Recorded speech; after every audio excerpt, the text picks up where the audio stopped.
神话 OL 开服当天，沈清重生了，并且觉醒仙阶天赋，每击杀一个单位获得 0.1 点永久属性。开局狗在十里坡爆刷灯笼怪，拜九剑仙为师，转职成为蜀山剑修。从此，命运的齿轮开始转动。当普通玩家还在兢兢业业刷怪做任务的时候，沈清已经出入各个隐秘地图，悄悄捞走所有宝物，将一个个未来的强者招入麾下。开服第一天，大家快看那个菜鸟，都开服10个小时了，竟然还在刷灯笼怪！卧槽，他怎么一剑把 BOSS 秒了？开服3个月，游戏怪物降临现实，请逍遥大佬出兵支援全国，保护我们的家园。开服3年，什么上帝，什么神明，没听说过。无帝尊手谕，不得出银河边关。这一世，我要主宰乱世风云，屹立在那神话之巅。第1章，仙阶天赋，杀伐正道。美丽的天使在远方召唤你，勇敢的少年啊，快去创造奇迹！清脆的铃声从耳边响起，沈清从沉沉的梦中惊醒，看着头顶上方熟悉而又陌生的天花板，眼中神情一阵茫然。什么情况？我不是已经死在圣战天使的剑下了吗？难道说……沈清猛然拿起手机，看向手机上显示的时间：2026年6月9日9点36分。2026年6月9日，我居然重生了，回到了神话 OL 的发售日。短暂的呆滞后，沈清心中涌出狂喜。拥有前世记忆的他十分清楚，神话 OL 这个游戏并不仅仅是一款普通的网络游戏，而是神话复苏的前兆。当游戏进程推进一定阶段之后，游戏里的怪物开始降临现实世界，游戏里的人物属性也反馈到现实之中，直至最终游戏现实彻底融合，蓝星神话全面复苏，迎接来自诸天万族、无数异族的侵略挑战。上一世，沈清是个苦逼社畜，虽然早早买了游戏头盔，但架不住天天加班。开服将近1个月后，才第一次登陆游戏，被主流玩家们远远地甩在身后。直至数年之后，参与进一场争夺神物的战争之中，那件传说中能逆天改命的神物天逆珠，在乱战中偶然落到沈清手中，被他战斗中流淌的鲜血侵染。但下一刻，沈清就被从天而降的煌煌剑气一剑劈杀。难道说是天逆珠的作用，给了我重生的机会？沈清口中喃喃自语，眼中光芒一阵变幻，直至最终化为决断。这一世，他绝不会重蹈前世的覆辙，要早早的进入游戏，立于时代潮流的最前端，牢牢把握自身命运。那些敌人欠下的债，要一笔笔追讨回来。前世没能保护的人，绝不容许受到伤害。所有遗憾都要弥补。手机铃声依然在响，沈清手指滑动，接通电话。扬声器里马上传出来主管杀猪一样的怒吼声：“沈清，你死哪去了？几点了还不来公司？难道工作不想干了？我干你妈！给狗资本家当牛马，一辈子都吃不上4个菜！”沈清大骂一声，挂断电话。上班？上个屁！天大地大，游戏最大，老子现在只想上线。而想玩神话 OL， 首先需要购买游戏头盔。头盔没有档次高低之分，统一售价5000块钱。这个价格说高不高，说低也不低。但对于已经毕业工作1年多的沈清来说，还是没什么负担的，直接下单买了一台。下完单后，沈清便快速从家中找出纸笔，坐到桌前，将前世记忆中那些关于神话 OL 的重要信息都一条一条罗列出来。尤其是新手村里所蕴含的机缘任务，他要充分利用好前世的记忆，在游戏开服前这段时间里，给自己制定出一套详细的行动方案，争取一进游戏就能快速占据先机，走在所有人的前面。游戏晚上8点开服，7点半的时候，沈清就戴上了游戏头盔，提前进入游戏。只觉意识一阵下沉，被一股神秘的力量包裹，拽入了另一片崭新的世界之中。下一刻，沈清眼前光芒一亮，出现在一座摩天万仞的山峰绝巅，万里云海在脚下浮动。欢迎来到神话世界！一道飘渺空灵的声音响起。沈清前方的天空中出现了一名身着九彩霓裳、容颜惊世、仙韵飘飘的绝美仙子。国服游戏接引使九天玄女，请为你的人物命名。任逍遥。沈清毫不犹豫喊出了早就想好的名字。命名成功，是否调整人物形象？不用了，咱这张脸早就已经帅到极点，没有任何调整修饰的余地了。人物建立完成，正在觉醒天赋。九天玄女话音落下，沈清身前的虚空中突然浮现出一个复杂无比的命宫轮盘，上面一环一环刻印着天干、地支、九宫、八卦等等复杂篆文，然后缓缓转动起来。游戏天赋至关重要，分为天、地、玄、黄4个品阶，在此之上，还有传说中凌驾于一切之上的仙阶天赋。不过仙阶天赋并不能够直接觉醒，而是要在游戏里面达成某些苛刻条件之后才有可能觉醒。天赋高低很大程度上决定了玩家在游戏里面的成长潜力。前世龙国官方曾专门组织过大量人员研究天赋觉醒规律，最终得出结论：天赋高低跟每个人的生辰八字、先天命格息息相关，没有办法后天更改。沈清前世只觉醒了一个最普通的黄阶天赋，所以现在也并没有抱太大的期待与希望。虚空之中转动的命盘越来越慢，直至最终快要停住。就在此时，命盘中央突然亮起一抹金光，波动命盘再度向前转了一格，整个命盘刹那凝固，绽放出耀眼无比的九彩神光。恭喜玩家任逍遥觉醒仙阶天赋杀伐正道。杀伐正道，每击杀一个目标单位可以获得 0.1 点永久属性值，目标等级不能低于玩家等级。第二章玄女赠礼九转仙石。仙阶天赋杀伐正道。看着游戏面板上出现的天赋信息，沈清顿时愣在原地，眼中浮现不可思议。什么情况？不是说仙阶天赋没有可能先天觉醒吗？难道说这一切还是天逆珠的作用？不但让我重生回来，还改变了我的先天命格，这才是真正意义上的逆天改命啊！沈清心情振奋不已，眼中满是激动之色。要知道，仙阶天赋可是号称凌驾于一切之上的至尊天赋，前世数年的时间里，能够成功觉醒的人都凤毛麟角。然而，其中任何一个都是绝对的狠角色，在觉醒后极短的时间之内，成长为雄霸一方的超级霸主。现在自己一进游戏就觉醒了这种级别的逆天天赋，再加上拥有前世的记忆，知晓游戏中许多隐藏的秘密，可谓占据了绝对的先天优势，今生想不崛起都难。看着杀伐正道那堪称逆天的天赋效果，沈清眼中渐渐露出沉吟之色。既然天赋已经改变，那原本制定的攻略方案也需要跟着调整一下了。接下来等待开服的时间里，沈清便在山巅盘膝坐下，琢磨调整进入游戏后的行动方案。他没有注意到的是，自从他的命盘绽放出九彩神光，觉醒仙品天赋之后，半空之中原本表情淡然平静，没有任何情绪变化的九天玄女，眼神之中竟出现了丝丝波动，目光深深地望着沈清，似乎想看穿沈清身上蕴含的玄机。直至半个小时后，游戏开服，沈清身体开始虚化，正式降临游戏之时，耳边突然响起一阵清脆的系统铃声：叮，恭喜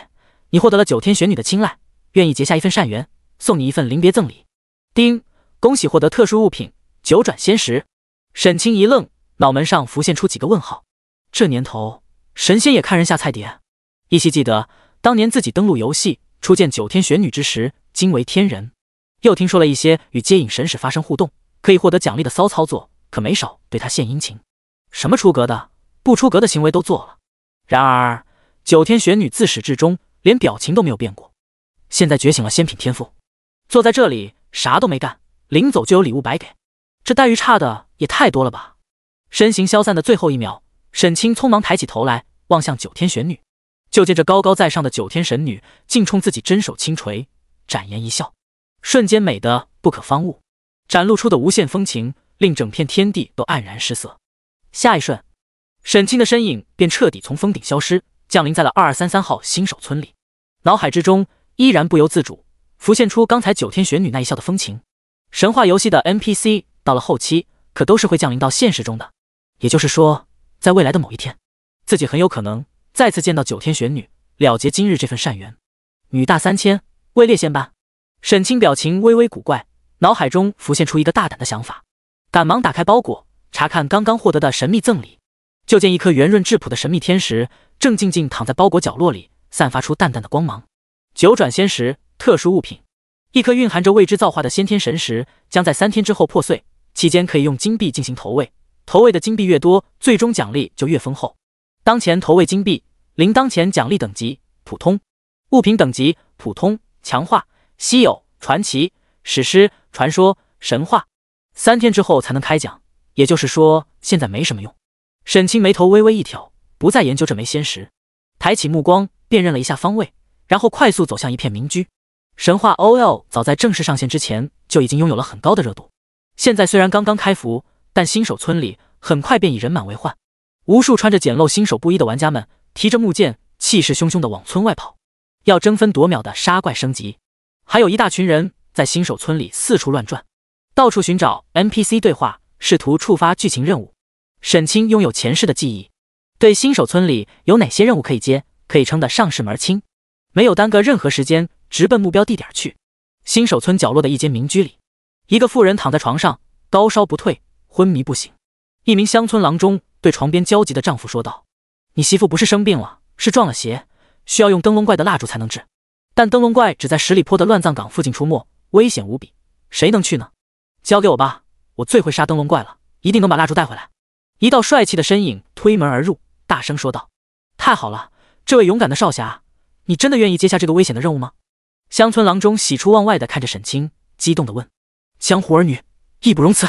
沈清拍着胸脯，痛快地接下了任务。丁，你接受了任务，郎中的委托。任务内容，请到十里坡上的乱葬岗击杀100只灯笼怪，收集10根鬼火蜡烛带回来交给郎中，他将会给你丰厚的奖励。任务到手，沈清二话不说，转身就走。十里坡顾名思义，在新手村10里之外，距离很远，而且怪物只是1级的灯笼怪，对刚刚降临游戏的新手来说，绝对不算是一片好的练级地。没有人会专程大老远跑到那里去刷1级怪物。但十里坡有一个特殊之处，就是有一片乱葬岗，玩家可以将死亡后的复活地点修改到那里，省得死亡之后直接复活回新手村，还得再跑半天地图去高级练级区了。沈清之所以在诸多新手村任务中选择了这个，就是看中了十里坡地图的这个特点，直接在复活点刷新的1级怪物，正是利用杀伐正道天赋快速刷取属性值的最佳选择。除此之外，沈清选择这个任务还有另外一个重要原因，与一个名为十里坡剑神的称号有关。第3章，人在十里坡狂刷灯笼怪。神话 OL 游戏里有独特的称号体系，达成某些游戏成就就能够获得相应的称号奖励，称号可以加成属性，提升实力。沈清清楚记得前世有一个大神玩家，就是在新手村的十里坡击杀了1万只灯笼怪，获得了十里坡剑神的唯一称号，并且触发隐藏剧情，获得了10分强力的隐藏职业，后来成为了名震天下的超级强者。对不住了，大兄弟，你的机缘很好，不过现在是我的了。对于那位前世赫赫有名的剑道强者，沈清心中暗暗说道。十里坡离新手村距离较远，而且中间还隔着很多高级练级地。沈清一路小心翼翼，规避掉沿途怪物的仇恨值，足足跑了半个钟头，才终于跑到目标地点。放眼望去，只见前方光线昏暗的野地里，无边野草肆意生长，其间零零散散地点缀着几座坟堆，一只只散发出绿色火光的白色灯笼在夜色中悠悠飘荡，透出阵阵阴森之气。灯笼怪，普通怪物，等级1，气血100，攻击5-8，防御6。介绍：灵性微弱的孤魂野鬼依附于灵火之上，而诞生的弱小鬼物常出没于阴气深重的荒野与乱葬岗。灯笼怪，我来了！看着漫山遍野的灯笼怪，沈清双眼一阵发亮，兴冲冲地冲向一只，抡起手里的新手木剑，狠狠斩下。砰！-12，大大的伤害数字从灯笼怪身上飘起，灯笼里的绿色火光一阵晃动，马上发动反击，用力撞击在沈清身上。-6，对只有100点血量的沈清来说，稍微有那么一点疼，但问题不大，能挺得住。沈清微微一笑，直接原地站桩输出。大战7-8个回合后，终于把灯笼怪气血打空，耳边也响起了2声清脆的系统铃声。叮！恭喜你成功击杀1级普通怪物灯笼怪，获得经验值+1。你成功击杀了一个单位，触发杀伐正道天赋，获得自由属性点+0.1。击杀一只1级怪物，只能获得1点经验，要杀满100只才可以升到2级。获得的0.1点自由属性，沈清直接加在了力量上。力量越高，伤害越高，刷怪效率才能越高。而在杀完一只灯笼怪后，沈清消耗也非常大，只剩下了1半血量。但他并没有等待回血，而是直接提起木剑冲向了第2只灯笼怪。1分钟后，沈清击杀完第2只灯笼怪后，终于死在了第3只灯笼怪的撞击之下。但已经将复活地点修改为十里坡的他，直接在不远的地方复活，马上快步急冲回来，收掉了那只半血的灯笼怪。如此这般，沈清独自一人在这人迹罕至的十里坡开启了快乐的刷怪之旅。沈清选择在这里刷怪有2个好处，一是没有其他玩家抢怪，二是完全不用考虑回复问题，提起木剑上去就干，大不了死亡后就近复活。2个条件合在一起，使得沈清基本能保持1分钟击杀3只灯笼怪的速度。半个多小时后，死在沈清新手木剑之下的灯笼怪已经有100多个了。沈清将获得的全部属性点都加点到了力量上，攻击力一点点稳步提升。一次普攻能对灯笼怪造成的伤害，从最初的12点逐渐上升到了30多点，基本3剑下去就能够干掉一只灯笼怪，杀怪效率大幅提升。但沈清的等级却在不断的死亡与复活之间，始终卡在1级，没有提升。如此这般，又过了1个多小时。随着沈清的攻击力不断提高，已然达到一剑一只灯笼怪的地步，杀怪压根不掉血了。刷！随着一阵金光泄落，沈清的等级升到了2级。这时，再刷1级的灯笼怪已经无法触发天赋，获得自由属性点了。但这根本难不倒沈清。只见他马上跑到一只灯笼怪面前，双手叉腰站在原地，任由其砰砰地撞了几下，很快重新调回1级，又可以快乐地刷属性了。就在这个时候，天空之中突然回荡起一阵响亮的系统铃声。全服通告：恭喜玩家风行天下，成功击杀黑铁器及 BOSS 豪猪首领，拿下黑铁器及 BOSS 全服首杀。奖励：等级+1，幸运值+1，声望值+100，金币+10。BOSS 装备等级：黑铁器、青铜器、白银器、黄金器、暗金器、灵器、鬼器、地器、天器、神器。响亮的系统通知一直在整个国服上空回荡了3次才停止。许多玩家纷纷同时仰头望天，露出不可思议之色。没有想到，游戏才刚开始几个小时，就已经有人能击杀黑铁器级的强大 BOSS 了。沈清对此却并没有多少意外。风行天下这个 ID 在前世的游戏里赫赫有名，不仅仅因为他是国服10大公会之一，风花雪月的掌舵人，自身实力强悍无比，更加因为他有3个国色天香的亲妹妹，其中慕容雪、慕容月更是一对美貌与实力并存的双胞胎姐妹花，堪称半个服务器男性的梦中情人。因此，慕容峰人送外号大舅哥，在游戏里人缘极好。这次黑铁器及 BOSS 的全服首杀，直接给了他等级+1的系统奖励，这在游戏初期阶段绝对称的上难等可贵了，足以让他建立起巨大的前期优势。其实，如果沈清一进游戏，就按照最初想好的攻略方案，稳扎稳扎，快速升级的话，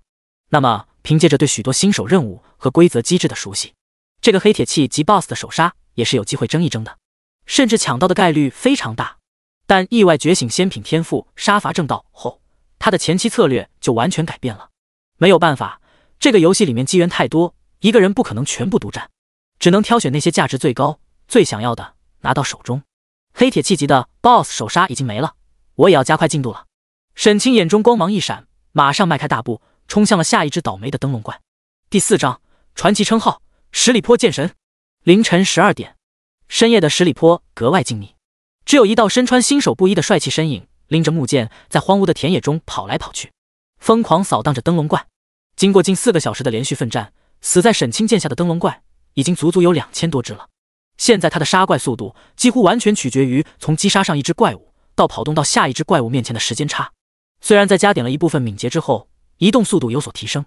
基本能保持几秒钟杀一只灯笼怪的速度，但即便如此，1个小时也顶多杀800-900只灯笼怪。想完成1万只的击杀数，至少还要熬7-8个小时。难以想象前世那位获得十里坡剑神称号的大神究竟是怎么坚持下来的。但越是难以达成的成就，最终奖励就越丰厚。沈清坚信现在的坚持绝对是值得的。这个时候，也终于陆续开始有玩家探索到了十里坡这张地图。你们快看，那里有人在刷灯笼怪。这种1级的小怪有什么好刷的？对啊，直接杀新手村村口的土鸡不好吗？为什么非要跑到这么远的地图来？可能是在做某个任务吧，但我想不明白他究竟是怎么混的。都开服4个多小时了，怎么还是只有1级？那人话音刚刚落下，就看见沈清在一只灯笼怪的连续撞击下血条清空，化为一道白光，在不远的地方复活，然后再度提起木剑，气势十足地冲向了一只灯笼怪。那几名远远观望的玩家顿时无语。我好像知道他为什么到现在还只有1级了，原来是个新手菜鸟，人菜头还铁，照他这种玩法，就算玩到游戏官服也升不到2级啊。好了，别看了，我们还要忙着升级，没时间在这里浪费。等等，这个人好有趣，我要录个视频发到论坛上。因为称号还没到手，存在变数，沈清不想太早暴露实力，引来一些不必要的麻烦，所以有其他玩家路过的时候就会收敛自己的攻击力，尽量展现出一个普通1级玩家应有的属性和灯笼怪战斗，或者干脆远远避开，绕到他们看不见的地方去刷怪。好在这里离新手村距离很远，目前阶段能探索到这里的玩家并不多，而且绝大部分经过的玩家都在忙着打怪升级或者做任务，没有时间关注沈清，所以并没有太打乱沈清的刷怪节奏。直至几个小时以后，主流玩家的等级普遍都已经有5到6级了，沈清却依然还是1级，还在这里不知疲倦，头铁无比的刷着灯笼怪，就令很多人惊奇了。于是游戏论坛上面关于他的帖子就渐渐多了起来。惊！神秘玩家彻夜不眠，竟对灯笼怪干那事。这一夜，灯笼怪们终于回忆起了被那个男人支配的恐惧。当刷怪点和复活点完美重合，论一个新人能有多头铁。随着这些帖子传播，很多玩家都知道了，在2233号新手村，有一个十分头铁的新手玩家，从游戏开服到现在哪儿也不去，一直在十里坡的杀灯笼怪。甚至还有一些好热闹的玩家，路过十里坡的时候，专门跑过来跟沈清打卡合影，问他为什么游戏里这么多怪物，唯独对十里坡的灯笼怪情有独钟。对于问这个问题的玩家，沈清很想反问他一句：知不知道老子当年为什么要写道德经？但鉴于对方开启了游戏录像功能，沈清只能把真心话压在心里，对着镜头敷衍无比的笑了笑道：因为灯笼怪圆圆的十分可爱，我最爱杀灯笼怪了。当那个玩家把视频发到论坛上后，沈清的回答顿时引起了许多玩家的热烈讨论。哈哈，这个回答没毛病，喜欢杀就一直杀，人家这才是真正在享受游戏的乐趣，我们都是被游戏给玩了。灯笼怪，你礼貌吗？我真的栓 Q。巧了吗？不是，我们4399号新手村也有一个兄弟对灯笼怪情有独钟，不过人家没这么忙，知道回满状态后再打怪，现在已经升到3级了。论坛上玩家们的讨论对于游戏里的沈清没有任何影响，虽然还是不时会受到一些路过的玩家打扰，但是好在时间到了后半夜后，许多明天要上班上学的玩家都陆续下线了，沈清又迎来了一段安静的刷怪时间，直至清晨7点多钟，在长达11个小时持续不断的高强度刷怪之后，终于一阵悦耳无比的系统铃声在沈清耳朵边回响起来。恭喜你成功击杀1万只灯笼怪，获得传奇称号十里坡剑神。由于你是第一位获得传奇级称号的玩家，将会触发全服公告，请问是否隐藏游戏 ID？ 终于成功了！沈清用力地攥紧了拳头，眼中难掩激动之色，果断说道：不用隐藏，全服公告是打响名气，在全服玩家面前露脸的机会，没必要遮遮掩掩的。下一刻，一阵响亮的系统铃声便是在整个服务器上空回荡了起来。全服通告，恭喜玩家任逍遥成功击杀1万只灯笼怪，获得传奇称号十里坡剑神。作为全服首位获得传奇级称号的玩家，奖励声望值加10000，金币加1000，幸运值加3，斩邪剑，白银器。公告在整个服务器上空回荡了3遍，霎时间，整个服务器仿佛被定格了一样，所有玩家当场呆住，直至过了半晌之后，才猛然间爆发开来。卧槽，有没有搞错？才游戏第一天，竟然就有人获得了传奇级称号，这奖励未免也太夸张了吧！声望和金币就不用说了，竟然直接奖励了一把白银器武器，这应该是全服第一件白银器吧？比之前风行天下那一次全服通道的奖励不知道丰厚了多少倍。废话，知不知道传奇级称号的含金量啊？和黑铁器及 BOSS 压根就不是一个级别的。等等，任逍遥这个 ID 怎么听起来这么耳熟？这哥们儿不就是论坛上那个灯笼怪杀手吗？卧槽，这样也行，杀个灯笼怪就能杀上电视了。要早知道我也去杀。省醒吧你光看见人家杀灯笼怪了，也不看看人家究竟杀了多少只。开服短短11个小时就击杀1万只怪物，你能有这个实力吗？靠，本来以为是个菜逼新手，原来人家才是大神，小丑竟是我自己。无数玩家疯狂热议，被这条突如其来的游戏公告震撼之际。4399号新手村，十里坡上一位少年缓缓收剑，抬起头来，露出一张清秀面庞，清澈无比的眼神里透出一抹惊叹之意。短短10个小时之内就杀了1万只灯笼怪，这个叫任逍遥的人简直太厉害了。这就是顶级玩家的实力吗？第5章，头位仙石，奖励升级。2233号新手村，十里坡上，系统公告刚刚结束，沈清还没有来得及打开包裹，检查那把系统奖励的白银器长剑，忽听身后扑通一声，似乎掉下来一个物体，心中顿时就是一动，暗道一声来了。转回身来，目光一扫，果然看到一道身穿破烂道袍，浑身酒气，不修边幅，手里拎着一个朱红葫芦的邋遢道士，正醉醺醺躺在地上。醉酒道人，生命属性技能介绍：一个醉生梦死邋里邋遢的神秘的道人。那道人躺在地上，醉眼朦胧地打量着沈浪，打了个9嗝，慵懒问道：少年人，你叫什么名字？沈清按捺住心中的激动，朗声说道：任逍遥。任逍遥，任逍遥，好哈！道人突然朗笑一声，翻身跃起，手掌拍在沈清肩上，醉醺醺问：“我有几式剑法，欲传于你，小兄弟愿不愿意学啊？”晚辈愿意，请前辈传法。沈清赶忙说道。醉道人哈哈一笑，提起酒葫芦往嘴里一倒，但却没有倒出酒来，眉头不禁微微皱起，转过头来对沈清道：“有剑无酒，传不得法。小兄弟，你若真想跟我学剑，就去帮我打一葫芦好酒回来。”叮！系统提示：你触发了隐藏任务剑仙传法，请问是否接受任务？接受，绝对接受。沈清毫不犹豫，选择接受任务。接过那个朱红色的大酒葫芦，对醉道人恭敬说道：“还请前辈在此稍等，晚辈去就回。”说完，马上调出游戏面板，把复活地点重新修改回新手村，然后走到一只灯笼怪近前，拍了拍它，笑着说道：“好兄弟，帮个忙。”灯笼怪马上听话的鼓起力气，一下一下往沈清的身上猛撞。几秒钟后，沈清如愿以偿的化作白光，免费回城了。回到新手村后，沈清没有丝毫耽搁，马上跑到村东头的客栈里面，把酒葫芦交给掌柜，让给打满上好的桂花酒。客栈掌柜沽酒的时候，沈清终于有时间检查刚才获得的系统奖励了。首先就是十里坡剑神的传奇称号。十里坡剑神称号等级传奇，称号效果：所有剑系技能的熟练度获取速度翻倍，所有剑系技能及普攻伤害提高 10%， 所有剑系技能及普攻伤害提高 10%。 对于一名用剑系武器的玩家来说，这个效果绝对称得上犀利无比了，足以让无数玩家为之眼红，渴求不已。但是和这个效果比起来，沈清更为看重的还是那个能够令所有剑系技能熟练度获取速度翻倍的称号特效。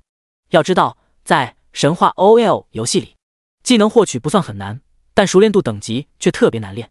而且熟练度等级每提升一级，技能效果都往往能提升很多。所以在这个游戏里，技能并非越多越好，真正的高手到了后期往往都会精心挑选技能组合，集中精力将有限的几个技能熟练度等级练到足够高。熟练度获取速度翻倍，就意味着沈清能够用同样的时间精力多练比别人多1倍的技能数量，无疑占据了极大的优势。凭这2大加成效果，十里坡剑神无愧于前世玩家们评出来的最强传奇称号这个名头，甚至比起某些史诗级称号的加成效果都不遑多让了。然后沈清又打开包裹，查看刚才系统奖励的那把白银器长剑，斩邪剑白银器，攻击 101-142， 力量加15，精神加12，附加效果：斩邪对阴魂邪祟类怪物造成伤害提升 10%， 装备等级10。介绍：一把开过光的锋利宝剑，对阴魂邪祟拥有极强的克制之力。看完斩邪剑的属性之后，沈清顿时惊喜不已，没什么其他可说的，只能用牛逼2个字来形容。攻击力加142的长剑，绝对是目前阶段整个国服乃至全世界所有服务器最牛逼的攻击武器，没有之一。唯一一点美中不足的就是装备的等级要求比较高，要升到10级后才能装备，但这对于沈清来说也压根就不是问题。经过一整晚的彻夜鏖战，刷了整整1万只灯笼怪的沈清，已经通过杀伐正道天赋刷了1000点自由属性点，其中400点都直接加到了力量上面，200点加给了敏捷，200点加给了精神，还有200点没有分配，主要是担心加点体质后防御太高，血量太厚，灯笼怪就打不动自己了。此时称号奖励已经到手，用不着再继续卡等级了。沈清直接把200点自由属性都加点到了体质上，个人属性霎时之间焕然一新。任逍遥，等级1，生命2100，体质210，力量410，敏捷210，精神210，技能暂无，声望10000，幸运值3。一级玩家没有穿戴任何装备的情况下，竟然拥有高达1000点的总属性值，这炸裂无比的面板属性，如果让其他玩家看见了，恐怕绝对难以置信，要被当场震惊到怀疑人生。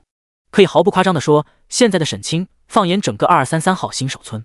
如果自认第2的话，恐怕没人敢认第1。这就是仙阶天赋的逆天之处，足以化腐朽为神奇，拥有普通玩家们无可比拟的先天优势，有如此强悍的属性在身，升级对于沈清来说不过是一件十分简单的事情。检查完了斩邪剑后，沈清又拿出包裹里那一块9转仙石，然后取出1枚金币放到仙石表面，两者触碰的一瞬间，金币顿时光芒一闪，化为一道金色光华，被吸收进仙石里面。与此同时，沈清的游戏面板上跳跃出了一条提示：你投喂了9转仙石1枚金币，仙石品质获得提升，当前奖励等级强化，1枚金币奖励就升级了。沈清目光微微一亮，马上取出更多金币投喂仙石。你投喂了9转仙石10枚金币，仙石品质获得提升，当前奖励等级稀有。你投喂了9转仙石100枚金币，仙石品质获得提升，当前奖励等级传奇。你投喂了9转仙石1000枚金币，仙石品质获得提升，当前奖励等级史诗。第6章一剑千伤，震惊全场。你投喂了9转仙石1000枚金币，仙石品质获得提升，当前奖励等级史诗。当沈清将系统奖励的1000枚金币全部投喂进去之后，9转仙石的奖励等级直接达到了史诗级，算是有一个保底了。1000枚金币听起来好像不是很多的样子，但按照神话 OL 的货币体系，1枚金币相当于100枚银币，10000枚铜币。沈清刷了整整一个晚上的灯笼怪，爆出来的铜币堆在一起，也不过能兑换2枚金币而已。而且现在游戏刚刚开服，还没有开通游戏金币和现实货币的兑换功能，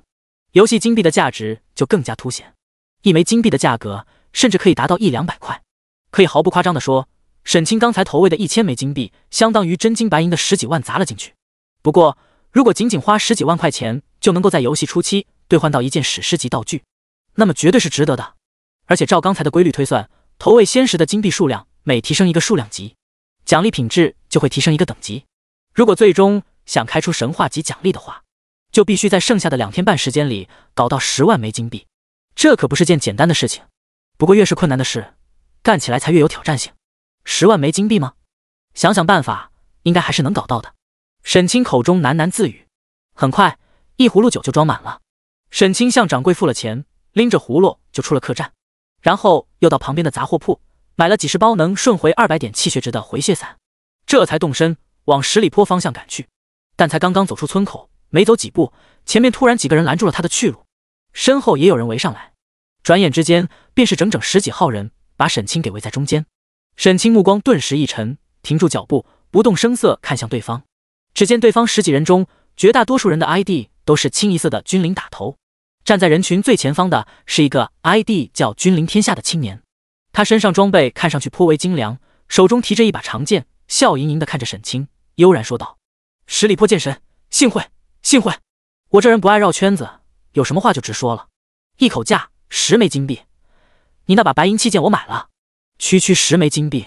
就想买我的白银器剑，你小子是在想屁吃？沈清心中一阵冷笑。对于君临天下这个 ID， 他前世也并不陌生，是个特别有钱的富二代，仗着家里财力雄厚，在游戏里聚拢了一群小弟，兴风作浪。工会实力最鼎盛的时候，曾一度排进过国服前10，但最终还是没能成什么大气候。后来游戏现实融合之后，这家伙依然嚣张跋扈，肆意妄为，直至彻底惹怒了某位大佬，被几个大公会联合绞杀了。沈清没有想到，自己竟然和这家伙分到了一个新手村。眼前情况明显是对方听见了系统公告，知道自己得到了白银器武器，专门带人来堵自己的。心中暗道一声晦气，沉声问道：如果我不卖呢？妈的，我们老大买你的武器是抬举你，别给脸不要脸。没错，你一个1级的废物，拿那么好的武器有什么用？10项的就乖乖把那把白银器剑交出来，不然的话，信不信让你一辈子出不了新手村。新手村口进进出出的玩家不少，许多人发现了这边的情况，纷纷远远围观起来。是君临那一帮人，这次又是谁那么倒霉，惹到了他们？卧槽，竟然是刚才上电视的十里坡剑神任逍遥。我知道了，君临这帮家伙一定是冲着那把系统奖励的白银器剑来的。可怜的任逍遥，现在等级只有1级，恐怕多半要倒霉了。听见对方赤裸裸的威胁话语，沈清的眼神顿时愈发冷了几分，不屑一笑，冷冷说道：想把我堵在新手村，就凭你们这些臭鱼烂虾，恐怕还不配。妈的，你个1级的瘪三，跟老子装尼玛呢！君临天下勃然大怒，瞪着沈清狠狠喝道：给老子上，干掉他，把剑爆出来！一群小弟听到命令，顿时纷纷喝骂着朝沈清冲了上来。转眼间7、8把武器几乎不分先后的落到了沈清身上，一连串红色的伤害数字从沈清头顶上跳跃出来，-1、-1、-1，哗！看到这个惊人结果，人群顿时哗然一片，纷纷露出难以置信的震撼之色。天哪，我看到了什么？这么多人，竟然全部只打出了一点的强制扣血，太离谱了！这任逍遥的防御力，难道已经过100了吗？可他才只有1级啊，而且穿的还是新手套装，怎么可能拥有这么夸张的变态属性？我看不懂，但大受震撼。围攻沈清的君临小弟们也都懵逼了，搞不明白为什么明明等级更高、装备更好的自己，攻击落在沈清身上，却是完全破不了防。一个个的脑袋瓜子嗡嗡的响，陷入了深深的自我怀疑中。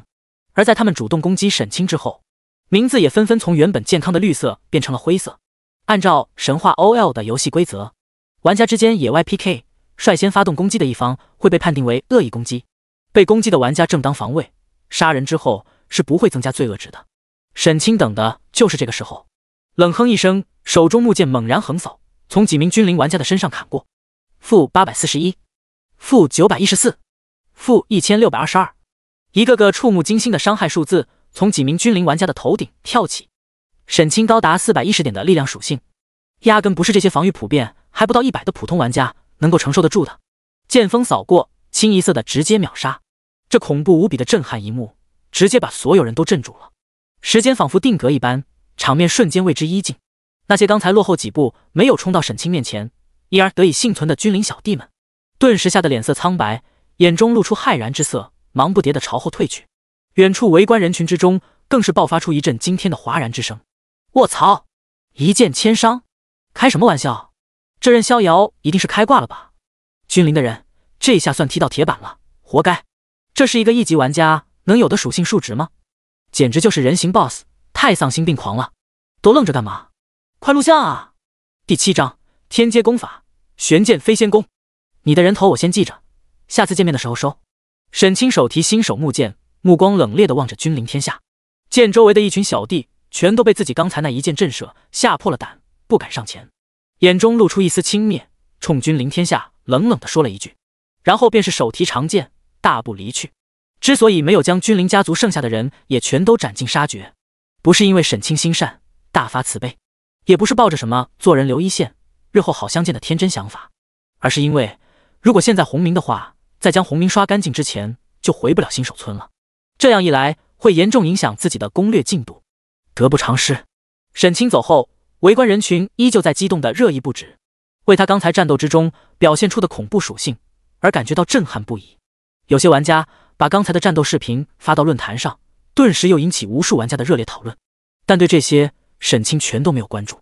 提着装满美酒的大葫芦，很快回到了十里坡。醉道人接过酒葫芦，痛快地喝了一大口，回味无比地咂了咂嘴，眼中射出一缕金芒，对沈清道：“接下来我来传你几招剑法，我只演示一遍，你看好了。”说完，便是抽出背后长剑，来到前方空地之上，剑刃破风，演示起来。剑刃出鞘的一瞬间，醉道人整个人的气质都刹那改变，一改先前的醉生梦死、漫不经心的颓废状态，整个人如同一把锋芒毕露、锐不可当的天剑般，散发出无匹的锋芒，在前方空地上潇洒无比的闪转腾挪，挥洒剑光。沈清呆呆站在原地，瞳孔之中倒映着醉道人月下舞剑的矫健身影，不知不觉进入了一种玄之又玄的奇妙状态中。只有一条条游戏提示在面板上接连刷新：你观看醉道人月下舞剑，领悟了玄阶技能御剑术；你观看醉道人月下舞剑，领悟了玄阶技能气剑诀；你得到醉道人神识传法，获得天阶功法玄剑飞仙功。等到沈清回过神来，醉道人已然收剑立于前方，又恢复了醉眼朦胧的颓废模样，喝了口酒，对沈清道：“我刚刚传你的几式剑法，你若可以掌握纯熟，足以拜进天下二流高手了。多谢前辈传法之恩。”沈清双手抱拳，恭敬拜谢：“您对我既然有传法之恩，那便算是我师傅了。敢问师傅尊讳？”“师傅！”哈哈。醉道人闻言哈哈大笑了起来，直接架起剑光冲天起，转眼消失在夜色中。只有几句悠悠吟唱从夜风中依稀传来：“御剑乘风来，除魔天地间。有酒乐逍遥，无酒我一颠。一饮尽江河，再饮吞日月。千杯醉不倒，唯我酒剑仙。酒剑仙 YYDS。” 沈清心情一阵激动，目送酒剑仙化作的剑光远去，半晌后才收回目光，调出技能面板，查看起刚刚获得的3个技能：御剑术主动，技能等级玄阶，掌握程度入门0100。技能介绍：可以操控一把武器，在周围5乘以5米范围内任意活动，发动攻击。技能消耗10法力值秒，气剑诀主动，技能等级玄阶，掌握程度入门0-100。技能介绍：凝聚体内真气，化为剑气，对10米内单体目标造成110%攻击力伤害。技能消耗100真气。玄剑飞仙功天阶。功法介绍：蜀山派传承1000年的秘传功法，真武同修，杀伐无匹。体质成长10星，力量成长15星，敏捷成长9星，精神成长15星。功法特性：任何间隙技能威力增幅30%，对妖魔邪祟攻击伤害提升20%。当前状态未激活。谈到功法以及技能，就不得不提起神话 OL 独有的门派技能体系。作为一款全球性的游戏，神话 OL 在世界各国每个服务器的职业体系都不尽相同，具体设定与各国的神话传说息息相关。比如国服就没有什么战士、盗贼、法师之类的职业区别。所有玩家升到10级之后，都可以在修真、修武、修儒这3条道路中选择一条，并在主城里选择对应的门派，拜入其中，学习到相应的修炼功法。修炼功法的品阶高低，直接决定了玩家升级时获得的属性多少。属性成长星级越高，则意味着功法越好。比如沈清的玄剑飞仙功，体质成长是10颗星，也就意味着他等级每提升1级，体质属性都能固定增加10点。一般来说，正常转职的普通玩家都只能得到最普通的黄阶功法，4维属性的成长星级加起来至多不过20出头。然而沈清的玄剑飞仙功星级总和却达到了惊人的49星，升1级获得的属性值相当于普通玩家升2级的，差距之大可想而知。但凡有点条件的玩家，到了后期都至少搞一套和自己技能天赋相配的地阶功法。除此之外，玄剑飞仙功还有另一个巨大的优势，就是它属于真武同修的特殊功法，既能修出释放法术需要的法力值，又能修出武者的真气值。也就是说，除了需要浩然气才能施展的如修技能外，其他2种修炼体系的技能沈清都能学习。这也是蜀山这个门派在游戏里独特的优势之一。唯一美中不足的是，无论任何功法都需要先升到10级，等级达到要求之后才能正式激活运行。所以虽然沈清经过9剑仙的传法，已经拥有了一门功法、2个技能，但是由于等级太低，玄剑飞仙功依然处于未激活状态，没有真气，没有法力，御剑术和气剑诀这2个技能也无从施展，必须赶快升到10级，才能真正享受到这门天阶功法和2个玄阶技能的强大之处。而升级对现在的沈清来说压根不是什么问题，最快的方法莫过于去打 BOSS 了。对此，沈清心中早有谋划，他的目标不是别的，正是新手村的终极 BOSS，10级青铜级 BOSS 猛虎王。第8章全服首杀。第2次公告。清晨的山涧里雾气缭绕，一只沾满泥土的新手布靴踩在缀满露珠的草叶上。沈清手提木剑踏入山涧，远远的就看见了自己此行的目标，一只体型格外庞大，足足能有5-6米长的斑斓猛虎。猛虎王青铜级，等级10，气血10000，攻击322，防御247，技能猛虎咆哮，致命扑击。介绍：可怕无比的丛林王者，多年以来已经有无数无辜的冒险者丧生于他的爪下。仅从面板属性来看，这只10级的青铜级 BOSS 除了血量厚一些外，其他属性还不如花了一整晚时间刷了1万只灯笼怪的沈清。但沈清并没有因此而心生大意，因为在神话 OL 游戏里，所有 BOSS 都有一定的隐藏属性加成，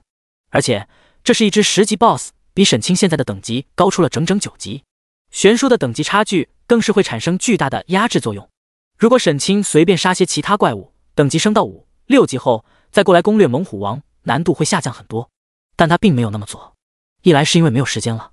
按照沈清估计，现在正在攻略猛虎王的玩家团队肯定不少，自己必须争分夺秒才有可能拿下这个新手村终极 BOSS 的首杀。二来也是因为等级差距越是悬殊，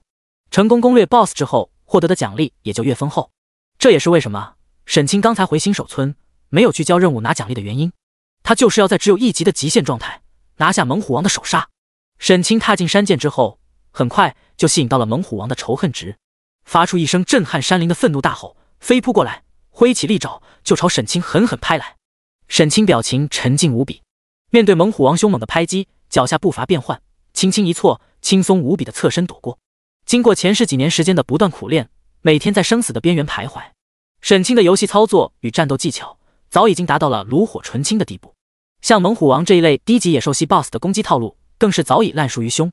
几乎已经形成了条件反射般的战斗本能。此时躲过攻击之后，顺势一剑横扫而过，砍在猛虎王的身侧，负107。果然，由于等级差距悬殊，自己的攻击伤害被大幅削减了，只能勉强打出3位数的伤害。沈清暗道一声果然，但并没有因此气馁，眼神之中金芒一闪，趁猛虎王一击扑空，正在转身的空档，突然一个滑铲从猛虎王身下钻过，顺势抬头刺出一剑，戳到了猛虎王柔软的肚皮上，负372。果然，弱点攻击触发暴击，伤害还是很犀利的，只要能够瞄准了打，效率就能大幅提升。在这边，沈清一人一剑单挑猛虎王的时候，其他新手村里也有许多玩家团队都先后找到了猛虎王的位置，正在全力组织围攻。不过可惜，新手村的玩家都没有一转，还没学会任何技能，无法利用技能配合围猎 BOSS， 只能单纯凭人数与属性取胜。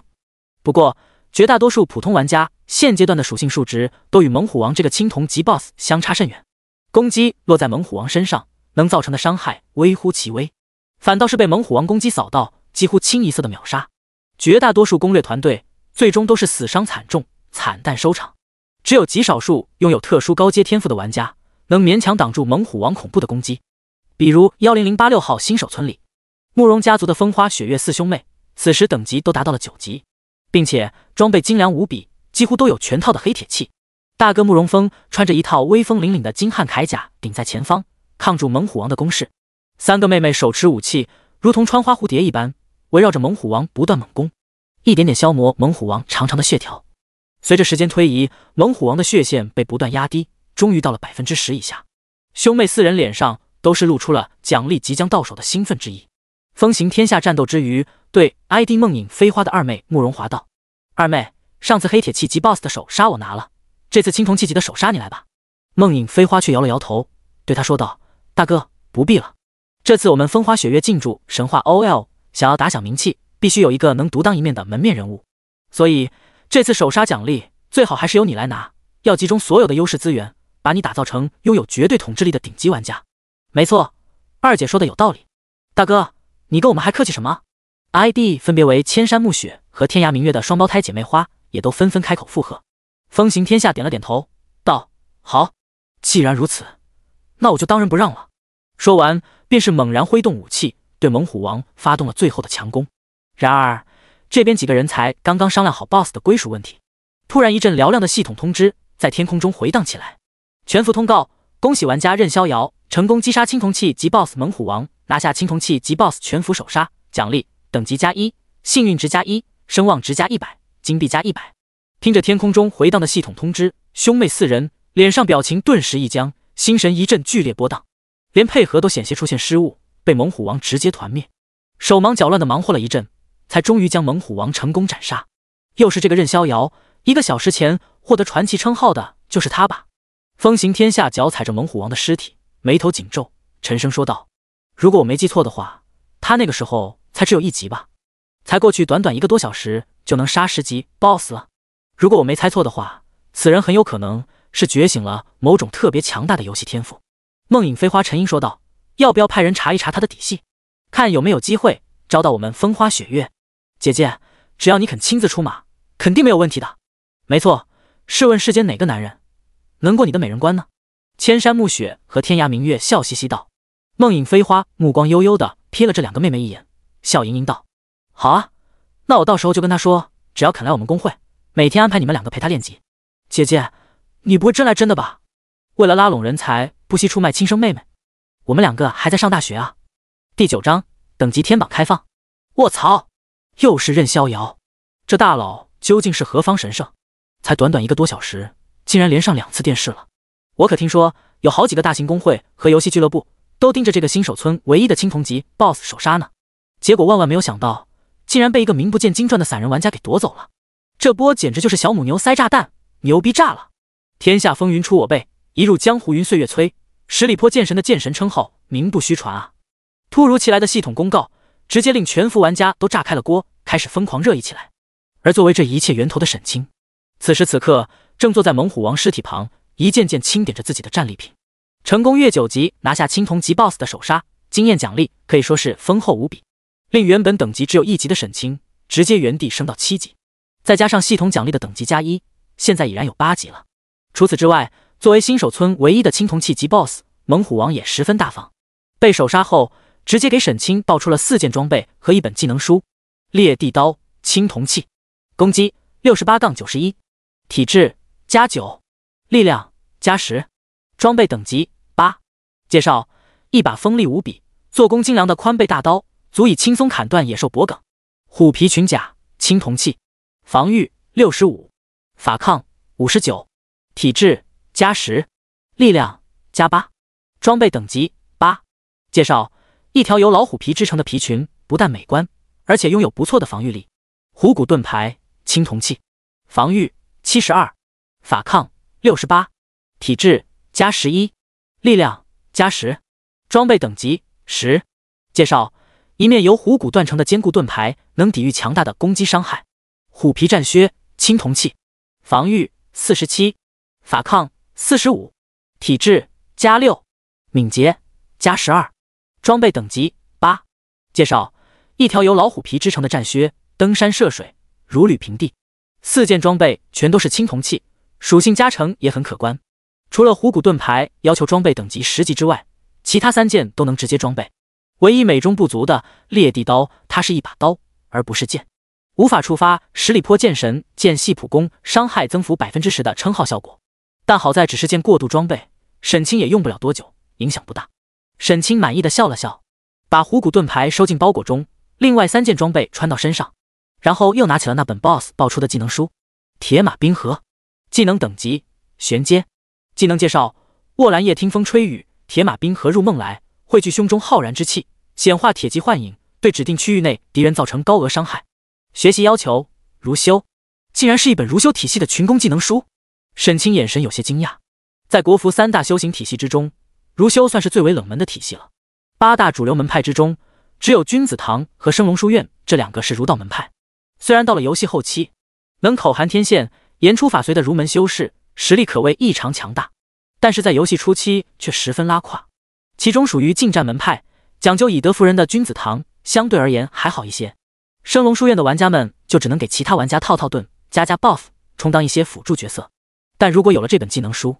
足以让一个儒修体系的玩家脱胎换骨，在游戏前期就拥有强大的输出能力。虽然自己是用不上，但一定能卖个不错的价钱。沈清满意的笑了笑，正准备要回新手村，突然又一阵响亮的全服通告在天空中突兀的回荡起来。全服通告：恭喜玩家青梅煮酒转职成为太玄宗外门弟子，作为全服第1位一转的玩家，奖励等级加1，幸运值加1，声望值加100，金币加100。全服等级天榜，装备天榜正式开放。全服第1个一转的玩家果然还是青梅煮酒。听见天空中回荡的系统通告，沈清没有任何意外。青梅煮酒这个 ID 在前世可谓是如雷贯耳，一手创建传奇公会，水煮沉浮，麾下猛将如云，实力雄厚，是一个不折不扣的乱世枭雄，多次搅动大世风云。不过既然自己重生回来，那这一世这翻云覆雨主宰乱世浮沉的角色就该换人了。沈清心中暗暗说道，打开刚刚公布的2个游戏排行榜。第1名青梅煮酒，等级11；第2名千秋未央，等级10；第3名风行天下，等级10；第4名梁小优，等级10；第5名超级大菜鸟，等级10；第6名麻辣小龙王，等级10；第7名梦影飞花，等级10；第8名笑红尘，等级10；第9名鬼见愁，等级9；第10名无敌风火轮，等级9。排行榜靠前的这些名字，沈清一个个看过去，全都感觉十分熟悉，都是前世游戏里面赫赫有名的大人物。虽然游戏现实融合之后，有一些人意外陨落，但是其中绝大多数直至沈清重生之前，都依然是龙国最顶尖的强者，拥有着无与伦比的成长潜力。这次沈清重生归来，目标可并不仅仅是自身崛起成为强者，更是准备招揽一批强力手下。毕竟乱世将至，即便个人实力再强，也不可能面面俱到。至少自己日后在外面征战的时候，得有一股足够强大又足够可靠的力量，能帮自己保护父母家人的安全。目前榜上的这些高手中，如青梅煮酒、千秋未央、风行天下等很多人都早已经身有所属了。但是还有几个玩家，如果沈清没有记错的话，目前阶段依然还是散人状态，是因为觉醒了极其强大的高级天赋，才有实力一鼓作气冲到等级天榜前列。这几个人都是沈清潜在的招揽目标，不过具体怎么招募他们，暂时沈清还没想好。目前最要紧的事情还是把新手村里剩下的机缘都捞到手中，然后赶紧升到10级，传送去次级主城。第10章新手村里的顶级机缘。根据前世玩家们的盘点，神话 OL 的新手村里一共蕴含着4份堪称顶级，足以让一个普通玩家脱胎换骨成长为绝世高手的超级机缘。其中十里坡剑神的称号沈清已经拿到手了，另外3份机缘之中有2份机缘，如果想要获取的话，需要先完成一连串复杂的前置任务，耗费的时间太长了，与其花费时间获取它们，沈清还不如直接去次级主城里捡机缘，所以那2份机缘沈清就准备先暂时放弃了。反正按照前世记忆，那2份机缘的线索都十分隐秘，直至开服1个多月以后，才因为偶然的机会被2名幸运的玩家获取，还有很长一段时间的安全期。等过几天自己招募到合适的手下，再让他们回新手村取走那2份机缘也不迟。唯有最后1份机缘，沈清准备顺手拿走。那份机缘与一份天书残卷的线索有关。天书是神话 OL 里一样十分牛叉的逆天神物，据说上面记载着无比强大的神仙秘法，后来因为某种原因破碎成为几份残卷，散落世间。谁能得到1份残卷，就有机会从中领悟出一个超凡脱俗的仙阶技能。沈清前世几名获得天书残卷的玩家，无一例外都成为了一方强者，但他们获得天书残卷的过程都十分隐秘，绝大多数不为人知，只知道其中1个人是从新手村里面得到的线索，而且触发线索的前置条件就是要杀死猛虎王。沈清起身之后拍了拍手，来到猛虎王尸体前，腰身一沉，双臂发力，直接将猛虎王整个庞大的尸体都扛了起来，然后一步一步朝新手村方向走回去。一路之上，许多玩家都看见了沈清，顿时纷纷惊异不已，站在远处指指点点。咦，任逍遥，他肩膀上扛着的就是青铜器级 BOSS 猛虎王的尸体吧？一具 BOSS 的尸体而已，他扛回来干什么？也许是在做什么任务吧。卧槽，这老虎也太恐怖了吧！尸体看起来都这么吓人，难以想象任逍遥究竟是怎样干掉的。这就是大神玩家的实力吗？和我们这些普通玩家压根就不是一个世界的。对沿途其他玩家们惊异的目光，沈清一点也不在乎，用了半个多小时的时间，将猛虎王沉重的尸体一路扛回了新手村。来到新手村最东边的一条街道，扛着尸体朝前走去。当经过整个新手村里最气派的大宅门前时，突然一道声音喊住了沈清。沈清扭头看去，便见一个管家模样的 NPC 从宅门里走出来，看着沈清肩膀上扛着的老虎尸体，十分热情地笑着问：“这位少侠，请留步，你这只老虎的尸体卖不卖？只要价钱合适，当然卖了。”沈清说道：“价钱方面少侠放心，我们家黄老爷向来出手阔绰，绝对能给你一个满意的价格。”管家笑眯眯把沈清领进了宅子里面，让他先在前院等着，自己到后院去禀告。没过一会儿，管家就领着一个身形细瘦、身穿员外服、留着2撇8字胡的中年人从后院出来，正是这座宅子的主人黄老爷。看见沈清肩膀上猛虎王尸体的瞬间，黄老爷2只眼顿时就亮了起来，急匆匆走到沈清的身边，抚摸着猛虎王斑斓的皮毛，笑眯眯地对沈清道：“小兄弟，这头老虎你想卖多少钱？尽管开口。”10万金币。什么？10万金币？小兄弟是在开玩笑吧？不是你让我尽管开口的吗？沈清一脸鄙夷地看着黄老爷，没那个本钱就别学人家吹牛逼。算了，你就随便给个几十金币好了。黄老爷被沈清对得无话可说，又无法反驳，只得吩咐管家赶紧取来20金币交给沈清，买下猛虎王的尸体。好了，小兄弟，现在买卖也做完了，你可以走了。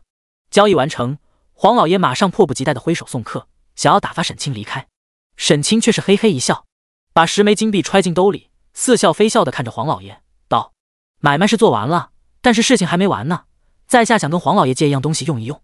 什么东西？你的项上人头？什么？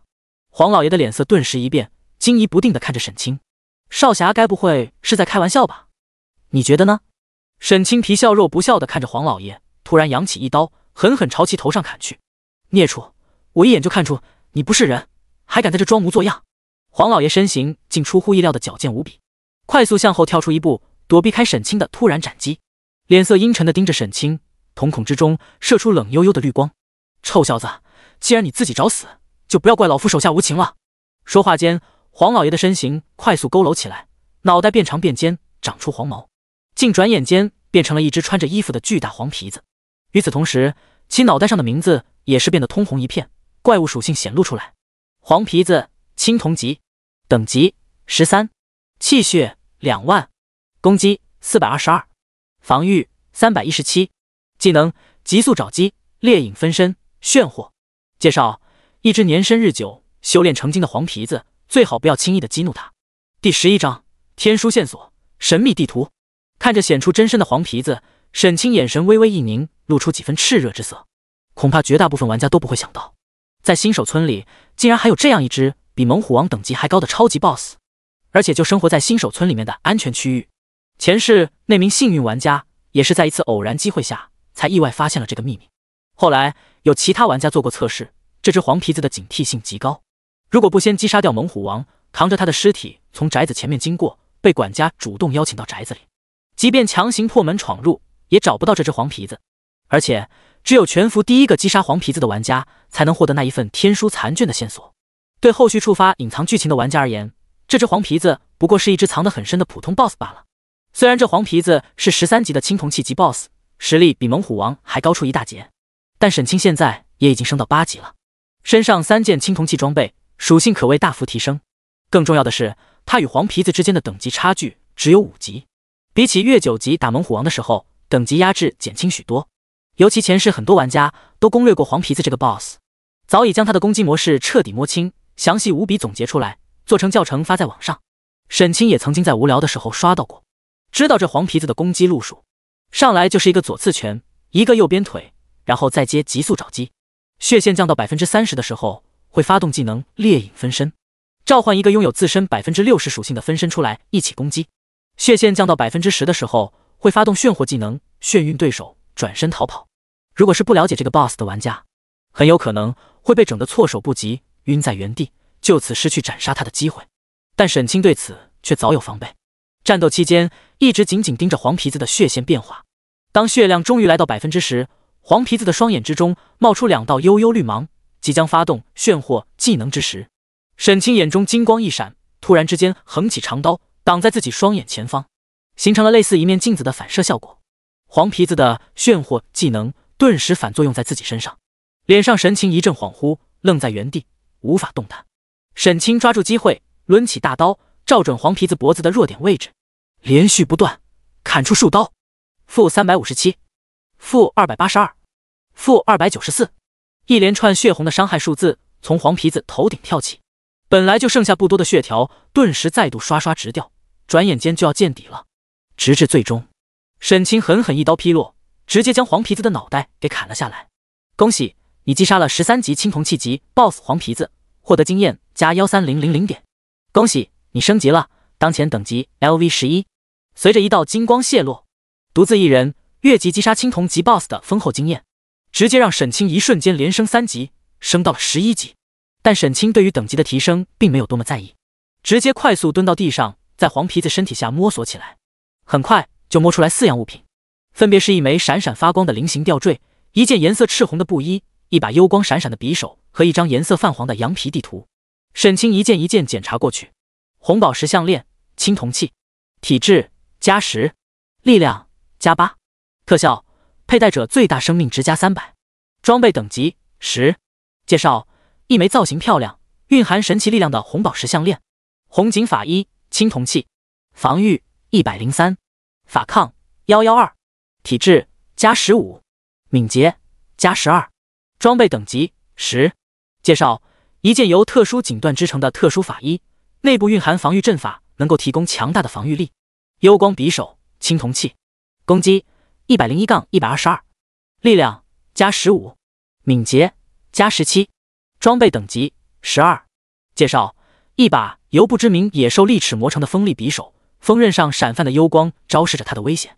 3件属性加成还算不错的青铜器装备，其中红宝石项链和红锦法衣沈清都能装备，直接就穿到了身上。至于幽光匕首这件武器，不是沈清的菜，但等到了次级主城，可以挂到拍卖行里，相信能卖个好价钱。至于最后一张羊皮地图，正是沈清此次出手最主要的目标。神秘地图，特殊物品。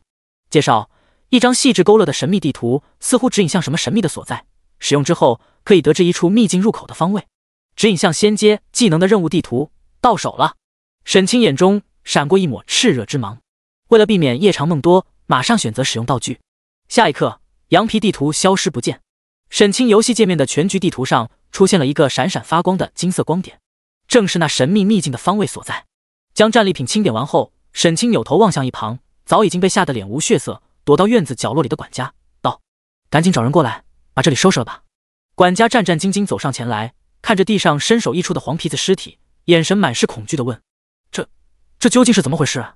我们家老爷怎么会变成一只黄皮子？因为你们家真正的老爷早就被这只黄皮子吃掉了，这几个月一直是妖怪假扮的。”什么？管家闻言顿时大惊，对沈清感激无比的行大礼拜谢：“多谢少侠仗义出手，帮我们除掉了这只妖孽，不然恐怕我们全家上下都要遭到这妖怪的毒害。”然后又悲伤无比的哭喊起来：“老爷，你死得好惨啊！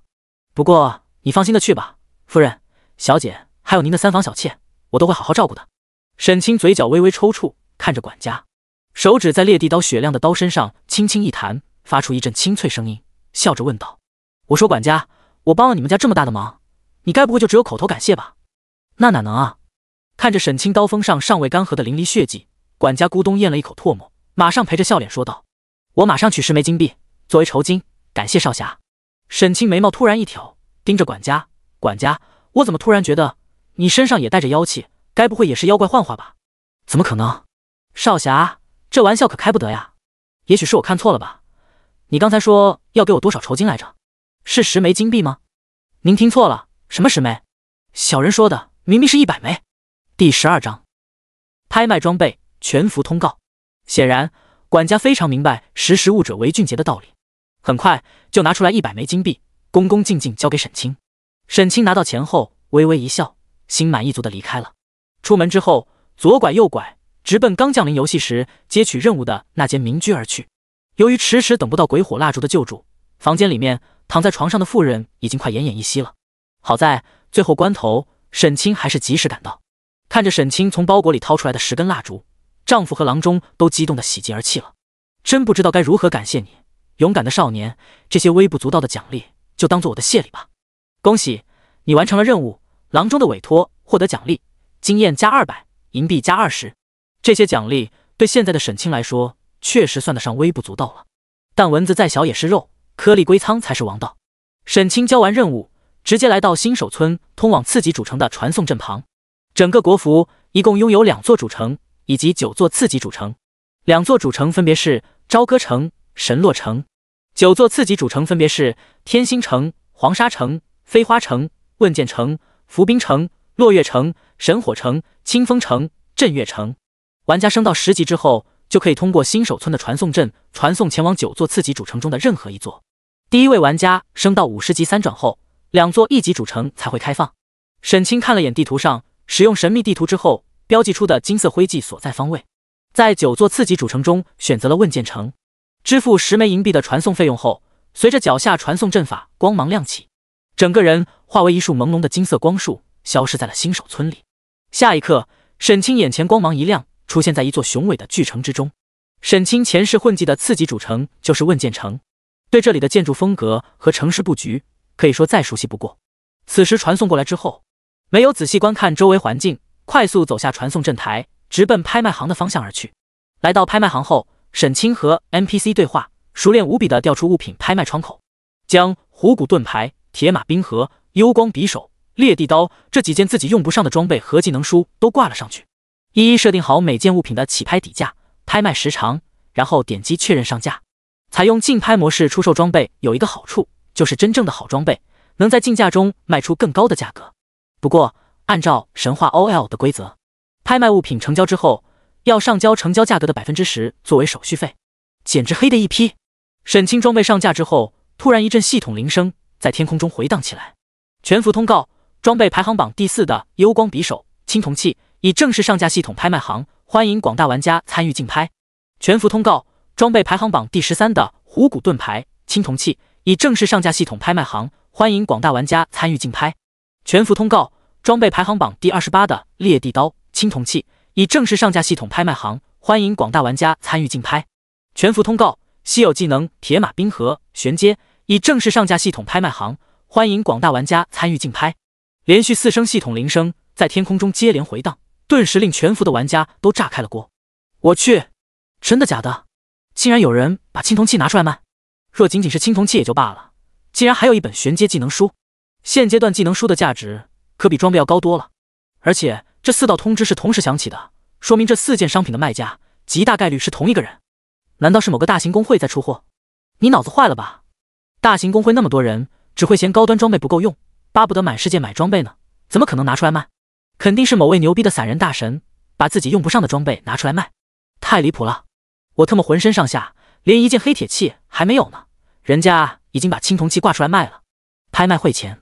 听着天空中回荡的系统铃声，沈清嘴角微微扬起。当有价值足够高的物品上架系统拍卖行时，会自动触发系统公告，吸引玩家参与竞拍。这点沈清早就知道，现在有免费的系统公告帮自己打广告，不愁卖不出好价钱。看了一眼系统时间，已经早上9点钟了。从昨晚7点半进入游戏到现在为止，沈清已经在游戏里鏖战了将近14个小时，再加上昨天下午也一直在忙着梳理记忆、制定攻略，没有提前休养精神，现在早已十分疲乏，上眼皮打下眼皮了，也该是时候下线去休息一下了。等养足了精神之后，再回游戏继续奋战。城里面是安全区域，沈清就近找了一条小巷，正准备要原地下线，突然耳边叮的一声，收到一条好友申请。在此之前，为了避免太多打扰，沈清早已经给通过 ID 搜索添加好友的功能设了限制，设定为只有等级排行榜前30名的玩家才能申请自己好友。此时突然收到申请，心中顿时就是一动，暗暗猜测会是谁呢？点开之后，顿时看到了一个熟悉的 ID 梦影飞花，慕容华。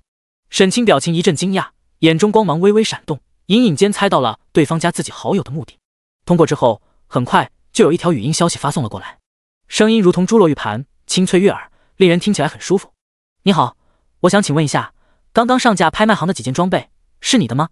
慕容小姐果然冰雪聪明，竟然这么快就猜到了我的头上。沈清笑着回道，没有否认。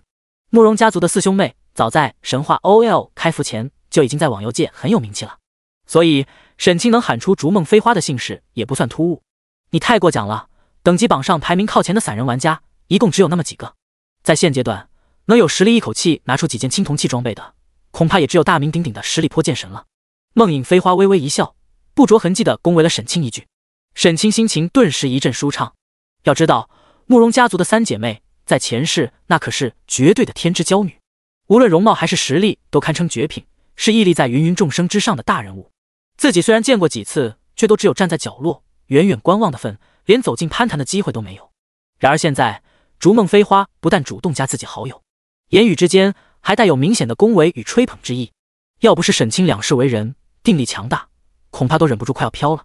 定了定神，笑着问道：慕容小姐突然找我，应该是有事要说吧？第13章梦影飞花。没错，这次找你确实有事。慕容华点了点头，道：我们风花雪月对你在商城上架的那几件装备很感兴趣，但是现在游戏初期金币资源比较紧张，可不可以现金交易？你提供一个银行卡号，我们商量好价钱后，直接把钱打你卡上。现在游戏初期金币的贬值速度非常快，早点兑现其实对你也有好处。慕容华的话其实没有错，如果正常情况的话，目前阶段交易装备肯定是线下交易更划算，不但能够早早兑现，还能免去系统盘剥，省下那10%的手续费。但是可惜，沈清包裹里的九转仙石是个吞金币的大户，想开出神话级奖励的话，必须在剩下2天多时间里设法搞到10万金币，所以至少这3天时间里，他不会选择线下交易，直接回复慕容华道：不好意思，我这几天也很需要游戏金币，所以不能接受线下交易。那好吧。慕容华有些遗憾地叹了口气，接着又道：但那本铁马冰河的技能书，你能不能取消拍卖，现在就直接卖给我？拍卖会的拍卖时长最短也要1个小时，我想早一点拿到技能书，价格方面绝对可以让你满意，2000枚金币怎么样？没有问题。沈清哈哈一笑，直接爽快答应下来。2000枚金币这个价格已经超出他的心理预期了，而且风花雪月这个公会在前世也属于非常有担当的大公会，游戏降临现实之后，庇护了特别多平民百姓，就连沈清也曾经受到过他们的恩惠，所以如果可能的话，沈清也乐得与他们交好，结个善缘。毕竟，如果沈清日后想要创立自己势力的话，少不了要和国服这几个大公会打交道，甚至彼此结盟对抗。风花雪月就是他准备争取绑到自己战车上的目标之一。和慕容华约定好之后，沈清又来到拍卖行，把刚刚上架的技能书铁马冰河取了回来。按照拍卖行的规则，玩家上架的拍卖品，如果中途撤回的话，要收取底价 20% 的费用作为违约金。好在沈清上架时没有把底价设太高，但也花了整整20金币才把技能书赎回来，心中不禁一阵心疼。沈清拿着取出来的技能书，来到和慕容华约好见面的东门广场。等了一会儿，就看见远处的传送阵上亮起一阵蓝色光芒，一道身穿淡蓝襦裙、容颜绝美、清丽无双的动人倩影从光芒中现身出来，其右手之中握着一只青碧戒尺，身材高挑，气质淡雅，如同出淤泥而不染清廉，令人望之怦然心动。目前整个国服能有实力来到次级主城的玩家也不过才100多人，所以现在整个东门广场格外空旷，只有沈清和慕容华2个人。慕容华目光一扫，就看见远处广场上站着一名帅气玩家，飞眉入鬓，目如朗星，身穿一袭赤红长袍，站姿潇洒，挺拔如松，身后斜背一把长剑，从肩膀后露出剑柄，散发出淡淡的青色光芒，一眼看去简直如同传说中的潇洒剑仙，真的走进了现实中。饶是以慕容华眼光之高，也不由得恍惚了一下，心中暗道一声好帅。片刻后才回过神来，小跑着来到沈清面前，笑着说道：不好意思，来晚了些，没久等吧。我也是才刚到而已，我们交易吧。沈清笑着说了一句，点开交易界面，把铁马冰河技能书放了上去。另外一边，慕容华在交易面板上放上了2040枚金币，竟然贴心的连违约金都帮忙付了。不愧是出身豪门的大家闺秀，果然会做人。交易完成，2个人都十分满意。慕容华一双动人的如水秋眸在沈清身上转了转，突然问道：不知道你有没有兴趣加入我们风花雪月呢？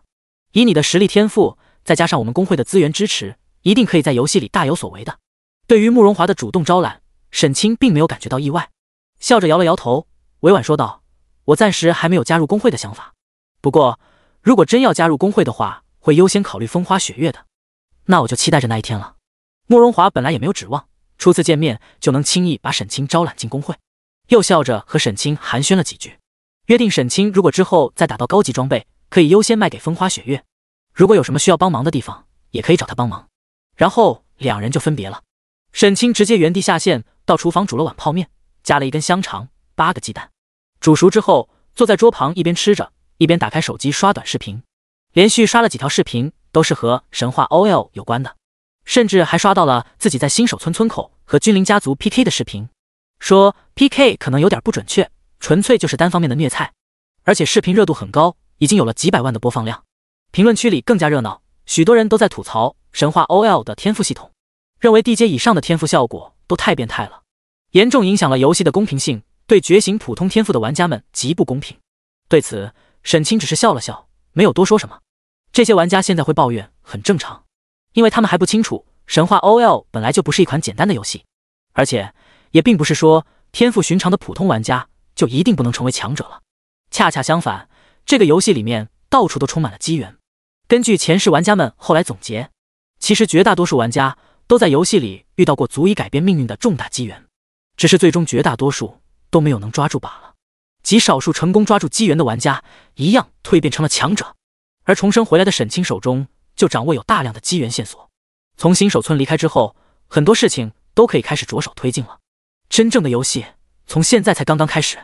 第14章房东太太。下午1点钟，沈清被闹钟的声音唤醒，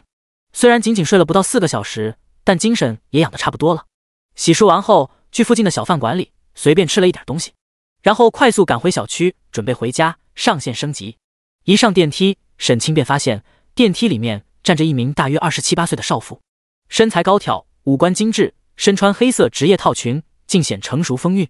微微一愣，然后笑着打招呼道：韵姐，好巧啊。这位少妇不是别人，正是沈清的房东太太苏韵。苏韵看见沈清也是有些惊讶，奇怪地问：你今天没有上班吗？我辞职了。沈清笑了笑道：现在整天窝在家打游戏，全职玩家。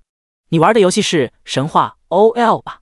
这个游戏我也玩了，里面确实机会很多，很有前途。加油吧，少年。苏韵对沈清鼓励的点了点头，低头从拎着的一袋水果里挑出一盒草莓递给沈清。那，韵姐送你的，祝你在游戏里鸿运当头。谢谢韵姐。沈清笑着接过水果，道了声谢。他租住的房间和苏韵就在对门，每天低头不见抬头见，早就已经非常熟了。很快，电梯到了6楼，两人走出电梯，互相道别。看着苏韵那充满成熟风韵的身影消失在房门之后，沈清忍不住暗暗地叹了一声：多好的女人啊！可惜命运对她却是那么残酷不公。这一世，在所有人的命运尚未滑入深渊之前，也许一切都还来得及改变，但前提是自己要变得足够强。沈清回到家里，洗了几颗草莓吃了，然后马上登录游戏。刚一上线，耳边便连续传来3条系统通知：通知，您在拍卖行委托拍卖的拍品虎骨盾牌已经成交，最终成交价格600金币，扣除手续费用60金币，540金币已发放到您的账户。通知，您在拍卖行委托拍卖的拍品猎地刀已经成交，最终成交价格560金币，扣除手续费用56金币，504金币已发放到您的账户。通知，您在拍卖行委托拍卖的拍品幽光匕首已经成交，最终成交价格730金币，扣除手续费用73金币，657金币已发放到您的账户。3件装备全部成交，卖出的价格也令沈清十分满意。沈清看了一眼拍卖明细，那件虎骨盾牌是被天榜高手千秋未央买走了。至于另外2件装备，买家则是同一个人，而且还是沈清的熟人。君临天下，这个傻叉富二代真是人傻钱多。沈清沈笑一声，关掉窗口，然后打开等级天榜。只见自己下线睡觉的几个小时，天榜排名已经发生了很大的变化。第1名千秋未央，等级15；第2名风行天下，等级15；第3名鬼见愁，等级15；第4名梦影飞花，等级14；第5名笑红尘，等级14；第6名我在东北玩泥巴，等级14；第7名千山暮雪，等级14；第8名风起清平，等级14；第9名天涯明月，等级14；第10名少林功夫好，等级14。游戏初期的排名竞争还是十分激烈的，有好几个新的名字出现在了榜单前10，应该是从游戏开服就没有休息，一直在线狂冲等级的干弟。那些暂时排名落后的高手也未必是实力不行，经过短暂休息养精蓄锐之后，又能很快再追回来。沈清现在游戏里主要有2个目标，一个是前往神秘地图标记出的宝藏地点，获得那份天书残卷，领悟仙阶技能；另外一个则是抓紧时间快速搞到10万金币，把9转仙石的奖励等级提升到神话级。但这2个目标实现起来都不简单。那处封存着天书残卷的秘境里有实力强大的怪物守护，正常来说至少需要玩家30级后身穿全套黄金器装备才有可能挑战成功。沈清现在等级太低，即便有杀伐正道加持的属性数值，也不可能顺利通关。所以沈清这次上线准备先花时间冲一下等级，刷刷装备，顺便叠一下杀伐正道的属性加成。在神话 OL 的野外地图里散落着特别多秘境副本，首通副本和打破记录的玩家能够获得丰厚奖励，远比单纯在野区里刷怪做任务升级要快得多。沈清的目标就是这些秘境副本，拥有前世记忆的他对很多副本入口的位置都十分熟悉。先是到城中药铺买了一批补给药品，然后快速走出城门，一头扎进炼剂区里。经过10几分钟的赶路后，沈清终于在一面陡峭的崖壁之下找到了一块刻满铭文的神秘符石。这块符石正是副本入口所在，里面是一个名为幽暗洞窟的副本，有3种怪物，3个 BOSS。 最大的特点是小怪数量多，正好方便沈清刷杀伐正道的天赋加成和练习技能熟练度，也是他在众多副本之中选择这个率先攻略的主要原因。然而令沈清有些惊讶的是，当他赶到的时候，符石上本来应该是蓝色的铭文已经变成了红色，这说明这处副本已经处于激活状态，现在正有人在里面杀怪。会是谁呢？沈清眼神微微闪动，露出几分感兴趣的神色。要知道这块副本石所在的炼级区周围都是15、16级的高级怪物，目前阶段能够有实力探索到这里的一共也就那么几个，竟然有人能够赶在自己前面发现这处副本入口，着实有些出乎意料。看来即便拥有前世记忆也不能掉以轻心啊，整个国服好几亿人，那些高手的实力和气运还是不能够小觑的。沈清心中喃喃暗道，并没有因为副本被人捷足先登而感到苦恼，反而更加来了兴致。既然如此，那么我们就来比比，看谁能够更快通关，拿下首通奖励吧。说完，沈清将掌心覆盖在副本符石上，随着一阵光芒闪过，出现在一条幽暗的洞窟之中。前方幽幽的黑暗里，几点红芒骤然亮起，赫然是2只倒挂在洞窟顶部的15级怪物大蝙蝠，猛然张开猩红双眼，朝着沈清飞扑过来。如果是某些胆小的玩家，一进副本就突然遭遇到这种场景，恐怕当场就要被吓一跳，手忙脚乱。但沈清却怡然不惧，右手并指朝前一指，果断发动技能御剑术。第15章技能升级，全符手通。吭！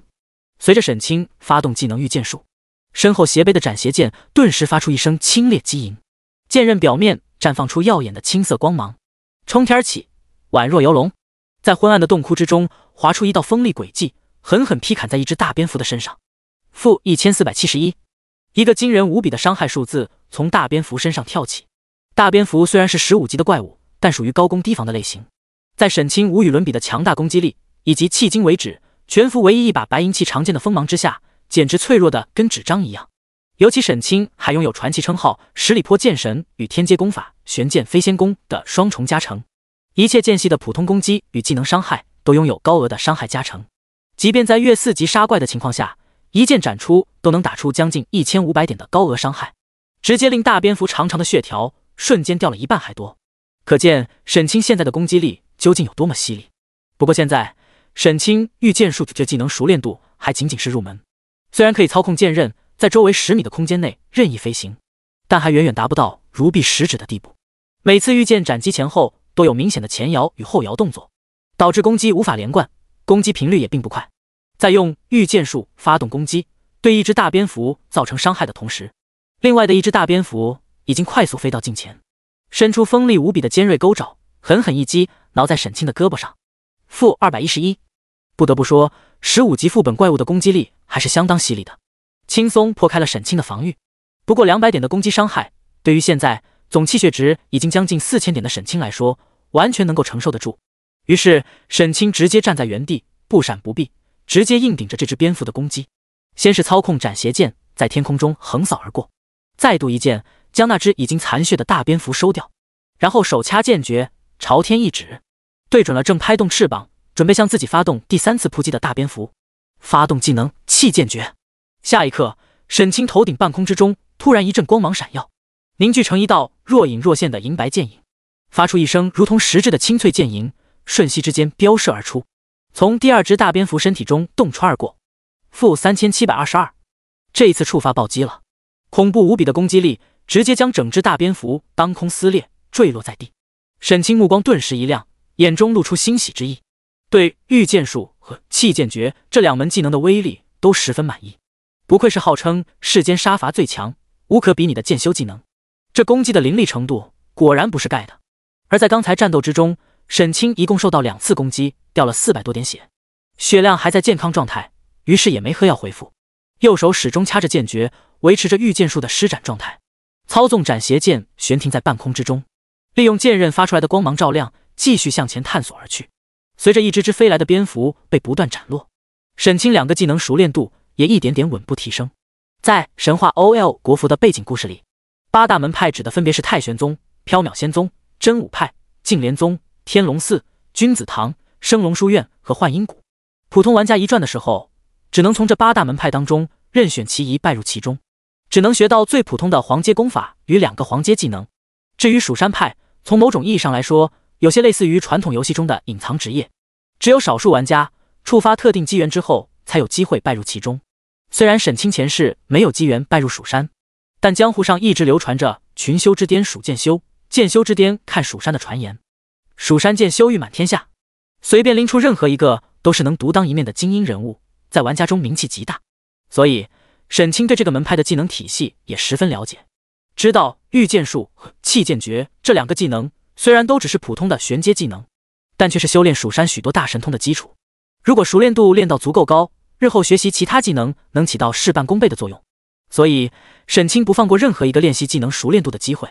始终维持御剑术在施展状态，逮着机会就用气剑决射怪物一下子。真气和法力不够了，马上喝药进行回复。如此这般，过了将近半个小时，沈清耳边终于传来一声清脆的系统提示：叮。恭喜，你的技能御剑术熟练等级提升至熟练，熟练度等级入门、熟练、精通、炉火纯青、登峰造极、出神入化。沈清心中一喜，马上试验升级后的技能效果，发现熟练度等级提升到熟练之后，不但攻击距离大幅增加，从原本的5米提升到了10米，而且每次御剑攻击的前摇和后摇都没有那么明显了，使得攻击更加流畅，在相同的时间之内，攻击频次有所提高，也拥有了更多的操作空间。沈清对此十分满意。又过了几分钟，气剑诀的熟练度等级也升级了，攻击距离从原本的10米提升到15米，伤害加成也从原本的 110% 提升到了 130%。幽暗洞窟里的怪物本就对沈清造不成什么威胁，2个技能升级之后，刷起来就更轻松了，直接从10米开外就开始攻击。那些小怪压根冲不到沈清的近前，就全都纷纷死掉了。至于副本里的3个 BOSS， 前面2只都是黑铁气级的小 BOSS， 沈清轻轻松松就打发了，只有最后一只18级的青铜气级 BOSS 弄火狐王稍微费了一些手脚，但凭借对这个副本的熟悉以及精准的游戏操作，也有惊无险的顺利击杀了。叮！当弄火狐王尸体倒下的一瞬间，沈清耳边马上响起游戏提示：恭喜你成功通关幽暗洞窟副本，通关时长1小时41分钟，综合评价 SS， 获得奖励经验加10000，金币加200，吸血戒指、青铜器。与此同时，更是有一道响亮的系统铃声在全服范围内回荡开来。全服通告：恭喜玩家任逍遥成功通关幽暗洞窟副本，通关时长1小时41分，创造副本通关记录。奖励经验加20000，声望值加200，金币加200，幽暗套装、青铜器。第16章野外 PK 鬼见愁。全服通告：恭喜玩家任逍遥成功通关幽暗洞窟副本，通关时长1小时41分，创造副本通关记录。奖励经验加20000，声望值加200，金币加200，幽暗套装、青铜器。简简单单一则通告，又一次令全服震动，无数玩家纷纷抬头，激动无比的热议起来。副本？哪有副本？入口在哪？我怎么不知道？你问我，我特么问谁去？不过我劝你还是省省心吧，就你这一身破烂装备，就算找到副本入口，进去不也是送死吗？靠！扎心了老铁！幽暗套装，难道是一整套青铜器套装吗？卧槽，牛逼啊！现阶段穿一套青铜器套装，在练级地岂不是能横着走了？奖励结算完成之后，沈清很快被传送出副本，马上翻开包裹，查看起刚刚获得的幽暗套装，发现套装一共有5件套，分别是幽暗头箍、幽暗皮甲、幽暗护腕、幽暗护腿、幽暗皮靴。标准的皮甲5件套，每件装备的属性加成都很不错，套装效果更是增幅了 20% 的敏捷属性，适合快攻型的武者装备。沈清修炼的玄剑飞仙功属于真武同修的功法，武者、修真者的装备都能穿，这套装备自然也能用。不过幽暗套装的装备等级是18级，然而沈清即便独自通关了整个副本，拿到了 SS 的通关评级以及副本首通的经验奖励，现在也不过才刚刚14级而已，根本不够装备条件，这也是越级杀怪的弊端之一。打出来的高阶装备没办法第一时间穿到身上，放在包裹里心痒痒，就很烦。好在沈清也不光指望着装备加属性，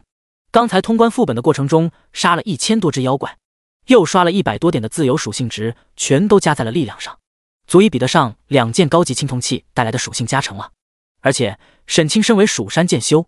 选装备时最佳首选是能增加攻击力的进攻型装备，其次是能加成精神属性、增强法术系技能伤害的装备。幽暗套装的套装效果加成的是敏捷属性，和沈清追求的方向不一致，所以就算等级达到要求，沈清也不打算自己使用这套装备，而是准备拿出去卖，相信绝对能卖个好价钱。除了这套幽暗套装之外，副本 BOSS 弄火狐王也给沈清报了3件青铜器装备，不过那3件装备的装备等级也比较高，而且也不是适合沈清的类型，所以沈清也不打算自己使用，准备到时候和幽暗套装一起卖。倒是那枚通关后奖励的吸血戒指提供了 5% 的吸血属性，这让沈清十分喜欢，准备升到16级后留着自用。沈清清点完了奖励，正准备走，突然副本符石光芒一闪，又一道身影被传送出来。沈清目光顿时一凝，凝神看去，只见传送出来的身影是一个相貌冷峻的高大少年，身穿一套精悍的铠甲装备，手中紧握一杆黑色长枪。虽然年纪不算很大，脸上还带有几分未脱的稚气，但却已有峥嵘之意，眼神坚毅，桀骜不驯，目光锐利，如同鹰隼，头上顶着3个字的 ID， 鬼见愁。原来是他，沈清心神微微一动。鬼见愁这个 ID， 相信任何一个国服玩家都不会陌生。自从等级天榜开榜以来，就从来没有掉出过前10之列，现在更是一口气冲进了前3。即便在沈清前世游戏融合现实之后，龙国众多顶尖强者之中，这个男人也绝对属于那种跺一跺脚能够令整个国服为之颤动的风云人物。而他之所以能那么强大，主要原因就在于觉醒了一个极其妖孽的天阶天赋，能够每秒钟回复 10% 以损失生命值，并且会随着自身血量的降低获得持续提升的伤害加成。血量越低，回血越快，伤害越高。到了游戏后期，总血量叠加到一定程度后，完全就是一座永不陷落的战争堡垒。而且此人性格桀骜不驯，前世曾有很多公会试图将他招到麾下，但最终都以失败告终，是整个国服所有顶尖强者之中为数不多的几个散人玩家。沈清心中也有招揽他的想法，如果能够成功的话，那未来自己创建的势力无异于拥有了一根能顶天立地的坚强支柱。只是沈清没有想到两人的初次见面会来得这么快，竟在这里不期而遇，于是笑了笑，主动挥手打招呼道：“你好啊，幸会。”任逍遥。鬼见愁的脸色却并不怎么好看，这也难怪，恐怕任谁辛辛苦苦打了半天副本，眼看就快要到手的首通奖励，却突然被别人杀出来半路截胡，也都不会开心。他目光审视地打量了沈清几眼，语气冷冷地沉声道：“传说中的十里坡剑神果然名不虚传，竟然不到2个小时就通关了这个副本，这一点我技不如人，没什么好说的。不过事儿却不能这么算了，你总该给我个交代吧？你想要什么交代？”沈清反问。很简单，咱们2个 PK 一把，分个胜负。鬼见愁跃跃欲试地说道，眼神之中满是战意。沈清也没有拒绝的理由，直接干脆答应下来，向鬼见愁发起切磋战的邀请。两人中间的地面上出现了一根迎风飘扬的红色战旗。切磋战是受游戏规则保护的 PK 模式，落败一方不会受到任何惩罚。但鬼见愁直接拒绝了沈清的邀请，枪锋一摆，桀骜不驯道：“切磋战没意思，既然要 PK， 那就直接来生死战，死亡掉级各安天命，与人无尤。”看得出来，鬼见愁对自己的实力很有信心。他在前世也向来以骁勇善战、热衷生死决战而闻名，而面对鬼见愁的咄咄逼人，沈清也没有任何退缩的道理。他知道鬼见愁是一个桀骜不驯、极度自傲的人，对付这种人就要像当年诸葛亮七擒孟获一样，不断狠狠地打击他，用一次次残酷的失败去教训他，直至把他打得道心崩溃，怀疑人生，心中所有的自豪与桀骜都被彻底击溃，才能有机会征服他。所以沈清微微一笑，接受了鬼见愁的挑战，反手抽出背后长剑，剑锋一摆，笑着说道：“也不要怪我欺负你，这样吧，只要你能逼我使出技能，就算我输。”第17章神乎其技的游戏操作。这样吧，只要你能逼我使出技能，就算我输。沈清轻描淡写的一句话，顿时令鬼见愁怒气拉满。向来骄傲自负的他，怎么能受得了这种轻视？2条剑眉当场便是倒竖起来，怒喝一声：“大言不惭！”而后猛然挺起长枪，一个突刺就朝沈清胸前灌来，势如狂龙，凶猛爆裂。但沈清脸色却丝毫不变，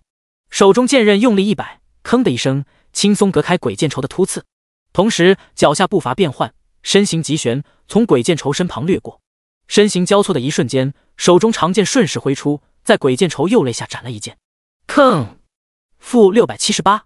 伴随着金铁交击的铿锵之声，鬼见愁头顶跳跃出一个大大的伤害数字。两人同时都是一愣。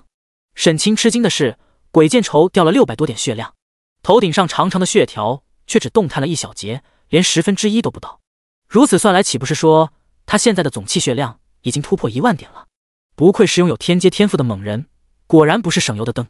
鬼见愁吃惊的是，沈清轻描淡写的随意一剑，竟然能砍出这么高的伤害数值。要知道，他这一身铠甲装备加成的防御力可是极高，即便刚才副本里的终极 BOSS 在不使用技能的情况下，一次普通攻击也就能打掉自己这么多血量，岂不是说眼前只有14级的沈清，攻击力已经能与18级的青铜器级 BOSS 相提并论了？这是什么妖孽怪胎？不过吃惊归吃惊，鬼见愁手上的动作却没有停，他可不是干挨打不还手的主。冷哼一声，突然出用枪杆的尾端朝着沈清狠狠戳去。这一招可称得上出其不意，角度刁钻。尤其现在沈清和他距离很近，压根没什么操作闪躲的空间。如果换成其他玩家，猝不及防之下，恐怕就要中招了。但可惜他遇到了沈清。虽然沈清前世没有觉醒高阶天赋，只是一个毫不起眼的普通玩家，但也是正儿八经在动荡的乱世中生存了数年之久，经历了一场场残酷血战的百战老兵。现在网上有一句话叫不要用你的爱好挑战别人的专业，如果放在沈清和鬼见愁身上，就是不要用你娱乐的手段去挑战别人活命的本事。沈清前世虽然天赋不高，装备不好，技能配置也并不强，但是唯独战斗技巧和战斗意识早已在一场场残酷的生死厮杀中磨练到炉火纯青，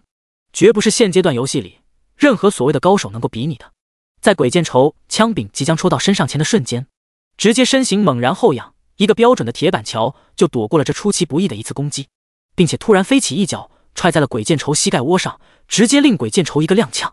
还没有等站稳身形，沈清已然追击过来，连续2剑砍在背后。其实单以操作水准论，现在的鬼见愁即便无法跻身顶尖行列，也绝对算得上一流了。但和沈清这个在血火厮杀中淬炼了数年的百战老兵比起来，还是太嫩了。尤其为了契合天赋，他把所有自由属性都加点在了体质上面。然而沈清却足足加点了200点敏捷属性，移速更高，攻速更快，操作空间就更大了。于是接下来的战斗对心高气傲的鬼见愁来说，简直就是一场折磨。短短几分钟时间内，他几乎使出了浑身解数，却压根摸不到沈清的半片衣角。每次攻击不是被沈清提前预判闪避开了，就是在坚不容发的最后关头及时用剑格挡住了。反而是沈清的攻击每一剑角度都刁钻无比，招招瞄准他的破绽难以顾及到的防御死角，让鬼见愁左支右绌，难以招架，血量刷刷刷的狂掉。不过鬼见愁也确实有种不肯放下心中傲气，哪怕已经被沈清逼迫到这个份上，也硬是没有使用技能，不肯在 PK 中占沈清一点便宜。本来还想凭借着天赋带来的高额回血效果和沈清再多耗一阵，至少要在落败之前成功击中沈清一次。结果万万没有想到，在血量降低到剩下1000多点的时候，沈清竟突然间暴起发难，剑刃斜劈，接铁山靠，再接肘击，一套迅雷不及掩耳的丝滑小连招，竟然利用连贯无比的动作衔接，在短短1秒钟时间内接连打出3次普攻，直接将他最后的一节血条瞬间清空，连每秒钟高达1000点的回血速度都救不了，直至躯体化为白光彻底消散的一瞬间，鬼见愁的眼神之中依然写满了深深的震撼之意，脑袋瓜子嗡嗡的响，甚至感到怀疑人生。唰！下一刻，鬼见愁眼前光芒一闪，在问剑城中的复活点重生了。这一次的 PK 失败让他付出了惨痛的代价，不但辛苦练起来的等级掉了1级，直接从等级天榜上排名第3的高位直接掉到了100名开外，身上的装备都爆了2件，可以说是损失惨重。但是对于这些损失，鬼见愁却一点也没有在意。此时此刻，眼神之中满是深深的震撼与迷惘之色。刚刚和沈清的一番交手，给他造成了无与伦比的巨大冲击。这家伙究竟是什么妖孽？那种妙到毫巅的极限操作，真的是人类能掌握的吗？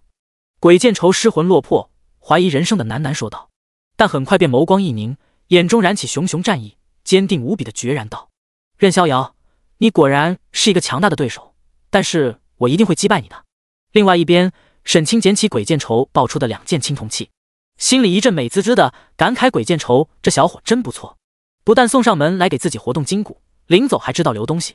日后可以重点关照，多多切磋。不过眼下对于沈清来说，最重要的事情还是搞钱。虽然通过刷副本拿手通奖励的方法来钱很快，但是许多副本都有进入频次限制，比如刚才的幽暗洞窟就规定24小时之内玩家只能进入1次，杜绝了沈清靠连续通关反复薅羊毛的可能。而且现在许多副本都还处于隐藏状态，入口坐标没有被玩家们发现，自己刷1个2个的还问题不大，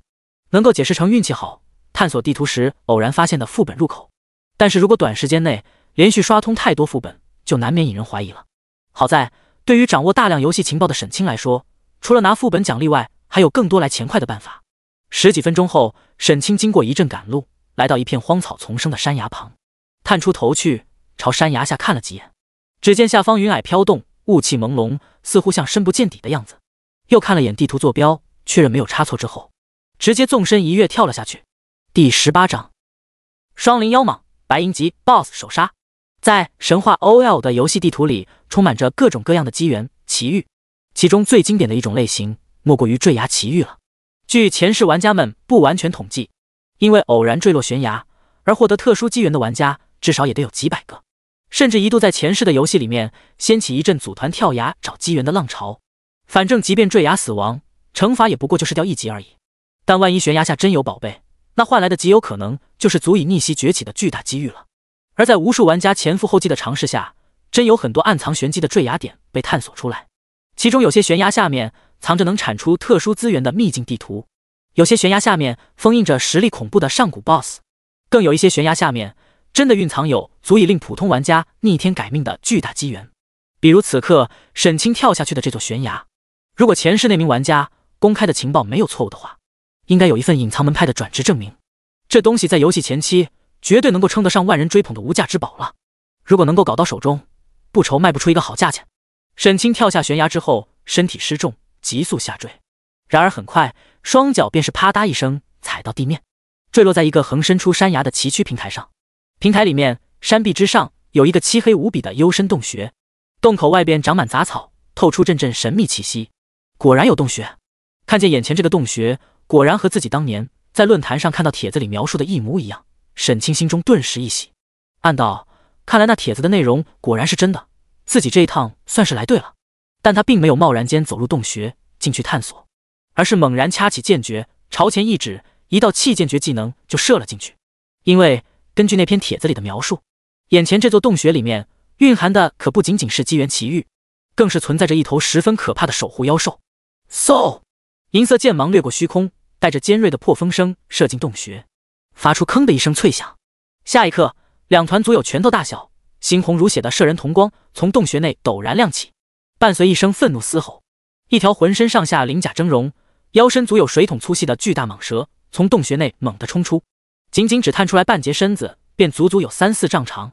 一片片巴掌大小的蓝色鳞片在阳光照射下闪闪发光，浑身上下笼罩着一层凛冽无比的冰冷气息，令周围地面都快速凝结了一层白霜。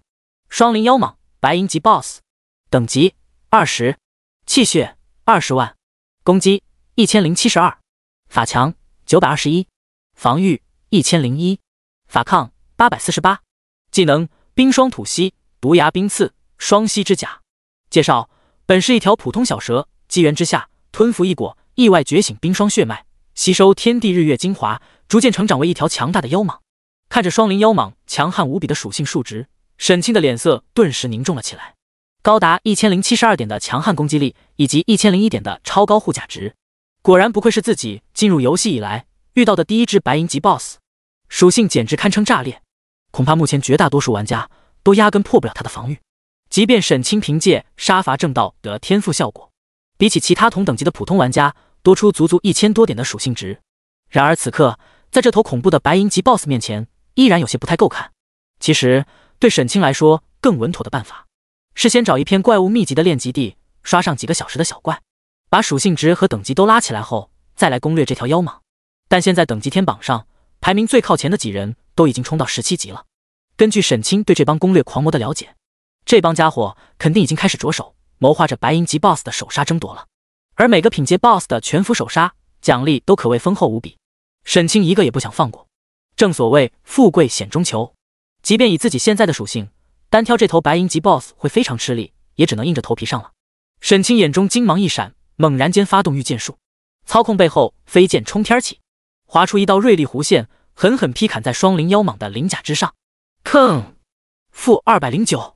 剑刃划过坚硬鳞甲，蹦出一串火花，却只打出200出头的微弱伤害。而双鳞妖蟒的气血总量却达到了惊人的20万点，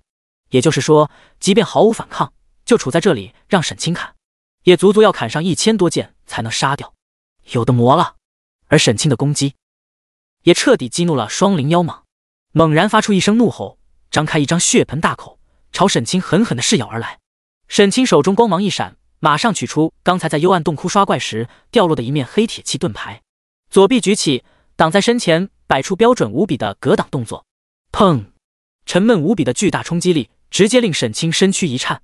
即便成功格挡攻击，头顶上方依然跳跃出213点的伤害数字，这令沈清心头一惊。如果没有格挡的话，怕不是要超过500了。不过好在野兽系的低级 BOSS 攻击的套路和模式都相对单一，每次发动攻击之前都会有十分明显的前摇动作，只要熟悉套路之后，是可以做到操作规避的。之后，沈清又试探着和双灵妖蟒交战了几个回合，渐渐摸清双灵妖蟒的攻击频次大约是 1.5 秒一次，而沈清的包裹里补给充足，装满了能瞬回500点气血的大红药。大红药的使用 CD 是5秒钟，也就是说，只要沈清能够保证双灵妖蟒每3次攻击中能够成功规避1次，并格挡下剩下2次，就能通过喝药回复拉住血线，成功磨掉这头 BOSS。这对于沈清的操作能力无疑是一个巨大的考验。但之前与鬼见愁的一场 PK 早已证明了沈清的操作能力毋庸置疑。前世一次次九死一生的浴血厮杀，连攻击模式更加复杂的灵气级 BOSS 都利用战斗技巧极限斩杀过。像这种程度的规避与格挡操作，对沈清来说并不算太难。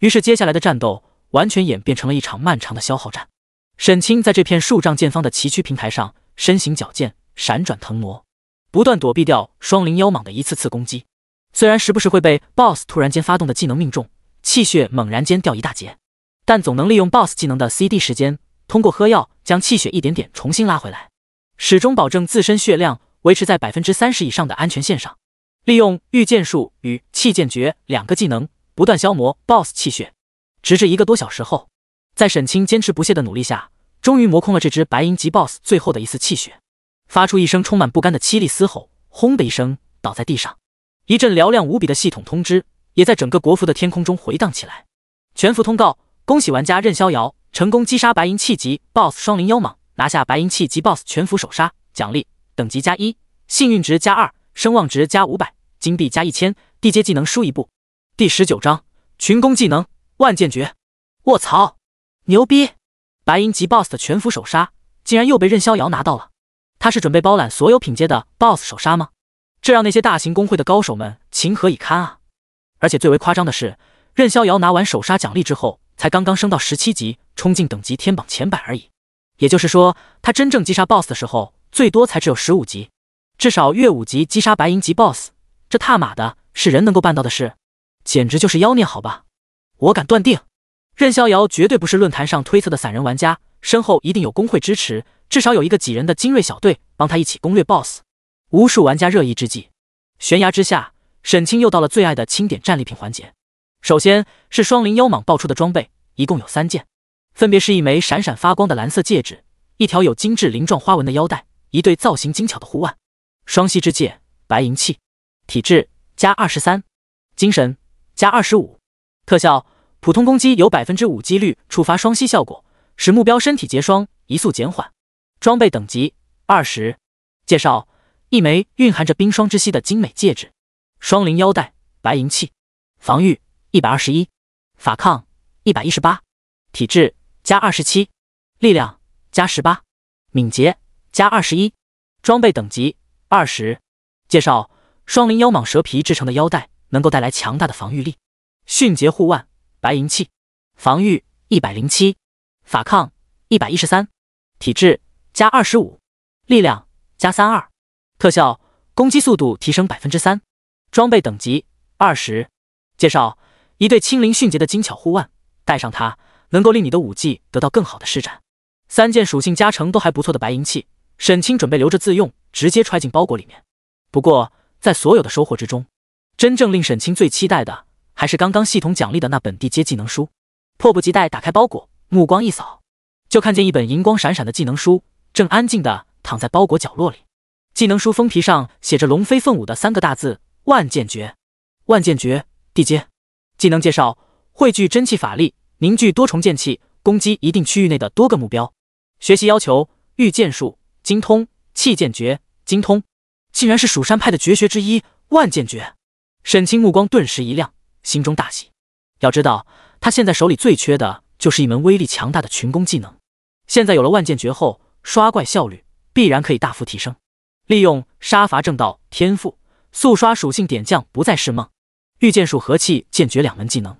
在刚才鏖战 BOSS 的过程中都已经提升到精通级了，已经满足学习条件，所以沈清直接学习。下一刻，技能书就消失不见，变成一枚银光灿灿的技能图标出现在沈清的技能栏里。沈清也看到了这门技能的详细效果。万剑诀主动，技能等级地阶。掌握程度，入门0100。技能介绍：释放体内真气法力，凝聚10道灵力剑气，攻击20米范围内多个目标，每道剑气造成70%攻击力的伤害。技能消耗500真气，200法力。冷却时间30秒。入门级技能就能释放10道剑气，同时攻击10个目标，可以说是犀利无比。日后随着技能熟练度提升，剑气数量和每道剑气能够造成的伤害肯定还会随之增加。如果能练到出神入化的境界，到那时候技能一放，万道剑气从天而降，场面之宏大，威力之恐怖，比起某些天阶技能都不遑多让。沈清前世曾经见过蜀山强者全力施展万剑诀时那万剑横空的震撼场景，对那极具冲击力的一幕印象深刻，始终念念不忘。今天也终于如愿以偿，学到这个技能了，心中激动可想而知。马上迫不及待对准远处崖壁上生长的一株小树，剑诀一指，发动技能。天空之中神光绽放，转眼之间汇聚成10道锋利无比的银白剑光，如疾风骤雨般疯狂射落，顷刻间将那棵小树斩碎成无数碎木，坠下悬崖。可以。沈清满意的点了点头，对这万剑诀的威力十分满意，拍了拍手，转身走进山洞里面，利用斩邪剑发出的光芒照亮，很快就在洞穴深处发现了一具腐朽的骸骨。骸骨周围地面之上随意的散落着3件物品，一把已经断掉的破碎长剑，一枚通体幽蓝的玉质令牌，一方严丝合缝的青铜宝匣。地面之上有几行匆忙写出的潦草字迹，大意是自己身负重伤，命不久矣，请后世有缘人帮忙将青铜宝匣送到洛天宫，将会获得丰厚奖赏。沈清拿起令牌和宝匣的瞬间，耳边马上响起系统提示：叮，你触发剧情任务神秘强者的临终委托，请问是否接受任务？任务内容：将神秘强者的身份令牌与青铜宝匣送往洛天宫，你将获得丰厚奖励，并获得成为洛天宫内门弟子的机会。任务可转移。沈清没有犹豫，果断选择接受任务，然后打开好友列表，找到目前唯一的一个游戏好友梦影飞花，把任务内容制成图件发了过去。下一刻，梦影飞花直接发起了语音通话的申请。沈清接起通话之后，梦影飞花难掩激动的声音就传来了过来：这个隐藏门派的任务你是在哪里搞到的？可不可以卖给我们？如果不是打算出手的话，就不会发给你了。沈清笑道：不过还要看你们能出多高的价钱，价钱方面可以商量，不如回城见面谈吧。没问题。沈清和梦影飞花约定好见面地点，然后捏碎回城卷轴，直接回城。回城卷轴价格5枚金币一张，在金币价紧张、价格高涨的现阶段，相当于好几百块钱，绝对是许多玩家都用不起的奢侈品了。但是对于沈清来说，却压根就不算什么，时间才是最宝贵的。沈清回城之后，来到约定好的碰头地点，没过多久，就看见一身青色衣裙的梦影飞花出现在视线之中，身后还跟着2个明眸善睐、国色天香的双胞胎小美女，以及一个浓眉大眼的英武青年。第20章慕容雪的挑逗。想不到这么快又见面了。慕容华走上前来，唇角扬起，微微一笑，向沈清依次引荐了自己身后的兄妹几人。慕容雪和慕容月这对双胞胎姐妹花满眼好奇地打量着沈清，忍不住的窃窃私语：这就是任逍遥吗？终于见到真人了，果然好帅。没错，比咱大哥可帅多了，怪不得二姐一整天都魂不守舍，念念不忘的。两姐妹虽然在窃窃私语，但是声音也并不小，刚好让周围几个人都能听见。慕容峰的脸色当场就是一黑，慕容华脸上笑容也微微一僵，没好气的瞪了这2个不省心的妹妹一眼，望向沈清，转移话题道：这个任务你需要什么条件才肯出手？一口价10万金币。沈清没有拐弯抹角，直接报出了自己的底价。什么？10万金币？对方4人一听，顿时都吃了一大惊。慕容峰眉头当场就皱了起来，沉声说道：兄弟，你知道现在游戏金币和现实货币的汇率是多少吗？1金币要120多块钱，10万金币就是1200万。即便隐藏门派的转职任务再稀有、再珍贵，也值不上这个价吧？我们是抱着诚意来和你谈的，希望你也坦诚一些，不要开这种不切实际的天价。我的底价就是10万金币，不能再低了，但我没说让你们现在就付清。沈清嘴角一扬，笑着说道：我可以先把任务转给你们，后天中午再来收钱。照现在金币的贬值速度，到那时候1枚金币的价格也就20块钱左右，这个价格应该不算高了吧？听完沈清的话之后，慕容峰等兄妹4人表情顿时微微变化，露出若有所思之色，彼此用目光交流了几眼，最终慕容华拍板决定道：好，既然如此，那就一言为定，这个任务我们要了。不过，你现在就把任务转给我们，难道不怕2天之后我们赖账吗？哈哈，有什么可担心的？单凭风花雪月这4个字，就不仅仅值200万。沈清哈哈一笑道：“而且游戏才刚开服不久，以后合作的机会还多的是呢。我也相信你们不会这么短视，为了区200多万，把自己的招牌砸了。”沈清的话语让慕容峰非常受用，十分欣赏地拍了拍沈清的肩膀，哈哈笑道：“兄弟果然性情中人，日后如果有需要帮忙的地方，尽管开口。你这个朋友，我们风花雪月交了，荣幸之至。”沈清欣然一笑，问几人道：“我把任务转给谁呢？”“给我。”慕容雪马上跳出来，摊开一双7双赛雪的白嫩小手，笑嘻嘻地伸向沈清。沈清把身份令牌和青铜宝匣2件任务物品取出来，交给慕容雪。任务同时转移过去。慕容雪接到任务，顿时开心无比，漂亮的眼眸眨了眨，对沈清道：“逍遥哥哥，你的真不考虑加入我们公会吗？偷偷告诉你，我二姐还是单身哦，正所谓近水楼台。”慕容雪，慕容华绝美的俏脸顿时一红，飞快朝沈清偷瞟了一眼，在慕容雪胳膊上用力地拧了一把。这小妮子胡言乱语的瞎说什么？沈清表情一脸平静，假装什么都没听到。虽然慕容华确实可称得上国色天香，无论身材、气质、涵养、谈吐，都可谓是无可挑剔。如果真能追到手中，更相当于拥有了2个漂亮无比的双胞胎小姨子，简直是无数男人梦寐以求的最佳伴侣。但沈清可不会天真的认为，像这样的极品美女是能轻易追到手的。慕容雪这丫头，表面看似没心没肺、古灵精怪，其实心里精明着呢。刚才分明是在故意挑逗自己，万一自己真的心动，头脑一热就加入了风花雪月，才是上了他的大当。加入风花雪月是不可能的，不过沈清心中倒是存在一个想法，日后如果可能的话，将整个风花雪月都纳入到自己麾下，到那时候不一样是近水楼台吗？哇，你这家伙想什么呢？突然笑得这么淫荡。慕容月满眼狐疑地看着沈清，突然说道：“哪有？你看错了。”沈清赶忙收住心中遐想，正色说道：“我刚刚正在梳理，还有哪些装备可以卖给你们。”说完，沈清便从包裹里面掏出一件件自己用不上的装备，摆在了4兄妹面前。风花雪月是大型公会，光是公会核心成员就有几百人，目前阶段高级装备稀缺无比，可以说是来者不拒。沈清也乐得把装备卖给他们，赚个人情。最终，沈清把自己包裹里面所有用不到的装备全部打包卖给了风花雪月，包括那套18级的青铜器套装、幽暗套装，一共卖了2万金币，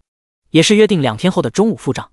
虽然按照规律推算，只要投喂10万金币就能把9转仙石的奖励等级提升到神话级了，但多喂点儿总没有错。毕竟，即便同为神级奖励，也有高低好坏之分。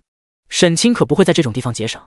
甚至很想尝试一下，如果投喂100万金币，能不能开出传说中的超神级奖励。交易完成之后，4兄妹跟沈清告别，马不停蹄赶往城中的传送阵方向，帮慕容雪做转职任务去了。现在游戏开服还不到24小时，正是开荒关键阶段，各方势力竞争激烈，越早完成转职任务，就能越早抢占先机。沈清在主城里转了一圈，花了几枚金币，把装备耐久度补满，并补充完药水之后，也再一次出了城门，迎着晚霞，一路向西，直奔一片名为月光竹林的地图而去。之所以去那张地图，一是为了刷怪练级增强属性，还有另一个更为重要的目的，是为了邂逅一位神话 OL 游戏里国服的关键 NPC。 第21章，任逍遥真是个厚道人啊。神话 OL 游戏里的 NPC 从某种程度上来说，并不是单纯意义上的数据代码，日后都会降临到现实的世界之中，所以拥有十分完善的好感度机制。许多特殊任务或者隐藏剧情都需要与 NPC 好感度达到一定程度后才能触发，因此想在游戏里混得好，和 NPC 搞好关系也至关重要。而且越是身份特殊、实力强大的重要 NPC， 关系到位后能够获得的收益越大。不过那些高等级 NPC 目前阶段也都在高等级地图出没，普通玩家很难有机会接触到。沈清前世拜入的修行门派是太玄宗，关系最好的一个 NPC 是太玄宗的大师姐于凤清。于凤清除了太玄宗大师姐的身份外，更是3大上古世家之一于家的嫡系传人，身份尊贵，天赋卓绝。游戏融合现实之后，更是几度获得机缘，在动荡乱世中逆势崛起，是国服新生代修士中首屈一指的领军人物，算是整个国服最具潜力的几个重要 NPC 之一。而且最为关键的是，沈清前世为了和他搞好关系，曾经在网上搜集了关于他的大量情报，可以说是知根知底，熟的不能再熟了。根据前世情报，于凤清第一次出现在玩家的视野之中，就是在今天晚上。他会被一头暗金气级的强横 BOSS 追杀，受伤躲进月光竹林。前世是几个在月光竹林刷怪练级的玩家，偶然间遇到了于凤清，帮助他化解了危机，并击杀了那头 BOSS。后来那几个玩家也因此得到了于凤清馈赠的任务奖励，其中一个太玄宗的弟子更是因此搭上了于凤清这条线，日后在太玄宗混得风生水起，获得了很大的好处。对于那几个前世的幸运玩家，沈清还是只有一句话：你们的机缘很好，不过现在是我的了，大师姐的安危由我守护。月光竹林这张地图离问剑城距离不近，沈清足足跑了小半个小时的地图，才终于赶到。竹林中活跃着嗜血竹鼠、月光螳螂等几种20级上下的野兽系怪物，刚好适合现在的沈清拿来练级。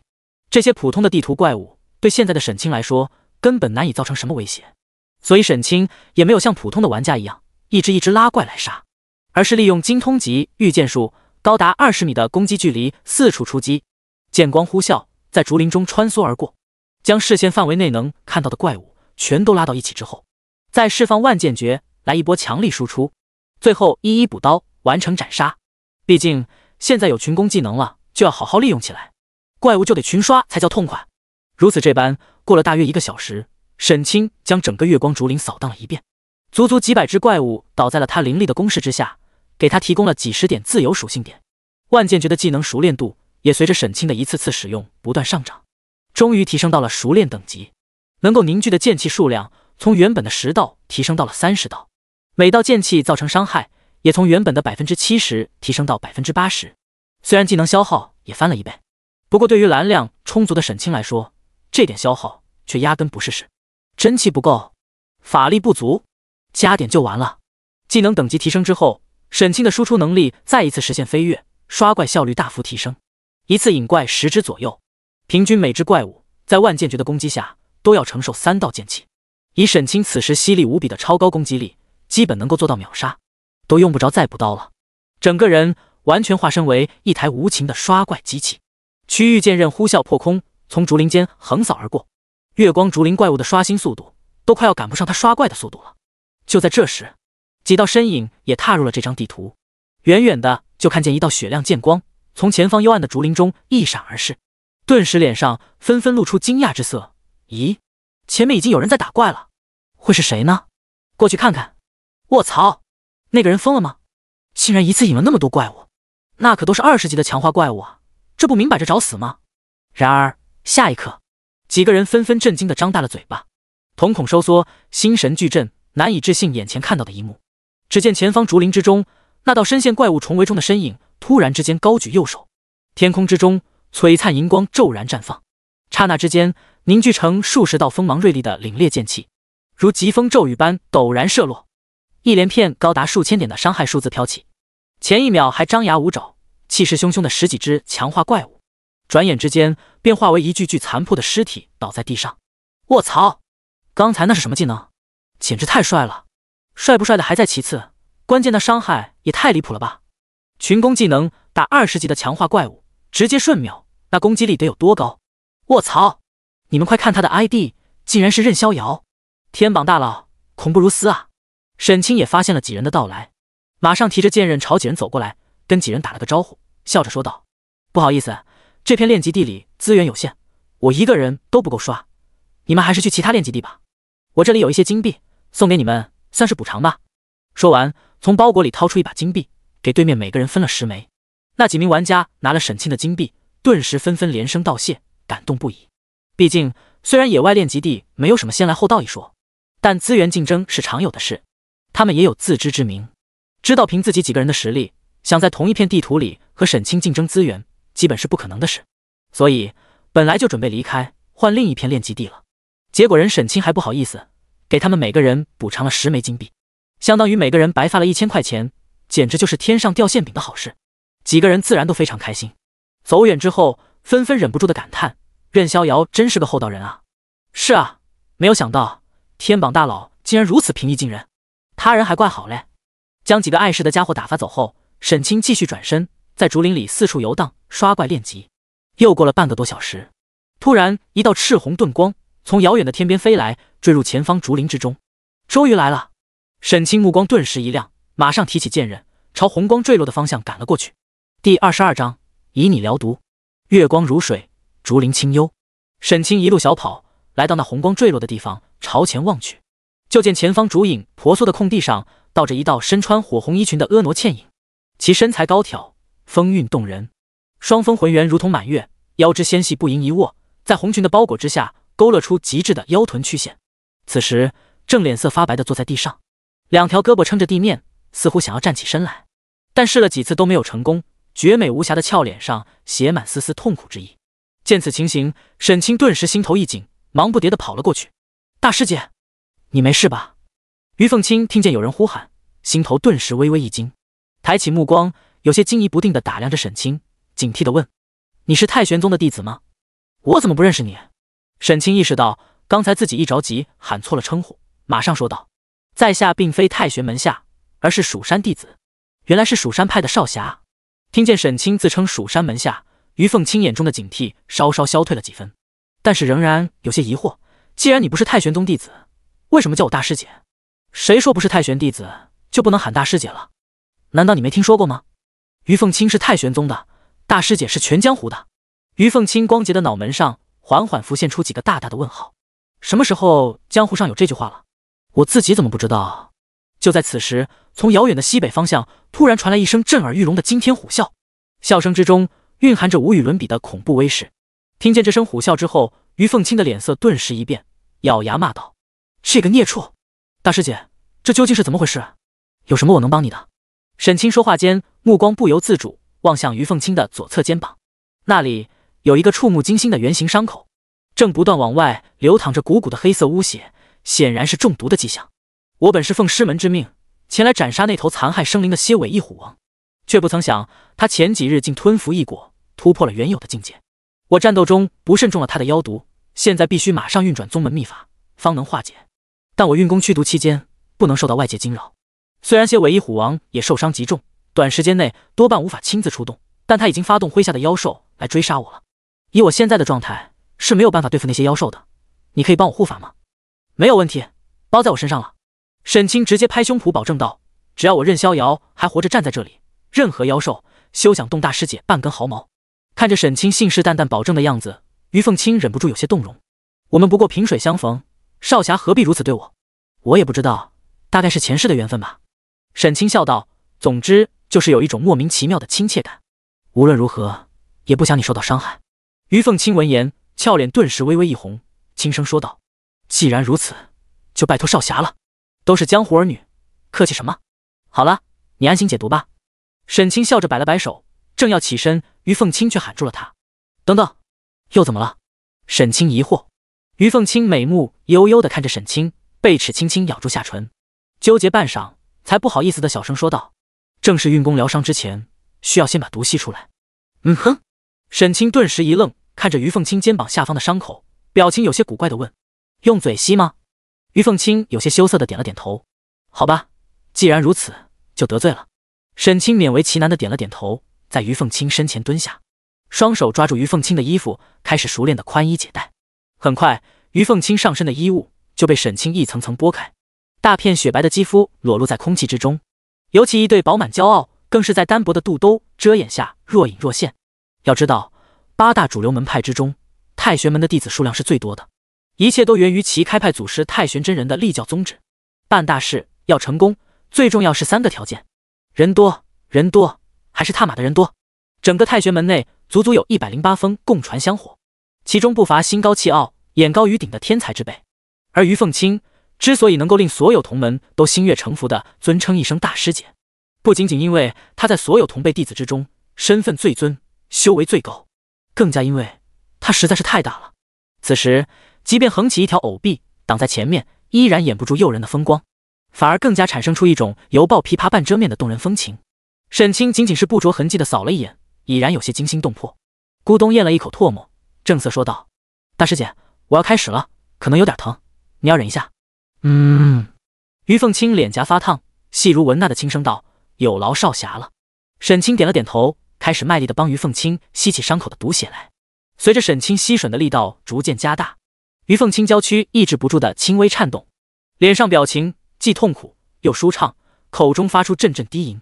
直至几分钟后，沈清嘴巴都快要吸麻了。于凤青的伤口终于开始流淌出红色的鲜血，这一场以你的帮助才终于结束。沈清又动作轻柔的帮身体虚弱的于凤青把衣服穿好。好了，现在你可以运功驱毒了，不用担心妖兽惊扰，我会一直在旁边给你护法的。说完便提起长剑，走到一旁，警惕的戒备起四周。于凤青在原地盘膝坐定，望着前方。沈清提剑而立，挺拔如松的坚定背影，如水眸光微微波荡，然后缓缓闭起双眼，开始运转宗门秘法，驱除体内剩余妖毒。与此同时，沈清也收到了正式的任务提示：你已经接受任务，疗毒护法。任务内容：在于凤青疗毒期间，会不断有妖兽来袭，请击杀一切来袭的妖兽，保证于凤青疗毒期间不会受到妖兽攻击。任务倒计时120分钟。注：请至少坚持过半个小时，如果半小时之内被突破防线，则判定为任务失败。坚持时间越长，任务完成度越高，最终奖励越丰厚。竟然需要2个小时才能100%完成任务，这驱毒的时间够长的。沈清心头一阵惊讶。就在此时，前方竹影一阵晃动，2只皮毛光亮的青色妖狼从竹林中窜了出来。第23章终极 BOSS 狂暴魔熊，丛林风狼，强化怪物，等级20，血量18000，攻击621-650，防御513，法抗497，技能迅疾之风，锋刃。介绍：游荡于丛林深处的凶猛猎手，拥有敏捷的速度与强大的攻击力。第一波的怪物攻击就是20级的强化怪物，看来这个任务想要完成并没有这么轻松啊。沈清心中喃喃暗道，眼中渐渐涌上凝重。但眼前的2只丛林风狼对他却没任何威胁。从面板属性上就可以看出，这种怪物是属于典型的高攻低防，攻击力高达650点，但防御力却仅仅只有500出头。沈清现在的攻击力在杀伐正道提供的属性加持下，早就已经突破1000点了。而按照的神话 OL 的伤害机制，攻击伤害可不仅仅是攻击力与防御力简单相减那么简单，在大幅度破防的情况下，会造成超额的过量伤害。尤其沈清使用剑系武器发动攻击时，又有十里坡剑神和玄剑飞仙功，两者总计高达 40% 的伤害加成，输出能力堪称恐怖。远远一招气剑诀射过去，银色剑气划破长空，狠狠从一只丛林风狼的身体中洞穿而过，竟然触发暴击，直接打出22316点的超高伤害，直接秒了。另外一只丛林风狼也被沈清施展御剑术，隔着10几米的距离刷刷几剑轻松送走，连沈清身前10米的距离都没有进入。杀完2只风狼之后，沈清没有过去捡他们爆出的铜币，将飞剑重新召回身边，继续保持警惕，守护在于凤青身旁不远的地方。过了大约1分钟时间，天空之中突然响起一阵扑棱棱振翅之声，2只通体漆黑的丛林巨鹰竟然借着夜色掩护，从天空中扑落下来，向于凤青发起袭击。如果是普通的近战系玩家，面对这种来自天空的突然袭击，可能就很难应对了。好在沈清的御剑术提升到精通级后，普通攻击的最远距离已经达到20米了，还是和刚才一样的套路，先一发气剑诀开路，然后连续快速普攻，轻轻松松就化解了这次袭击。之后又不断有一波波怪物，基本保持1分钟一次的频率接连袭来，如此这般过了半个小时左右，来袭的怪物已经从最初的20级提升到了22级，每一波的怪物数量也从一开始的2只变成了5只。虽然实力大幅提升，但是对于沈清来说依然还是毫无压力，甚至连万剑诀都用不上，仅凭御剑术和气剑诀2个技能便能轻松化解攻势。就在此时，竹林深处突然传出一声狂吼，一头体型庞大、气势十足的斑斓猛虎从黑暗中一跃而出，20级黑铁气级 BOSS 丛林虎王。下午沈清只有14级时就敢单挑20级的白银气级 BOSS 双灵妖蟒，现在不但等级升到了17级，经过大半个晚上的刷怪之后，属性更是大幅提升，对付一只同等级的黑铁气级 BOSS 自然不在话下，直接嘴里叼着血药，凭借着强大的属性与回复能力和丛林虎王站桩输出，火力全开，输出之下仅仅用了不到3分钟时间就将这头 BOSS 斩杀，更是在丰厚的经验奖励下终于升到了18级。而第一头 BOSS 倒下后，接下来的怪物攻势更加猛烈，虽然频率没有变化，还是保持着1分钟1波的攻击频次，但怪物的等级却逐渐提高，渐渐的来到了25级。要知道，怪物等级提升5级，属性提升的可不仅仅是1星半点。随便换成现阶段，任何一支主流的5人小队站在这里，恐怕都要感觉到吃力无比，甚至早早就团灭了。但沈清却轻松无比，妖兽来袭也不管3721，直接1波万箭绝射过去。即便无法全部秒杀，剩下几只漏网之鱼，在气剑诀和御剑术的轮番关照下，也转眼就倒在地上，压根接近不了于凤清10米之内。直至任务开启后的1个小时，第2只 BOSS 出现了，22级黑铁气级 BOSS 铁甲蛛王。这头 BOSS 皮糙肉厚，沈清用了5分钟时间才成功解决，但是除了难杀点外，并未出现什么危险。以沈清现在的属性数值，完全可以轻松碾压同等级别的黑铁气级 BOSS 了。直至任务开始1个半小时后，当第3只 BOSS 出现时，沈清才终于第一次感受到压力。第3只 BOSS 是一只25级的青铜气级 BOSS 银背狼王，但真正令沈清感到头疼的，不是这 BOSS 的属性有多强，而是和 BOSS 一起出现的还有10只25级的精英怪银背苍狼。他一边要对抗 BOSS， 一边还要保护于凤清，不被银背苍狼攻击，压力之大可想而知。好在沈清决策足够果断，在怪物出现的第一时间，直接1波万箭诀甩过去，秒杀了5只银背苍狼。怪物冲来的过程中，又用气剑诀和御剑术配合，远程杀掉其中2只，最后只剩下包括 BOSS 在内的4只怪物冲到近前。沈清一边持续攻击，死死拉住 BOSS 仇恨，一边利用自己力量属性远远超过银背苍狼，攻击能造成震退效果的游戏机制，一脚一个将几只小怪们踹出老远，不让他们有机会接近于凤清，然后硬顶着银背狼王凶猛的攻击，先将3只小怪解决，最后再调回头来集中精神解决 BOSS。 虽然过程有些曲折，甚至一度手忙脚乱，但最终总算有惊无险地度过了危机。接下来又是一波波的小怪攻击，虽然强度有所增加，但是对于沈清来说依然没有太大难度，全都轻轻松松地打发了。直至最终任务时间只剩下最后10分钟的时候，终于迎来了最终的 BOSS， 一头足有5米多高，体格雄壮，威风凛凛的独眼巨熊，带着无与伦比的恐怖压迫力，迈着沉重的步伐，从竹林深处一步一步走了出来。25级白银气级 BOSS 狂暴魔熊。第24章，不如就以身相许吧。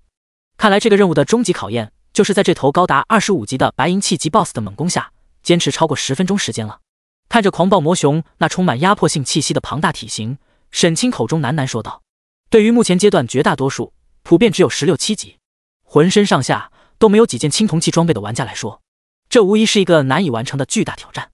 难度足以令人绝望，基本上没可能坚持满2个小时。但是对于沈清来说，却并算不上太大的难事。毕竟下午才只有14级的时候，他就能单挑20的白银气级 BOSS 双灵妖蟒了。虽然眼前这头 BOSS 的等级比双灵妖蟒高了5级，各方面属性都大幅提升，但沈清现在也一样有19级了。而且经过一整晚的奋战，又刷了200多点的属性值，更是多出了一个威力强大的地阶技能万剑诀。这个技能如果剑气分散开来，可以造成群体伤害，如果把所有剑气集中射向一个目标，就是超级强化的连击技能，就算是白银器级别的高阶 BOSS 挨上一波也吃不消。所以沈清压根不怂，面对这等级比自己高出整整6级的高阶 BOSS， 提剑就上，直接开干。激烈大战了1分钟，沈清血量掉了一半，稍稍往后撤出几步，手掐剑诀朝前一指，发动技能万剑诀。下一刻，璀璨神光骤然爆发，凝聚成一支支锋芒锐利的银色剑气，咻咻咻咻，呼啸飞出，如同一阵激烈无比的狂风骤雨，狠狠冲击在狂暴魔熊的胸口，直接将其胸前厚厚的皮毛撕裂，射得一片血肉模糊。打出高额伤害的同时，更是利用吸血戒指提供的 5% 吸血效果，瞬间吸回大量气血。再喝下一瓶大血药，血量直接就回满了。沈清就用这个套路和狂暴魔熊持续消耗，这样拉扯了几分钟，直至任务时间只剩最后1分钟的时候，沈清的血量依然很健康。狂暴魔熊接近30万的长长血条却只剩下不到一半了。但在此时，沈清却突然改变了策略，不再继续喝血药回血了。在狂暴魔熊狂怒之后，愈发猛烈的攻击下，血线开始快速下滑。于是1分钟后，当于凤清终于利用玄门秘法将身体内最后的一丝妖毒彻底排尽，缓缓收工，睁开双眼的时候，首先映入眼帘的就是四周地上一具具触目惊心的妖兽尸体以及惨烈至极的战斗痕迹。而就在自己身前不到3米远的地方，一道伤痕累累、满身血污的挺拔背影正手提长剑，昂然屹立，浑身的衣袍早已被鲜血染透，被狂暴魔熊凶狠无比的重重一击，拍得凌空飞了起来，在天空中翻了几个圈才重重落地，嘴里大口吐出鲜血，脸色苍白，毫无血色，显然虚弱到了极点。但是他眼中的光芒却亮如炬火，坚定如山，咬紧牙关，用染满鲜血的手拄着长剑，紧咬牙关，又一次颤颤巍巍地站起来，毅然决然地挡在了自己身前，以伤痕累累、虚弱不堪的重伤之躯，直面凶残暴虐的可怕妖兽，只为了保护身后的自己。看到眼前这一幕后，于凤青顿时深深地呆住了，两只眼睛动容无比，怔怔地望着前方。沈清那虚弱、颤抖却充满了决然无畏的坚定背影，一颗芳心前所未有的颤动起来，仿佛被一只无形的大手攥紧了。难以想象，这位以前素昧平生的蜀山少侠，仅仅为了给萍水相逢的自己护法，竟然能做到这一步。之前沈清跟于凤青拍胸脯保证不会让任何妖兽触碰他半根毫毛的时候，于凤青心中还忍不住暗暗腹诽，认为沈清如此随随便便轻言许诺，恐怕是个轻佻之人，未可深信。然而现在看到眼前的这一幕，所有一切都全部化为深深的感动，深深烙印进于凤青心底最深处、最柔软的那块地方。当看到那头可恶的魔熊竟又一次抬起巨掌要对着沈清拍落的时候，于凤青眼底深处刹那之间涌现怒火，迸射出无与伦比的浓烈杀机，怒斥一声：“孽畜，敢尔！”右手猛然掐诀一指，下一刻，一股狂暴无比的熊熊烈焰直接从狂暴魔熊身体内爆发而出，瞬间吞没了狂暴魔熊的整个身躯，将其生生烧成灰烬。就连爆出来的几样物品，也在沈清满眼痛惜的目光中都没有看清楚是什么东西，就直接被滚滚的烈焰融化了。沈清心疼的心脏直滴血，好在还有经验奖励，沈清顺利的吃到了。不过由于最后是于凤青杀的 BOSS， 所以经验奖励沈清也仅仅吃到一小半，没有升级。但这恰好是沈清精心计算的结果，顾不得痛惜那几件在烈焰中焚毁的装备，颤颤巍巍转回身来，看着已经收工起身的于凤青，露出一抹欣慰笑容，虚弱的道：“你的毒已经解完了，真是太好了。”话没说完，便体力不支的倒向地上。突然一阵香风吹过，于凤青冲过来接住沈清，没有让他倒在地上，快速从腰带里翻出一枚香气扑鼻的红色丹药，送到沈清嘴边，关心的道：“你伤势太重了，先别说话，先把这枚丹药服下。”沈清躺在于凤青怀里，能嗅到于凤青身上自然散发的幽香气息，更清晰无比的感受到自己脑后垫着两团弹性惊人的丰盈柔软，心神不禁微微一荡，不好意思的婉言推拒道：“这丹药看起来就十分贵重，师姐还是收起来吧，我身上有其他伤药，没什么比你的生命更贵重，快吃了它。”于凤青纤眉微蹙，不由分说便把丹药塞进了沈清嘴里。不得不说，于凤青贴身的灵丹妙药功效果然不同凡响。沈清吞下之后，竟然短短片刻之间就直接回到满血了。怎么样，感觉好些了没有？于凤青关心的柔声问道。师姐灵丹果然神奇，我现在已经好多了。沈清虚弱的笑了笑，恋恋不舍地离开了于凤青温软的怀抱。多谢了，你千万不要这样说，你也是为了帮我护法才会受到这么重的伤势，如果要说感谢的话，也该是我谢你才对。于凤青感激地看着沈清，由衷说道：“少侠今日护法之恩，我实在不知道该怎样报答。师姐言重了。”沈清摆了摆手，哈哈笑道：“如果实在不知道该怎么报答，不如就以身相许吧。”第25章秘藏古籍，天元剑阵。听见沈清轻描淡写间说出的话语，于凤青顿时愣住了，俏脸之上飞起红霞，怀疑自己的耳朵听错了。以身相许，只是开个玩笑而已，师姐不必当真。沈清哈哈一笑，于凤青这才知道自己被耍了，有些羞恼地嗔视了沈清一眼，没好气道：“婚姻大事怎么可以随随便便拿来玩笑？那要不真以身相许？”沈清饶有兴致地看着于凤青，伸出3根手指对准天空：“我发誓一定会对师姐好的。”于凤青看着沈清信誓旦旦保证的样子，眼神一阵微微失神，片刻后才回过神来，霞飞双颊，没好气地瞪了沈清一眼：“想要让我以身相许，哪有这么容易？我的意中人是个盖世英雄，有一天他会踏着七彩祥云来娶我，你修行还差得远呢。”“好，既然如此，那就一言为定。”沈清突然攥拳说道。于凤青眉梢一挑，疑惑地问：“什么一言为定？我先做到天下无敌，然后再踏着七彩祥云来娶师姐啊？大言不惭，你一个还未筑基的小小剑修，以为天下无敌是那么容易的吗？”于凤清轻哼了一声，伸出一根葱葱玉指，在沈清胸口戳了戳，道：“还是哪天先能打过我再说吧。师姐不要太小看人，相信我，那一天不会很久的。”沈清笑道：“不过在那之前，我需要一些小小的帮助。”“什么帮助？”“听闻太玄宗有天元剑阵的秘籍残卷，在下早已向往已久，不知师姐可否帮我拓印一份？”天元剑阵是一本奥妙无穷的阵法秘籍，据传完整的秘籍里一共记载了9个威力惊人的剑道阵法。沈清前世就曾经有剑道强者，耗费数月时间，炼制7749把大眼灵剑，组成大眼剑阵，在一场关键性大战之中，独自一人横扫千军，从此一战成名。后来经过许多玩家研究，一致认为这套天元剑阵能够和蜀山的万剑诀、青云门的云剑术等几个技能完美契合，无需打造实体宝剑，就能借助技能凝聚剑气，演化出剑阵的奥妙玄机。后来经过实践检验，也确实可行，成为一些顶尖剑修压箱底的绝技。沈清现在已经学会了万剑诀，如果再能得到天元剑阵，经过一段时间的练习后，实力将会大幅提升。两者组合所能够发挥的威力之大，不逊色于任何一门仙阶技能。听见沈清的请求后，于凤清眸光顿时一闪，沉吟说道：“天元剑阵，我倒是也有所耳闻，曾听说过。不过，那是万法阁第7层的秘卷，想带出来不太容易。如果师姐实在为难的话，就算了吧。其实我倒是无所谓。”沈清虚弱的咳嗽了一声，道：“只是没有这部秘籍，我天下无敌的时间可能就要推迟几个月了。劳烦师姐，你多等几天吧。”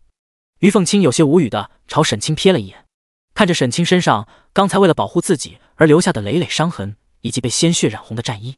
无可奈何的叹了口气，道：“好了，答应你了。3天之后到飞花城的同福客栈，我会把天元剑阵的残卷给你带出来的。谢谢大师姐，大师姐最美了。”花言巧语，于凤清俏脸微红，侧过身去，这些鬼话还是留着去骗小姑娘吧，我才不吃你这一套。月色如水，竹林幽静。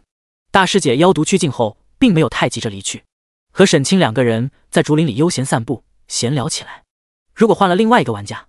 目前阶段肯定难以和 NPC 聊到一块儿去，但拥有前世记忆的沈清，对游戏世界的背景故事许多隐秘，甚至比于凤清这个土生土长的原住民了解的还要清楚，不时说上几个故事，穿插一些小道八卦、奇闻异事，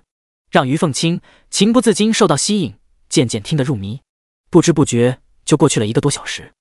你说的是真的？世上真有能在天上飞的七彩飞鱼？当然是真的，等下次有机会带你去看。沈清笑道：“不过也要请我吃太玄宗秘制的玄门叫花鸡。”好啊，一言为定。于凤清微笑点头，和沈清定下约定。看了一眼天边月影，有些恋恋不舍的和沈清告别，脚步一跺，化为一道赤色遁光，冲天起，转眼间消失在遥远的夜空之中。直至最终，沈清先前为于凤清护法，抵挡怪物攻击，坚持2个小时的任务奖励也没有结算，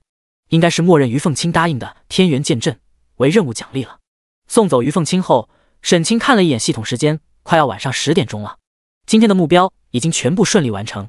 之前因为不知道于凤清具体会在什么时间降临，所以沈清为了等他，连晚饭都没有吃，肚子早就已经饿得咕咕叫了，直接原地下线到厨房给自己煮了一碗面吃。吃饱喝足之后，逛了一会儿游戏论坛，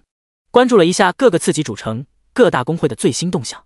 尤其是那些前世的风云人物都发育的怎么样了。晚上11点钟准时上床，早早睡觉，调整作息。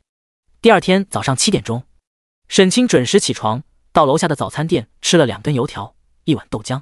然后回家上线练级。今天沈清没有给自己安排太多的其他任务，就找了一片怪物秘籍，刷怪方便的高级练级地，开启沉浸式的刷怪模式。从早上到下午，花费几个小时时间，狂刷1万多只怪物，不但把等级升到了21级，更刷到1000多自由属性，其中500点加点了力量，用于提升攻击力，剩余点数均分给了体质、敏捷和精神，用于提升综合实力。除此之外，还更新了一波装备，将昨天从双灵妖蟒身上爆出的3件白银器装备上身，又替换了几件有吸血效果的青铜器装备，凑了 15% 的吸血效果。一切准备妥当之后，沈清感觉差不多了。下午5点，早早下线吃完晚饭，然后赶紧回到线上，按照地图上的标记指引，向那座隐藏着天书残卷的秘境进发，准备今天晚上就把那个已经惦记了很久的仙阶技能搞到手中。第26章瀑布密洞，天书茯苓。隐藏天书残卷的秘境离问剑城很远，沈清5点多钟出发，先翻过了几座山，又趟过了几条河，崎岖坎坷，整整跑了近2个小时的地图，直至晚上7点多钟，才终于来到了目标地点。在一面陡峭的悬崖前，发现了一挂飞流直下的巨大瀑布。到了这里之后，沈清得到了更加明确的指引，那处秘境就藏在这瀑布奔流的水帘之后。看着前方从千仞高崖上飞流急坠，势如奔马的湍急瀑流，沈清不禁心生感慨，要不是有地图指引，谁能想到在这汹涌无比的瀑布后面，竟然藏着一片蕴含机缘的洞天福地。不过即便知道了那秘境所在的位置，想进去也并不容易。沈清来到瀑布下方的深潭里，从包裹里取出2把长剑，分别拿在左右手中，凭借着过人的力量属性，硬顶着头顶轰然砸落的巨大水流，将2把长剑深深插入崖壁之中，作为支撑。如此这般左右交替向上攀爬了几十米，终于发现了一个宽阔的洞穴，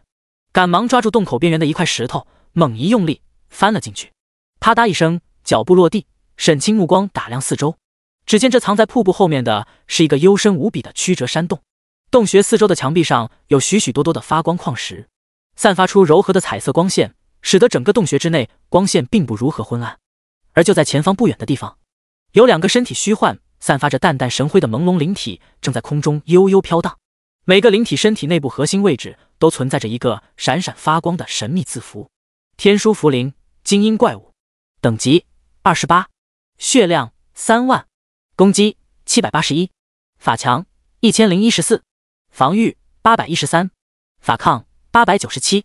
技能仙光波动，符文冲击，真字之光。介绍：本为天书上的字符，吸收天地日月精华，日久通灵，化为符灵，掌握多种强大法术，就连书上的文字字符都能通灵，化为灵体，可见真正的天书究竟有多么神奇。而这天书茯苓作为28级的精英怪，属性也确实可以称得上强悍2字。沈清照面之后，二话不说，直接一发万箭绝射过去，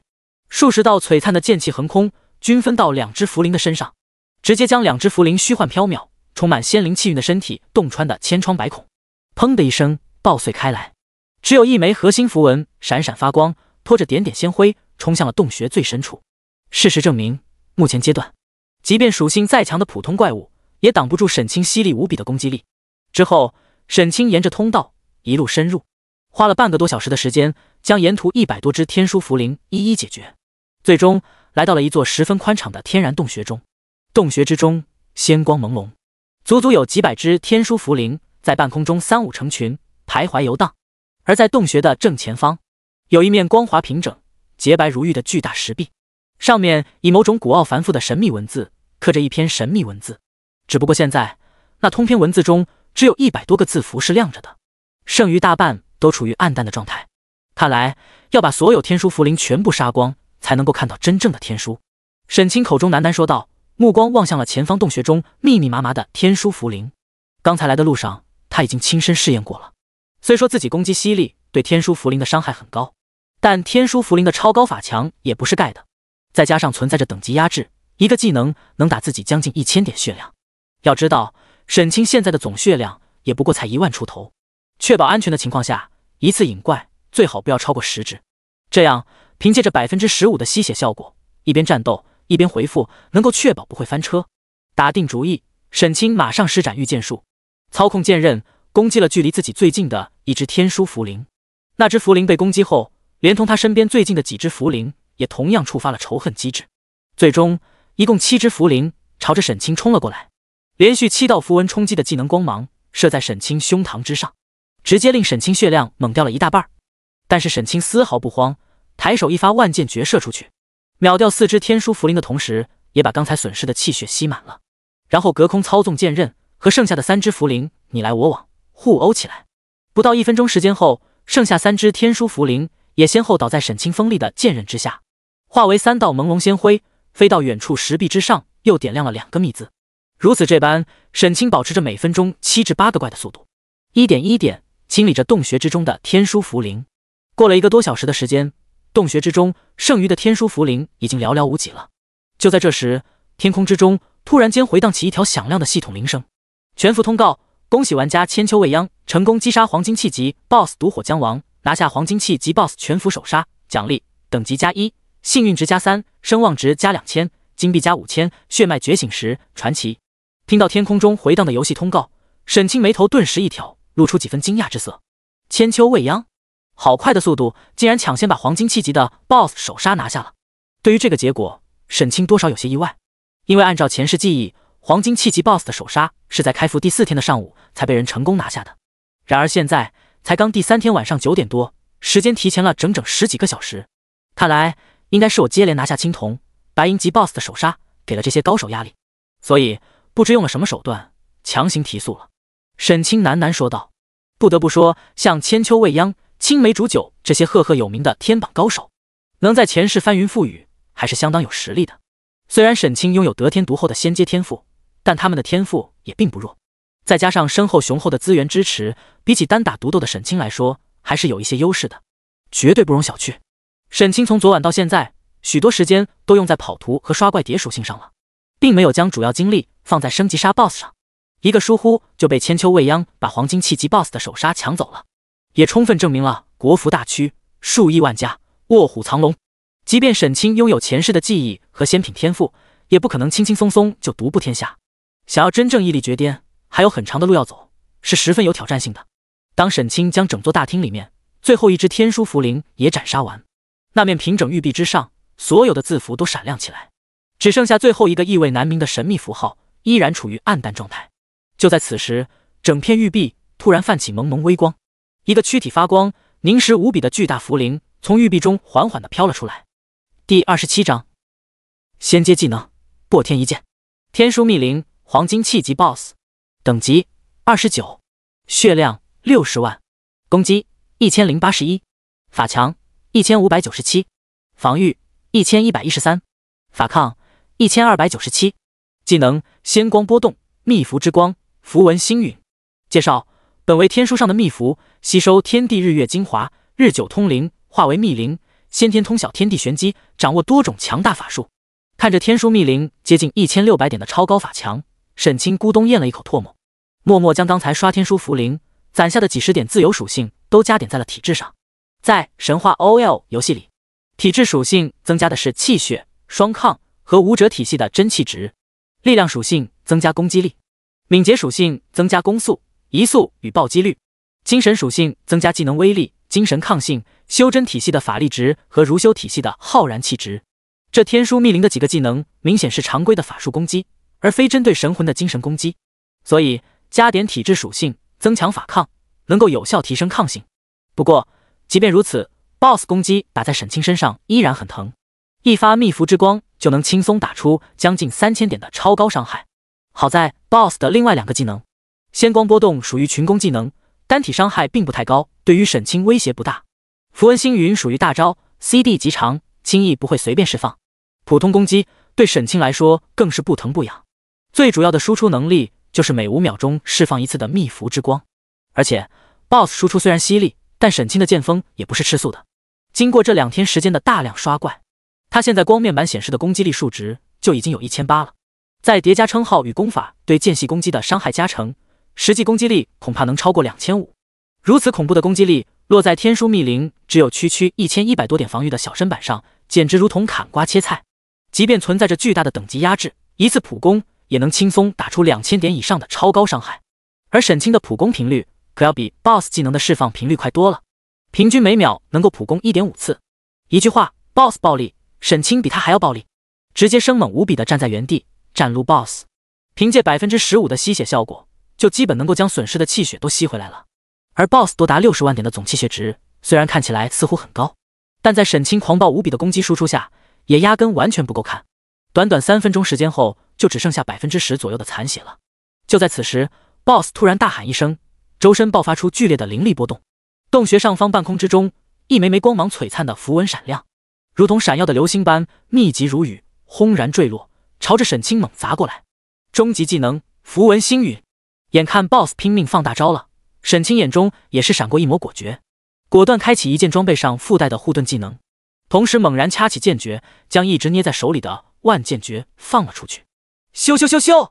天空之中流星急坠，剑气奔流，一颗颗闪耀的符文坠落，转眼之间便将沈清用装备技能撑起的护盾轰碎，接连砸在沈清身上，爆出一个个接近2000的高额伤害。与此同时，沈清发出的万剑诀也化作一道道锋利无比的银色剑气，从天书密林虚幻的躯体中洞穿而过，爆发出一连串高额伤害的同时，更给沈清吸回来大量气血，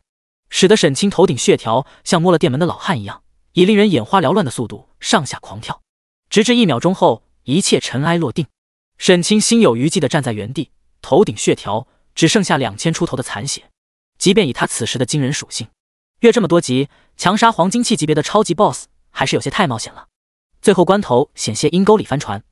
不过好在万剑诀的爆发速度比天书密林的大招符文星陨快了许多，先一步打空了 BOSS 的气血，才让沈清转危为安。天书密林陨落之后，整个身躯爆碎开来，化为一道朦胧仙辉，没入那片玉壁之中。玉壁上的天书密文终于彻底圆满，完完整整地展现在沈清面前，散发出阵阵玄奇莫测的特殊道韵。沈清眼神顿时一亮，顾不得检查 BOSS 爆出来的装备物品，赶忙凝神望去，顿时感觉神魂一荡，整个心神都仿佛被玉壁上刻印的天书密文给深深地吸引进去，眼前浮现出一幕幕玄奇莫测的神秘画面，完全陷入进一种浑然忘我的境界之中，忘记了时间的流逝。不知过了多长时间，耳边才突然响起一阵清脆的系统铃声。叮！恭喜你观摩天书残卷，参透部分大道奥妙，领悟仙阶技能破天一剑。天书残卷最神奇的地方在于，不同的人观看残卷，最终领悟出的技能也截然不同，结果完全因人而异。或许因为沈清此事走的是蜀山剑修的修行路径，所以领悟了一个剑道仙法，正是沈清最希望获得的技能类型。马上迫不及待调出技能面板，查看起这个技能的详细介绍。破天一剑，主动，技能等级仙阶，掌握程度入门01000。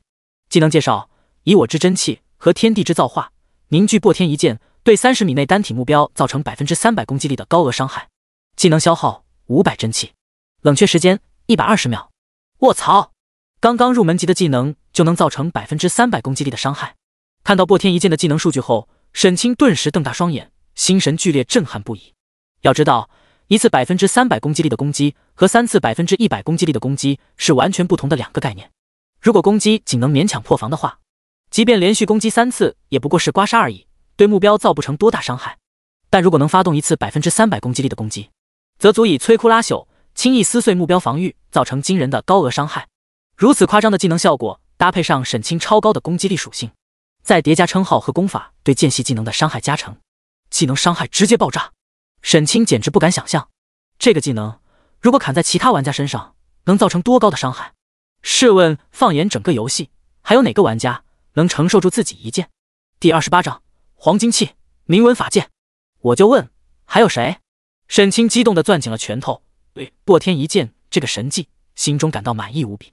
而沈清领悟完技能之后，前方那面原本洁白无瑕的玉壁上，所有的古字都消失不见，连壁面的光泽也消退隐却，变成一块普普通通的平整石壁。就算日后再有其他玩家到达这里，所能够见到的也不过是一座空空如也的普通洞窟，获得不了和沈清一样的逆天机缘了。沈清走到刚才天书密林陨落的地方，清点了一下战利品，发现这 BOSS 道十分大方，除了几百枚金币外，竟然足足爆了4件黄金器装备和1本技能书。而在4件装备之中，赫然有一把锋芒锐利、铭文浮动的华丽长剑，一下子就吸引了沈清的目光。铭文法剑，黄金器，攻击431-501，力量加67，敏捷加52，特效攻击时有10%几率发出一道铭文剑气，对一条直线上的多名敌人造成伤害。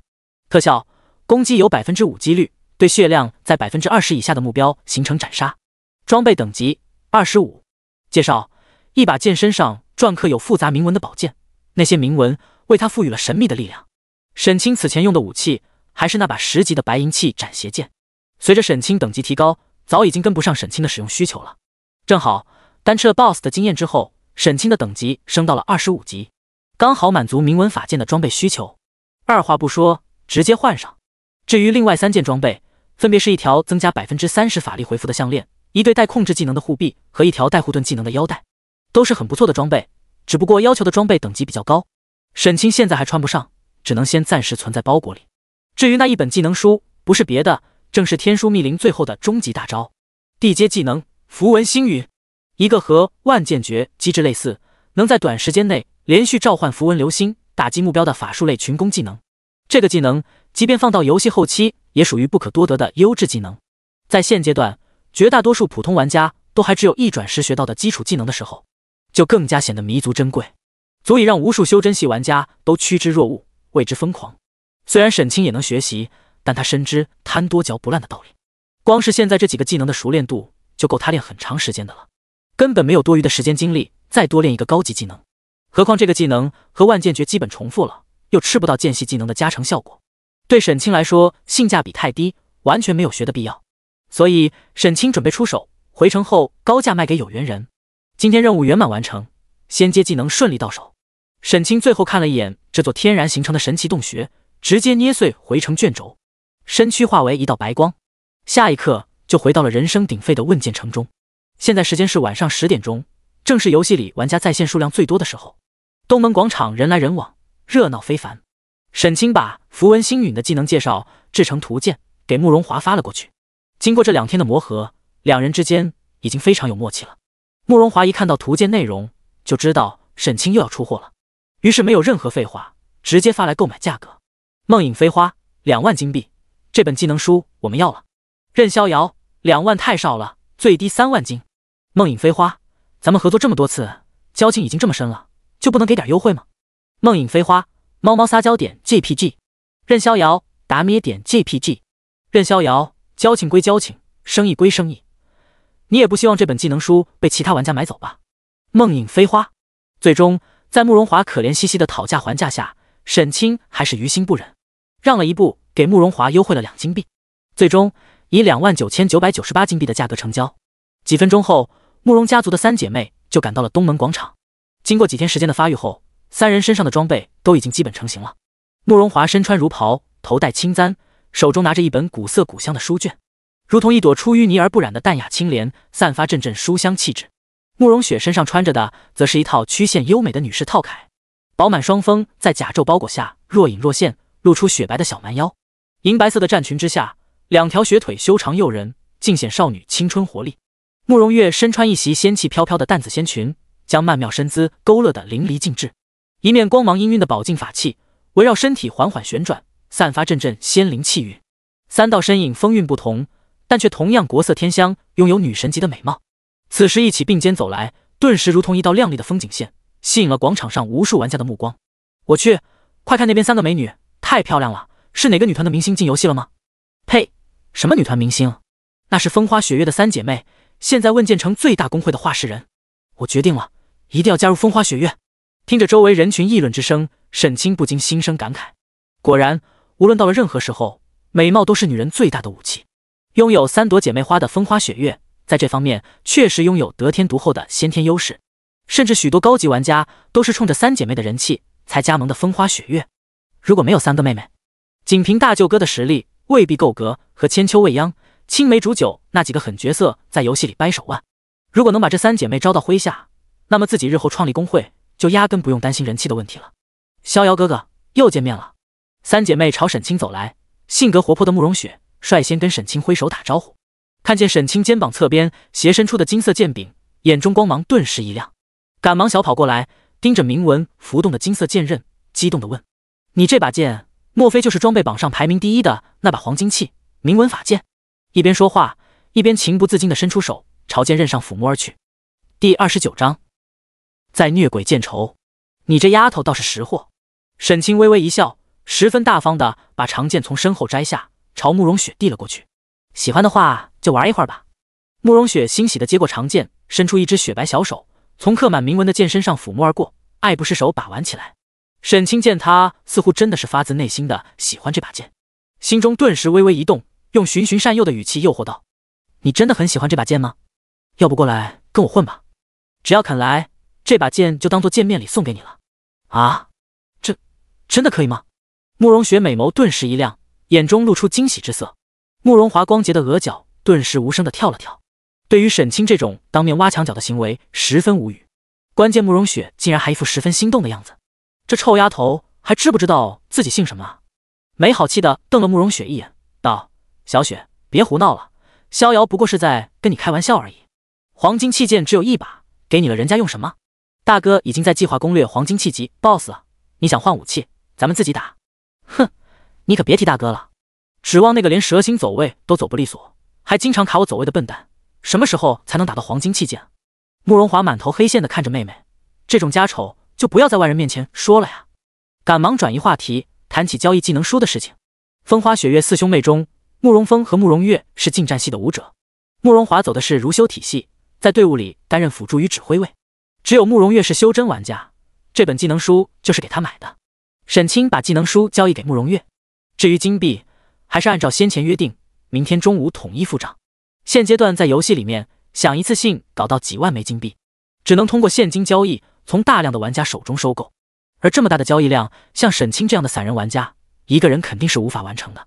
只能找像风花雪月这样实力雄厚的专业游戏团队进行合作。交易完成后，慕容雪和慕容月还想和沈清再闲聊一会儿，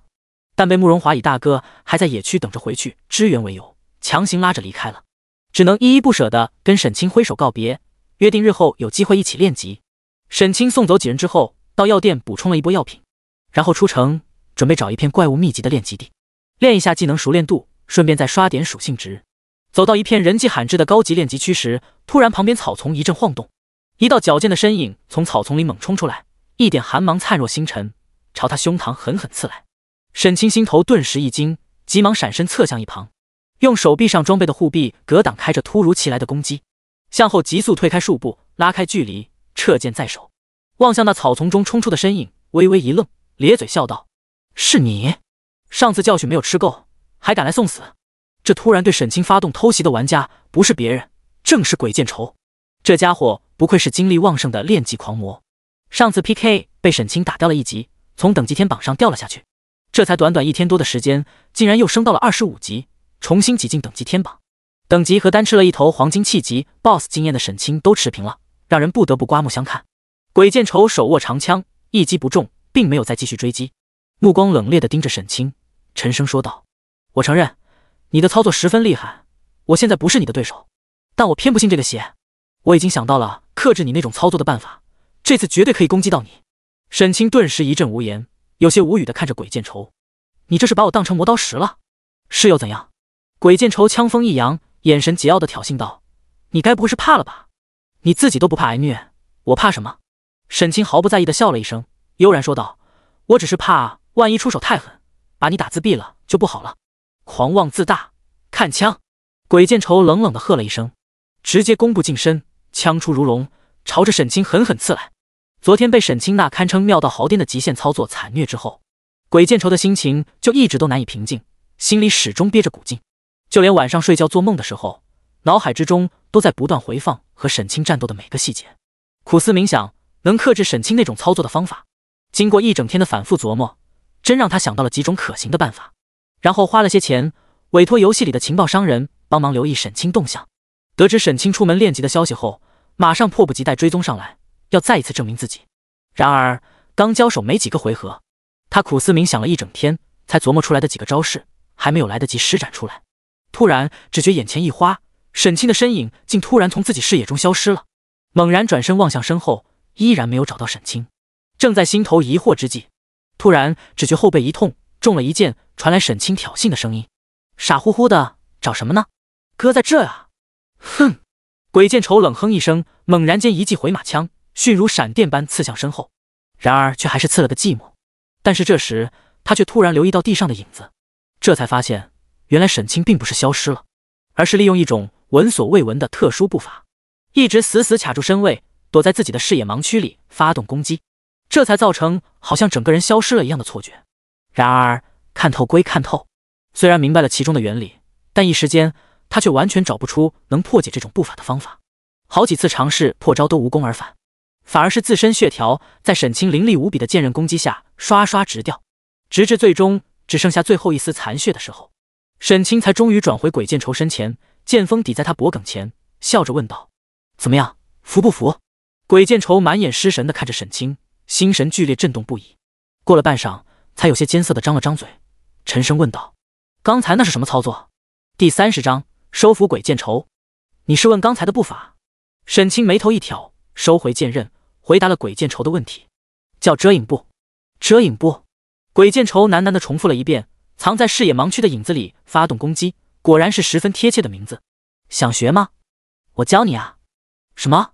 鬼见愁闻言，心神顿时微微一震，有些难以置信地看向沈清。真的可以吗？教你操作没有问题，但我也不能白教吧？沈清一脸笑意地看着鬼见愁，除非你肯答应帮我办事。鬼见愁闻言，顿时露出警惕之色，目光深深地盯着沈清，沉声说道：仅凭几手操作而已，就想让我给你卖命？卖命谈不上，只是一场交易罢了。沈清摊了摊手道：我教你操作，你帮我办事，大家各取所需。如果哪天你觉得我这里没什么好学的了，或者我的命令让你不爽，你不想听，随时可以终止交易。当然，如果哪天你实力跟不上，满足不了我的要求了，我也不会继续教你。沈清深知鬼见愁性情孤傲，桀骜不驯，不是甘居人下之辈。前世许多强者都曾经试图招揽他，基本什么方法都用过了，但是最终无意成功。所以仅仅接触几次就想让他真心臣服，那是不可能的事情，只能先笼络到身边，然后日久天长，一点一点慢慢收服。鬼见愁听完沈清的条件，眼中光芒微微闪动，露出几分犹豫之色。沈清见状就知道他还是放不下心中的骄傲，不肯轻易低下头颅。看来你还是有些不服啊。说完，猛然挺起长剑，朝鬼见愁攻了过去。鬼见愁见沈清攻来，也不废话，赶忙打起12分的精神，全神贯注，挺枪迎敌。两人都十分默契的，没有使用任何技能，实打实的对拼操作。于是，在沈清的刻意炫技打压之下，接下来的10几分钟几乎完完全全演变成沈清对鬼见愁的单方面殴打。沈清每次都用一种极限操作，把鬼见愁砍到只剩下最后一丝残血，然后收手。等他气血回满之后，再换另一种截然不同的操作战术，将他重新虐到残血。如果换了其他玩家，在短短的时间之内遭到这般近乎残忍的连续打击，恐怕早就被虐到心崩溃，受不了了。但偏偏鬼见愁这家伙从骨子里就是个打死不信邪的莽夫，屡败屡战，越挫越勇，眼神之中非但没有丝毫沮丧，反而目光越来越亮，一次反击比一次更勇猛，仿佛沈清打他越狠，他反而越兴奋一样。如此反反复复，整整10次。最后一次，沈清甚至直接将长剑插在了地上，仅凭拳脚就将鬼见愁打翻在地，居高临下的俯视着他，沉声问道：我最后再问你一遍，我的条件你答不答应？我答应你。这一次鬼见愁答应的十分干脆，实在是刚才的连番惨败已经彻彻底底的把他打服了。尤其沈清在战斗中展露出的种种神乎其技的高难度操作，更是令他叹为观止，仿佛打开新世界的大门，深深的认识到什么叫人外有人，天外有天。以前的自己只不过是井底之蛙，只有跟在沈清身边，学会这些战斗技巧，才有可能在游戏里走得更远，实现心中的理想。听见鬼见愁终于松口，答应肯帮自己做事，沈清顿时一阵欣慰，费了这么半天的劲儿，终于让这头倔驴低头了。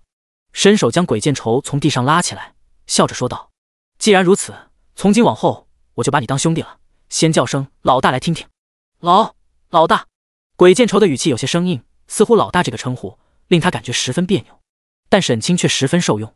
一想到前世那么多超级大佬用了种种手段试图招揽，但却纷纷铩羽而归，没有一人能够成功。国服头号独狼玩家，人送外号不死魔神的鬼见愁，如今却肯给自己当小弟，恭恭敬敬地喊自己老大。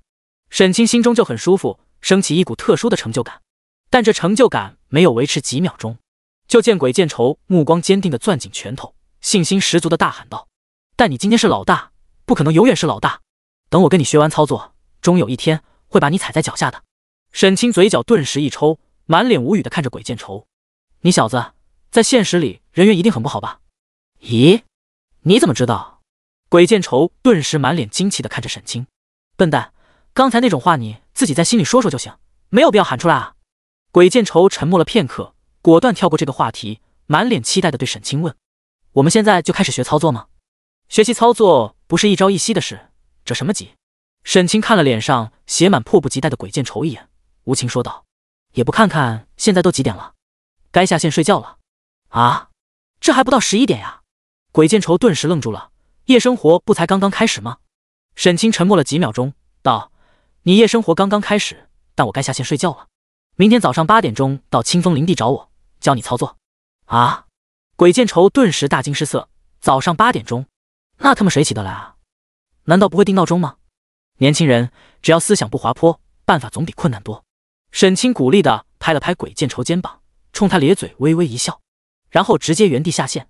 初步收服一员猛将，让沈清心情大好。心情好了，胃口就好。叫了一个深夜外卖，准备先小小的庆祝一波。半小时后，外卖送达。沈清下楼取完外卖回来，掏出钥匙，正要开门，突然听见隔壁房东太太的房间里传出一阵争吵之声，然后房门就被打开，一个头发染成红色，看上去流里流气的小青年从房间里大摇大摆地走出来，扬长而去。苏韵站在门框里面，很明显被气得不轻，脸上神情有些憔悴。看到沈清，有些牵强地笑了笑，歉然说道：“不好意思，这么晚了，没有打扰你休息吧？”第31章，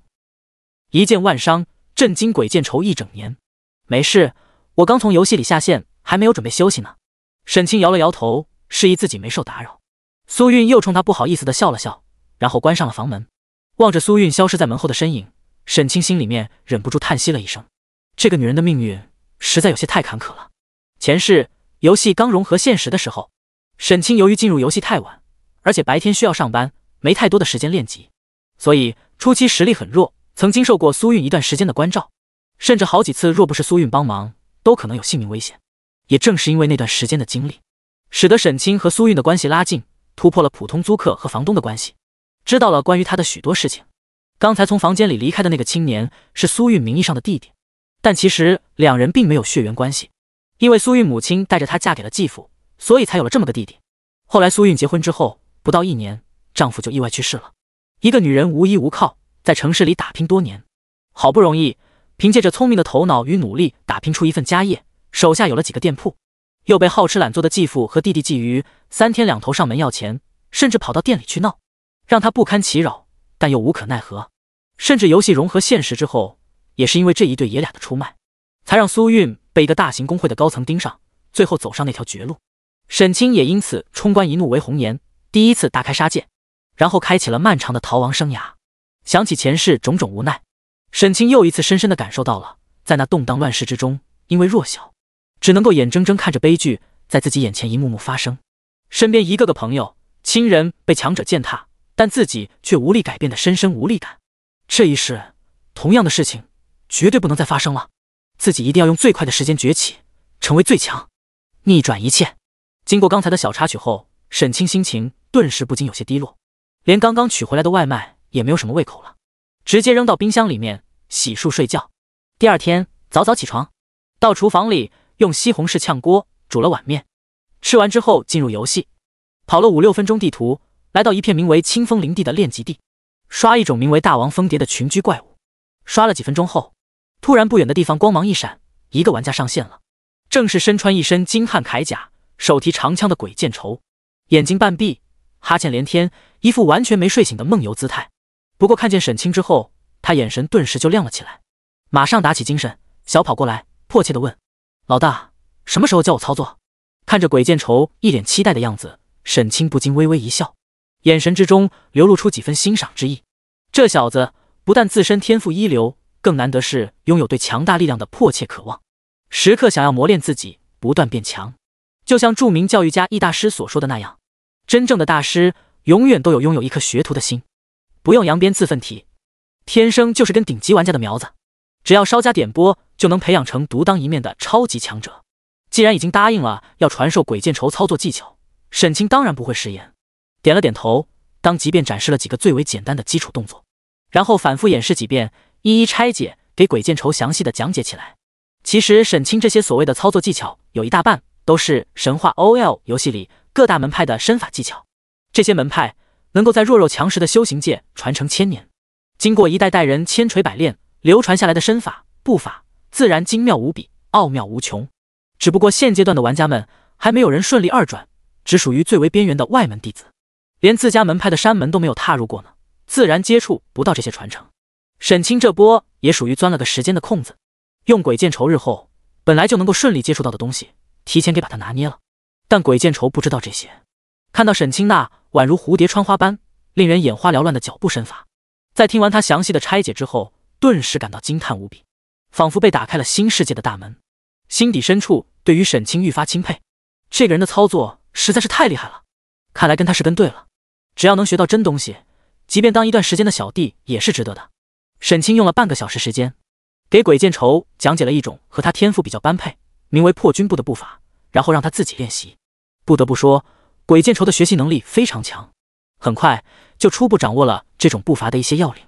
兴冲冲地冲进一群大王蜂蝶中间，枪锋舞动，开始实战练习起来。沈清在旁边看了一会儿，发现这家伙的刷怪套路可以用简单粗暴来形容。先是冲进怪群里面，让怪物把自己打到残血，然后发动一个能增强双抗的防御技能，利用自己残血状态下高额的血量回复，硬抗怪物攻击伤害，始终将自己维持在 30% 左右的安全血线，同时利用自身天赋在低血量状态下带来的伤害加成来提升输出能力，搭配几个攻击技能，没过一会儿就把56至29级的强化怪物大王蜂蝶轻松斩杀。其实鬼见愁也注意到沈清在一旁观看，所以有意展露实力，想让沈清看看，我虽然操作没有你厉害，但天赋强大，技能给力，除了 PK 打不过你，在刷怪练级等其他方面并不会比你差多少。收枪而立，正想看一看沈清是什么表情，结果一转头就看见沈清轻描淡写间大手一挥，然后几十道凛冽无比的银色剑气就在空中刹那成型，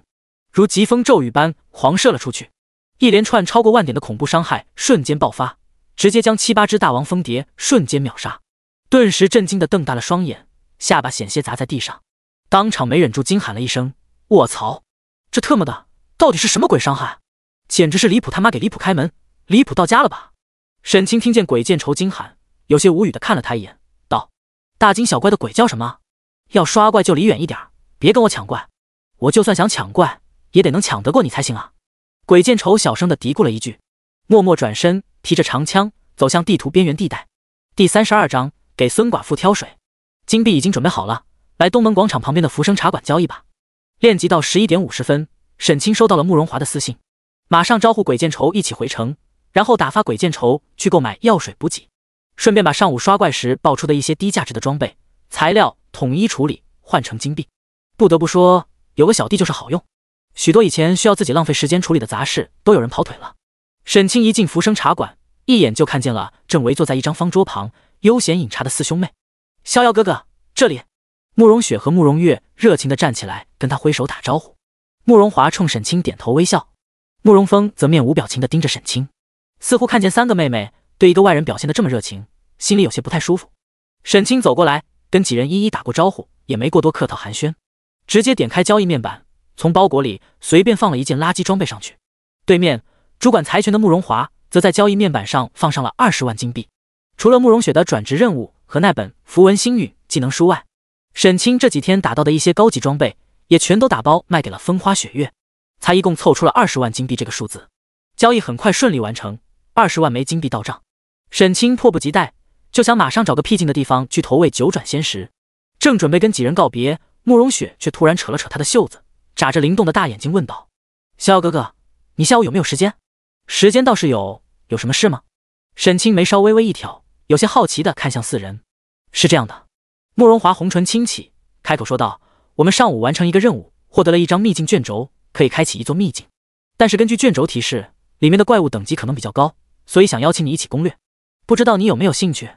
有兴趣，当然有兴趣了。这种好事沈清当然不会错过，马上满口答应下来，然后问道：对了，这个秘境有没有人数限制？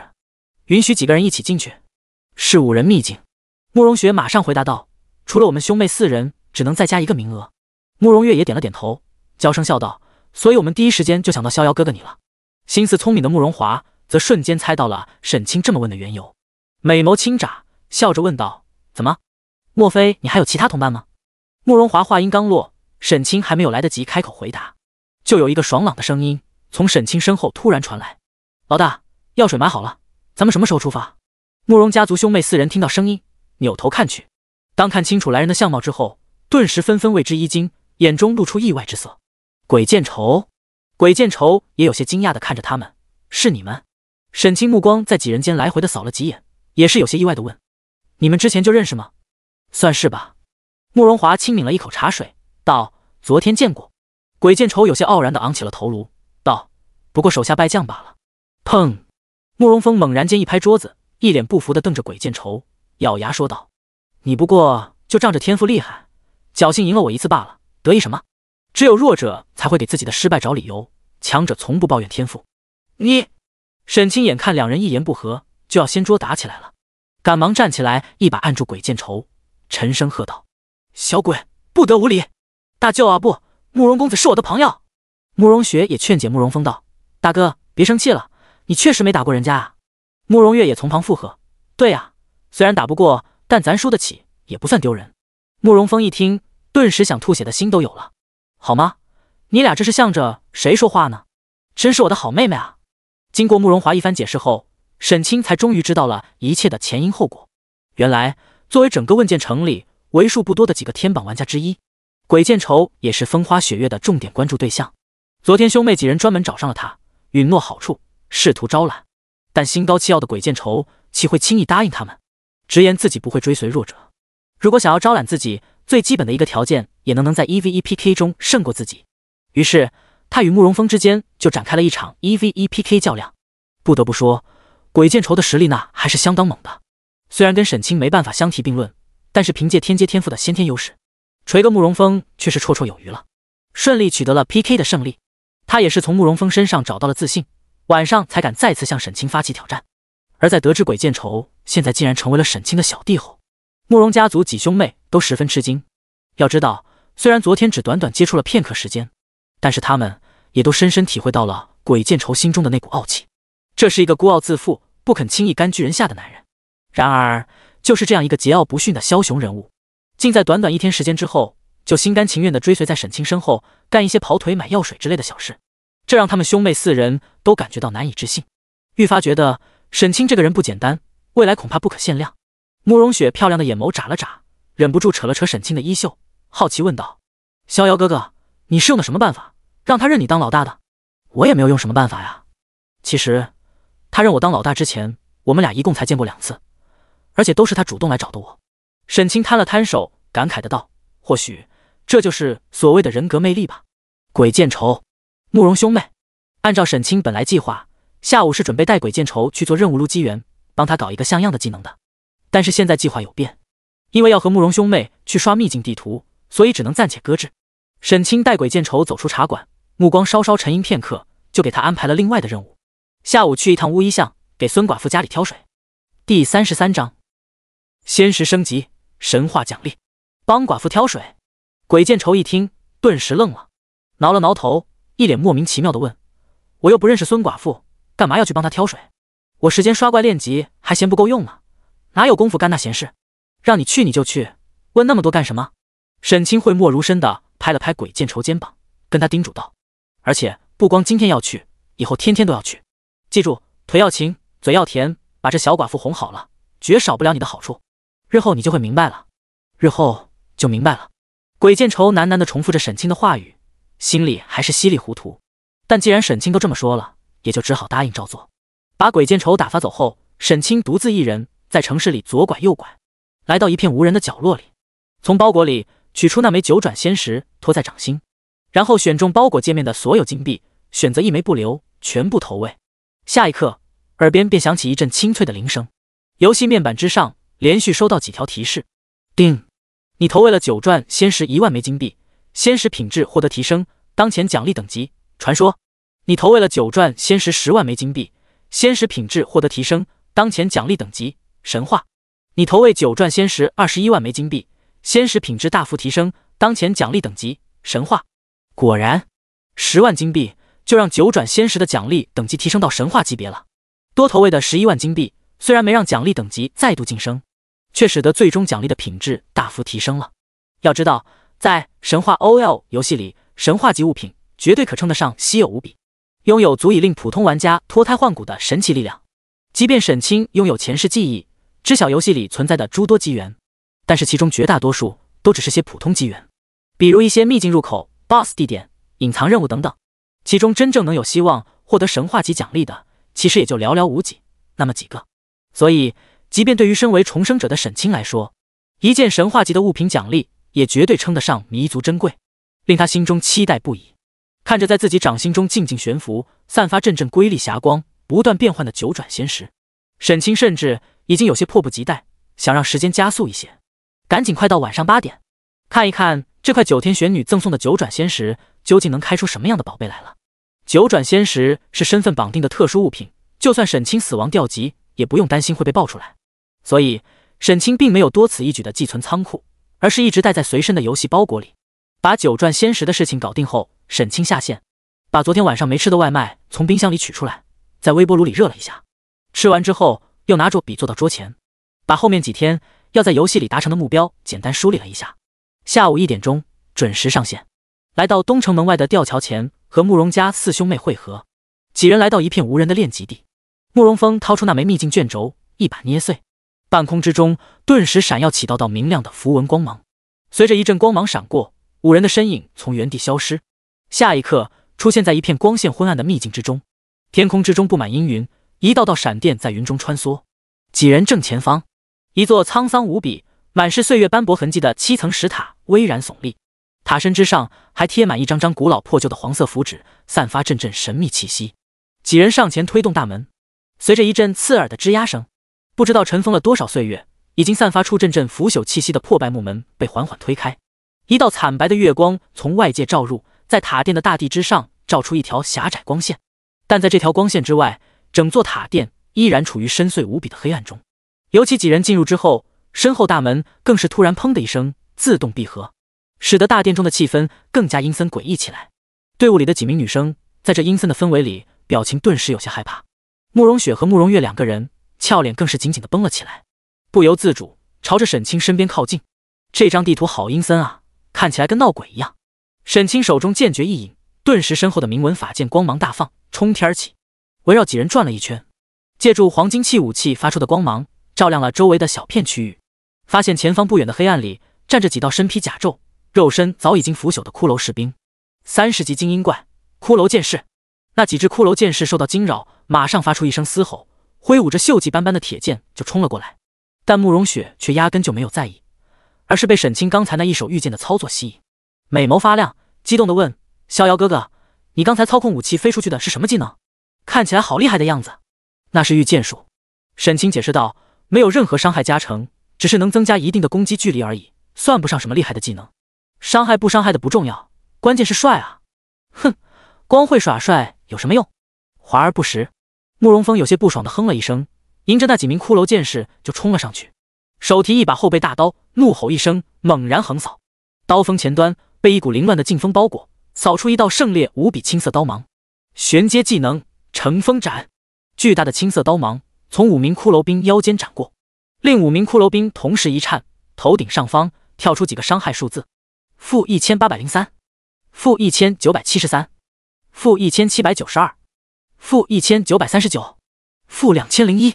不得不说，目前阶段，一个群攻技能能给30级的精英怪造成将近2000点的伤害，总和伤害将近1万。慕容峰的输出能力在近战系玩家之中绝对算得上顶尖了。再结合他出招前说的那句话，似乎是想用这种方式跟妹妹们证明，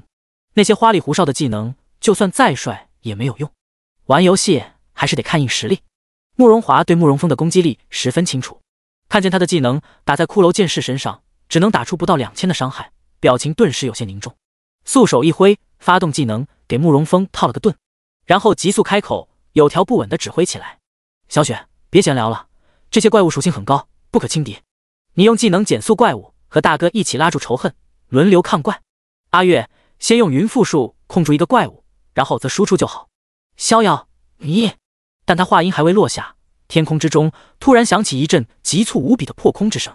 数十道锋芒锐利的银色剑气刹那之间呼啸破空，如同疾风骤雨一般击射在那几具骷髅兵身躯之上，爆发出一连串超过2万的伤害数字，直接将那5具前1秒还威风凛凛的骷髅剑士瞬间射得千疮百孔，转眼间破碎成无数碎骨，散落一地。你刚才喊我了？沈清收起手中剑诀，转过头来看向慕容华，不好意思，我刚才在放技能，没听清楚你说什么。第34章，震惊无比的慕容兄妹。没事。慕容华目瞪口呆地看着沈清，又看了眼前方地上那几堆骷髅剑士化作的碎骨，咕咚咽了一口唾沫，脸上神情有些恍惚。慕容峰的2只眼睛更是当场瞪得溜圆，眼神中写满了难以置信，尤其想到自己刚才才刚说完花里胡哨的技能没有用之类的话，结果几秒钟都不到，人家直接甩出一个技能，把整整5只30级的精英怪给瞬秒了。打脸简直来得太快，顿时令他猝不及防，一时间满脸尴尬的愣在原地，不知道该说什么好。就连慕容雪和慕容月这对双胞胎姐妹花也都纷纷吃惊的美眸睁大，红润的小嘴张成了 O 型，能塞进去一根鸡蛋。实在是刚才万剑诀恐怖的威力之下，那一个个超过2万的伤害数字，看上去太有震撼力了。尤其和刚才慕容峰一个技能下去，那几个还不到2000的伤害数字一对比，更加形成强烈反差，令人有些匪夷所思。慕容雪咕咚咽了一口唾沫，忍不住问：逍遥哥哥，我能问问你现在的攻击力有多少吗？其他几人也纷纷都看向沈清，眼中露出关注之色。不到3000。沈清调出属性面板看了一眼，如实答道：具体一点，究竟多少？2999。慕容家族兄妹4人顿时陷入了深深的沉默之中。要知道，他们4个人的等级和沈清其实差不多，但即便是已经顺利转入隐藏门派，获得高阶功法的慕容雪，现在的实际攻击力也才刚勉强达到1500而已。就算沈清的装备比慕容雪好，拥有迄今为止全服唯一一把黄金器剑，按理来说攻击力能多个几百点也就顶天了。可他倒好，直接翻了将近1倍，未免有些太夸张了。其实沈清没说的是，2999点攻击力只是面板上显示的属性而已。如果算上称号和功法对间隙攻击的加成效果，他的实际攻击力早就超过4000了，太变态了。慕容雪忍不住小声的嘀咕了一句：这么离谱的攻击力，让别人还怎么玩啊？慕容华目光若有所思的闪了闪，问：如果我没猜错的话，你这么高的攻击力，应该跟你的游戏天赋有关吧？慕容峰也心中一动，忍不住道：难道说也是天阶天赋？算是吧。沈清点了点头，没有提仙阶天赋的事儿。现阶段游戏里应该还没有其他人觉醒仙阶天赋，所以在玩家们心目之中，天阶天赋就是最为顶级的超强天赋了。听到沈清果然拥有100万人无一的天阶天赋，兄妹4人顿时恍然。如果真是这样的话，那倒是能解释得通吗？慕容月满脸羡慕地看着沈清，道：你们这些拥有天阶天赋的家伙，就好像跟开了挂一样，一个比一个变态。我怎么就运气不好，觉醒不了天阶天赋呢？沈清闻言，表情顿时有些古怪。据他所知，慕容家族兄妹4人虽然没有觉醒天阶天赋，但也全都是万中无一的地阶天赋。尤其慕容雪和慕容月这对双胞胎，觉醒的更是罕见无比的双生天赋，能够互相增益互补。到了后期姐妹联手，所能够发挥出来的威力之大，绝不逊色于任何一个普通的天阶天赋。这丫头都已经有这么好的条件了，竟然还来羡慕自己。而且他们出生在家财万贯的慕容家，随随便便就能调动千万资源，有大批属下帮他们做事，这些可远不是一个天阶天赋能比得了的。于是沈清笑了笑道：这个游戏里能决定最终成就的关键性机缘很多，天赋也只是其中一方面罢了。只有我们这些穷人才会指望天赋发家。你们兄妹几个手掌风花雪月这么大的工会，日后各种资源与宝物加持，那才是真正的不可限量。慕容华轻笑了一声，道：逍遥，你太谦虚了，就连鬼见愁那样桀骜不驯的天才，你都可以轻易收服，招到麾下。日后在游戏里面的成就，定然不会在我们风花雪月之下。慕容峰提着把刀，杵在一旁，看着沈清和自己的3个妹妹在自己眼前谈笑风生，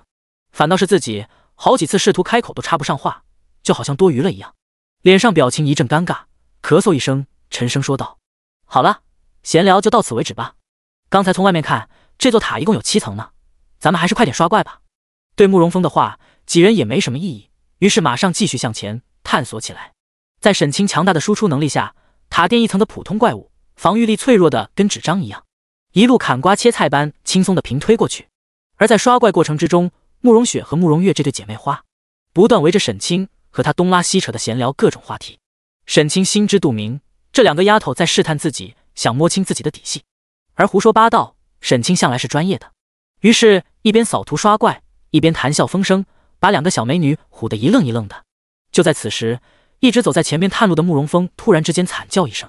整个身体如同断了线的风筝一般倒飞回来，轰然砸在几人脚边，捂着胸口满脸痛苦的呻吟道：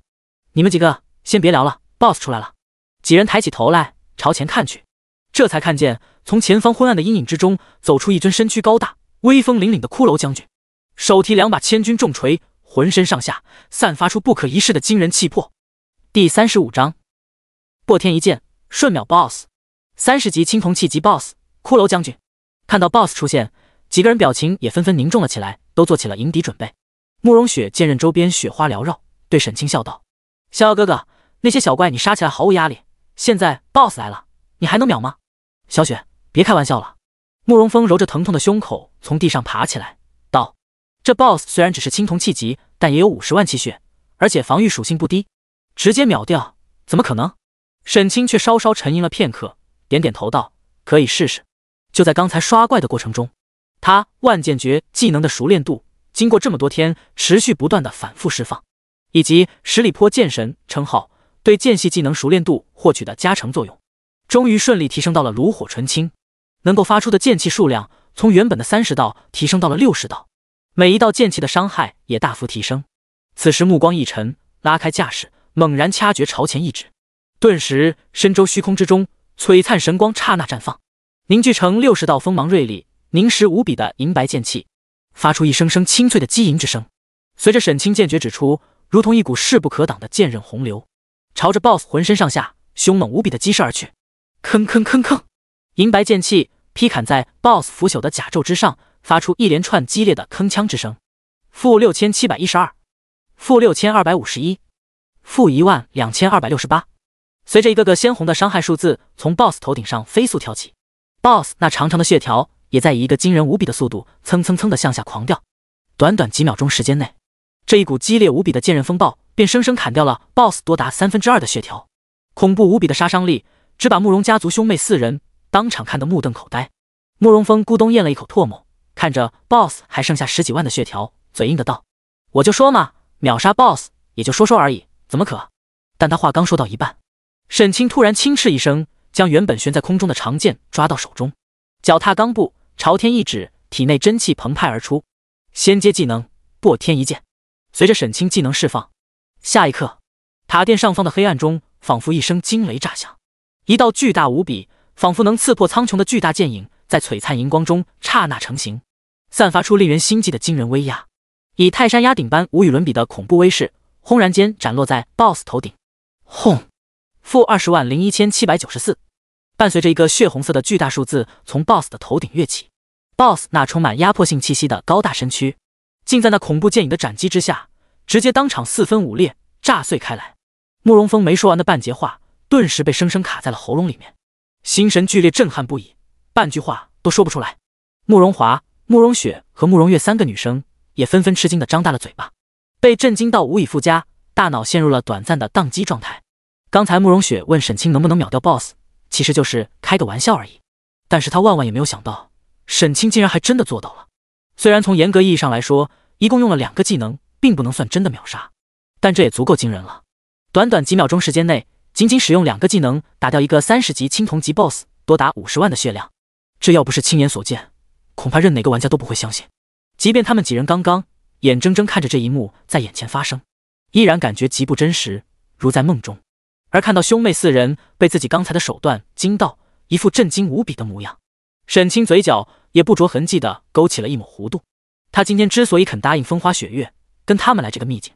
除了跟着沾光蹭蹭秘境地图里丰厚的经验与装备之外，还有另一个主要的原因，就是来展示实力的。因为按照沈清构想，想要在游戏里用最快的速度发展势力，少不了需要借助风花雪月的力量。虽然这兄妹4人一直说把自己看作盟友，但是沈清心里清楚，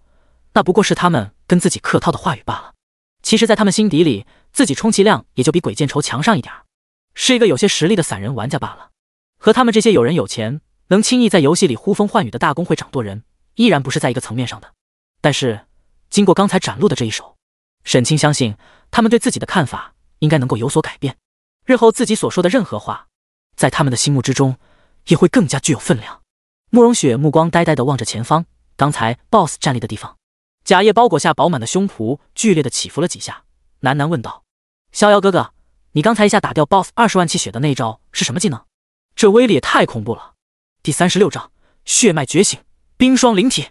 刚才那一招啊，叫破天一剑。沈清微微一笑，如实答道：“破天一剑，果然是十分贴切的名字。”慕容雪脑海中回想起刚才那从天而坠的巨大宝剑，忍不住问：“威能如此恐怖的超级技能，莫非是传说中的天阶技能吗？”“不是天阶，而是仙阶。”沈清答道：“是我昨天偶然间触发了一个任务，最后获得的终极奖励。仙阶技能。”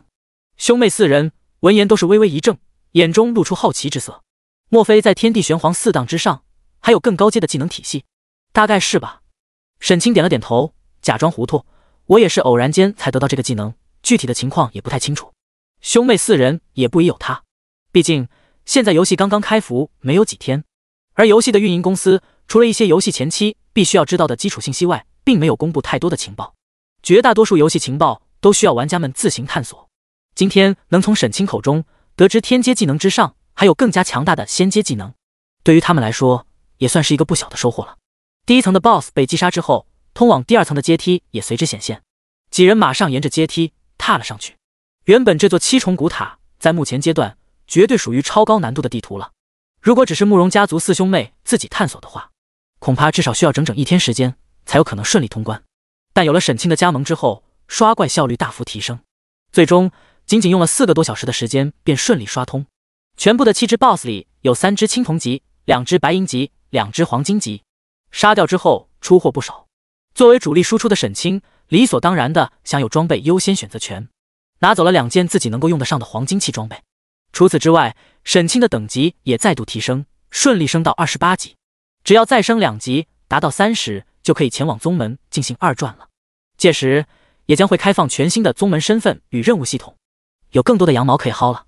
不过游戏越到后面，等级提升就越困难，尤其29级升30级更是一道巨大门槛，所需要的经验数量比从21级升到29级需要的全部经验加起来还多。而且由于沈清修行的玄剑飞仙功是天阶功法，所以升级所需经验也远比修炼低阶功法的普通玩家要多许多。这最后的2级等级，如果想快速升上去也并不是那么容易。而击杀完最后一个 BOSS 后，几人在塔殿上方找到了一个贴着符纸被几条铁锁吊在半空的神秘宝箱。打开之后，里面放着2件物品，一本天阶技能书狂风绝息斩，还有一枚传奇级别的血脉觉醒石。看到技能书的瞬间，沈清心中顿时一动，因为这个技能正是前世慕容峰的招牌技能，看来就是从这张秘境地图里获得的。而血脉觉醒石的出现更是令几个人喜出望外。血脉系统是神话 OL 游戏里另一个独具特色的设定体系，跟天赋一样，能大幅度提升玩家的综合实力。而玩家想觉醒血脉，最主要的一个途径就是通过血脉觉醒石来实现。越是高阶的觉醒石，所能够觉醒的血脉等级越高。昨晚千秋未央斩获黄金器级 BOSS 首杀时，就获得了一块珍贵的传奇级血脉觉醒石，使用之后觉醒了一道强横的传奇血脉。许多消息灵通的高端玩家都因此得知了血脉体系的存在。此时看着宝箱里开出的2件宝物，慕容家族的4兄妹顿时纷纷喜出望外，眼中露出惊喜之色。慕容华朝沈清看了一眼，眸光闪动，朱唇轻启道：逍遥，这次你功劳最大，先在这2件物品里挑1件吧。沈清目光从4人脸上扫过，尤其看见慕容雪和慕容月2个人眼珠直勾勾盯着觉醒时那眼巴巴的小眼神，哈哈一笑，摆手说道：这次的秘境卷轴是你们搞到的，我不过是临时打工，跟着一起沾光而已。能拿2件黄金器装备就很知足了，这2件宝贝就不掺和了，你们兄妹4个看着分吧。当然，沈清之所以会这么大方，嘴上说的原因只是一方面，根本原因还是在于这本技能书并不是剑系技能，和自己的功法匹配度不高。至于传奇级别的血脉觉醒时，最多也只能觉醒传奇级血脉。沈清有些看不上眼，他知道从什么地方能搞到传说级的觉醒石，而慕容家的几兄妹可不知道沈清心里的真实想法。听见沈清竟然这么大方，轻易放弃2件宝物，顿时纷纷有些动容。就连一向看沈清不太顺眼的慕容峰都忍不住对他有些刮目相看。沉吟片刻，正色说道：既然逍遥兄弟如此仗义，我也就不过多客套了。这2件宝物对于我们风花雪月来说确实十分重要，但我们也不能让你吃亏。这样吧，我们出2万枚金币，算作对你的补偿吧。要知道，按照现在金币和现实货币的兑换比率，2万枚金币相当于40万软妹币了。沈清一听竟然还有这种好事，马上欣然答应下来。于是双方皆大欢喜。那本狂风绝息斩是风系技能，和慕容峰的天赋最为匹配，自然而然落入了他手中。至于那枚血脉觉醒石，兄妹4人商议之后，决定优先给已经转入隐藏门派、获得高阶修炼功法的慕容雪使用。慕容雪当着几人的面直接使用了觉醒石，那枚温润如玉的古朴石块顿时化为一道乳白色光芒，从慕容雪胸口融入。慕容雪的整个身躯都开始散发出朦胧毫光，缓缓升到半空之中。一道道神秘莫测的符文光芒在在周围虚空中闪灭隐现，最终在其眉心正中缓缓凝聚出一枚雪花形状的特殊印记。待到一切光芒消散，慕容雪重新落回地面之上，兄妹几人马上满怀期待地围上前去，迫不及待追问起来：“怎么样，小雪，你成功觉醒血脉了吗？”慕容雪淡淡的点了点头，双眼睁开，露出一双冰晶般通透清澈的双蓝眼眸，整个人的气质都仿佛无形中变得清冷了许多。朱唇轻启，淡淡说道：“我觉醒了冰霜灵体。”第37章，你以为你是任逍遥啊？冰霜灵体，几人一听，顿时露出惊喜之色，忙追问道：“那具体呢，都有什么特殊效果？血脉效果吗？所有冰系技能消耗降低 20%， 威力提升 20%， 对冰系伤害的抗性增强 100%。”慕容雪有些得意的扬起下巴，开心的道：“并且修炼冰属性的功法，升级所需经验减少 10%。” 什么？慕容峰等几人一听，顿时纷纷露出惊喜之色，激动的道：“洛天宫的功法技能本来就以冰系为主，你又获得了冰霜灵体的血脉加成，如此一来，岂不更加如虎添翼？而且升级的经验还减少了 10%， 以后冲击更方便了。”看着慕容家族兄妹4人因为慕容雪觉醒的血脉效果而激动不已的兴奋模样，沈清只是淡淡的笑了笑，道了一声恭喜，并没有再多说什么。其实传奇级的灵体血脉加成效果算不上有多么给力，仅仅比最低等的稀有血脉强一些而已。不过在游戏初期，其他绝大多数玩家都还没有觉醒血脉的时候，就能够拥有这样一道血脉之力的加成效果，确实可以抢占先机，占据极大的前期优势，起到滚雪球的作用，可以算得上相当不错了。至此，所有的收获都分配完毕，给这一趟刷怪之旅画上了一个圆满的句号。几人返回之后互相告别，沈清看了一眼系统时间，已经下午6点多了，距离九转仙石开奖只剩下最后1个多小时，于是将刚刚慕容峰转来的2万金币也都喂给九转仙石。下线之后，准备到附近的小饭馆里随便吃个晚饭，顺便散一散步，然后上线静等开奖。却不曾想，拉门正要往外走的时候，正好屋外有人想要敲门，彼此猝不及防之下，顿时就撞了个满怀，感受到撞进怀里的温软娇躯，呼吸到对方身上那令人沉醉的熟悉香气。沈清顿时知道了来的人是谁，一脸惊讶的将苏韵从怀中扶起，讶然问道：“韵姐，你怎么会在外面？”苏韵也没想到，竟然因为阴差阳错和沈清突然间发生了这样的亲密接触，俏脸顿时一阵羞红。但她毕竟已经是一个30出头的成熟少妇，不是青涩的小女生了，马上就收敛起娇羞之态，将一缕碎发拢到耳后，轻咳一声，对沈清道：“是这样的，我刚才在游戏里面接到一个重要任务，任务的难度比较大，但任务时间只有3个小时。正好前几天听你说现在做全职玩家了，所以想来问一问你，有没有时间帮我做一下这个任务？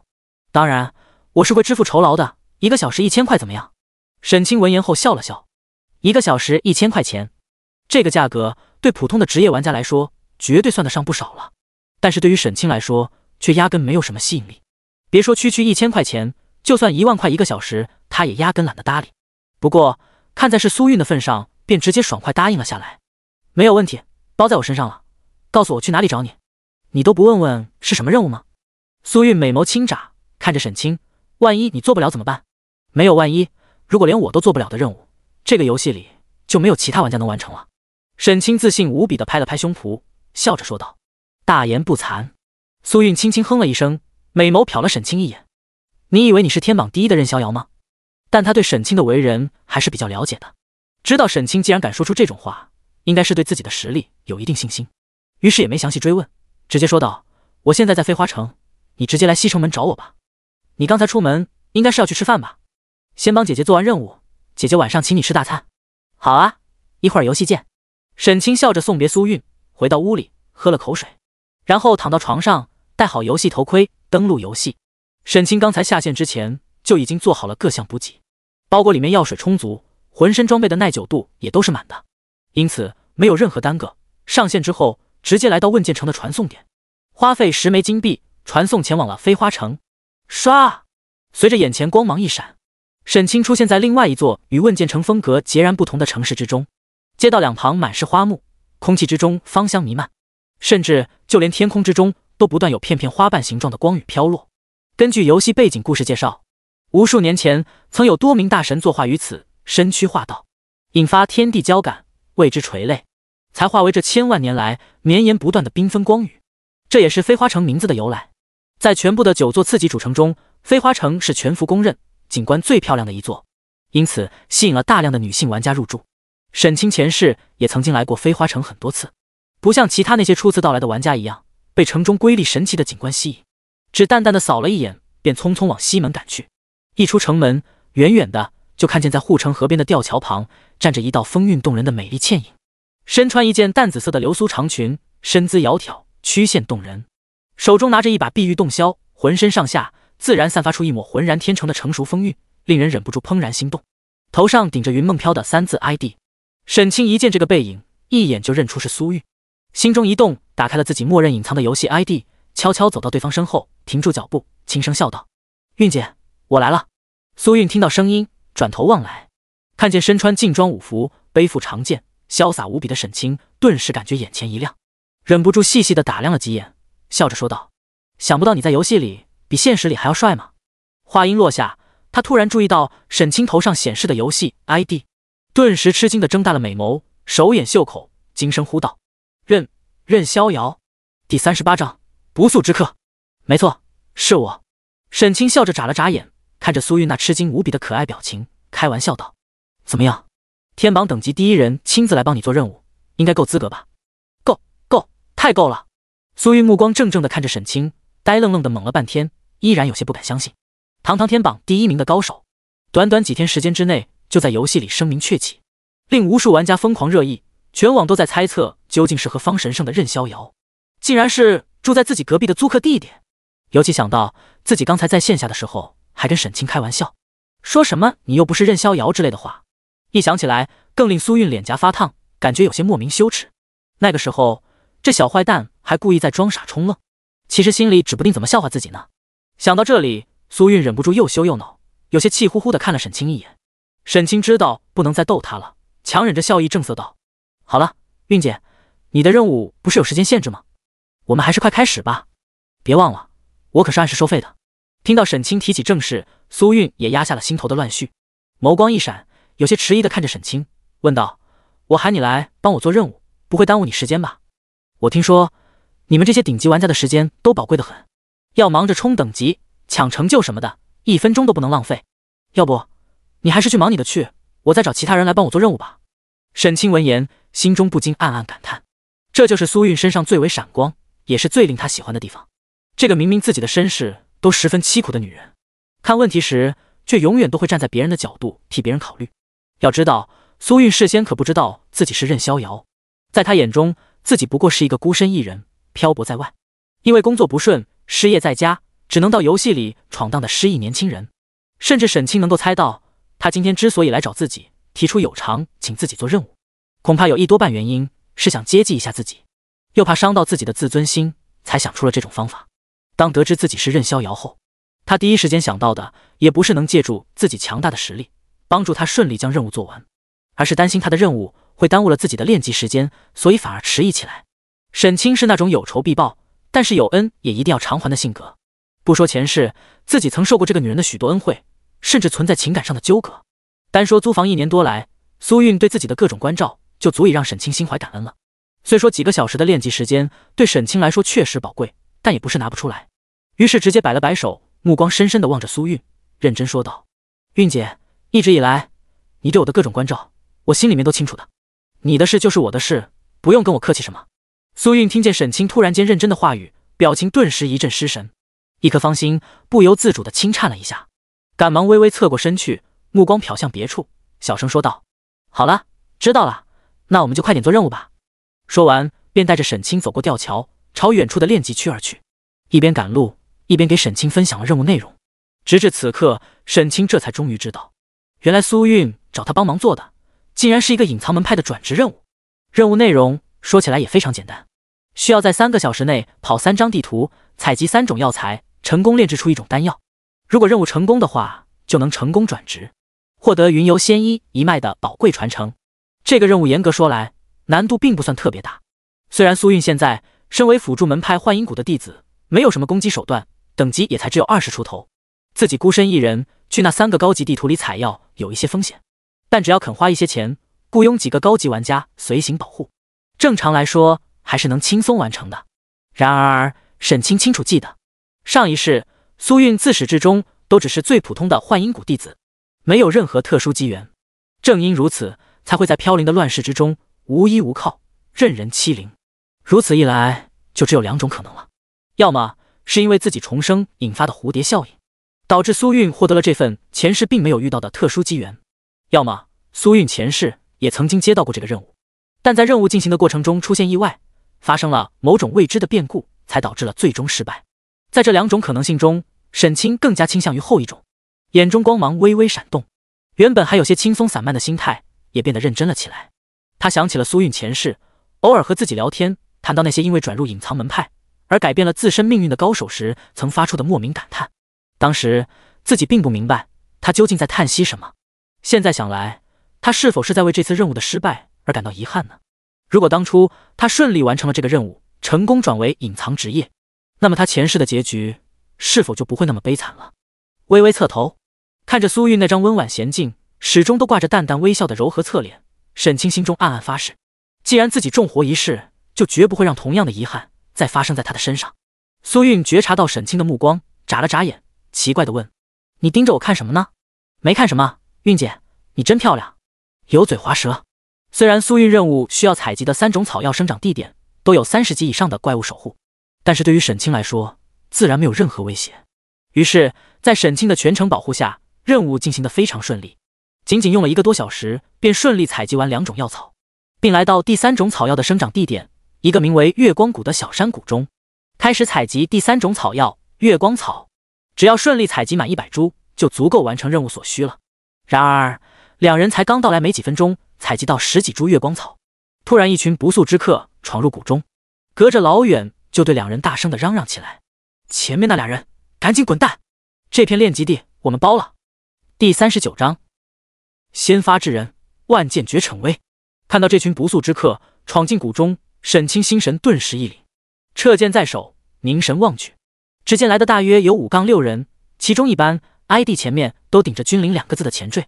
目光顿时微微一沉，没有想到竟然在这里碰到了这群混蛋。苏韵也是美眸一颤，眼中露出惊慌之色。不好，是君临的人。君临家族是飞花城为数不多的几个大型公会之一，出了名的嚣张跋扈，飞花城的普通玩家对于他们都很忌惮。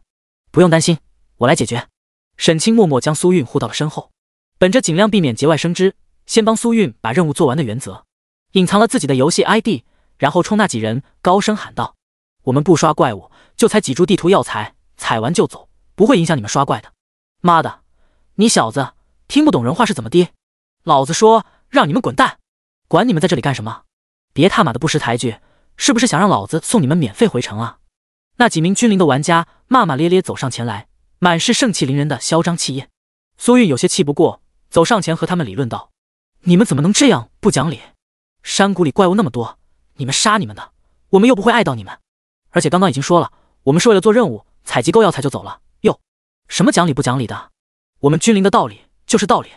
一个提着长刀的刀疤脸男子直接粗暴地打断了苏韵的话语，目光淫邪地扫过苏韵曼妙的娇躯，刀锋一直沈清，嘿嘿笑道：“这臭小子必须滚蛋！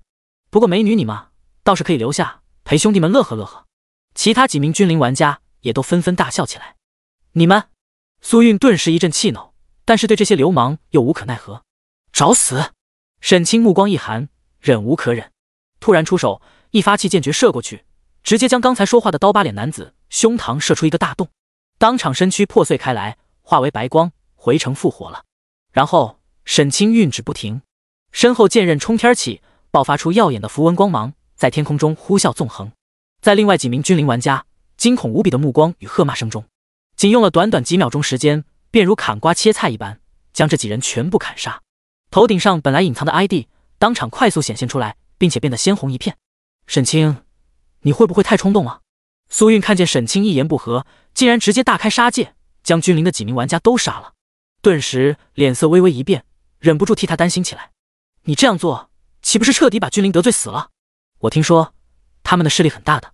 我本来玩游戏也只是为了打发时间，就算任务失败也没关系，你没有必要。韵姐，你不用替我担心，其实我和君临的梁子早就结下了，而且区区一个君临，我还不会放在眼里。沈清笑着安慰了苏韵一句，道：“还是抓紧时间采集月光草吧。我担心刚才那几个人只是提前过来清场的小弟，真正的大部队在后面。这是许多大型工会包场练级的常规套路。”果然，沈清的话音才刚刚落下，远处谷口方向就传来一阵嘈杂的喧闹之声，一大群人乌泱乌泱涌入谷中，更有一声声充满怒气、嚣张无比的喝骂声远远传来。妈的，真是反了天了！我他妈的倒要看看，究竟是哪个王八蛋，吃了雄心豹子胆了，竟然敢杀我们君临的人！得罪了我们君临，他今后在游戏里面都别想混了。苏韵只是一个普普通通的散人玩家，何曾见过这种阵势？看见从谷口走来的大批玩家，数量可谓密密麻麻，恐怕得有几百号人，脸色顿时一阵发白，轻轻拉了拉沈清的衣袖，害怕的道：“沈清，我的任务不做了，我们回城吧。”沈清没有回答苏韵的话，目光遥遥望向谷口，射出2道射人精芒。现在他彻底可以确认了，前世就是君临的这帮混蛋破坏了苏韵的转职任务，才会导致苏韵后来那无数次遗憾深叹，以及最终落到的凄惨下场。本来沈清对于君临虽然没什么好印象，但是并没有太放在心上。然而现在了解了一切的前因后果后，却从心底里痛恨上这个工会，眼神露出丝丝杀机，对苏韵道：“韵姐，你躲远一点，如果一会儿见机不对，马上捏碎卷轴回城。”你想干什么？难道想一个人对抗他们那么多人？苏韵满脸吃惊地看着沈清，焦急劝道：“你疯了吗？冷静一点，没有必要这么拼命。我任务不做了，我们一起回城，还来得及。”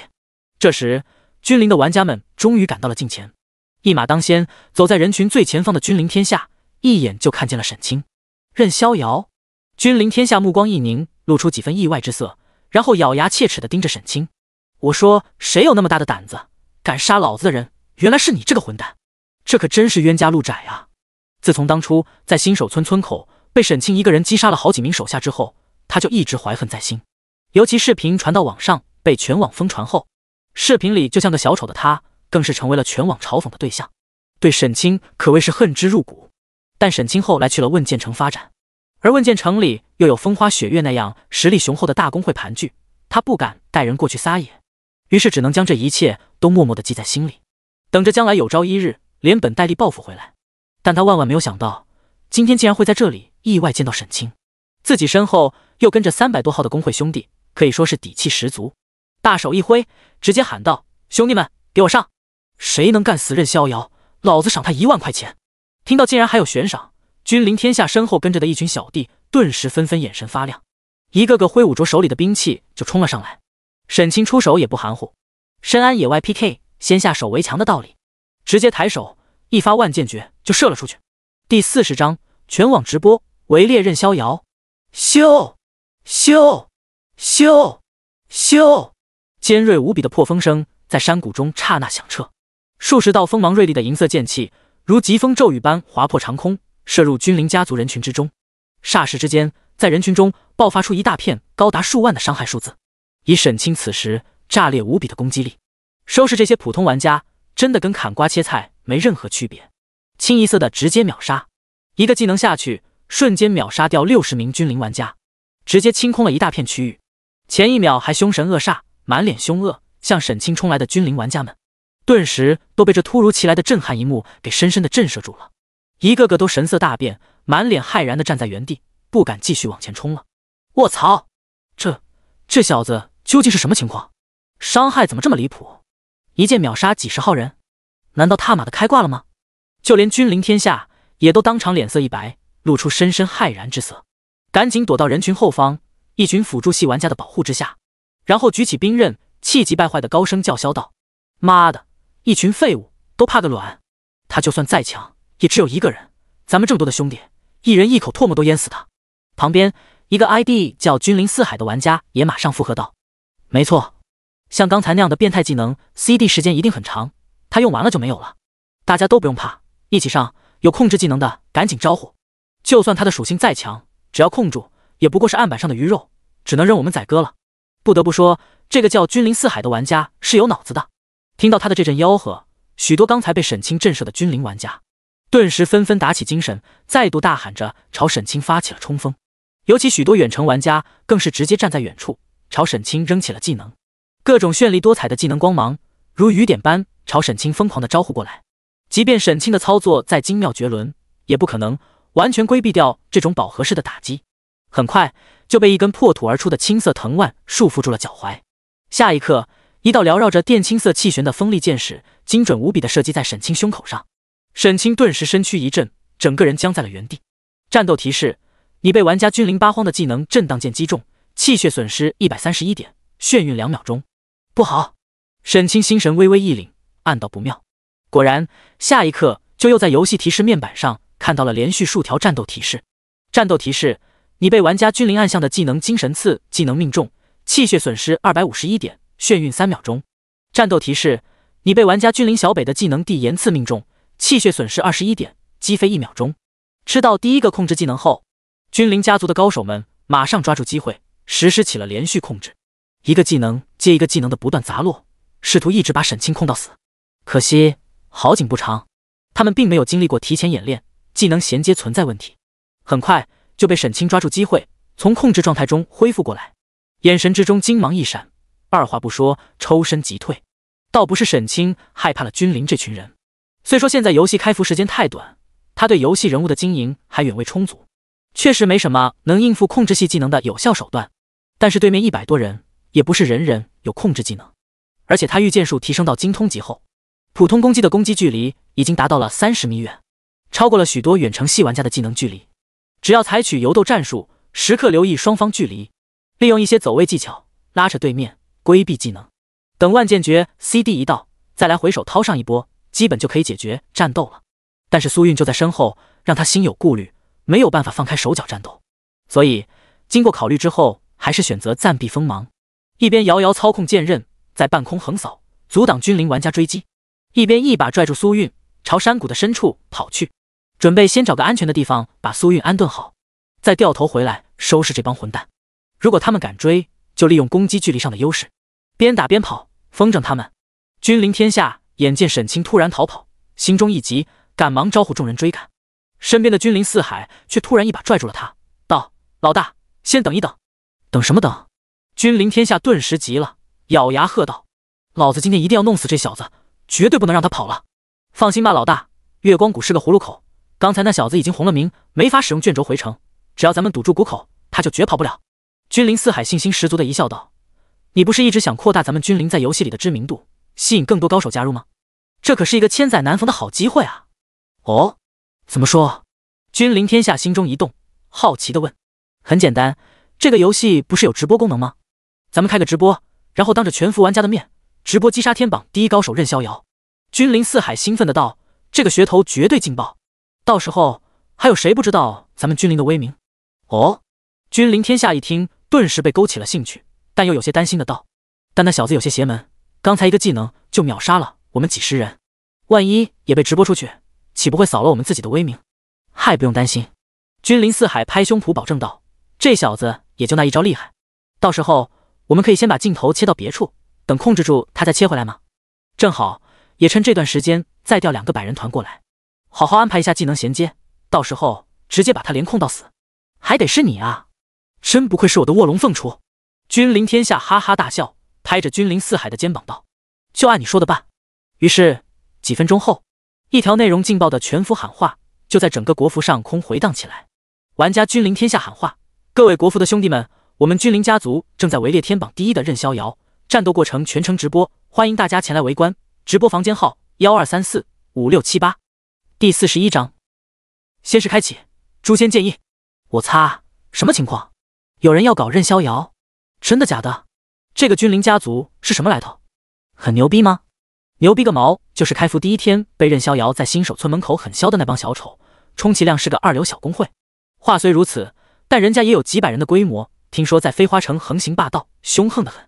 嘿，看来君临天下这小子今天是终于找到机会，要报新手村的一箭之仇了。但任逍遥也不是吃素的，堂堂天榜第一高手会有这么容易被杀？管他呢，去直播间里看看不就知道了。走走走，看热闹去。不得不说，围猎天榜第一高手这件事确实十分引人眼球，称得上是噱头十足。消息一出，瞬间就在整个国服引发轰动，无数玩家纷纷好奇前往围观。很快，君临直播间的在线人数就突破了100万大关，并且还在持续上涨。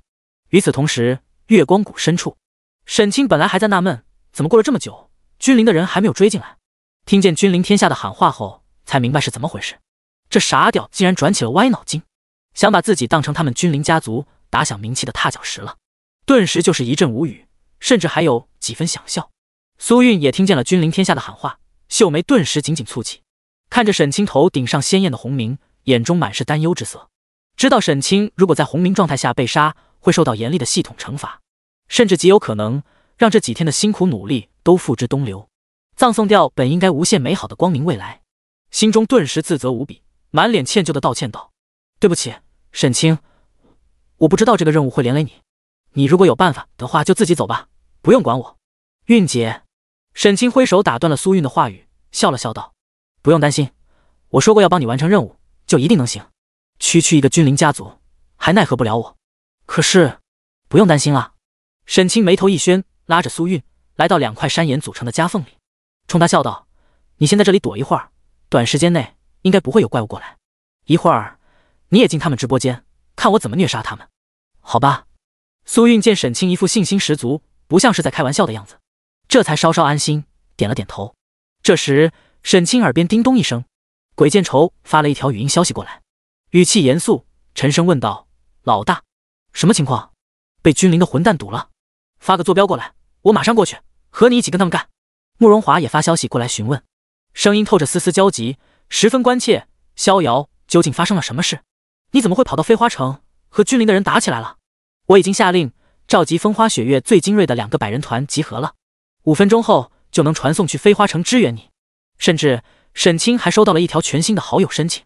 来自于另一个大型公会水主沉浮的掌舵人青梅煮酒。好友申请发来的同时，还附带了一条消息：“需要帮忙吗？”对于鬼见愁和慕容华的消息，沈清并没有感觉到多么意外，只是心中有些欣慰，觉得这俩人行，有事儿真上。至于青梅煮酒的主动示好，虽然来得有些突兀，但意图也十分明显，显然是想趁这个雪中送炭的机会与自己结交，意图招揽。沈清花费几分钟时间，一一回复了3人的消息，告诉他们好意自己心领了，但是眼前这点小事完全可以自己解决，还用不到他们出马。关掉聊天窗口之后，沈清却并没有急着出发回去收拾君临家族，而是将目光落在了游戏界面的右上角，那里正显示着游戏时间19点59分47秒，距离9转仙时开启只剩下最后的10几秒钟。沈清决定还是先安安心心的把奖开了，再去杀人。在沈清耐心的等待之下，时间一秒一秒流逝，终于来到了8点整。沈清取出9转仙石，只见仙石表面突然间崩裂开道细痕，从中射出耀眼彩光，而后彻底崩碎开来，从中飞出3道彩光，化为3件闪闪发光的物品，漂浮在面前的虚空之中。与此同时，随着叮的一声轻响，沈清面前的游戏面板上也浮现出相应的游戏提示：9转仙石开启成功，恭喜你获得血脉觉醒石、神话级、诛仙剑印、禁忌、清明剑、灵气、禁忌功法、神级血脉觉醒石。看到9转仙石里开出的几样宝物，沈清顿时心神狂震，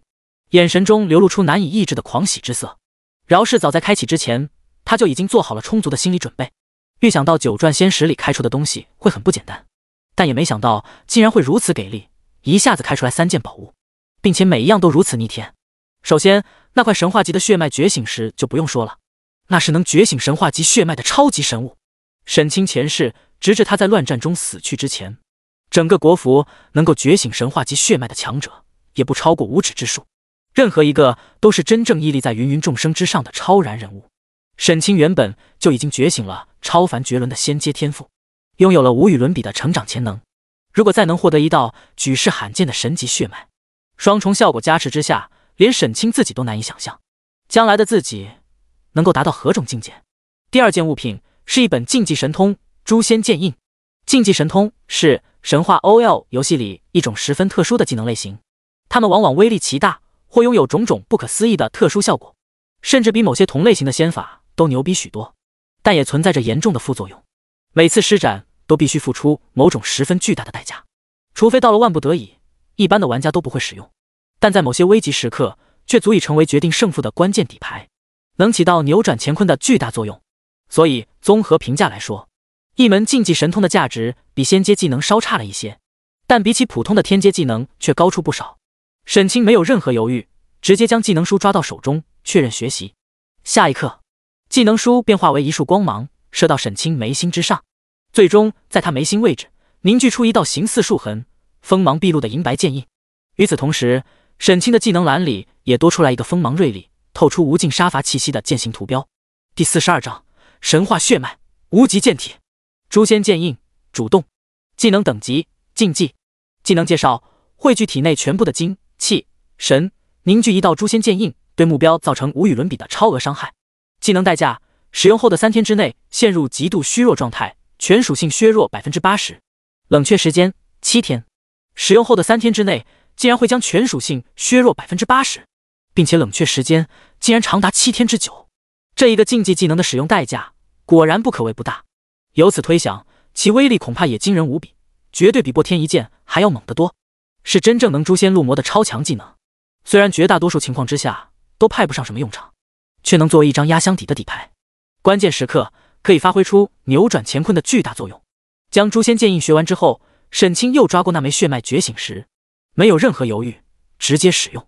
下一刻，觉醒石化为点点的九彩光芒，从沈清的掌心散开，缓缓融入沈清体内。然后沈清浑身上下所有毛孔都开始喷薄出蒙蒙的九彩光华，然后更是在苏韵震惊的目光之中，整个身体在一股神秘力量的托举之下浮空而起。身体周围虚空之中，一道道朦胧虚幻散发出无匹锋芒的剑影浮现，围绕着他铮铮而鸣，直至最终全部没入沈清体内。沈清身躯猛然一震，虽然相貌表情全都没有任何变化，但无形中散发的气质却瞬间大改，如同一把锋芒毕露的凌厉天剑陡然出鞘，散发出令天地为之色变的锋锐之意。叮！恭喜你使用血脉觉醒时神化，成功觉醒神化血脉无极剑体。无极剑体血脉等级神化。血脉效果： 1. 修炼间隙功法事半功倍，升级所需经验减少 30%。 2. 所有间隙技能消耗减半，威力翻倍，冷却时间缩短 20%。 3. 对间隙技能拥有超凡悟性，技能熟练度获取速度翻倍。 4. 天剑无极，锐不可当，对控制系技能抗性大幅增强，完全免疫地阶以下技能控制。 5. 使用任何间隙武器，没有等级、门派、功法限制。一道血脉竟然足足拥有5重加成效果，果然不愧是传说中的神话级血脉。看完无极剑体的血脉特性后，沈清顿时心头狂喜。这道血脉对于决心走剑修之道的自己来说，简直再合适不过了。每一条血脉特性都实用无比，单独拎出任何一条，都足以令无数剑修为之眼红，渴望不已。更不用说将5条血脉特性都汇集一身了，简直就是天助我也。这一刻，沈清感觉到前所未有的信心十足，目光一转，望向九转仙石里开出的最后一件物品奖励，一把造型华美、线条流畅、凌厉却又不失优雅、通体轻臂如同天空的锋利长剑，正静静漂浮在虚空之中，散发阵阵青碧光芒。清明剑，灵气，攻击 8721-9129， 体质加1438，力量加1461，敏捷加1352，特效可以御剑飞行，出入清明，移动速度提升 1000%。 特效普通攻击会对目标身后锥形区域内的敌人造成 30% 的建设伤害。装备技能清明斩，对前方弧形区域内的目标造成 150% 攻击力的伤害，冷却时间120秒。装备等级55。介绍：一代铸剑名师荣云子以清明神铁为材打造出的传世宝剑，脚踏此剑可出入清明，逍遥天地，一把攻击力破9000的灵气宝剑。要知道，现在放眼整个国服，可是连一件暗金器装备还都没有呢，而灵气装备是还要凌驾于暗金器之上的高阶装备，在目前的游戏阶段，称之为神兵利器也毫不为过。不过，跟神级血脉觉醒石和竞技神通诛仙剑诀比起来，这把灵气级宝剑的价值就显得有些微不足道了，只能算是天头而已。原本这把剑是要55级才能够装备的，但沈清觉醒无极剑体血脉之后，使用任何间隙武器都没有了等级限制。此时一把抓到手中，顿时只觉身躯一震，清晰无比地感受到一股雄浑之力涌入体内，在经脉间激荡不息，恨不得马上去与人一战，尽情宣泄。韵姐，你在这等我几分钟，我去就回。沈清手握长剑，豪气顿生，对苏韵叮嘱了一句，将清明剑往前方一抛，让其悬停在半空中。然后飞身一跃，踏上剑身，利用清明剑自带的飞行技能，在苏韵惊异无比的目光之中，潇洒无比的御起剑光，冲天起。君临天下那个傻缺，不是要全网直播围猎自己吗？既然如此，那自己就去给他送个惊喜。与此同时，月光谷外围区域已经聚集了将近400名君临玩家。君临天下站在高处，看着直播间里高达几千万的在线人数，心情可谓激动无比，仿佛已经看见自己一会儿指挥手下在全网面前虐杀沈清，从此一战成名，打响名气，引得大批玩家纷纷来投，招兵买马，攻城略地，称霸神话 OL 的美好远景了。不过，许多玩家来到直播间里，等了半天，却迟迟不见他们进入山谷追杀沈清，早就有些不耐烦了，纷纷在弹幕里发消息催促起来。这君临到底是怎么回事？不是说要全网直播，当众围猎任逍遥吗？怎么一直磨磨唧唧的，还打不打了？就是，老娘月子都做完了，他们还在谷口磨蹭。妈的，君临天下是不是脑子有病？几百号人围攻人家一个，就算打赢了也不光彩，这么丢人现眼的事儿，还好意思全网直播？是嫌别人都不知道你们究竟有多无耻，没下线吗？君临狗贼不得好死！君临天下看见弹幕里面几乎有一大半都是在催促赶快开战的消息，自己临时召集的2个百人团也都到位了，感觉也差不多是时候了。于是指挥手下将直播间视野调转，从周围几百名装备精良的手下们身上缓缓扫过，对直播间里的玩家们朗声说道：兄弟们，不要着急，任逍遥已经被我们堵在了山谷里面，今天就算他插翅也难飞。现在镜头里出现的这些，就是我们君临家族的精锐兵团，我们马上就会入谷，开始正式围猎任逍遥了。什么狗屁天榜高手，我们君临家族杀他，跟碾死只蚂蚁没什么两样。今天就让兄弟们都看看，我们君临是怎么教他做人的。铮！君临天下话音刚落，天空之中陡然间传来铮铮的剑吟之声，60把锋芒锐利的银色剑气，如同从天而降的天罚之光，凌厉无匹，刺破苍穹，射落进君临家族的人群之中。刹那之间，爆出一连片高达数万的恐怖伤害，直接将60名君临玩家不讲道理的瞬间秒杀。而正在随着镜头缓缓旋转，向玩家们展示君临家族兵强马壮的直播画面，刚好捕捉到这突如其来的震撼一幕。直播间里诡异无比的突然安静了1秒，然后瞬间炸开了锅。第43章，十不杀一人，千里不留行。卧槽！卧槽！卧槽！哪位大佬能给出来解释一下，刚才那特么究竟是什么情况？君临家族几十号人一瞬间就被秒杀了，是任逍遥杀来了吗？废话，不是任逍遥还能有谁？可问题是，刚才那究竟是什么技能？群攻范围这么巨大，并且伤害还那么高，你们刚才看见了吗？那一大片竟然全都是几万的伤害数字，简直离了大谱。我只知道那是一招从天而降的剑法。兄弟们，破案了！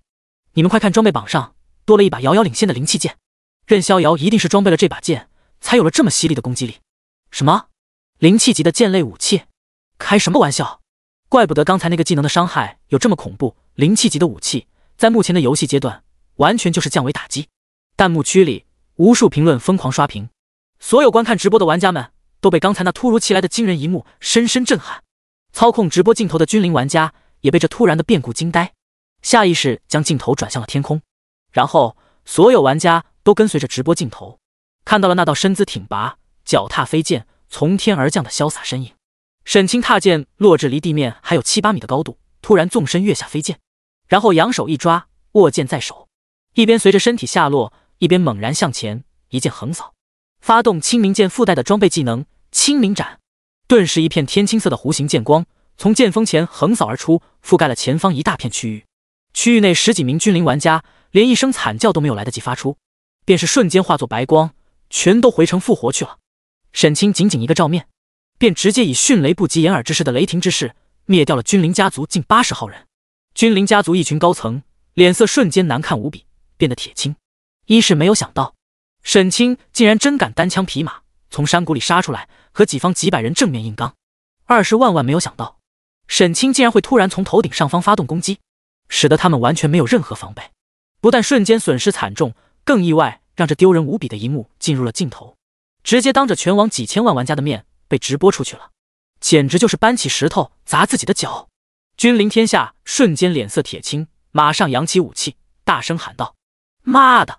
都不用怕，用刚刚定好的战术，给我控住了打。谁最先控制住任逍遥，老子奖励5万块钱。谁能砍下任逍遥的脑袋，奖励10万。正所谓重赏之下，必有勇夫。在君临天下的悬赏激励下，一群君临玩家顿时纷纷被激起了贪欲。而在刚才的几分钟时间里，君临四海早就给拥有控制系技能的君临玩家们都进行了编组训练，此时马上指挥他们分批次的释放技能，以求对沈清形成无法摆脱的连续控制。震荡剑、腾复术、迷魂曲、地缚爪，一个接一个的控制技能密集如同雨点一般，朝沈清远远的砸了过去。如果换成几分钟前，面对这种密集如雨的技能攻势，沈清还会有所忌惮，只能抽身急退，暂避锋芒，选择在一定的安全距离外远远游斗。然而现在，刚刚觉醒无极剑体获得血脉天赋的他，却是压根无所顾忌，直接硬抗所有攻击。所有技能在即将触碰到沈清身体的一刻，沈清体内都会瞬间迸发出一股凌厉无匹的锋芒锐意，仿佛世间最锋利的天剑。除了剑鞘可以容纳之外，放眼天下，再没有任何事物能束缚分毫。任何试图束缚他的存在，都必将被无情的剑刃斩碎。君临玩家的数量虽然不少，足足有几百人之多，但充其量不过是君临天下拿钱硬凑起来的一群乌合之众罢了。缺少像慕容兄妹那样的顶尖玩家，压根就没有几个人掌握有地阶以上的控制技能，而地阶以下技能的控制效果，沈清现在完全免疫。至于那些技能伤害，对于沈清来说更是不值一提。即便好几件防御装备都已经爆掉，但是他的防御属性实际并未下滑多少，硬生生承受了一波技能攻击，血量才仅仅下滑了不到2000点。冷哼一声，抬手一招百步飞剑，手中剑刃脱手飞出，洞穿一名君临玩家身体的同时，更触发了清明剑附带的箭射效果，溅出一道锥形弧光，扫中他身后另外的3名玩家。即便只有30%的伤害效果，也压根不是这些普通玩家能扛得住的。清一色秒杀的同时，也把沈清刚才损失的气血瞬间吸满了。如此这般，沈清如同虎入羊群，势不可挡，仿佛化身为从天而降的剑神一般，独自一人冲入君临家族人群之中，手中剑诀不住挥动，锋芒冷冽的清明剑在半空中随之呼啸，化为一道令人心惊胆寒的可怕寒芒，以惊人无比的恐怖速度不断收割着君临玩家的生命。怎么可能？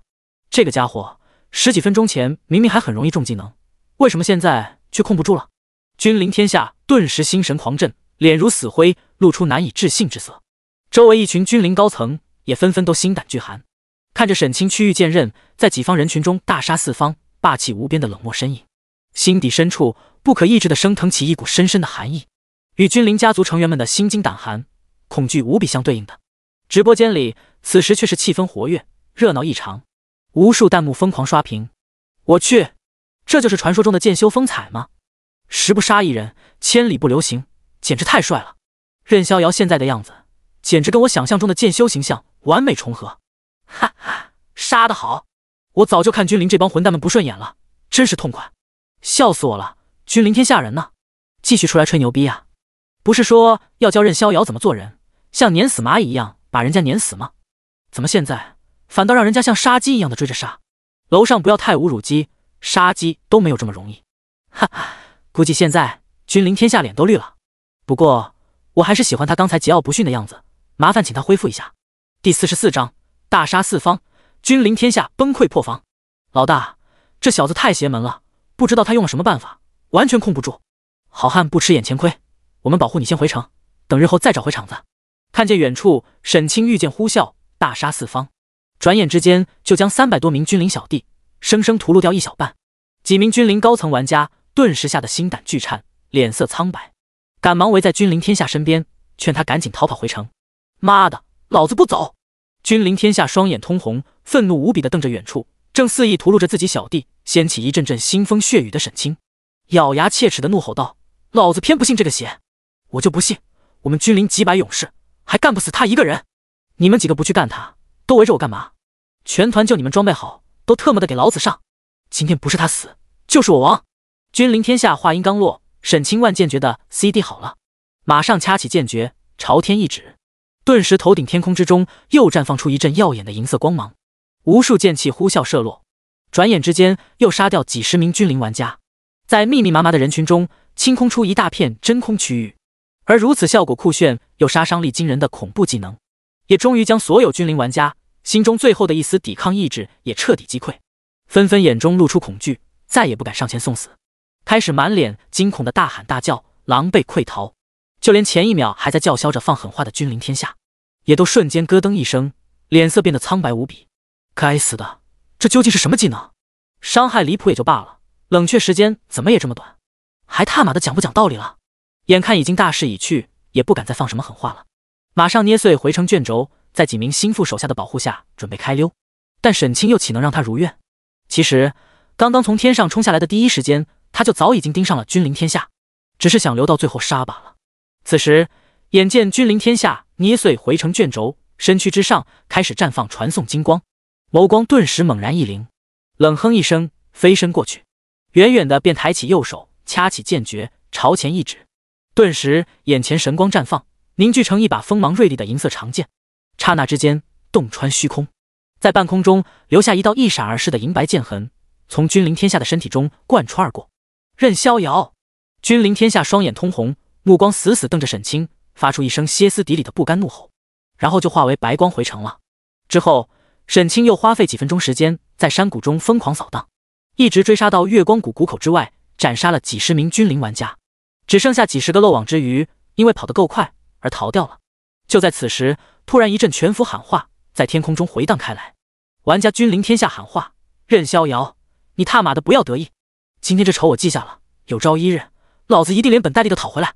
玩家君临天下喊话：全服悬赏，谁能杀任逍遥一次，老子奖励10万块钱。连续2条全服喊话在天空中回荡开来，整个国服无数玩家此时纷纷仰头望天，眼中露出惊讶之色。什么情况？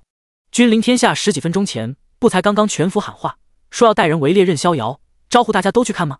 怎么才一转眼功夫就被气成这样子了？哈哈，你还不知道吗？君临天下这个傻叉，这波是装逼不成反被草，让任逍遥单枪匹马把君临几百人堵在山谷里杀了个精光，那叫一个惨不忍睹啊！卧槽，真的假的？任逍遥竟然有这么萌吗？当然是真的，论坛上就有刚才的战斗视频，还是君临的人自己开的直播呢。前半段在疯狂叫嚣，后半段被狠狠摩擦，脸都快要被打肿了，艺术成分极高。哈哈，那个视频我也看了，有一说一，任逍遥遇见杀人的姿势实在太帅了，我愿称之为国服第一狠人。不过这次君临天下也发狠了，竟然不惜全服悬赏，只要击杀任逍遥一次就能拿到10万块钱，相信很多人都会动心，任逍遥恐怕要有麻烦了。毕竟常言道，阎王好过，小鬼难缠，就算任逍遥再厉害，也架不住那么多处心积虑的偷袭暗算。确实，网游发展这么多年，被追杀令搞死的高手实在太多了。月光谷口，沈清听见君临天下的喊话，眼中闪过一抹冷光，却压根并没有放在心上。从今天看见君临的人出现，得知他们就是前世导致苏韵转职失败的罪魁祸首的那一刻，君临家族就已经上了沈清心中的必杀名单。对于一群必死之人临死前的叫嚣挣扎，沈清自然不会在意，直接转身御剑飞回山谷里面，在苏韵身前降落下来，对他笑道：走吧，那群碍事的家伙都已经清理干净了，我们接着做任务去。自己的转职任务能顺利进行了，苏韵自然非常开心。但是刚才他也清楚听见了君临天下的全服喊话，又忍不住忧心忡忡了起来，看着沈清担心地问：沈清，我是不是拖累你了？你以后会不会很多麻烦？沈清见他这副模样，心中顿时有些无语，但也知道他就是这样容易患得患失的性格，于是面色凝重地点了点头，沉声说道：没错，你这次可把我拖累惨了，我以后在游戏里恐怕会寸步难行，为了弥补我的损失，你只能以身相许报答我了。什么？苏韵顿时一怔，有些发呆。什么跟什么的？跟你开玩笑的。沈清失笑，看着苏韵那一副信以为真的可爱模样，忍不住在她鼻子上刮了一下。我跟君临家族本就有仇，就算没有今天的事，也早晚会跟他们清算。你也不用为我担心，区区一个君临而已，对我根本没有威胁。苏韵这才意识到自己被耍了，有些嗔怪地看沈清一眼，没好气道：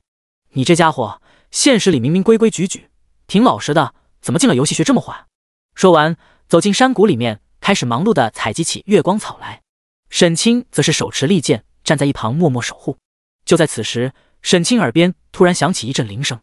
有好友向他发起了语音通话。第45章，国服第一剑秀。沈清目光一扫，只见这则语音通话是鬼见愁拨过来的。于是直接选择接通，耳边马上就传来鬼见愁激动的声音：“老大，你刚才和君临家族的 PK 视频我看完了，简直太牛逼了！你的属性怎么会那么强？而且怎么能免疫掉那些控制类技能的控制效果？废话，我不牛逼怎么当你老大？”沈清嘴角一扬，淡淡说道：“不过你也不用羡慕，只要你按照我的指示脚踏实地，认真修行，用不了多久也能达到这种实力。我真的可以吗？”鬼见愁语气中透出惊喜，更有几分难以置信。“当然是真的，毕竟你前世那不死魔神的称号可不是白给的。”沈清心中暗暗说道，嘴上却道：“当然可以，不过前提是你要按照我指点的方法修行。”“当然没问题，那你说吧，我现在该怎么修行？”鬼见满脸期待的兴冲冲问。沈清：“帮孙寡妇挑水。”“什么？”鬼见愁顿时愣住了。“我的修行就是帮寡妇挑水，这算哪门子的修行？”“没错，而且要日复一日的坚持下去。”沈清讳莫如深的道：“终有一天，你会明白这其中的道理的。”鬼见愁沉默了半天，也想不明白，给一个 NPC 寡妇挑水跟修行和提升实力有毛的关系。但既然沈清都这么说了，以后只管照做就是，反正也花不了多少时间，就当成一个每日任务了。于是点头答应下来。沈清挂断和鬼见愁的通话，发现聊天界面多了几条未消息，点开一看，原来是慕容华和青梅煮酒两个人都发来了消息祝贺。沈清微微一笑，马上编辑消息一一回应。虽说沈清现在相对于大多数玩家已然拥有了巨大的属性优势，但对于这些实力雄厚，在游戏里举足轻重的势力领袖，如非必要，还是不能轻易怠慢，要尽可能搞好关系。与此同时，整个国服可称得上热闹非凡，游戏论坛更是前所未有的火爆无比。热度前10的帖子里，足有7个都是与沈清和君临家族这一战相关的，标题更是起的一个比一个炸裂。比如血战月光谷，什么叫国服第一剑修啊？我辈剑修何惧一战？以一敌百，不是神话。君临家族直播被屠，300余人惨遭血洗，开服以来第一惨案始末。每一条帖子的下面都有无数玩家跟帖，几乎所有玩家都在疯狂热议着刚刚落幕的月光谷一战，甚至许多玩家直接将其定义为自神话开服以来第一场大规模正式团战。只不过团战的一方只有1个人，尤其是各方势力的高层玩家，更是被沈清在此战之中展现出的惊人实力而感觉到深深震撼。马上召集全体高层聚到一起，将论坛上流传的战斗视频反复播放，分析沈清为什么能如此强大，在游戏开服仅仅72小时的现在，就能够做到以一人之力力敌100人的惊人壮举。最终经过各方分析，都得出了统一结论：沈清和君临家族战斗的时候，周身被一股淡淡的神光笼罩，极有可能是觉醒了某种未知的血脉之力，并获得了一把全服唯一、属性炸裂的灵气宝剑，再加上其本来就拥有的某种潜力无穷的天赋效果，多重因素叠加之下，才获得了如此堪称变态的恐怖战力。不过虽然分析出了原因，但却压根无法复制，因为天赋觉醒本就是完全随机的，没有任何规律可言。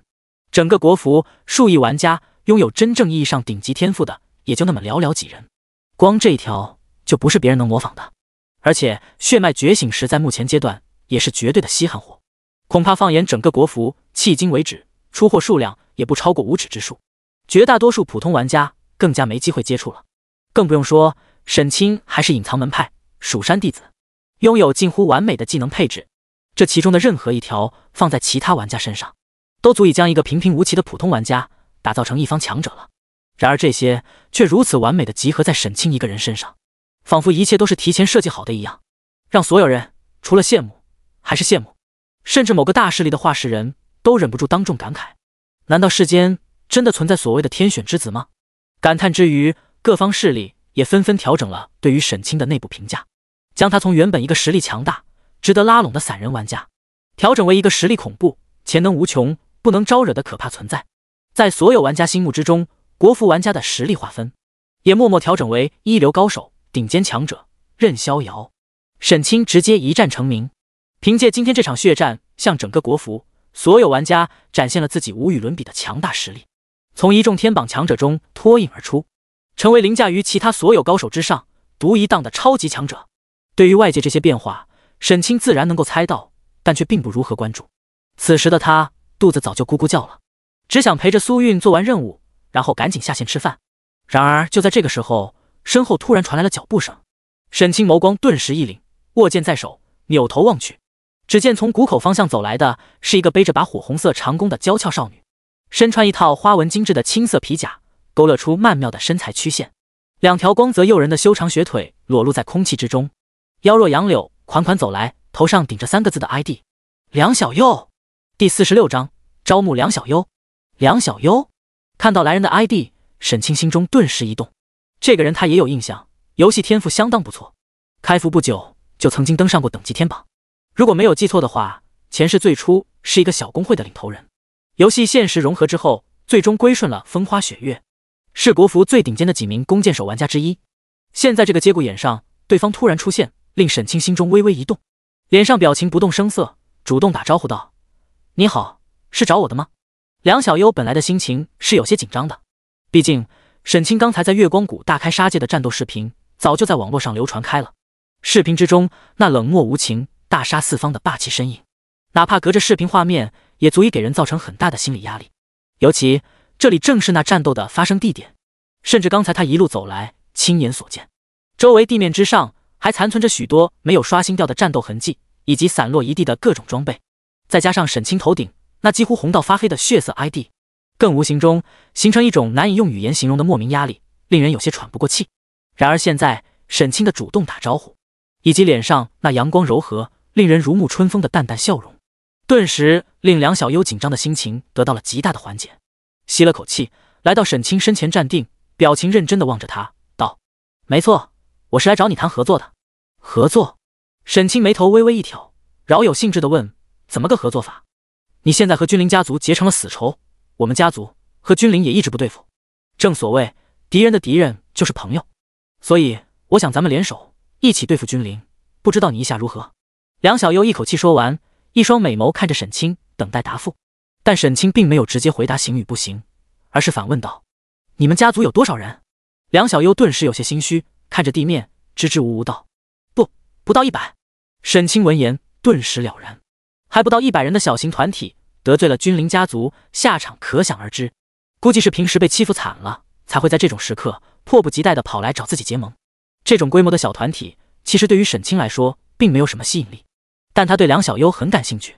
而且现在手下也确实需要一些人来帮忙做一些事情，于是也没拐弯抹角，直截了当地对梁小优道：不好意思，还不到100人的小团队，我好像并没有结盟的必要，但我确实需要一批手下帮我做事，不知道你们有没有兴趣？你想让我们归顺你？梁小优闻言，倩眉顿时微微蹙起，摇头说道：你可能不知道，我们家族全部都是女性成员，不可能接受一个男人领导，当我们老大的。沈清顿时有些无语，好家伙，你们家族的成员是都受过男人的伤吗？嘴角微微抽搐了几下，道：这一点你不用担心，我不会掺和你们工会内部的具体管理，你们即便归顺了我，也还是一个独立的整体，只要在我需要你们的时候出现，为我战斗，执行我发布的命令就行。梁小优闻言，眼中露出沉吟之色，反问沈清：那我们有什么好处呢？好处就是我可以让你们成为飞花城第1公会。沈清说道：以后整个游戏里面都没有人可以再欺负你们。什么？梁小优一听，顿时露出吃惊之色，看着沈清，沉声说道：飞花城里可不仅仅只有一个君临家族，还有其他许多势力盘根错节，你凭什么让我相信你能做到？就凭我是任逍遥？沈清剑眉一宣，傲然说道，然后看着梁小优道：我只说出我的条件，至于相不相信就随你吧。梁小优皮甲包裹下的胸脯剧烈起伏了几下，眼中闪过犹豫之色，这么好的机会他自然是不想错过的，但也不能草率答应，于是深吸口气，对沈清道：这么大的事情我一个人无法决定，要先回去和姐妹们商量一下。可以。沈清理解的点了点头，道：但不要让我等太久，最迟明天中午给我答复。没有问题。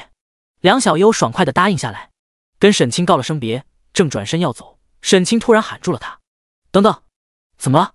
梁小优回头，有几分忐忑地看着沈清，该不会是反悔了吧？沈清却指了指周围地上刚才那几百名君临玩家爆出来的装备材料，随口说道：这些装备我没啥用，你找几个人来打扫了吧，就算是送你的见面礼了。这些装备沈清刚才已经大致扫了一遍，除了君临天下等几个高层身上爆出的几件还不错之外，其他绝大多数都入不了沈清法眼。正琢磨着该怎么处理的时候，梁小优就找上来了。正好做个顺水人情。梁小优却吃惊无比，满脸讶然地看着沈清，难以置信地问：这些装备都送给我们，可是我们还没有答应要归顺你啊，这批装备的价值可不低，区区一批装备而已，就当是交个朋友了。沈清无所谓地笑了笑道：重活一世，现在的他对于钱财这些身外之物压根一点都不在乎，因为他深深地明白，就在不久后的将来，这些东西全都会化为没用的废纸，只有自身的实力和在游戏里发展的势力才是真实的。而发展势力无非两条核心准则，把敌人搞得少少的，把朋友搞得多多的。但梁小优却不肯无缘无故接受沈清这么大的恩惠，想了一会儿，认真说道：我先找人把装备收走，然后按照市价折算，如果我们商议决定不接受你招募的话，就用钱买这些装备，随便你吧，我都可以。沈清无所谓的挥了挥手，把梁小优打发走。身后苏韵此时已经采集完了任务所需的全部药材，开始盘膝坐在地上，取出一个古色古香的小药鼎，将几味药材按一定的比例与顺序投入鼎中，开始炼制起丹药来。第47章，我要的是韵姐你啊。几十分钟后，苏韵顺利炼成丹药，然后由沈清御剑带着飞回接取任务之处，将炼成的几枚丹药摆在一方古老的神秘祭坛上，顺利完成任务内容。然后那座祭坛之上便凭空浮现出一枚菱形的传承晶体，融入了苏韵的眉心之中，顺利获得了云游仙医的传承。这种形式的转职和沈清与慕容雪那样拜入其他门派的转职方式有所不同，相当于一次性接受了某一脉修士的传承印记，只要等级和某些条件达到后，就能自动获取后续传承，或得到获取后续传承的指引任务，用不着再前往门派通过完成任务、身份晋升等种种复杂的方式来获取了。但也因此而缺少了门派关系，失去了接取门派任务的机会，只是形式不同而已，说不上哪一种更好。云游仙医顾名思义是一个以治疗、回复类技能见长的辅助系职业。苏韵转职成功之后，就领悟了3个十分强力的职业技能，一个名为回春咒的单体治疗技能，一个名为仙灵术的群体治疗技能，还有一个名为飞针刺血，既能给队友增幅属性，又能削弱敌人状态的 buff 类技能。3个技能全部都是玄阶技能，技能效果相当可观。除此之外，云游仙医的传承里更包含了数百种珍贵丹药的炼制方法。沈清据此做出判断，这绝对是一个潜力无穷的辅助系隐藏职业，如果可以培养得当，日后前途不可限量。光是那些珍贵丹方，如果顺利炼制出来，就足以让一方势力受益无穷了。恭喜韵姐，以后你在游戏里面可就是炙手可热的顶级辅助了。沈清笑着恭喜道：哪有你说的那么厉害。成功转职隐藏职业，苏韵显然也很开心，脸上荡漾着开心的笑容，满是感激地看着沈清道：而且这也要多谢你，如果今天没有你在，我也不可能顺利转职。既然如此，那韵姐你打算怎么感谢我呢？沈清目光看着苏韵，笑着问道。苏韵心头微微一跳，试探着问：我给你加钱？韵姐，你觉得我现在缺钱吗？那你想要什么？我想要的是韵姐你啊。什么？苏韵顿时美眸张大，吃惊无比地看着沈清。韵姐，神话 OL 是一个前所未有的巨大机遇，你愿不愿意跟我一起在游戏里大干一场，开创一个属于我们的未来？沈清目光深深地望着苏韵，认真说道。啊！苏韵顿时微微一怔，你刚才说的是这个意思吗？那不然呢？沈清嘴角微微翘起，有些玩味地看着苏韵。韵姐，你以为我刚才说的是什么意思？我以为的也是这样。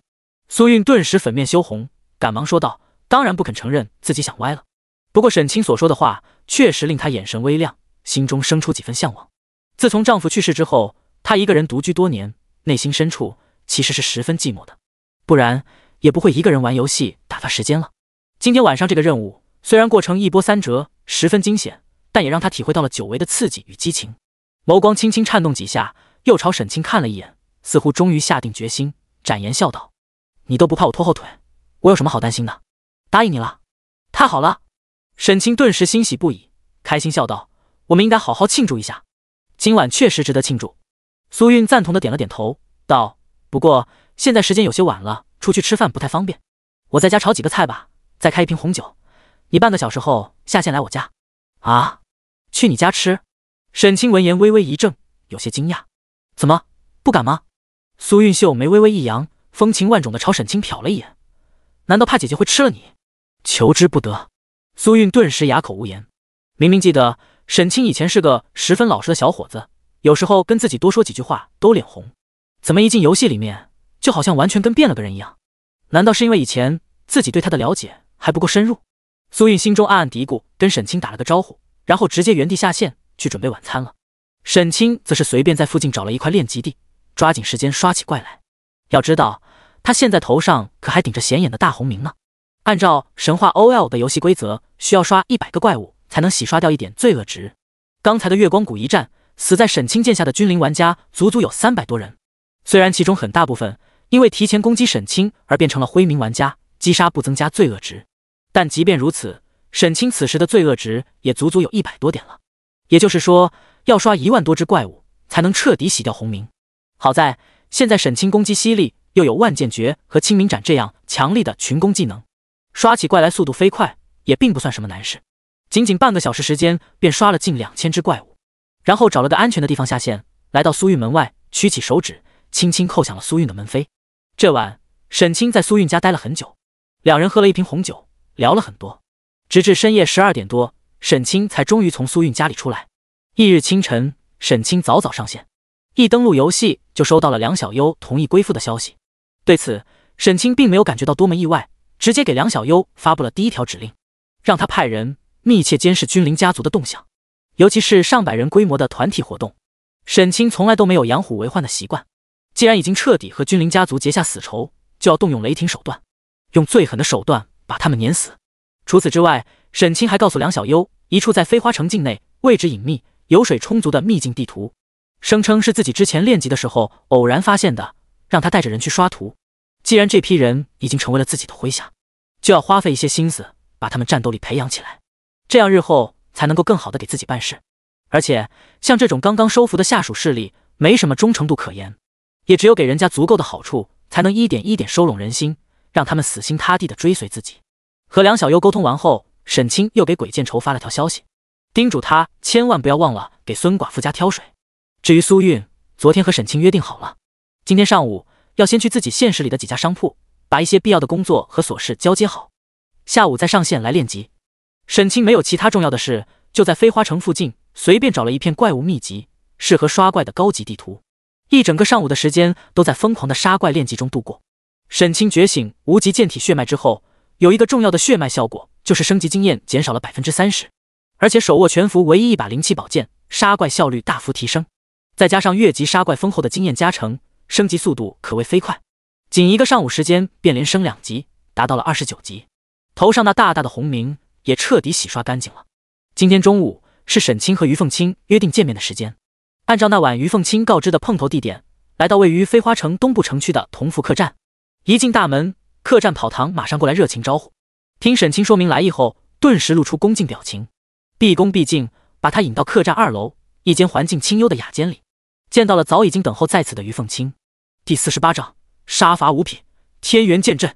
于凤清今日穿了一套整洁利落的红色舞服，满头长发束成马尾，垂在身后，显出几分干练清爽，飒飒英气，令沈清不由得目光一亮，在于凤清对面坐下，关切地问：“师姐，你上次的伤势痊愈了吗？”“已经好的差不多了。”于凤清淡淡的点了点头，将桌上放置的一个木盒推到沈清面前，道：“那你要的东西。”“谢谢大师姐。”沈清目光顿时一亮，道谢之后打开木盒，只见里面放着一枚闪闪发光的白色玉简，拿起之后马上获取到了物品信息。技能玉简使用之后可以获得天元剑阵残卷传承，这种技能玉简和技能书其实是同种类型的道具。沈清拿到之后没有犹豫，直接贴到眉心之上，随着一阵白光闪现注入眉心，沈清耳边顿时响起清脆的系统铃声：“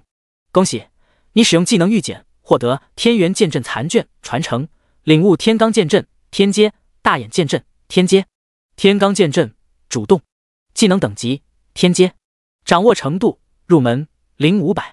技能介绍：操纵36把宝剑布阵，对20乘以20米区域内的目标持续造成高额伤害，伤害数值与宝剑品质相关。技能消耗1000法力值秒。大眼剑阵主动，技能等级天阶，掌握程度入门0500。技能介绍：操纵49把宝剑布阵，演化万象杀机，覆盖30乘以30米区域，其内奇门错乱，封困敌人，并持续造成高额伤害，伤害数值与宝剑品质相关。技能消耗3000法力值秒。2个剑阵都是威力巨大的天阶阵法，其中天罡剑阵是纯粹的杀伐剑阵，杀伤能力恐怖无比，而大眼剑阵则兼具攻击与控制2种效果。只不过现在2个技能在沈清的技能面板上全都处于灰色状态，还并不能直接使用。只有先释放万剑诀，拥有了足够数量可操控的剑气之后，技能图标才会点亮，可以释放。这属于神话 OL 游戏里独特的技能融合机制，是前世许多玩家经过大量实践之后摸索出的可行方案。沈清学完技能，心情正好，目光一抬，却发现对面的于凤清似乎有些神不守舍的样子，眉宇间似带着丝丝愁容，心中顿时就是一动，主动问道：“大师姐，你怎么了？好像有什么烦心事的样子，可以跟我说一说吗？也许我可以帮忙呢，还不是为了那些可恶的魔道妖人。”听到沈清问起，于凤清顿时深深地叹了口气，沉声说道：“前几日有人在飞花城附近发现了赶尸派活动的迹象，师门派我带领几名师弟师妹前来查探，但是追踪了1天多，也没有发现什么有价值的线索。这些可恶的魔道妖人也不知道躲到哪里去了。”第49章，追寻赶尸派。赶尸派？沈清闻言，心神顿时微微一动，露出几分讶然之色。你不知道这个门派吗？这也难怪，近些年赶尸派的行藏愈发隐匿，江湖之中已经很少有人还知道他们了。于凤清见沈清一脸惊讶的样子，还以为他不知道赶尸派是什么来历，于是耐心讲解起来。讲起赶尸派的起源，还得从1万年前说起。那时整片神州大地还处于先秦的统治之下，始皇征天下劳力，北筑长城，南征百越，东访仙岛，西寻诸夷，修长生仙灵，致使9州4海民怨沸腾，十天下将乱未乱，青天之战一触即发。遇来的山雨惊醒了沉睡100年僵尸中的极品神秘莫测的僵尸王。停！沈清赶紧打住了于凤清。赶尸派的名头他还是知道的，是魔道诸多门派之中隐藏极深，弟子极少，但实力却不容小觑的一个门派。门派弟子终日流连于各大古战场与强者墓地之间，以挖各大仙门的祖坟为终极目标，因此在江湖上名声极臭，曾经数次招致各大仙门联合围剿，几度险些断绝传承。他们的特点是平时几乎不会在世人面前显露行迹，但每次出事往往都会带来非常大的动乱，因此才会让太玄宗如此紧张。仅仅是发现了一些他们活动的蛛丝马迹，便直接把于凤清这个首席弟子派来调查。想不到赶尸派这帮丧尽天良的妖孽竟然还敢重出江湖。沈清手掌重重一拍桌子，正色说道：“大师姐，我在飞花城这边也认识一些朋友，我会拜托他们帮忙打听消息的。如果有了任何消息，会第一时间通知你。这样也好，那我就代表太玄门多谢你了。”于凤清十分欣慰地感激道：“客气什么？我们蜀山也是正道门派，斩妖除魔，义不容辞。”沈清说完，又冲于凤清笑了笑，道：“何况还是师姐你的任务，我更加责无旁贷了。”于凤清闻言，唇角微翘，目光瞟了沈清一眼，眼神带着丝丝浅笑，从怀中掏出来一枚雕刻有凤凰图案的火红玉佩，递给沈清，道：“这是我的传音玉佩，如果发现赶尸派妖人的踪迹，第一时间通知我。这些妖人危险无比，你修为尚浅，切记不要鲁莽行事，无论何时都要以自己的安危为重，记住了吗？”“我知道的，谢谢师姐关心。”沈清微微一笑，接过于凤清递来的传音玉佩，与此同时也收到了游戏提示：“丁，你接受了任务，搜寻踪迹。任务内容：飞花城附近出现了赶尸派妖人活动的踪迹，请协助太玄宗大师姐于凤清寻找到他们的下落。任务时间12小时。”任务到手，沈清心中一阵开心。这种涉及到正邪斗争的剧情任务，也许任务奖励并没有多么丰厚，但很有可能触发一连串的后续任务，获得许多意想不到的收获，而且也是和 NPC 加深羁绊、获取好感度的好机会。前世许多顶尖强者的转职机会、高级功法、招牌技能等都是这么来的，还是很有做一做的价值的。沈清跟于凤清招手告别，然后在城中找了处僻静的地方下线。拿起手机一看，只见苏韵几分钟前发来了消息，说上午已经处理好了店铺的事情，午饭也快准备好了，让沈清下线后看到消息过去一起吃午饭。这样的好事，沈清自然求之不得，开开心心的溜到苏韵家蹭饭了。下午吃完饭后，两人一起登录游戏。由于沈清要去执行任务，所以上线之后就把苏韵交给了梁小优，让梁小优带苏韵去练级，然后自己独自一人御起剑光，飞往城外的练级区，搜寻赶尸派的踪迹。不用往其他地方找，只要找那些坟地、墓穴之类的地图就行了。这点于凤卿等太玄宗弟子肯定也非常清楚，但既然他们找了1天多的时间都没有找到任何蛛丝马迹，说明那应该是一张十分隐蔽的隐藏地图。沈清在脑海中将自己印象里还能记住的飞花城附近的隐藏地图都过了一遍，最终锁定了3个目标，然后一个一个排查过去。然而前面2张地图都并没有找到赶尸派活动的踪迹。好在这2张地图的怪物等级都比较高，油水也还算是充足。沈清刷了一大下午，收获了一大批高级装备以及1000多属性点。只是29级升30级需要的经验，比21到29级需要的经验加起来还多。沈清这一下午下来也才刷到29级 42% 的经验。不过虽然他现在等级还没有达到30级进行2转，但实际的真实属性已经能堪比前世50级的3转玩家了。晚上，沈清吃完晚饭之后再度上线，来到了最后一个怀疑的目标地点，40级隐藏地图将军冢。这张地图的入口位置十分隐蔽，在飞花城几百里外一片渺无人迹的荒山中。即便沈清御剑状态下移动速度提升了 1000%，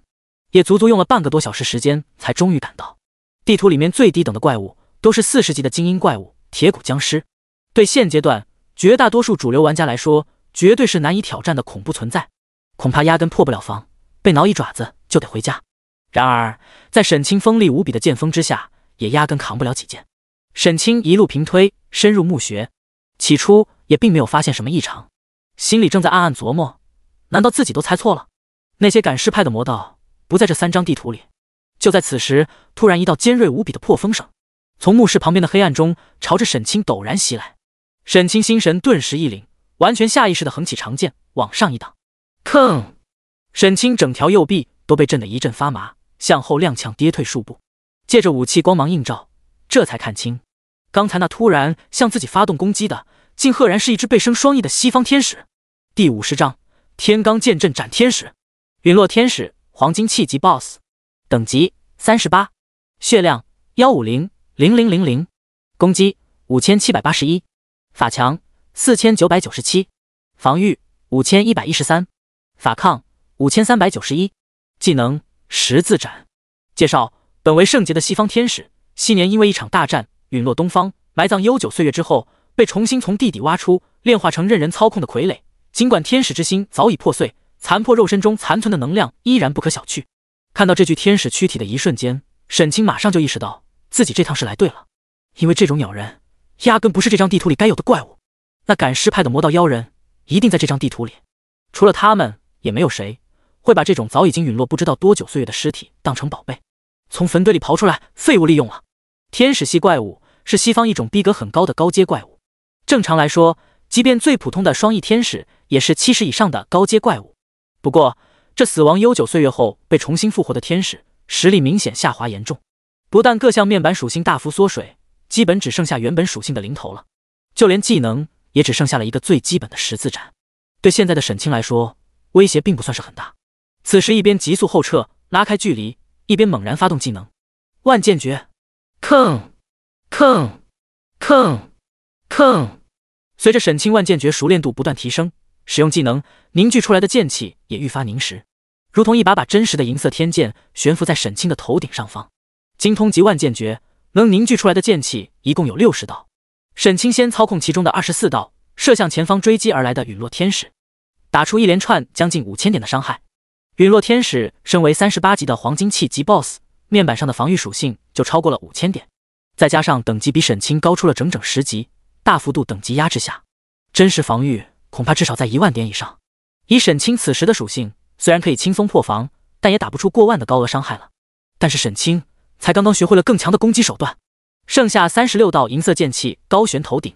果断激活技能栏里已经从原本的灰色状态亮起来的新技能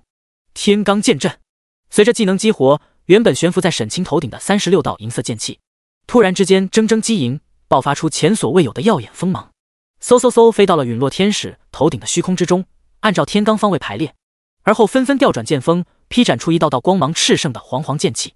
从四面八方不同方位朝被剑阵覆盖在下的陨落天使身上斩去。每道剑气砍在身上，都能在其本就腐朽的身躯之上留下一道触目惊心的深深伤口，爆发出一个个巨大的伤害数字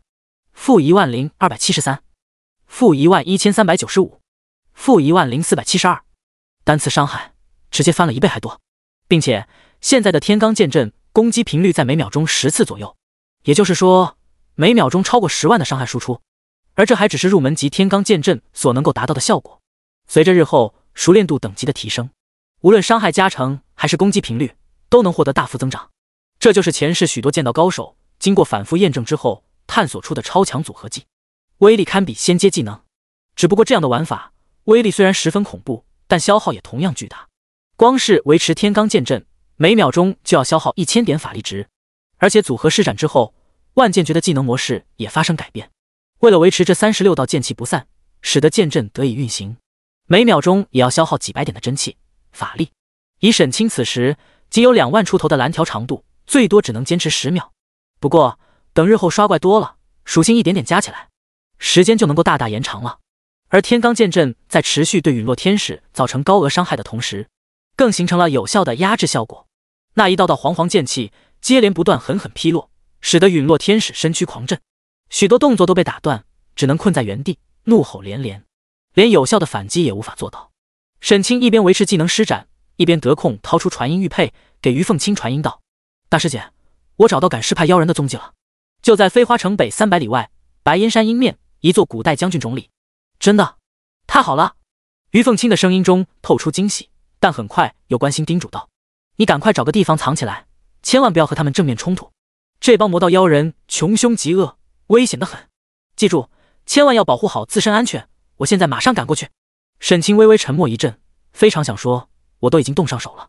但想了想，还是说道：好的师姐，你赶快过来吧，来得晚点儿都赶不上给妖人收尸了。几秒钟后，沈清法力终于见底，天罡剑阵停止运行。陨落天使浑身上下布满了一道道深可见骨的巨大伤口，头顶血条也只剩下不到20万的残血。怒吼一声，抡起巨剑，正要对沈清发动反扑。沈清吞下一颗回气丹，回了一口真气，然后果断发动技能破天一剑。轰！光芒耀眼的银色巨剑裹挟着无与伦比的恐怖威势从天而降，悍然间劈落在陨落天使头顶。巨大的冲击力几乎令整个游戏画面都随之震颤。破天一剑可是货真价实的仙阶技能，本身攻击力加成就十分恐怖，再加上无极剑体的血脉加成，直接打出了23万的高额伤害。堂堂38级黄金器级 BOSS 陨落天使，竟然连沈清的衣角都没有摸到一片，就直接被轻松虐杀了。随着一阵浓郁白光涌入体内，沈清的经验条猛然间暴涨一截，升到了29级，92%经验。大手一捞，将 BOSS 爆出来的装备物品都收进包裹，也并没有详细检查，直接继续提起长剑，沿着昏暗的墓道飞奔起来。沿途遇到的怪物也懒得杀了，直接绕过，快速甩开。这样跑了几分钟后，终于来到墓道尽头一间宽敞的墓室里。墓室四壁几十盏长明灯悠悠跳动，墓室地上以触目惊心的鲜红血迹勾勒出一副邪魅无比的妖异阵法，阵阵血光在阵法间蜿蜒流淌。一道浑身上下都笼罩在黑袍之下的神秘身影，正站在墓穴中央的石棺旁，主持着这场神秘的仪式。第51章，全服首杀，暗金气级 BOSS。该死的，你这混蛋，竟然敢弄坏我的天使邪尸！沈清来到墓室之后，那浑身都笼罩在黑袍之下的神秘身影猛然间抬起了头来，兜帽之下的阴影里射出2道充满仇恨的犀利光芒，眼神死死盯着沈清，恨声喝道：但很可惜，你来晚了，我的仪式已经完成，我要将你狠狠撕碎，让你们这些道貌岸然自诩正义的名门正派全都死无葬身之地。出来吧，我的威武大将军！话音落下，他突然间举起手中2个形似金环的古怪乐器，用力一敲，发出金铁交击之声。砰！墓室中心那口石棺沉重无比的棺盖瞬间被一股巨力崩飞，一只干枯的爪子扒住了棺材边沿，用力一撑，一道浑身上下披覆着沉重甲胄的伟岸身影从棺材里猛地站起，脸上肌肉早已干枯，眼眶只剩下2个漆黑的孔洞，显得十分狰狞骇人，浑身上下散发出一股雄浑无比的恐怖气息。僵尸将军，暗金气级 BOSS， 等级50，血量，攻击，法强，防御，法抗，技能。介绍：昔年的人族名将，如今却被魔道唤醒，炼化成任人操控的杀戮傀儡，远道而来勇者。如果你拥有足够的力量，请助他安息。等级差距实在太大，已经无法洞察 BOSS 具体的属性数值，只能够看见一连串问号。不过沈清清楚记得，这个僵尸将军原本应该是45级的黄金气级 BOSS 才对，然而此刻却是直接摇身一变成了50级的暗精气级 BOSS。看来赶尸派的赶尸奇术果然是有些门道的。小子，你的死期到了！黑袍神秘人冷冷一笑，双手金环用力一敲，僵尸将军顿时发出一声嘶吼，从棺材里迈步出来，稍微活动了一下僵硬的身体，就朝沈清大步走来。沈清当然不会坐以待毙，此时的他丝毫不慌，甚至还有几分想笑，因为他很清楚，赶尸派主要的战斗方式是操控经过炼化的尸兵进行战斗。这些尸兵的战斗力可能极其强悍，但是他们自身实力却往往并不如何厉害，甚至远远低于其他同等级的普通修士。因此一般战斗之时都会远远躲在后方，操控尸兵攻击敌人，或者干脆就不露面，躲在暗处遥控尸兵，深谙老鹰底的生存之道。然而眼前这间墓室即便宽敞也不过7、8丈见方，这个赶尸派 NPC 的真实等级也不过才42级，他被自己堵在里面，简直就是瓮中捉鳖，真不知道是怎么能笑出来的。于是沈清也不含糊，抓住僵尸将军刚刚完成仪式被神秘人唤醒，似乎操控起来还并不十分顺畅的机会，猛然之间掐起剑诀，快速施展出万剑诀，60道锋芒锐利的银色剑气在墓室天顶刹那成型，其中24道剑气随着沈清剑诀一指，发出尖锐的破空声，朝黑袍神秘人击射而去。神秘人顿时就吓了一跳，赶忙将手中的2个金环用力一敲，顿时他腰间悬挂的几口棺材形状的储物道具，其中一口棺盖打开，窜出来一条半身腐朽的青鳞大蟒，转眼之间盘成蛇阵，用身躯抵挡住剑气攻击，将他牢牢护在下方。你这个卑鄙的家伙，竟然偷袭，不讲武德！黑袍男子愤怒大喊，双手用力一敲金环。僵尸将军猛然怒吼，抡起一把沉重大剑，就朝沈清悍然横扫了过来。沈清躲闪不及，被剑锋扫中，瞬间就掉了2万多血量，血条一下子没了一大半，只剩下不到20%的残血了。50级暗精气级 BOSS， 恐怖如斯。赶尸派的神秘人见状，顿时哈哈大笑起来，但还没有笑出几声，笑声便陡然间僵在了脸上，因为墓室上方剩余的那36把银色剑气，已经在沈清的操控之下，顺利组成天罡剑阵。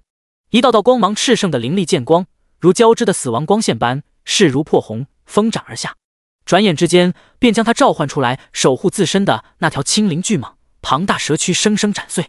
然后毫无挚爱的银色剑气便在这狭窄的墓室之中，朝神秘人身上肆无忌惮地劈砍而去。这家伙虽然等级有42级，但整体的综合属性与防御力还比不上刚才沈清在外面击杀的那只38级陨落天使。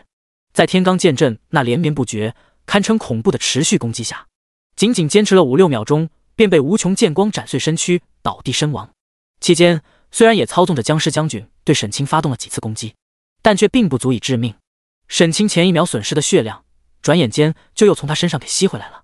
唰！随着一道金光泄落，沈清的等级终于升到了30级。与此同时，耳边也响起了游戏提示：你已经升到30级，请尽快前往门派进行境界晋升，否则等级无法继续提升。而神秘人死亡之后，僵尸将军失去操控，彻底陷入癫狂状态，不再进行有目的的进攻，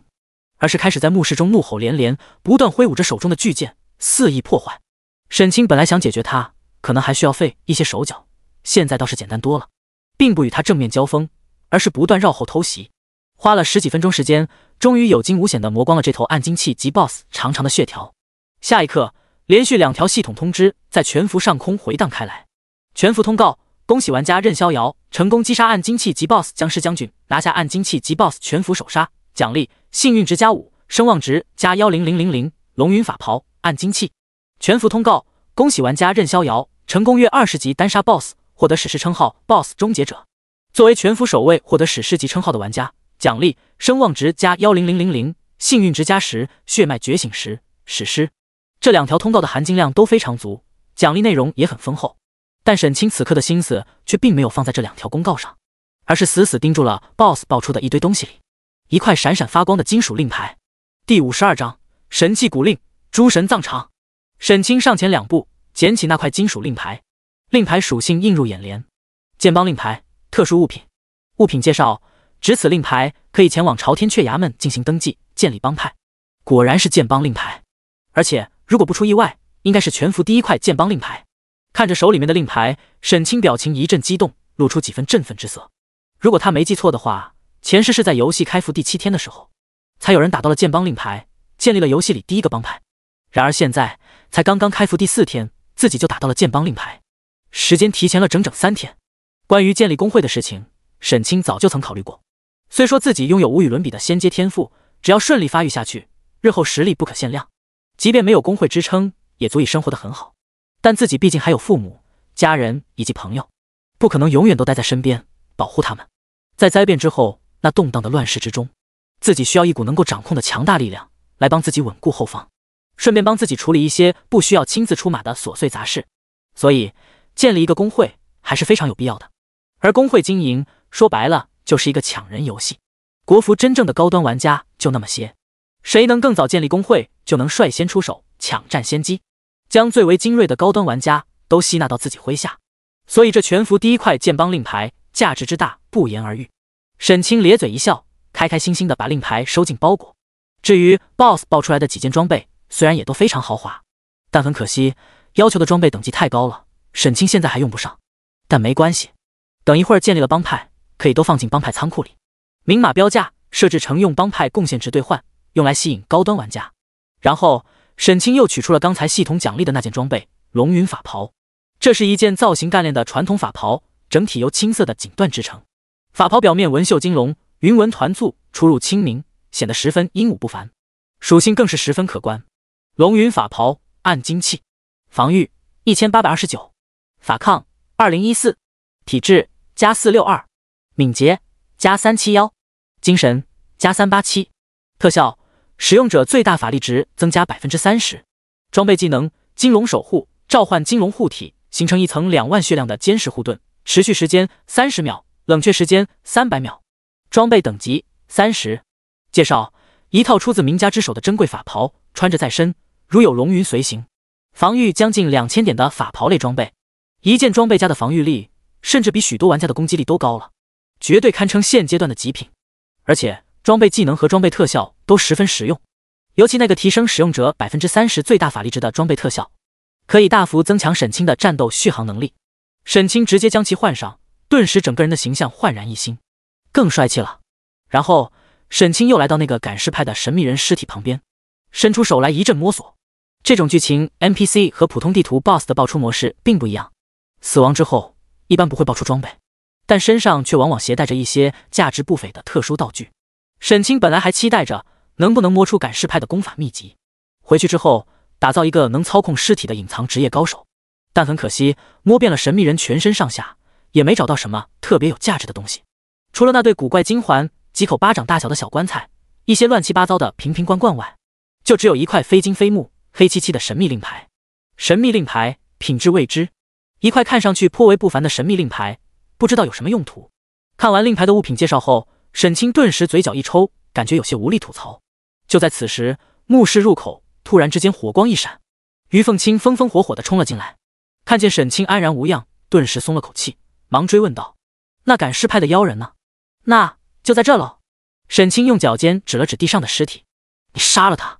于凤清顿时不由一怔，眼中露出惊讶之色。“没错。”沈清点了点头，俩手一摊，无奈的道：“我一开始想让他束手就擒，可这家伙不识好歹，非但不投降，还胆敢向我反抗，我就只好把他杀了。”于凤清，他的修为非常之高，神识一扫，通过墓室里残存的能量波动，就能够大致推测出刚才发生的战斗有多么激烈。而在他 NPC 的认知里，目前30级的沈清只是一个处于炼气期巅峰的小修士而已，这种修为无论如何也不应该有如此强大的实力才对。但这可能涉及到沈清身上的一些秘密，所以他也并没有多问，只是有些嗔怪的看了沈清一眼，道：“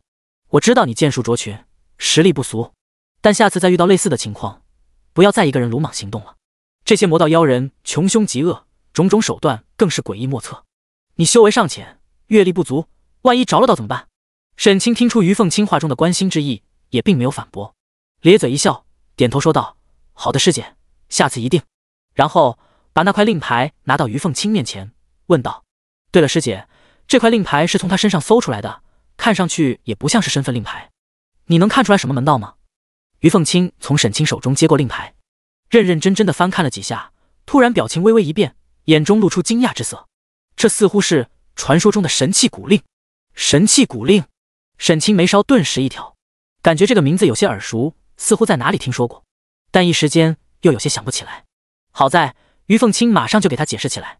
传说无尽岁月之前，东西方古老的神明之间，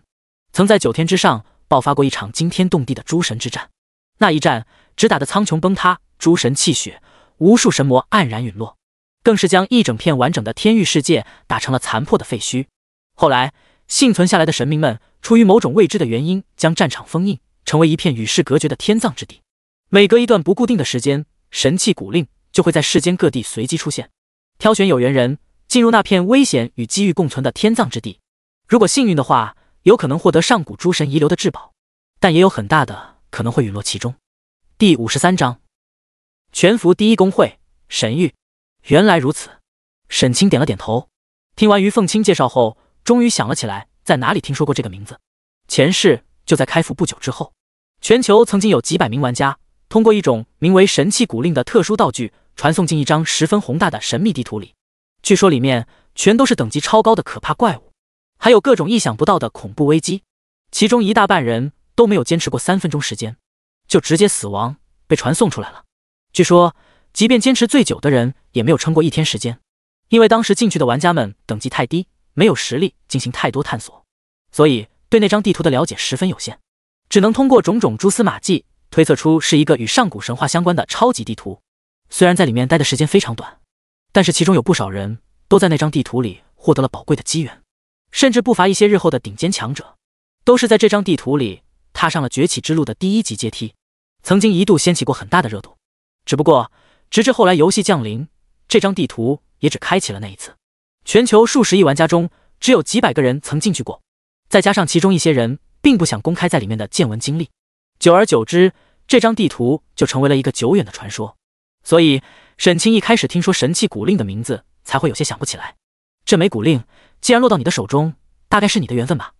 于凤清将神器古令重新递回沈清手中，对他认真的叮嘱道：此令非同小可，你务必要小心保密，不要让任何人知道，以免招祸。另外，天葬之地虽然蕴含有无穷的机缘造化，但也同样凶险莫测，最后究竟要不要进，你务必要权衡利弊，考虑清楚。放心吧，师姐，其实我是天降之人，拥有诸神之力庇佑，即便死亡也能重生，不过损失一些修为罢了。沈清微微一笑，让于凤清不要担心。按照神话 OL 的游戏设定，在 NPC 眼中，玩家们是来自天外的天降之人，受诸神庇佑，拥有死亡后复活的能力。只不过绝大多数 NPC 对于玩家是没有分辨能力的。而听见沈清自报身份，于凤清也并没有流露出意外的神色，只是眸光微微闪动，对他说道：虽然我并不太清楚你们天降之人与诸神之间究竟有什么契约，但我知道这世间的一切都是有代价的，如果可能，还是尽量不要太依赖诸神赐予的复生之力。沈清闻言露出若有所思之色，点了点头。于凤清又打量了沈清几眼，冲他展颜一笑，从自己腰间解下一枚做工精巧的朱红古玉，递给沈清道：这次多亏了你，除掉这个赶尸派的妖人。常言道，君子无故，玉不去身，这枚玉佩就送给你，算作这次的谢礼吧。丁，恭喜你完成任务，搜寻踪迹，获得任务奖励猪血古玉。猪血古玉介绍：一块年代久远的温润古玉，长期佩戴会有好运伴身，幸运值加10。虽然没加任何属性，但这10点的幸运值却要比任何属性都更加实在。要知道，幸运值可是与装备爆率、攻击上限触发率等许多隐藏机制都息息相关，高了之后好处多多，走在大街上都可能捡到金币。沈清自然求之不得，笑着说道：既然大师姐盛情相赠，那我就却之不恭了。一边接过古玉佩在腰间，一边心里暗暗想到，改日一定要找一件合适的礼物回赠于凤清，这么一来二去的，好感度他不就上来了吗？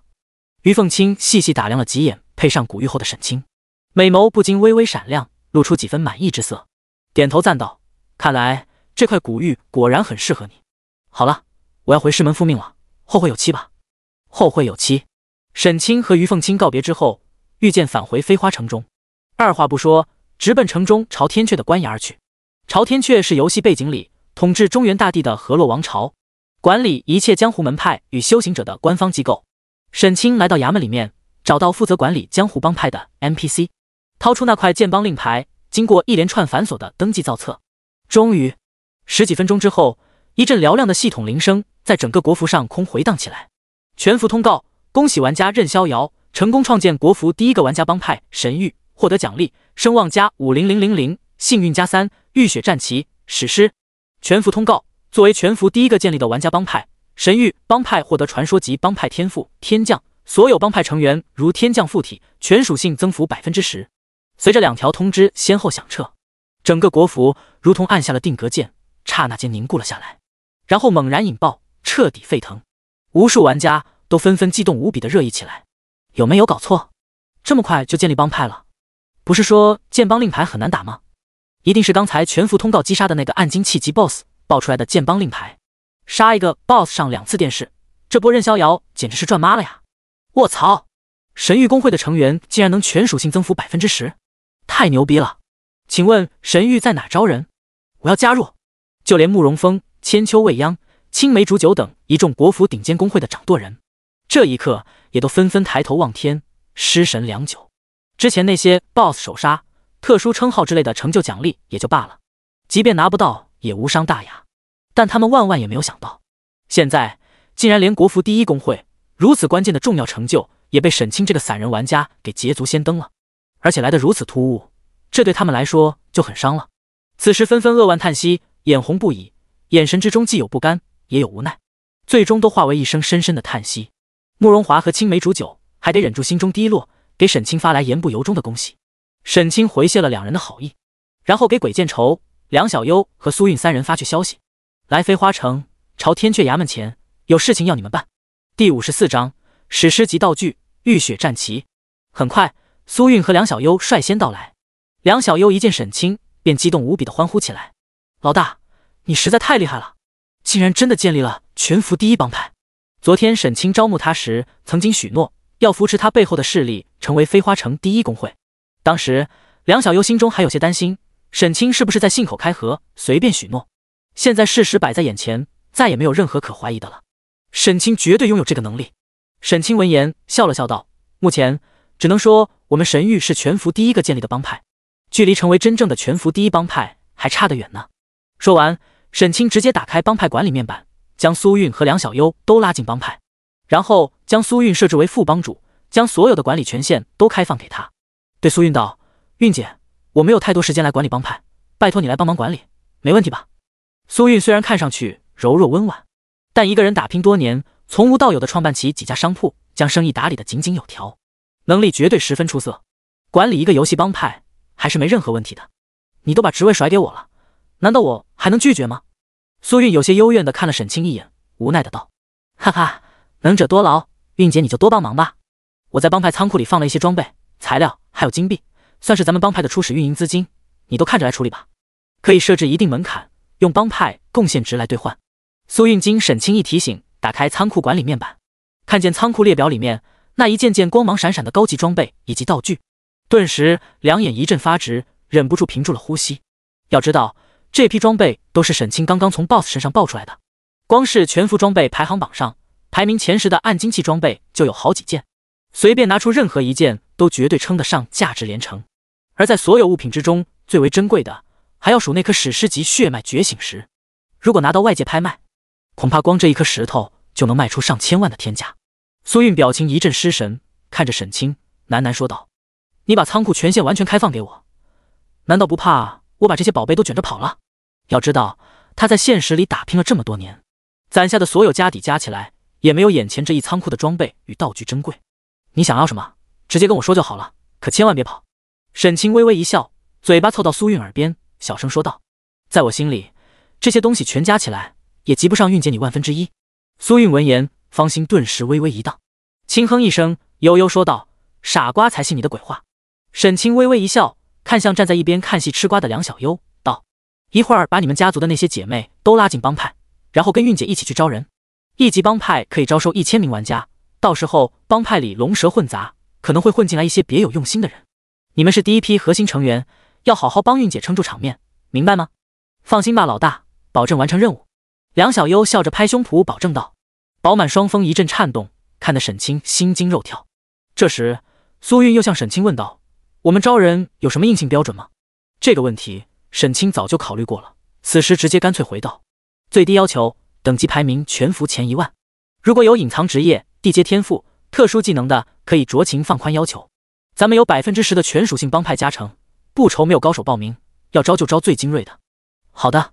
苏韵点了点头，又跟沈清商量了一些日后帮派管理的具体细节。几分钟后，鬼见愁才终于姗姗来迟。沈清有些疑惑地看向他，纳闷地问：“怎么这么久才来？”鬼见愁有些不好意思地挠了挠头，老实说道：“刚才给孙寡妇挑水，她非要拽着我留我吃饭，耽搁了几分钟。”梁小优和苏韵都是第一次见鬼见愁，本来对这个赫赫有名的天榜高手还十分好奇，正在打量。一听这话，顿时纷纷表情微变，眼神变得古怪起来。沈清轻咳一声，赶忙接过话题，拍着鬼见愁肩膀道：“你来的正好，我有重要的任务要交给你做。”“什么任务？”鬼见愁眉头一挑，马上说道：“可千万别让我管理帮派啊，那差事我可干不来。”“想得美，你想干我还不让你干呢。”沈清轻笑一声，鬼见愁这块好钢，他要用在刀刃上，自然不会让他被工会管理之类的琐事束缚。掌心之中光芒一闪，将之前创立帮派时系统奖励的那杆浴血战旗取了出来，递给鬼见愁，对他说道：“我要你从今晚开始带人扫荡君临家族，尤其盯死君临天下，只要他敢出城练级，就给我干掉。君临家族的人员动向，小优会派人监视，汇报给你。”“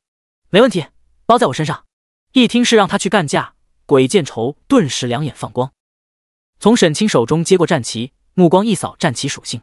浴血战旗，特殊道具，品质史诗，效果周围1000米范围内的帮派成员进入浴血狂战状态，移动速度增加 20%， 攻击速度增加 20%， 技能冷却缩短 20%， 获得 20% 全能吸血。看见浴血战旗如此强大的属性加成，鬼见愁顿时一阵兴奋，拍着胸脯向沈清保证道：“我一定会好好关照君临那群狗杂碎的。”沈清满意的点了点头，对于鬼见愁的实力，他还是很有信心的。有他带队，再加上浴血战旗强大的属性加成，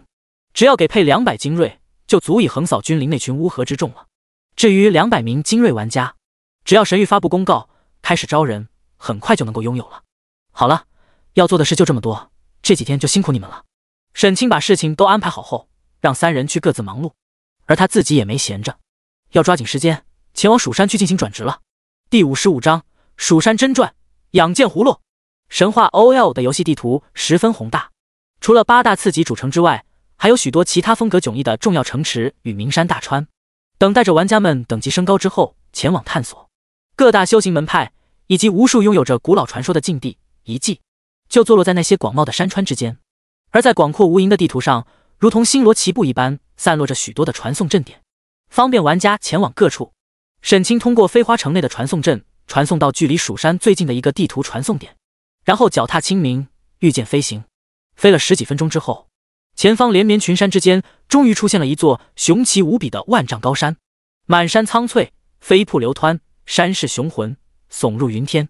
山体周围云霭飘动，坐落于苍茫的大地之上，散发出无与伦比的恢宏气象，正是被誉为天地灵根、剑道圣地的川中名山蜀山。沈清御剑飞至山前，在山阶前降落下来，然后沿着登山石阶涉级而上。来到山门前的时候，2名身穿道袍、身负长剑的蜀山弟子拦住了沈清的去路。来者止步，不知阁下如何称呼？来我蜀山所谓何事？沈清冲2人抱拳见礼，说明来意。见过2位师兄，在下乃是本门外门弟子，修为已达炼气巅峰，今日特来请求考核，转入内门。哦，2名弟子对视一眼，问沈清道：“敢问师弟是哪位师伯在外面所收的弟子？”师父向我传授功法之时，并未告知他的尊讳，我只知道他自称九剑仙。沈清不好意思地笑了笑道：“让2位师兄见笑了。”九剑仙？莫非是？2名蜀山弟子闻言，心中顿时齐齐一惊，眼神中流露出难以掩饰的震撼之意，连看向沈清的目光都变得不同了起来，客客气气地恭敬问道：“这位师同门，可不可以让我们检查一下，你修炼的是何种功法？”“没有问题。”沈清十分坦然地伸出一条手臂，任一名弟子搭在手腕上，然后运转起了功法。果然是玄剑飞仙功。那名弟子顿时身躯一震，表情变得激动起来。要知道，任何一个修行门派弟子都有身份之别，不同身份的弟子能修行的功法也不尽相同。而天阶功法玄剑飞仙功正是蜀山派传承数千年的至高功法，每代弟子中仅有3、5人有资格修行。九剑仙将这门功法传给沈清的时候，也相当于同时给了他身份的证明，不仅仅是简单的蜀山弟子，更是蜀山这一代的真传弟子。在验明了功法之后，2名蜀山弟子对沈清的身份再也没有任何怀疑，马上分出1人，恭恭敬敬亲自引导沈清登山。请师叔祖随我上山，快去禀告传剑长老，剑仙师祖的弟子来了。10几分钟后，传剑堂内，传剑长老风清扬恭恭敬敬地把沈清迎进堂内，热情招待，请小师叔上座。前几日掌门真人刚加固了锁妖塔的封印，现在正在闭关休养，所以只能我来接引小师叔了。长老您太客气了。传剑长老的热情让沈清有些受宠若惊。要知道，这可是整个蜀山上面地位仅次于掌门的大佬，修为更是早已通玄，在整个修行界都是有头有脸的大人物。不过按照辈分来讲，身为九剑仙弟子的沈清是他的师叔辈，也受得起这般待遇。至于传剑长老口中的掌门真人，则是九剑仙的师兄，人称剑圣的殷若虚，是神话 OL 背景故事里江湖公认的剑道第一，甚至在这个仙神不出的年代，被认为极有可能是人间第一。没能见到那位传说中的剑圣，沈清心中有些遗憾，和传剑长老又寒暄了几句，提起自己转职的事。一般来说，普通玩家初次来到门派之后，需要先完成宗门的转职任务，才能转为正式的内门弟子。但沈清的身份自然用不着那么繁琐。传剑长老直接起身，将手掌覆盖在沈清的头顶上方，掌心中释放出一阵朦胧光辉。沈清耳边顿时响起一阵清脆的系统通知：叮，你获得蜀山派传剑长老亲自洗礼，玄剑飞仙功获得进阶。与此同时，他的个人属性栏里，玄剑飞仙功几项属性的成长星级顿时发生剧烈改变。玄剑飞仙功天阶功法，体质成长100星，力量成长150星，敏捷成长90星，精神成长150星。每一项属性的成长星级都比原来翻了10倍，意味着他以后每升1级能够获得的属性也翻了10倍。这也是2转玩家比1转玩家更加强大的根本原因。用 NPC 的话来说，就是修为境界提升了，实力自然随之突跃。至此，沈清便算是2转成功了。下一刻，便有一条响亮的系统铃声在国服上空回荡起来。全服通告，恭喜玩家任逍遥转职成为蜀山派真传弟子，作为全服第1位2转的玩家，奖励等级+1，幸运值+3，声望值+20000，紫玉葫芦，暗精气。我去，一个晚上连上3次电视，难道任逍遥他就不累吗？天榜第2的千秋未央刚29级，人家就已经2转成功了，这波简直是遥遥领先啊！虽然连日以来被沈清一次次成就公告不断刺激，国服玩家都已经渐渐的有些麻木了，然而此刻听到他2转成功的全服通告，还是纷纷心神震动，受到了深深的刺激。再次嫖到一波奖励，沈清心中也很开心，掌心之中光芒一闪，出现了一个半尺来高、造型饱满的紫色葫芦，入手清凉沉甸甸的，散发出如同玉质般的莹润光泽。紫玉葫芦，暗精气，体质+462，敏捷+371，精神+787。特效可以将间隙武器收入壶中进行温养，每小时增加1点攻击力，最多同时温养3把剑，每把剑至多增加500点攻击力。装备技能：壶中剑气，发出10道灵力剑气，每道剑气对目标造成5000攻击力伤害。技能消耗500法力，冷却时间30秒。装备等级30。介绍：一颗十分稀有的养剑葫芦，内蕴乾坤，可以磨砺飞剑锋芒。第56章2转技能剑罡护体，竟然是一个养剑壶。沈清眉梢微微一挑，有些惊讶。这颗紫玉葫芦从装备分类来说，属于修真者体系的法宝，属性加成不算太高，但壶中剑气这个法宝技能却十分给力，每隔30秒就能发出10道剑气，每道剑气造成5000攻击力的伤害。对一名30级的修真系玩家来说，算得上相当犀利了。尤其最为重要的是，这颗葫芦还有一个养剑功能，只要把剑收入其中，就可以持续增加攻击力，这才是这件法宝价值最大的地方。沈清记得前世就有一些专门利用养剑葫芦来赚钱的玩家，买几把品质普通的法宝飞剑，搁葫芦里养上几天，再拿出来卖，价格立马能翻一番。可以毫不夸张地说，养剑葫芦这种装备，除了能用来战斗外，更加是一个好用的赚钱机器。虽然这颗紫玉葫芦品阶才只是暗精气，但是如果拿出去卖，价格恐怕比许多灵气装备都要高得多，属于十分罕见的特殊装备。沈清身为剑修，自然也很想要一个属于自己的养剑葫芦。不过这个紫玉葫芦最高才只能产生500点攻击力加成，对现在的沈清来说压根没什么吸引力。而且湖中剑气这个技能也远没有万剑诀来的好用，所以这件法宝沈清并不打算自己使用，准备回去之后交给苏韵，让他利用这颗葫芦把工会仓库里那些暂时闲置的剑系武器都温养起来，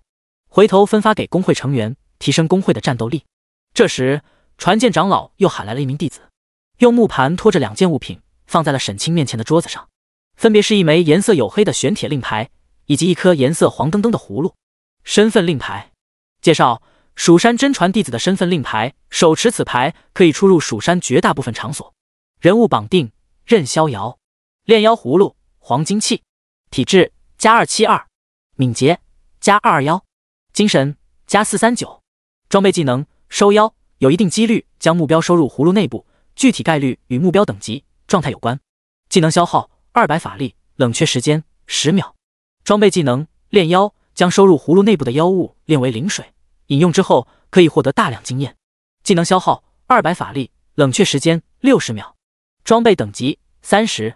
介绍：一颗内蕴乾坤的炼妖葫芦是蜀山派弟子行走江湖、收妖炼魔的重要法器。人物绑定：任逍遥。这2件物品都是蜀山派弟子的标准装备，其中身份令牌不用多说，至于那个炼妖葫芦，或许对普通的玩家来说是一件十分不错的辅助类法宝，但在沈清手中就显得有些鸡肋了。毕竟他刷怪物可是从来都不留活口的，直接干掉变成属性点不香吗？才不会把好好的怪物收进葫芦里炼成什么经验灵水。但这又是一件绑定装备，只能扔在包裹角落里吃灰了。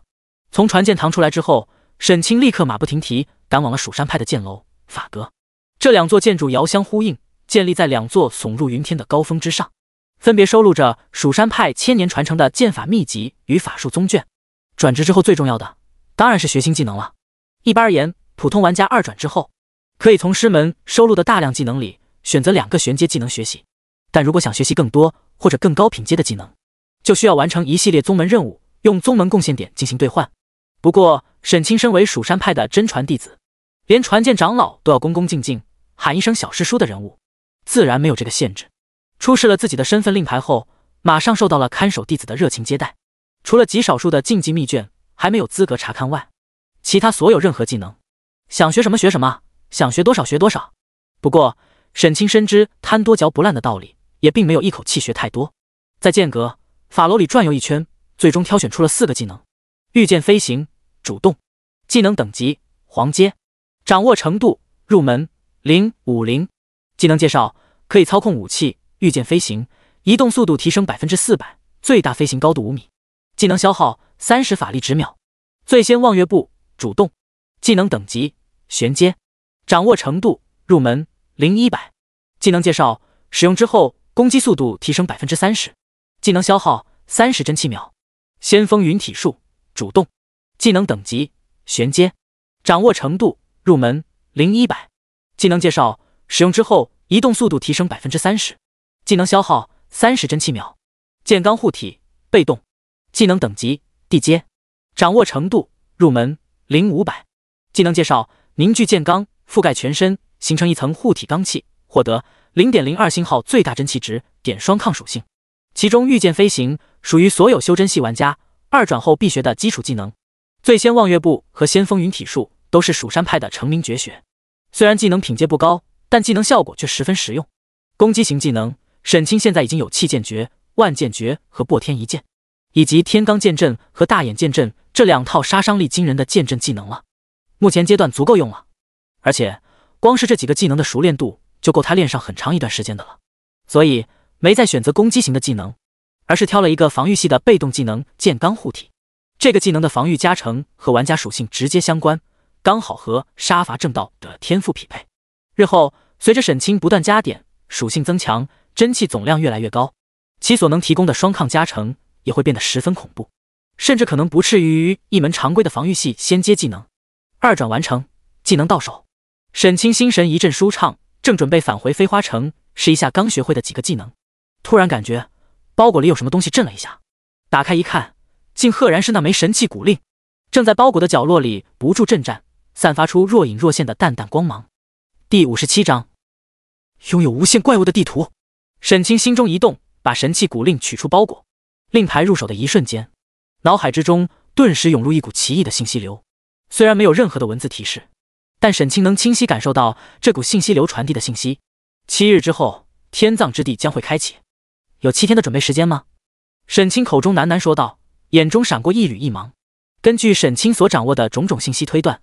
那片神秘的天葬之地绝对是一片蕴藏着无尽秘密与机缘的造化之地，甚至可能埋藏有许多神话级的重宝。只不过前世进入的玩家们等级太低，实力太弱，压根没有资格进行足够深入的探索与发掘罢了。这次机会摆在眼前，沈清决定好好把握。对于拥有仙阶天赋与神话级血脉双重顶级加成的他来说，现在那些普通的装备、技能和道具等已经没有什么太大的吸引力了。只要埋头苦刷怪物，把属性加点到足够高，任何装备都是浮云，即便完全裸装状态也能轻松碾压其他玩家。但神话 OL 并不是一个普通的游戏，沈清将来要面对的也不是其他的玩家，而是很有可能会复苏重生的远古神明，曾毁灭过无数世界的异域邪魔。想与那些存在为敌，并不是简简单单的堆属性就够了的，因为那些存在几乎都掌握有十分强悍的规则之力，唯有同样涉及到规则领域的神器装备，才能够对他们构成威胁。比如那颗改写沈清命运，让他得以重生的至宝天逆珠；比如前世虽未出世，但传说已经在玩家间流传甚广的天书封神榜、地书山海经、人书生死簿。面对这些威能恐怖、只存在于神话传说中的无上至宝，如果没有同级别的至宝与其对抗，即便属性堆到再高，也难占到什么便宜，甚至极有可能被阴，死都不知道是怎么死的。所以沈清心里十分渴望能在游戏降临之前搞到一件这种神器，这样底气才会更足。而天葬之地作为当年东西方神明大战的战场，无数神魔陨落其中，极有可能有这种级别的无上神器遗落其中，至少应该有一些相关的线索才对。所以沈清十分看重接下来的几天，为了准备这次意义重大的副本之旅，沈清完全投入了忘我的修行模式，化身为无情的刷怪机器，每天除了吃饭睡觉，剩下绝大部分时间都待在野外的炼级地里，疯狂刷怪，叠加属性，将一片片怪物密集的炼级地无情地扫荡一空。每天都要杀几万只怪物，叠加数千点属性值，在如此高强度的炼级下，沈清的等级也随之突飞猛进，短短3天就冲到了38级，属性面板焕然一新，完全可以用炸裂来形容。任逍遥，等级38，生命20万07千，真气182300，法力176400，体质17319，力量24897，敏捷15306，精神13012，技能御剑术、登峰造极、气剑诀、炉火纯青、万剑诀、炉火纯青、堕天一剑，精通；御剑飞行，精通；醉仙望月步，精通；仙风云体术，精通；剑罡护体，精通；天罡剑阵，熟练；大眼剑阵，熟练。声望37万，幸运值31， 38级就拥有高达20万点的气血总量，比为了充分发挥天赋威力，专门修炼了特殊的血牛功法，全力搜集各种加血装备的鬼见愁还多了整整1倍，称之为超级血牛也毫不为过。除此之外，更夸张的还是沈清的攻击力。要知道，按照神话 OL 的属性换算，1点力量对应1点攻击力。沈清2万多的力量属性，再加上武器附加的攻击力，面板攻击力已经超过3万5了。如此恐怖的攻击力，足以与60多级的灵气级 BOSS 相提并论了。更不用说他的技能配置也堪称豪华，攻守兼备。可以毫不夸张地说，现在的沈清对上任何70级以下的 BOSS， 全都可以随便乱杀，一点都不带含糊的。练级时碰到的大多数怪物，往往都是一剑秒杀。现在限制住沈清刷怪效率的，不是怪物有多难杀，而是怪物的刷新速度太慢了。往往沈清10几分钟就能扫荡掉一整片炼级地里面的所有怪物，然后就得转移阵地，换一片炼级地，再继续杀。每天都要浪费不少的时间在跑图上面，所以效率一直提不上去。唉，要是有一片怪物密集、无穷无尽、永远都杀不完的地图就好了。就在沈清心中感慨许愿之际，飞花城中一间光线昏暗的阁楼里，2道身影正在密会，其中一人正是君临天下。这几天来，他的日子可以说是很不好过。鬼见愁谨记沈清吩咐给自己的命令，每天除了练级和给寡妇挑水之外，都会抽出时间率领神域玩家到处扫荡君临玩家，尤其是君临家族的几个高层更受到了重点关照，只要他们胆敢出城，马上就会遭遇围剿。连续挂掉几次之后，直接怂的狗在城内不敢出城了。一时之间，君临家族成了整个游戏里最大的笑柄。君临天下气的心头都在滴血，到处托人寻找办法，想靠砸钱干翻神域，但是一连找了几天，也没人愿意趟这趟浑水。直至今天，才突然有一个浑身上下都笼罩在黑袍之中，隐藏了姓名的神秘玩家主动登门，声称有可以制裁沈清的方法。君临天下喜出望外，马上迫不及待地追问道：“什么办法？”其实说来也很简单。神秘玩家悠然一笑，自信说道：“我有一件特殊道具，可以将任逍遥传送进一张十分特殊的高级地图里。那地图里拥有无穷无尽、杀之不绝的高级怪物，而且最重要的是，那张地图没有出口，没法使用回城卷轴，即便死亡也只能在原地复生。任何玩家传送进去，等待他的最终都只有一个下场，就是被里面无穷无尽的高级怪物反复屠戮，一直杀到等级归零，然后永远困在里面。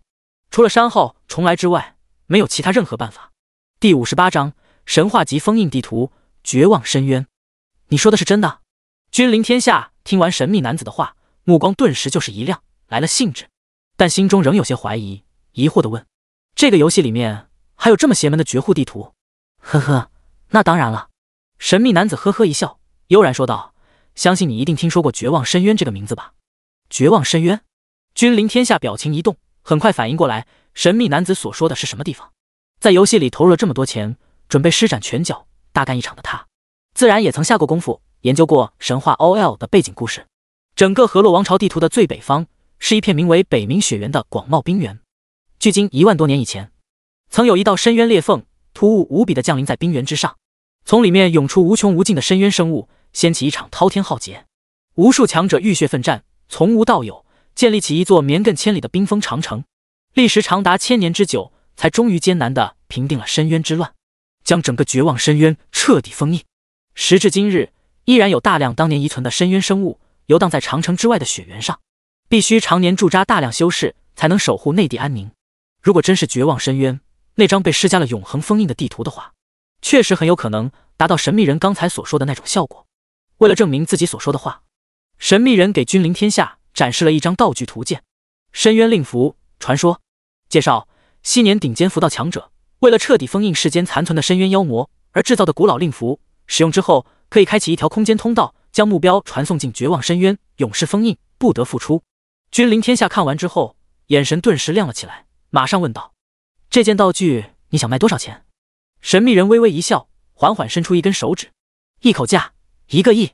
什么？君临天下顿时瞪眼，你他妈的想抢钱啊？一件除了阴人没有其他任何用处的破道具，也想买1个亿？老子最多只能出1000万。这件道具本身价值确实并不值1个亿，但也分要用在什么地方。神秘男子悠然一笑，继续说道：“如果不搞掉任逍遥，你们君临家族在神话 OL 里注定只有死路一条。但是有了这件道具，却可以获得一个起死回生的机会，1块钱就能搞掉一个天榜第1高手，其实你也不算亏了。”君临天下一阵犹豫，还是感觉价格太高。之后两人又是一阵讨价还价，最终以5000万价格成交。君临天下终于如愿以偿的拿到了这件稀有无比的特殊道具深渊令符。任逍遥，你嚣张的日子到头了。把神秘人送走之后，君临天下咬牙喃喃，脸上露出一丝阴笑。第二天上午，沈清来到一片全新的野外练级地，照常开始刷怪之旅。仅仅用了10几分钟，就将整张地图刷完，又一次忍不住心中暗叹：哎，这样的刷怪效率太慢了。要是有一片怪物秘籍，无穷无尽，永远都杀不完的地图多好啊！说完，一剑斩出，将眼前的最后一只怪物击杀。正准备御剑飞起，转移阵地，换一片新的练级地，突然身后不远处，虚空一阵轻微扭曲，显出一个模糊人形，打出一块神秘令符，瞬间飞至沈清头顶。砰的一声，令符破碎，爆发出一阵妖异无比的紫色光芒，然后光芒急速扭曲，转眼之间便在沈清头顶虚空形成了一个幽邃无比的空间通道，爆发出惊人无比的恐怖吸力。即便以沈清此时的强悍属性，在这件传说级特殊道具强大的力量面前，依然显得脆弱不堪，几乎没有任何抵抗之力，嗖的一声便被吸入通道之中，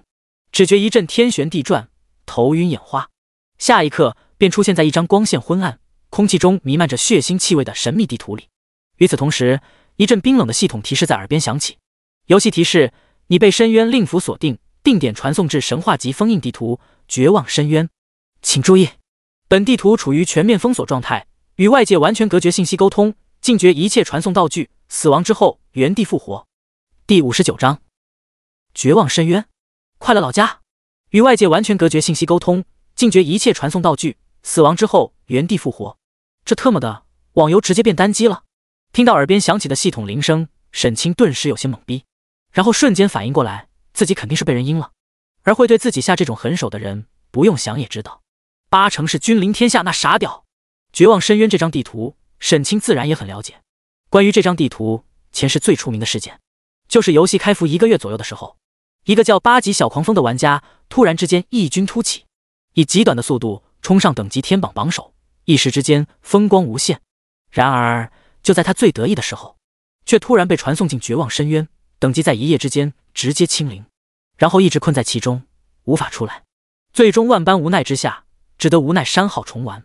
结果彻底泯然众人，沦为平凡，是前世所有玩家公认的整个游戏进程之中最令人惋惜的几大高手之一，曾经一度在游戏圈引发轰动。关于究竟谁是幕后黑手，暗地里阴了8级小狂风，玩家们一直众说纷纭，各种猜测甚嚣尘上。经过各方分析，许多线索都将最大的怀疑目标指向当时天榜第2的千秋未央，不过始终没找到任何能实锤的证据，最后也就不了了之，成为了一桩悬案。坏了，我成替身了，前世用在8级小狂风身上的阴招，现在用来招待我了。沈清表情一阵古怪，这一刻终于深刻意识到蝴蝶效应的可怕之处。或许这就是修行人所讲的因果吧。自己重生回来虽是好事，但拿了太多本来不属于自己的好处，也注定因此而背负上许多因果，要面对更多前世没有面对过的风浪挑战。正所谓树大招风，以自己此时在游戏里的成就、人气，确实太容易招人嫉恨了。明枪易躲，暗箭难防。这个游戏的水太深，里面各种古古怪怪的邪门道具太多，实在让人防不胜防，一不小心就着了道。正在沈清眉头紧皱，有些头疼，琢磨有什么办法能脱困之时，周围昏暗的阴影中突然亮起一双双血红的眼睛，数不清的深渊魔物从昏暗中显露身形，如同被灯火吸引的飞虫一般，发出暴虐凶残的可怕嘶吼，朝他疯狂冲杀而来。而且这些深渊魔物常年受到深渊深处弥漫着的气息侵染，等级实力全都不低，42级深渊魔狼，47级深渊毒蛛，51级深渊螳螂，密密麻麻，无穷无尽，足以让任何玩家头皮发麻，为之绝望。然而沈清一眼扫过之后，非但没有露出恐惧，反而是眼神当场就亮了起来。这他妈的不就是自己梦寐以求的炼级宝地吗？看着密密麻麻一眼都望不到边的怪物，哪是什么绝望深渊，分明就是我的快乐老家。感谢大自然的馈赠。沈清眼神一阵发亮，二话不说掐起剑诀，一波万剑诀就射了出去。熟练度提升到炉火纯青后，万剑诀的释放机制发生了变化，不再像是以前一样只能释放固定数量的剑气了，而是可以根据沈清的实际需求随心所欲增减数量。每道剑气消耗50点真气值和20点法力值，沈清一口气释放了整整1000道剑气，如一股势不可挡的剑刃风暴，浩浩荡荡卷向四方，瞬间在四面八方涌来的怪群中爆发出一片片超过10万的伤害数字，眨眼之间便清空了大批怪物，几十点属性点1秒到账。沈清顿时心中大爽，容光焕发，大笑一声，将刚才特意留下的36道剑气悬于自己头顶上方，组成天罡剑阵，不断围绕自己身周扫落下一道道光芒炽盛的煌煌剑气，手提清风，剑气如虹，悍然杀进了前方的怪群之中。与此同时，飞花城中看见手下传回来的沈清被深渊令符制造的通道吞噬，传送进绝望深渊的游戏画面，君临天下顿时狂喜，忍不住哈哈大笑了起来。任逍遥，跟老子玩，你还差得远呢，这下知道老子的厉害了吧？你就好好在那深渊之中品尝绝望的滋味吧。然后马上迫不及待地发布了一条全服喊话，玩家君临天下喊话，神域的人全都听着，你们老大任逍遥已经被老子传送进绝望深渊，彻底废了，识相的早早退出神域公会，以保平安，不然就准备好承受老子的怒火吧。这几天我们君临所遭受的屈辱，都要连本带利的讨回来。消息一出，全服震动，所有玩家纷纷讶然：君临天下这傻屌又抽什么风？该不会是被神域追杀的，连脑子都坏掉了吧？堂堂天榜第一强者，是你说废掉就能废掉的？不过他既然敢全服喊话，而且说的言之凿凿，可能并不是空穴来风啊。任逍遥该不会真被搞了吧？难说。绝望深渊是什么地方？为什么把人传送进去就废掉了？谁知道到底是什么情况吗？管他呢，咱们只管看热闹就行了。究竟怎么回事？估计很快就能够见到分晓了。全服玩家热议之际，神域帮派内部也很快就炸开了锅，所有人都一脸懵逼，在打听究竟是怎么回事。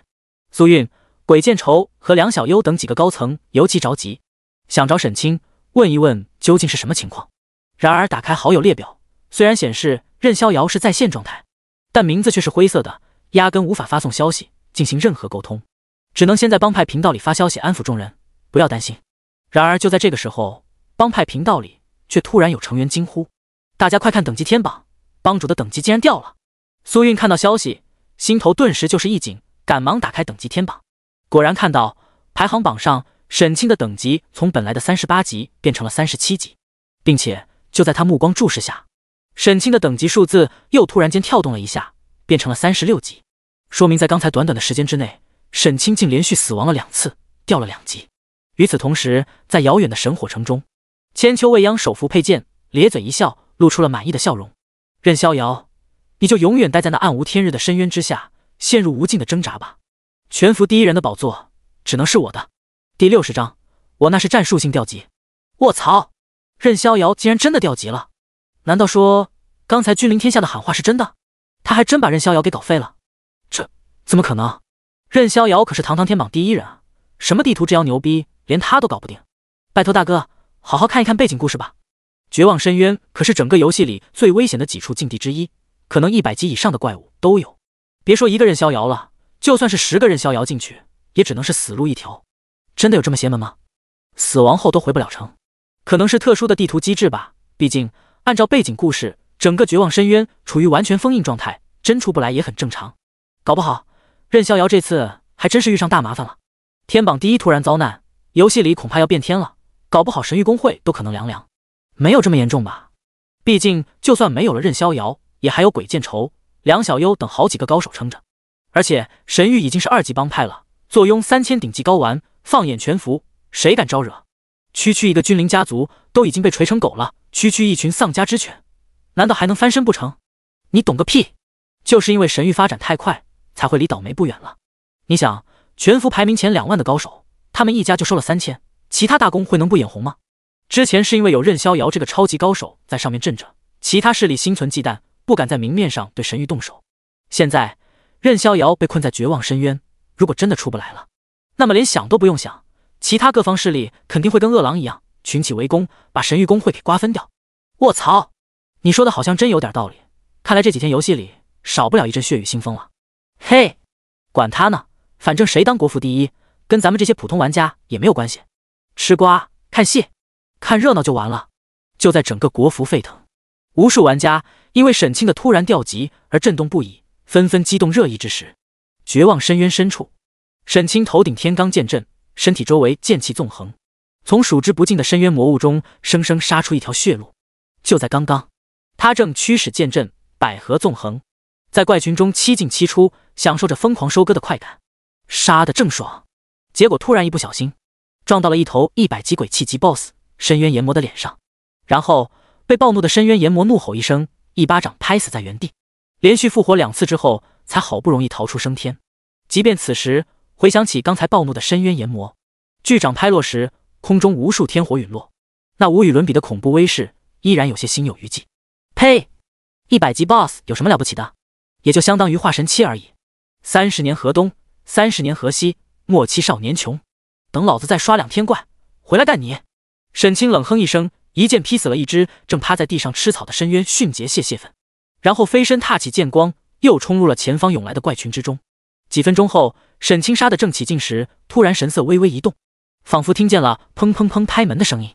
是从现实里传进来的。沈清心中一动，想到了什么，于是直接原地下线。正常来说，游戏里战斗状态下是不能直接原地下线的，必须脱离战斗状态至少5秒钟后才能正常下线，以防一些玩家卡 bug，用突然下线来规避致命伤害。如果玩家在战斗状态下强行下线，游戏人物会一直滞留原地，直至战斗结束或者是人物被杀死为止。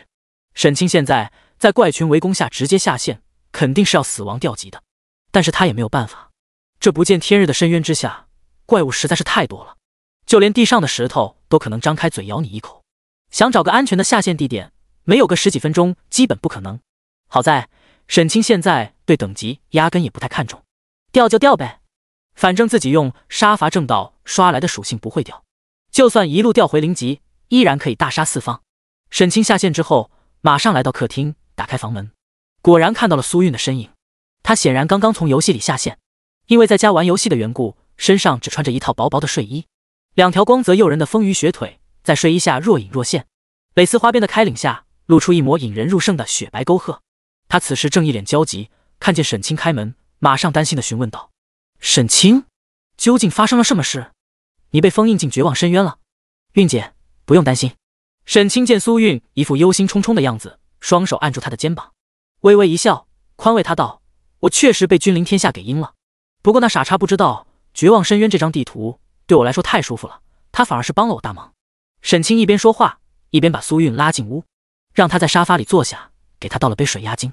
苏韵轻轻抿了一口，仍有些狐疑地看着沈清：“你该不会是为了安慰我才故意这么说的吧？”“当然不是了，你看我像是强颜欢笑的样子吗？”苏韵仔细盯着沈清看了一会儿，见他似乎确实心情很好，没有一点伪装的样子，这才终于松了口气，轻轻拍了拍饱满的胸脯，问沈清道：“那你突然间连掉2级又是怎么回事？”“可我那是战术性掉级。”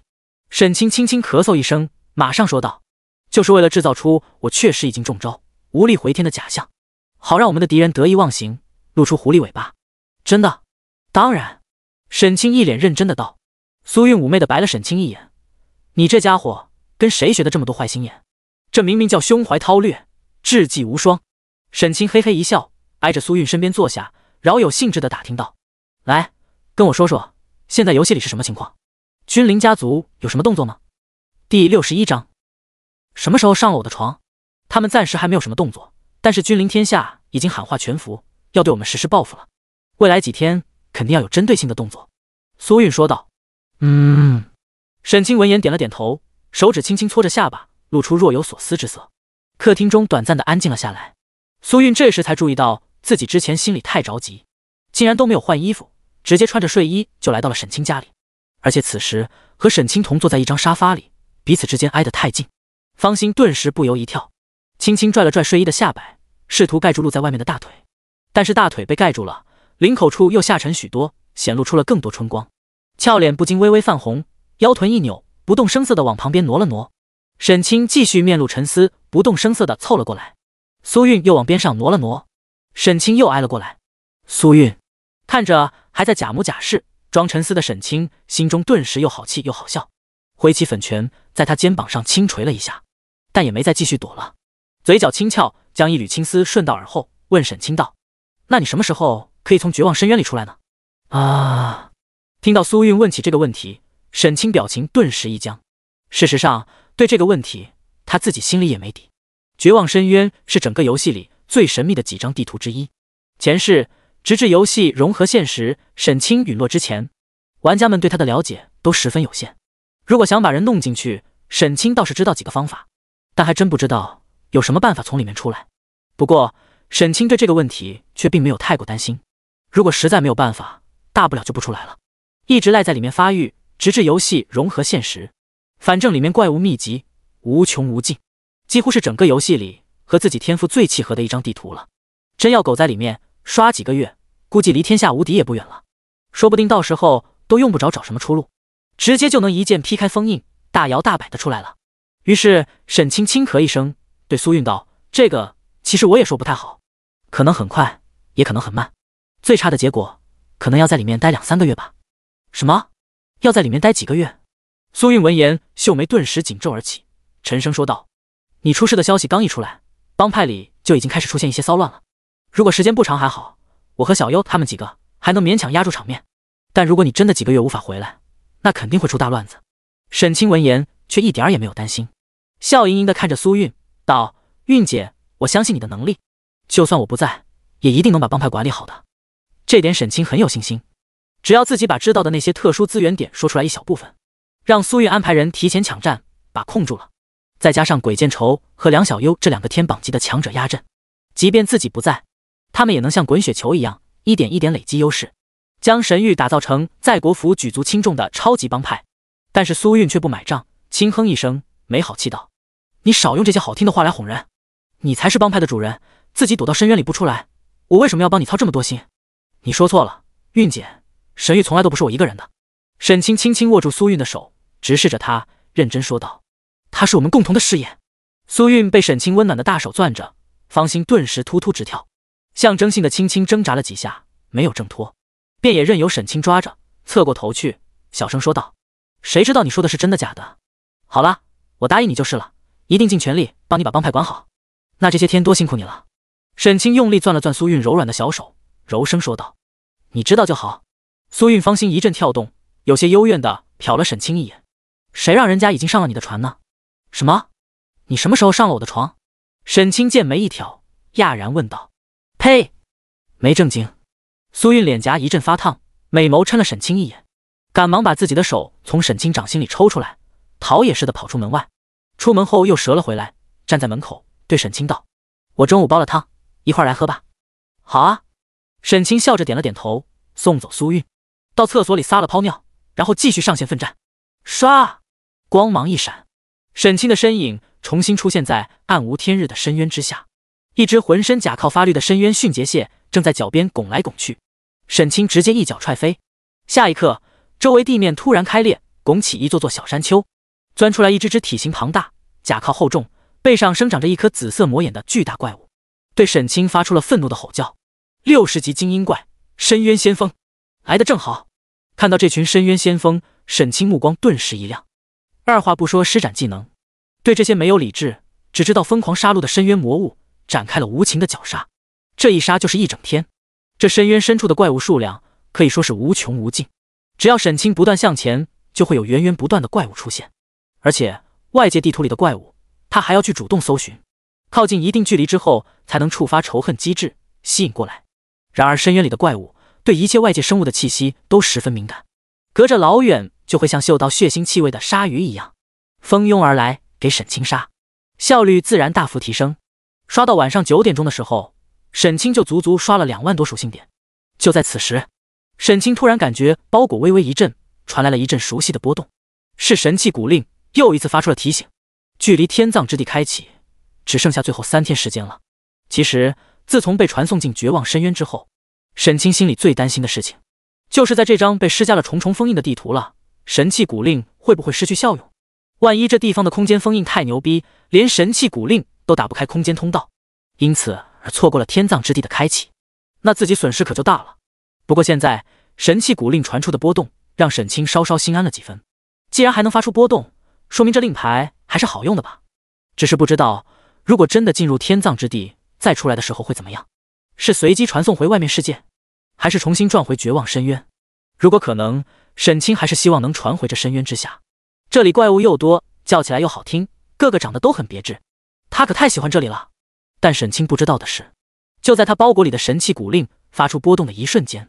深渊尽头一片无尽黑暗，永恒未知的神秘之处，陡然间睁开了一只魔眼。神器古令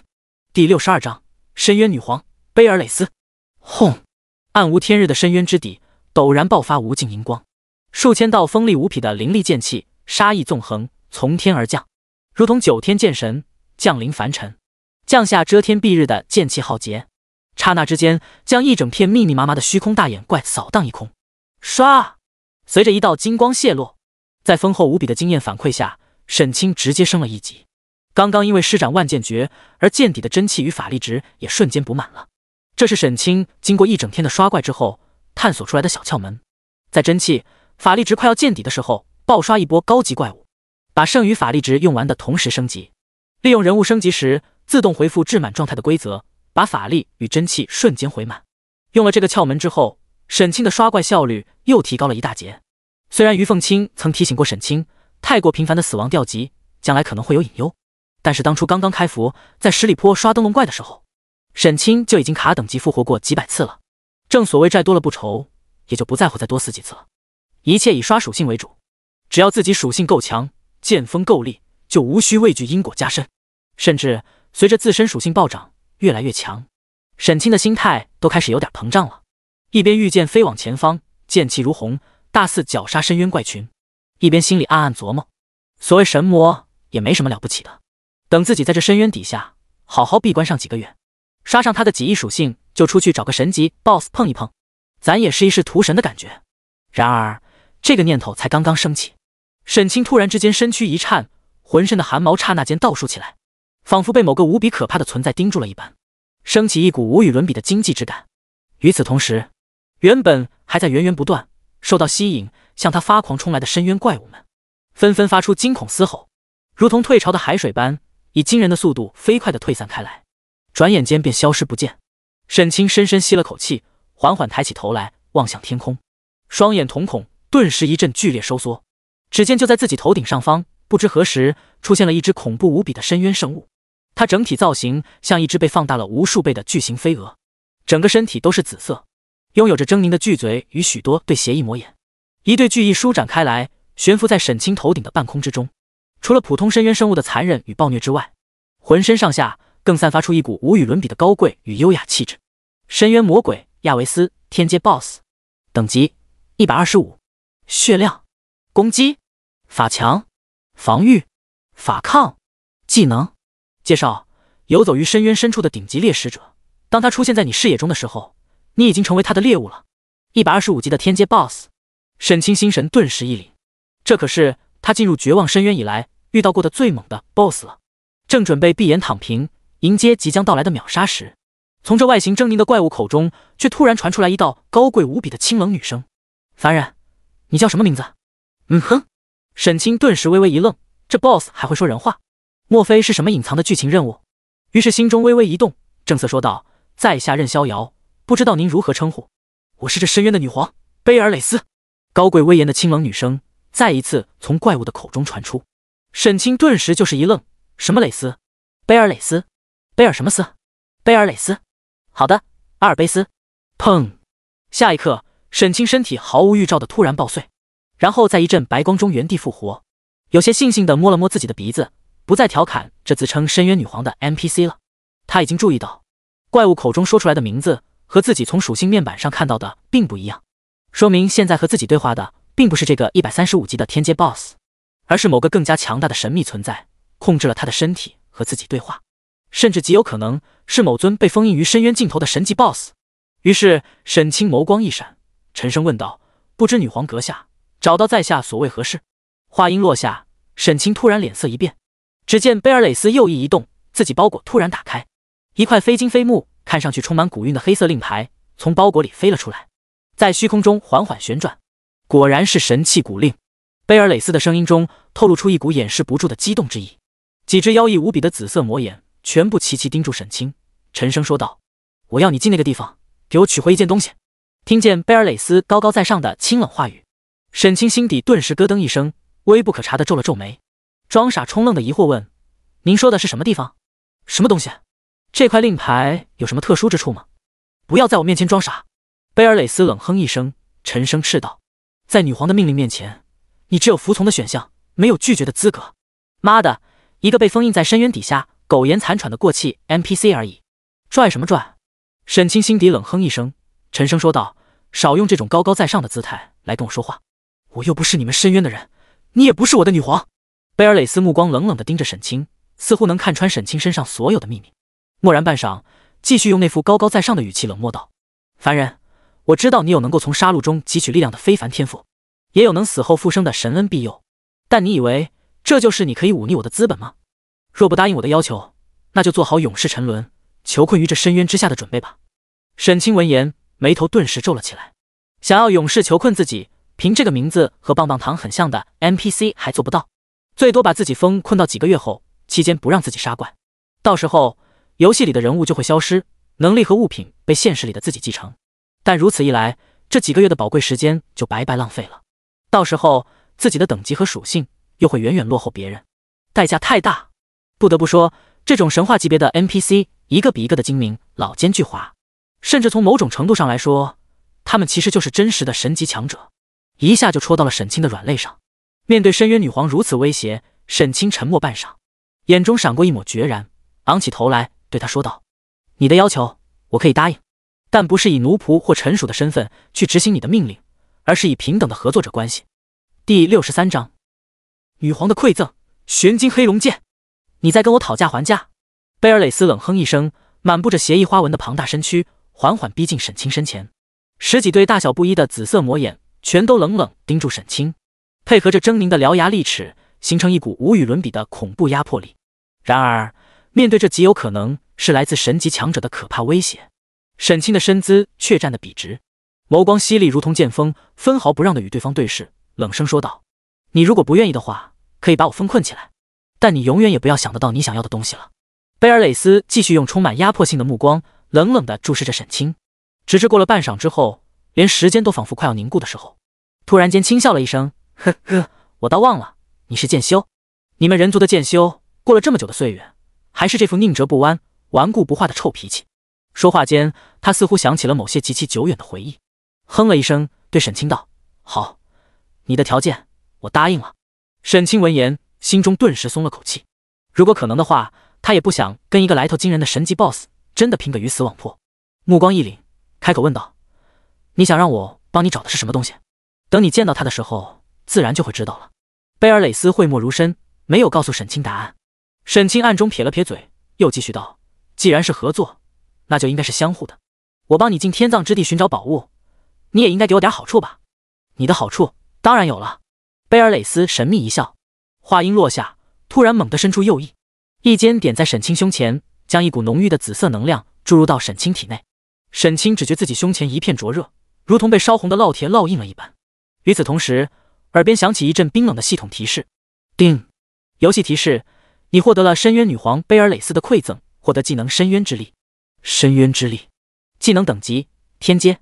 被动攻击附带深渊之力，对目标造成 30% 额外伤害，以深渊之力侵蚀其身，大幅抑制任何回复类技能效果。可设置关闭。主动以深渊之力灌注全身，全属性提升 100%， 持续时间1小时，冷却时间24小时。”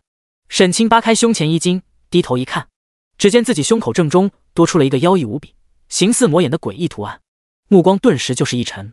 抬头看向贝尔蕾丝，沉声问道：“这是什么东西？”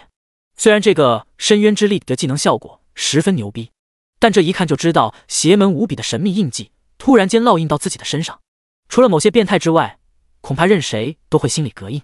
尤其这个技能还不需要任何消耗，更让沈清心中笃定，肯定没表面上看起来那么简单，一定暗含有某种游戏面板里显示不出来的深层代价，不过是某种防止你离开深渊后会反悔的小伎俩罢了。贝尔蕾丝轻笑一声，悠然说道：“但你放心，只要你遵守约定，帮我把那件东西取回来，这道印记非但不会对你有害，反而会成为你强大的助力。”沈清眉头微微皱起，知道这道烙印是贝尔蕾丝留下来制衡自己的手段，也是两个人能够合作的基础，于是深吸口气，沉声说道：“那事成之后，你必须把它从我身体中收回去，否则就算我拿到了那件东西，也绝不会交给你的。”“这个自然没有问题，我只想要那件东西，对你没有兴趣。”贝尔蕾丝爽快无比地答应下来，然后又轻笑了一声，用一种玩味的口吻悠然道：“就怕到时候你会沉醉于这种力量的强大，祈求我不要收回呢。”果然里头藏着坑呢。沈清心中暗下决心，除非是到了无计可施的紧要关头，否则这什么狗屁的深渊之力，能不用就不用。妈的，本来还想趁机谈判要点好处，结果一不小心竟然又被贝尔蕾丝给摆了一道。果然这些活了不知道多少岁月的神级 BOSS， 有一个算一个都特么的是老阴笔。沈清心中一阵暗骂，十分不爽，但也对其无可奈何。谁让自己现在打不过人家呢？这个世界就是这样，哪怕在合作关系中，实力强大的一方也能占据优势地位。沈清只能在心里面暗暗发誓，有朝一日等自己实力强大了，一定把这个什么深渊女皇狠狠地踩在脚底下，拿鞭子抽。你是不是在心里骂我呢？贝尔蕾丝身体突然缩小了无数倍，变成正常人的高度，疏忽飘至沈清近前，语气玩味的悠然问：“没有。”沈清马上矢口否认，认真说道：“我在想，天葬之地危险重重，以我现在的实力进去，可能在里面寸步难行。你有没有什么牛逼的神器装备？多拿几件来给我带上。”只有我实力足够强，才更有希望帮你把东西顺利拿回来，对不对？你现在的装备确实有些太寒酸了。这次贝尔蕾丝倒并没有拒绝沈清，而是认同的点了点头，翅膀一挥，顿时一阵光芒闪过，哗啦啦一大堆装备掉落在沈清面前。沈清顿时目光一亮，赶忙低下头去检查。首先映入眼帘的就是一把锋芒锐利、造型嶙峋，剑柄末端是一颗黑色龙头，霸气无比的雪亮长剑，玄金黑龙剑，鬼气。攻击118762-131298，体质加21438，力量加31337，敏捷加27521，精神加29217。特效龙炎，普通攻击附带12%龙炎伤害。特效龙威，散发龙威，震慑敌胆，使攻击目标属性削弱，具体数值与目标等级、血脉相关。装备技能龙炎剑气，激活之后，剑刃前端射出5米长的龙炎剑气，攻击力提升15%，消耗500真气秒。装备技能黑龙破，召唤蛰伏于剑刃之中的黑龙精魄，对前方100乘以100米区域内目标造成7次130%攻击力的伤害，冷却时间3小时。装备等级95。介绍：一代铸剑名师抽取黑龙之骨，融合紫药玄晶，历时数载百炼而成，其内封印有完整的黑龙精魄，挥动时有龙吟之声，将威能催发至极限，可以唤醒黑龙精魄，爆发崩山断河之威。第64章爆刷属性30万，一把攻击力破13万的95级鬼气剑，整整比清明剑高出了10倍还不止，并且各项附加属性值加起来，总数已然超过10万。光这一把武器加的属性，几乎快比上沈清进游戏这么多天刷到的属性总和了。不得不说，越是高等级的装备，加成属性就越变态。这把高达95级的鬼气剑，即便在同级别武器之中，也绝对是不可多得的极品。尤其在游戏现阶段，称之为所向披靡的神兵利器也毫不为过，足以让沈清的实力发生翻天覆地的巨大变化了。除此之外，贝尔蕾丝给的另外那一堆装备，则是一套60级的灵气装备深渊套装，属性比起玄金黑龙剑来差了许多。不过套装属性加成了30%的攻击力，20%的冷却缩短与高达30万的气血总量，也还算得上不错了。原本现在只有20多级的沈清是穿不了60级的装备的，不过刚才贝尔蕾丝在他体内留下那股深渊之力，与这套深渊套装的匹配度极高，使得沈清拿起装备时就得到了游戏提示，可以无视等级要求使用这套高级装备，算是贝尔蕾丝给他开的个小后门。但沈清却并不满意，眉头微挑，故意装作惊讶的道：“不会吧，不会吧，堂堂深渊女皇，竟然就拿这些破烂打发人？就算您实在有困难，拿不出来神器装备，好歹也给我几件天气傍身吧。难道现在咱们深渊已经穷到连几件像样的装备都拿不出来了吗？不要在我面前耍这些小聪明。”贝尔蕾丝哼了一声，自然听出来了，沈清这是故意激他，想让他掏出更多东西来，但是却并没有生气，而是身躯一阵飘动，悠然说道：“更好的装备我自然有，但是那些装备却送不到深渊外面，就算给你也没有用。”沈清闻言，眉梢不禁微微一挑，也不知道这家伙说的到底是真的还是假的，但却敏锐察觉了他话语中透露的一个信息，目光一凝，沉声问道：“你的意思是，我必须先离开深渊，才能进入天葬之地？”“没错，如果要怪，就怪这该死的封印吧。”贝尔蕾丝点了点头，对沈清道：“我会先施法将你送到深渊外面，等你进入天葬之地，取到那样东西之后，再用这枚破戒符打开空间通道，把东西给我送过来。”话音落下，贝尔蕾丝翅膀一扇，一枚通体晶莹、闪泛幽光的紫色玉符缓缓飘到沈清面前。沈清一把抓住玉符，眨了眨眼，突然嘿嘿一笑，问道：“那我能不能在深渊里多住几天再走？或者你多给我几枚破戒符呗？毕竟咱们都已经是合作伙伴了，以后常来常往，说不定还有其他合作的机会。”贝尔蕾丝，他心中自然很清楚沈清在打什么主意，只是无穷岁月以来，那些因为种种原因进入深渊中的人类，哪个不是费尽心机，做梦都想回到外界？沈清倒好，自己都给他送到外面了，还心心念念的惦记着回来，真把绝望深渊当成你想来就来，想走就走的修行圣地了。不过他只在乎那件当年遗失在天葬之地的宝物能否寻回，对其他倒并不在意。而且沈清实力越强，帮他找回那样东西的希望就越大。虽然贝尔蕾丝自称深渊女皇，但他可不会将那些毫无理智、只知道疯狂杀戮的深渊怪物视作自己的子民，不过是一群微不足道的虫豸罢了。沈清想杀就由他杀去，于是看了沈清一眼，淡淡说道：“最多给你2天半的时间，至于日后还有没有机会继续合作，就要看你这次的表现了。”说完，一对紫翼轻轻一扇，倏忽间消失在原地，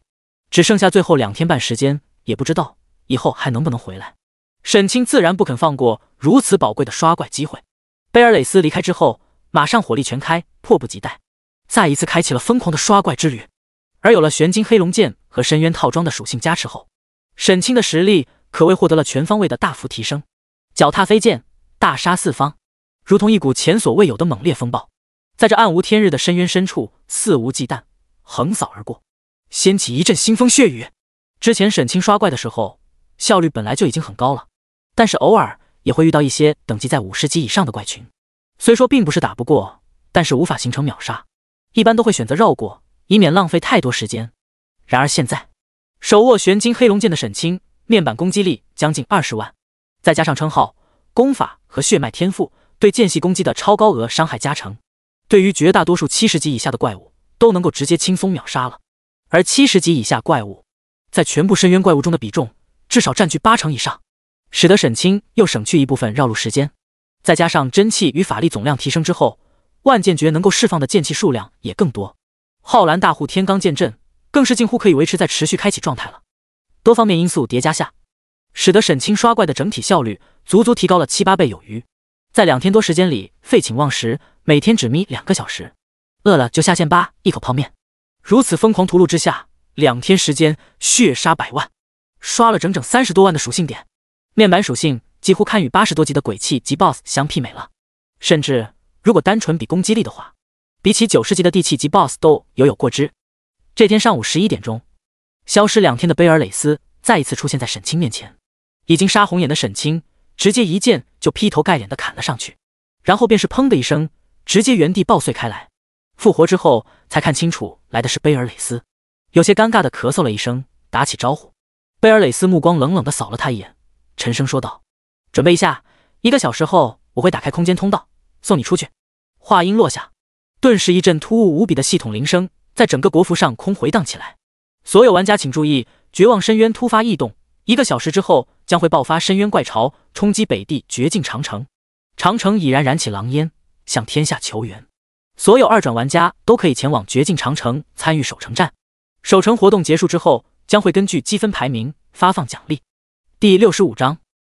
冰封长城，山雨欲来。听见天空中回荡的全服公告，沈清顿时就是一怔，满脸惊讶地看向贝尔蕾丝，讶然问道：“你今天不仅仅要送我一个人出去，还要发动怪潮，冲击长城？”贝尔蕾丝没有否认，轻哼一声，冷冷说道：“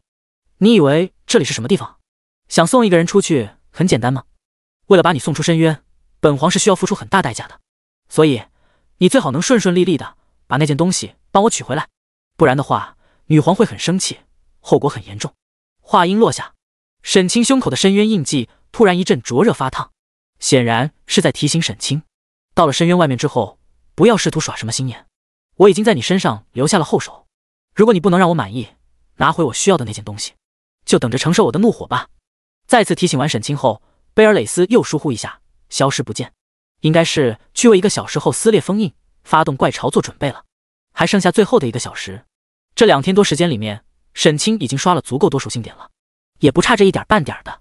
而且来都来了，总不能就空手回去。这2天沈清刷怪的时候，为了保证效率，一直都在到处扫荡，全力输出，爆出来的装备压根就没有去捡。现在剩下最后1个小时了，就琢磨着带点土特产回去，于是开始脚踏飞剑，满深渊的扫荡起来，重点寻找那些40-50级的大小 BOSS， 找到之后几剑干掉，也不管究竟爆出了什么，全都直接揣进包裹，然后继续向前扫荡。在沈清在深渊下忙活的热火朝天，疯狂搜刮土特产的时候，游戏里面无数玩家也都纷纷激动无比，因为这一条突如其来的系统公告而炸开了锅。我去，深渊怪潮冲击长城，听起来好像很牛逼的样子。废话，这可是第1个全服规模的游戏活动，油水肯定充足的很。兄弟们，走起！冰封长城低干活，扬名立万的机会来了。各大帮派更是纷纷不甘落后，行动起来。一时之间，各大主城的传送点人满为患，全都是争相赶往北境长城参与活动的热血玩家。神域作为全服首屈一指的顶尖帮派，自然不会错过这种活动。苏运马上召集人手，传送前往冰封长城参与活动。而这种规模的大型活动，玩家帮派与散人玩家的参与形式也是不一样的。冰封长城的传送点前有专门的接引 NPC， 负责引导从天南海北传送来的不同玩家。对前来协防的游戏帮派， NPC 会按照不同帮派的规模实力，在城墙上划定防区参与活动。至于普通散人玩家，就只能自己见缝插针，在 NPC 画出的活动区域内自己寻找输出位置进行输出了。作为整个国服目前仅有的4个2级帮派之一，神域分到了一段总共200米长的防御阵线，左边是风花雪月的防区，右边是千秋工业，在右边是水主沉浮。除此之外，还有10几个刚建立不久的1级帮派，防区分散在4大帮派的两侧。绝大多数玩家还是第一次来冰封长城这张地图。从高空中向下俯瞰，可以看到长城以北是一片无边无际，完全被冰雪覆盖的皑皑雪原，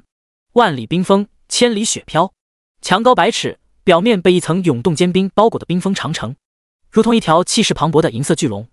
依托着起伏的山川地势，在崇山雪岭间蜿蜒横亘。玩家站在城墙之上，渺小如同蝼蚁一般。也只有在游戏里面，或者是拥有仙魔伟力的修仙世界，才有可能构筑起如此恢宏磅礴、堪称神迹的惊人建筑。在其他所有玩家都在满眼新奇，四处打量，惊叹于冰封长城上景色的雄奇壮丽时，苏运目光遥望北方，眼神中透露出丝丝期待。其他玩家或许不知道这次突如其来的游戏活动是什么情况，但是苏运却很清楚，这次活动多半和沈清有关系。因为沈清开始闭关刷怪之前，就跟他透露过消息，自己会在今天回归，让苏运利用这几天时间配合自己演一出戏，试一试能不能钓到大鱼。于是苏运这几天里有意放松了对神域内部的管理，装出因为沈清突然失踪而方寸大乱、无所适从的模样。帮派内部果然开始出现乱子，首先就是君临天下花钱买通了好几个内鬼，在神域的帮派频道里乱带节奏，大肆散播负面消息。虽然很快就被揪出来踢出帮派，但也导致帮派内部人心惶惶，出现了一定程度的混乱。许多成员对于神域未来的前途都没有原本那样看好了。而这时候，随着游戏进程推进，帮派一个接一个的成立，开始招人。除了风花雪月立场鲜明，公开宣布不会招收任何从神域退出的玩家之外，其他帮派都眼馋于神域这3000名全服顶尖的精锐玩家，纷纷向他们打开大门。甚至有些帮派已经开始暗中派人私下里联络拉拢了。这才短短几天时间，就已经有100多名玩家主动退帮，转投了其他帮派的怀抱，使得整个帮派内部人心愈发浮躁起来。对那些一见苗头不对马上开刃转投别处的墙头草，苏运一点都不心疼。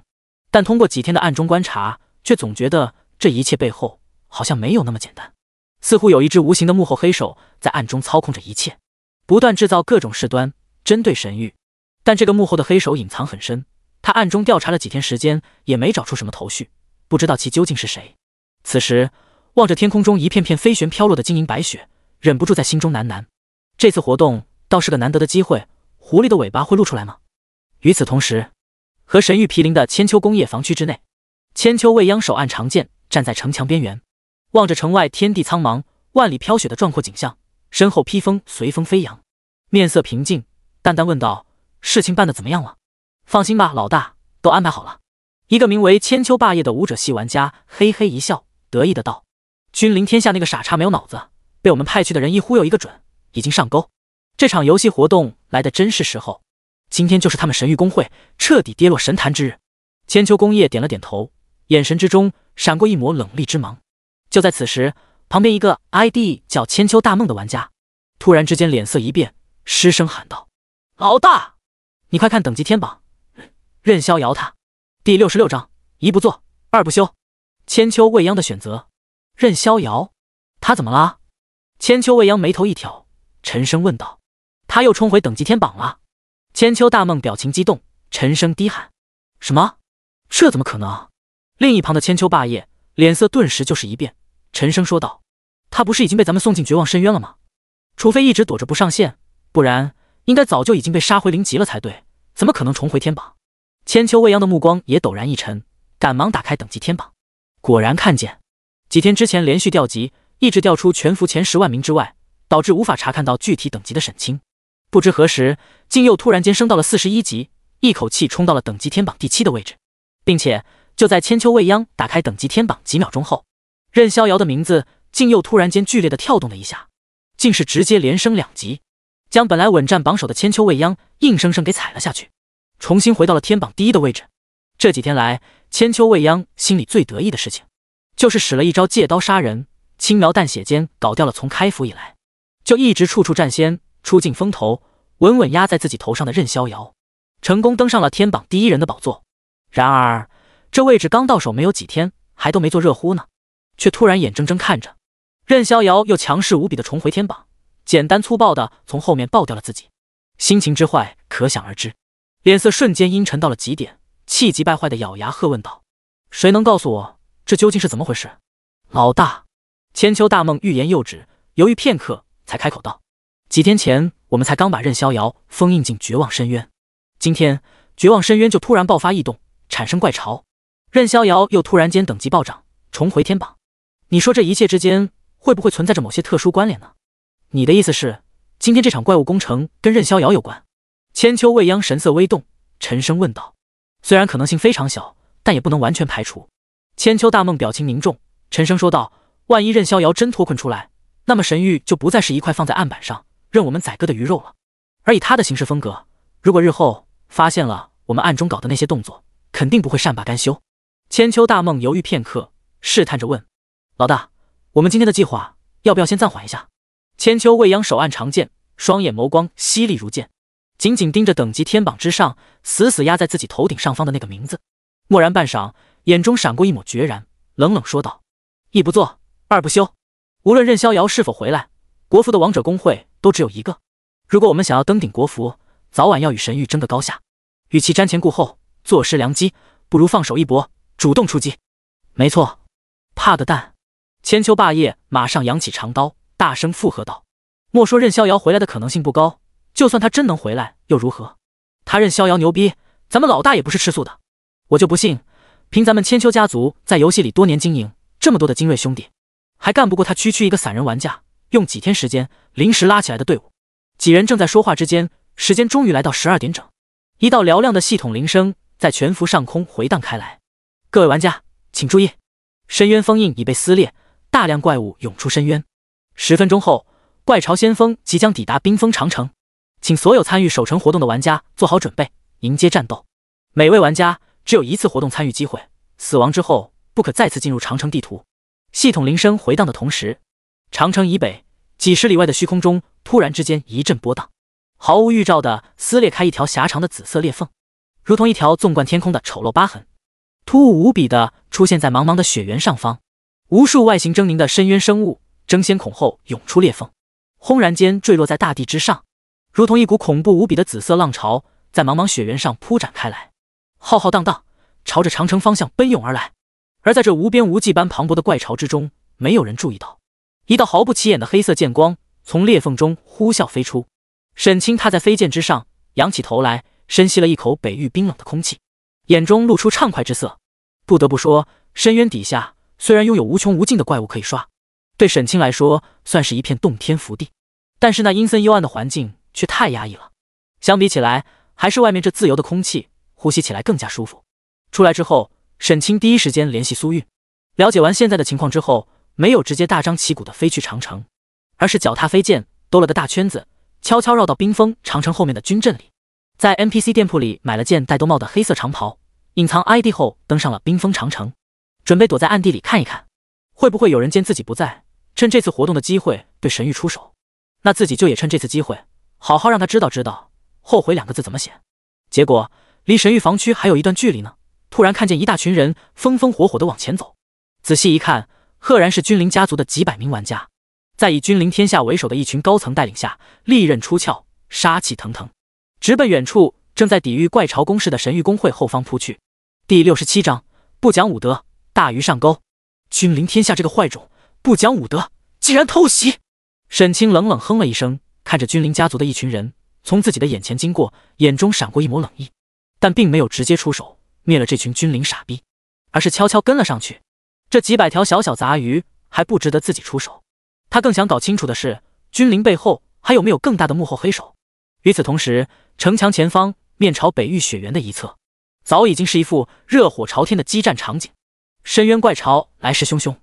无穷无尽的深渊生物如潮水般踏碎雪原，蜂拥而来，沿着被坚冰覆盖的长城墙壁发了疯般向上攀爬。城墙上方，无数远程系的玩家纷纷倚仗地利优势向下疯狂倾泻火力，一批批的深渊怪物在无数远程系玩家密集无比的火力覆盖下，纷纷血条刷刷狂掉，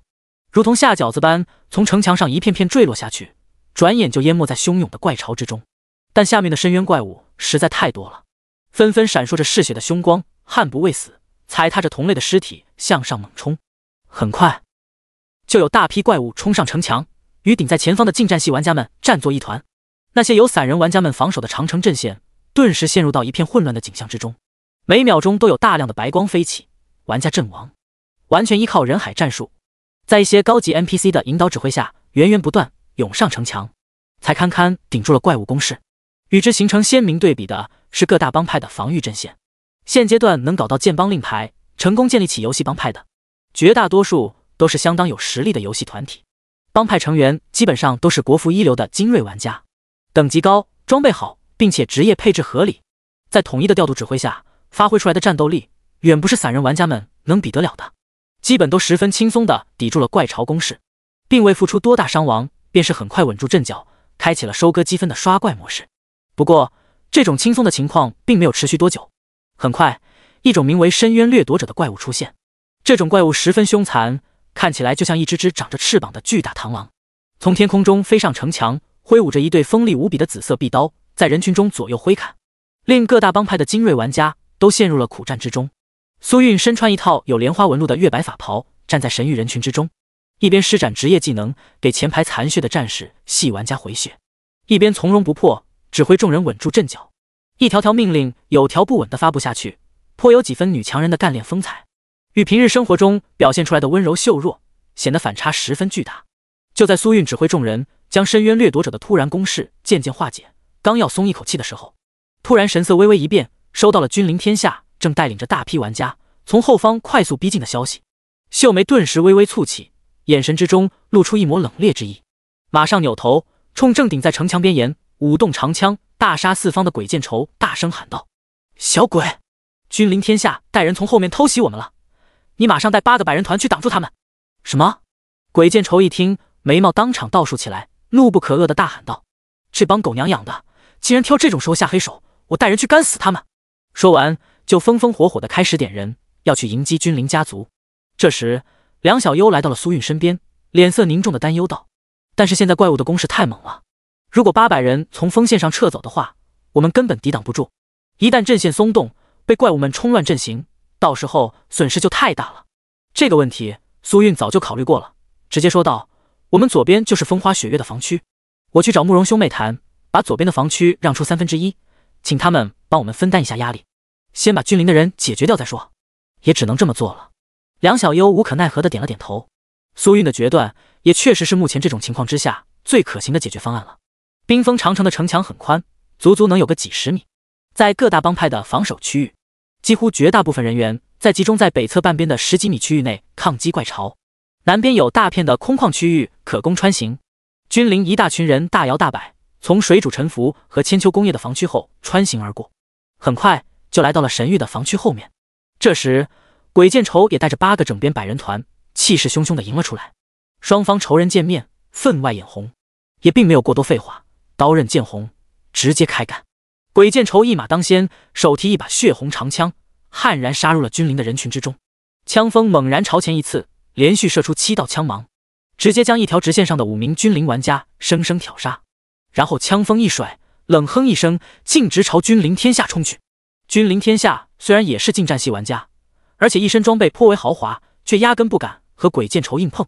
赶忙喊人冲上前挡住鬼见愁，站在人群中高喊道：所有人不要急火鬼见愁，这王八蛋压根打不死，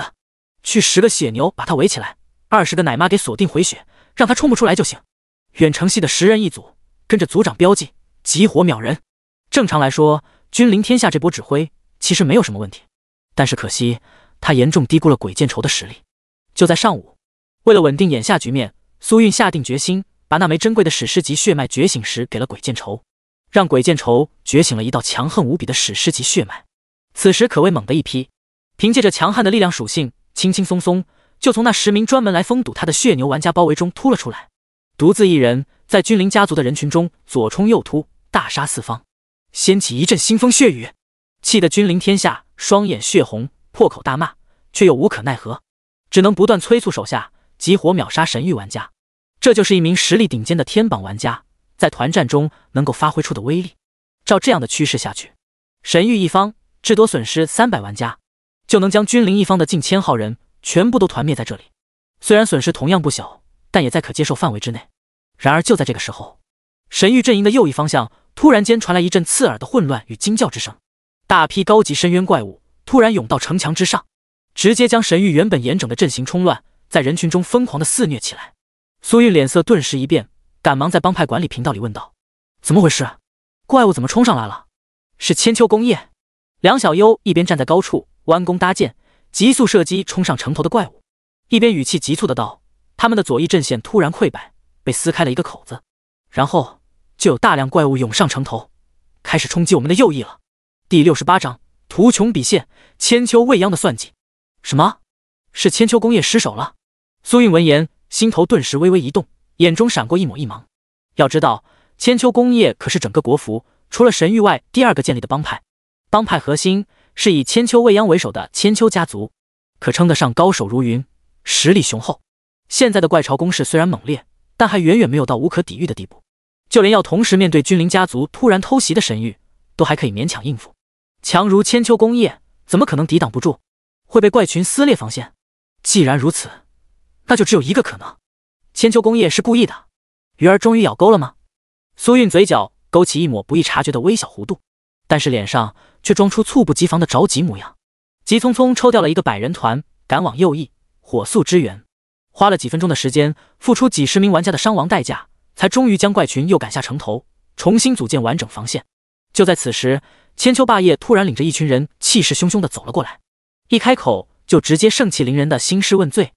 你们神域怎么回事？连这一点强度的怪巢都挡不住吗？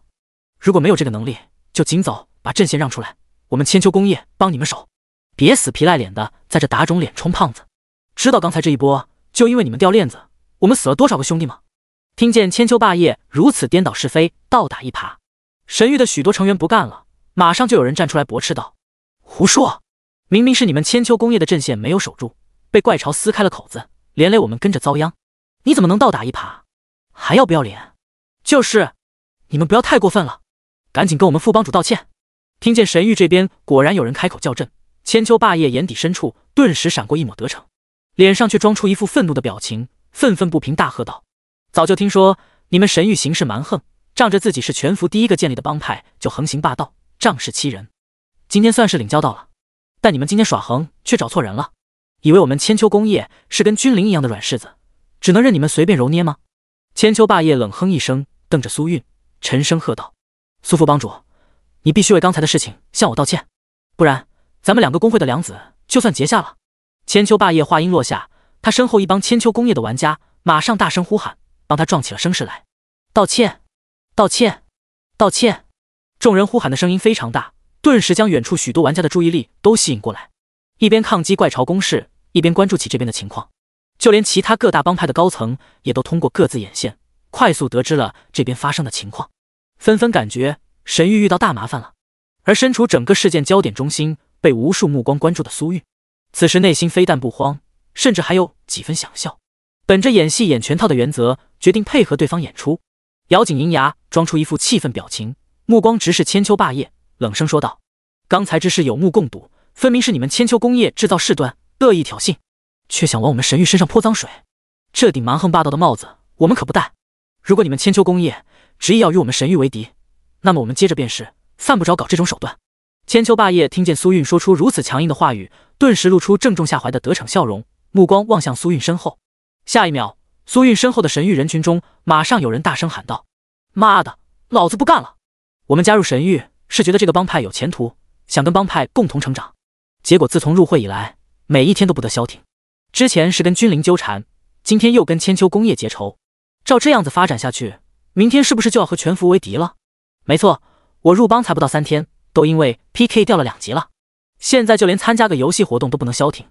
前有君临偷袭后方，又和千秋工业发生摩擦，你遇到问题总说是人家的过错，为什么不找找自己的原因？全服那么多的帮派，人家为什么和其他帮派都好好的，偏偏和你过不去呢？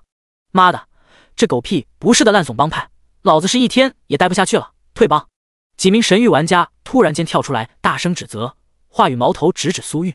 你们怎么可以这么说？梁小优闻言，顿时一阵气愤不已，连眼眶都红了起来，指着几人大声斥道：神域究竟有哪里对不起你们了？你是因为参与帮派 PK 掉了2级不假，但帮派没给你补偿吗？如果我没记错的话，你手中这把价值不菲的黄金器刀就是帮派奖励给你的吧？明明从帮派获得了好处，现在却来说这种话，难道就没有一点良心吗？小优，别说了！苏韵一把拽住激动的梁小优，制止了他继续说下去。这几个人明显都是千秋工业埋藏在神域内部的暗桩，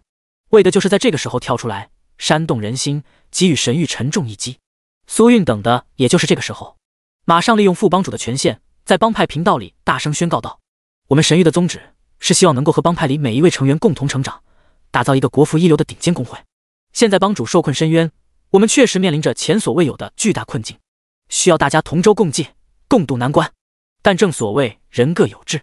如果有人觉得神域现在前途渺茫，已经不值得你们留下了，那么就尽管退出吧。但我把话说在前面，今天退出帮派的人，日后再想返回神域就断然没有可能了。第69章，一剑灭军，王者归来。退帮就退帮，有什么了不起的？没错，此处不留爷，自有留爷处。我一开始就是冲着任逍遥全服第一剑修的名头才来的神域，现在连任逍遥都被封印在深渊之下出不来了，这破神域还有什么好待的？就是，本来好好的全服第一公会，偏偏要交到一个什么都不懂的女人手里，每天正事不干，到处跟人 PK 结仇，连一个游戏活动都打不消停。照这样子发展下去，神域早晚都得黄了。这样一个垃圾帮派，压根不值得我们大家为之付出。说得好，兄弟们，一起走！苏韵话音刚刚落下，人群之中那几个之前跳出来质疑苏韵的玩家，马上大声呼喊起来。原本肩膀上漂浮的刀剑交叉组成的帮派徽记，转眼之间消失不见，十分干脆地退出了帮派。与此同时，神域的帮派频道里也瞬间炸开了锅。一些距离这边较远的帮派成员，本来只是听见这边闹闹哄哄的发生了混乱，但并不清楚究竟发生了什么。直至此刻，苏韵在帮派频道里发了那几条宣告后，千秋未央提前收买，早就提前准备好的一些人，马上就开始跳出来，在帮派频道里大带节奏，添油加醋的向其他成员转述起刚才发生的一切，再配合刚才那几名玩家退出帮派前鼓动意味十足的大喊，顿时就在帮派内部引发起了轩然大波。本来自从沈清被封印进绝望深渊，少了他这个国服第一人的强力震慑，最近几天神域就承受了来自各方的明枪暗箭，各种压力，人心已经开始浮动，有100多人主动退帮，投入其他帮派中了。千秋未央正是瞅准了这一点，才故意趁今天这个机会制造事端，挑动情绪，煽动神域成员退帮。神域里面一些玩家本来就已经收到了来自其他帮派的橄榄枝，心中正在犹豫不定，此时再一看这情形，马上反应过来，神域肯定是被人搞了。没了任逍遥坐镇的神域，日后在游戏里恐怕还会遭到更多针对，很有可能一蹶不振，可以说是前途渺茫。所以这些人一番斟酌后，纷纷果断地选择了退帮。还有些人自己没有什么主意，是被朋友们拉着退帮的，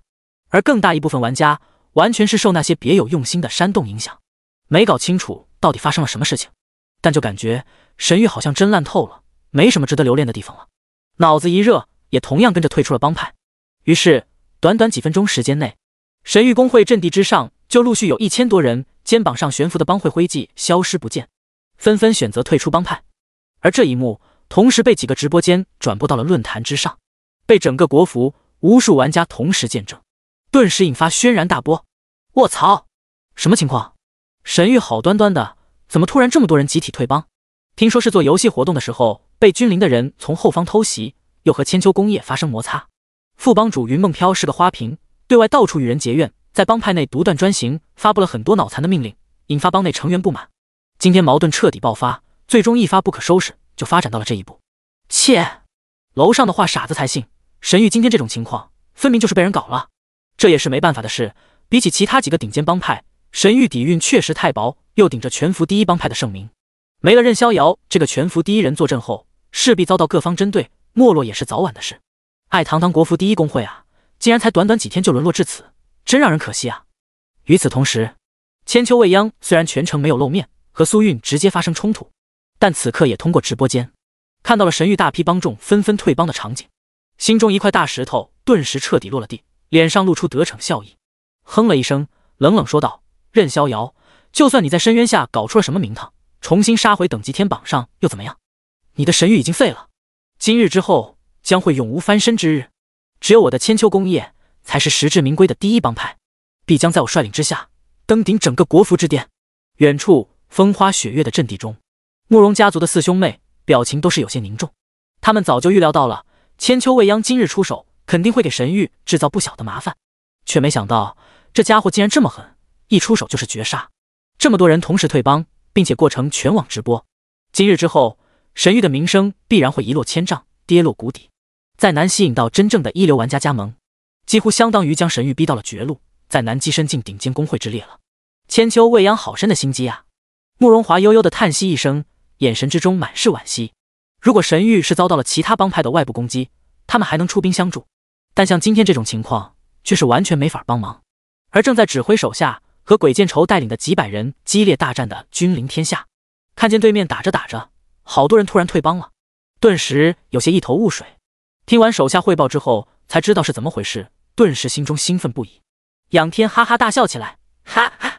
神域今天气数已尽，咱们报仇雪恨的机会来了！兄弟们，跟我上，给我往死了干他们！一群君临玩家顿时纷纷备受鼓舞，都跟打了鸡血一样，疯狂挥舞着手中的兵器，准备反扑。然而，还没等他们猖狂几秒钟，突然感觉头顶上方亮起一阵剧烈光芒，抬起头来望向天空，就看见无数柄光芒耀眼的银色飞剑在璀璨神光中刹那成型，散出阵阵锋利无匹，仿佛能撕裂苍穹的恐怖威势，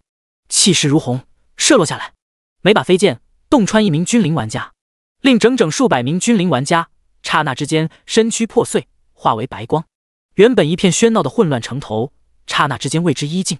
无数目光齐刷刷地汇聚过来，纷纷望向城墙后方一道笼罩在黑袍之中的身影。哗啦！那人用力一拽，撤掉黑袍，显露出一身嶙峋冷峻、霸气无比的暗黑铠甲，手中利剑锋芒暗敛，眼神冷冽，如照寒霜。头顶上方任逍遥三个字组成的 ID 熠熠生辉，仿佛在向整个国服无声宣告着王者的归来。第70章形势逆转，千秋霸业汗流浃背。我擦！任逍遥！随着沈清一发突如其来的万剑诀，瞬秒君临数百玩家，附近所有见证之人仿佛瞬间石化一般，刹那之间为之一静，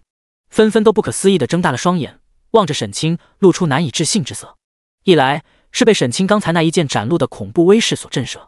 二来更是没有想到他竟然会在这种关头毫无预兆的突然出现，如同一把锋芒无匹照耀世间的璀璨神剑，突然之间从天而降，散发出无匹的杀伐之气，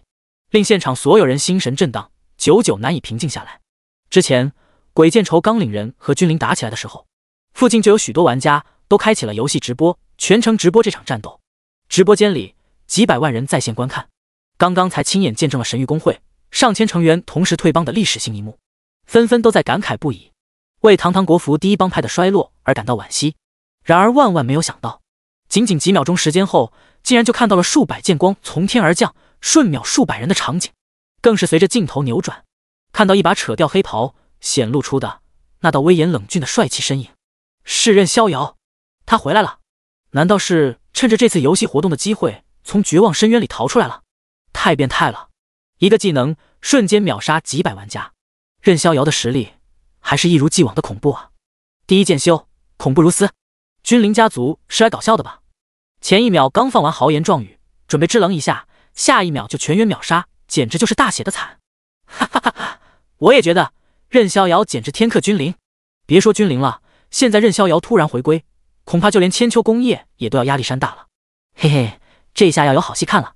无数网友议论之间，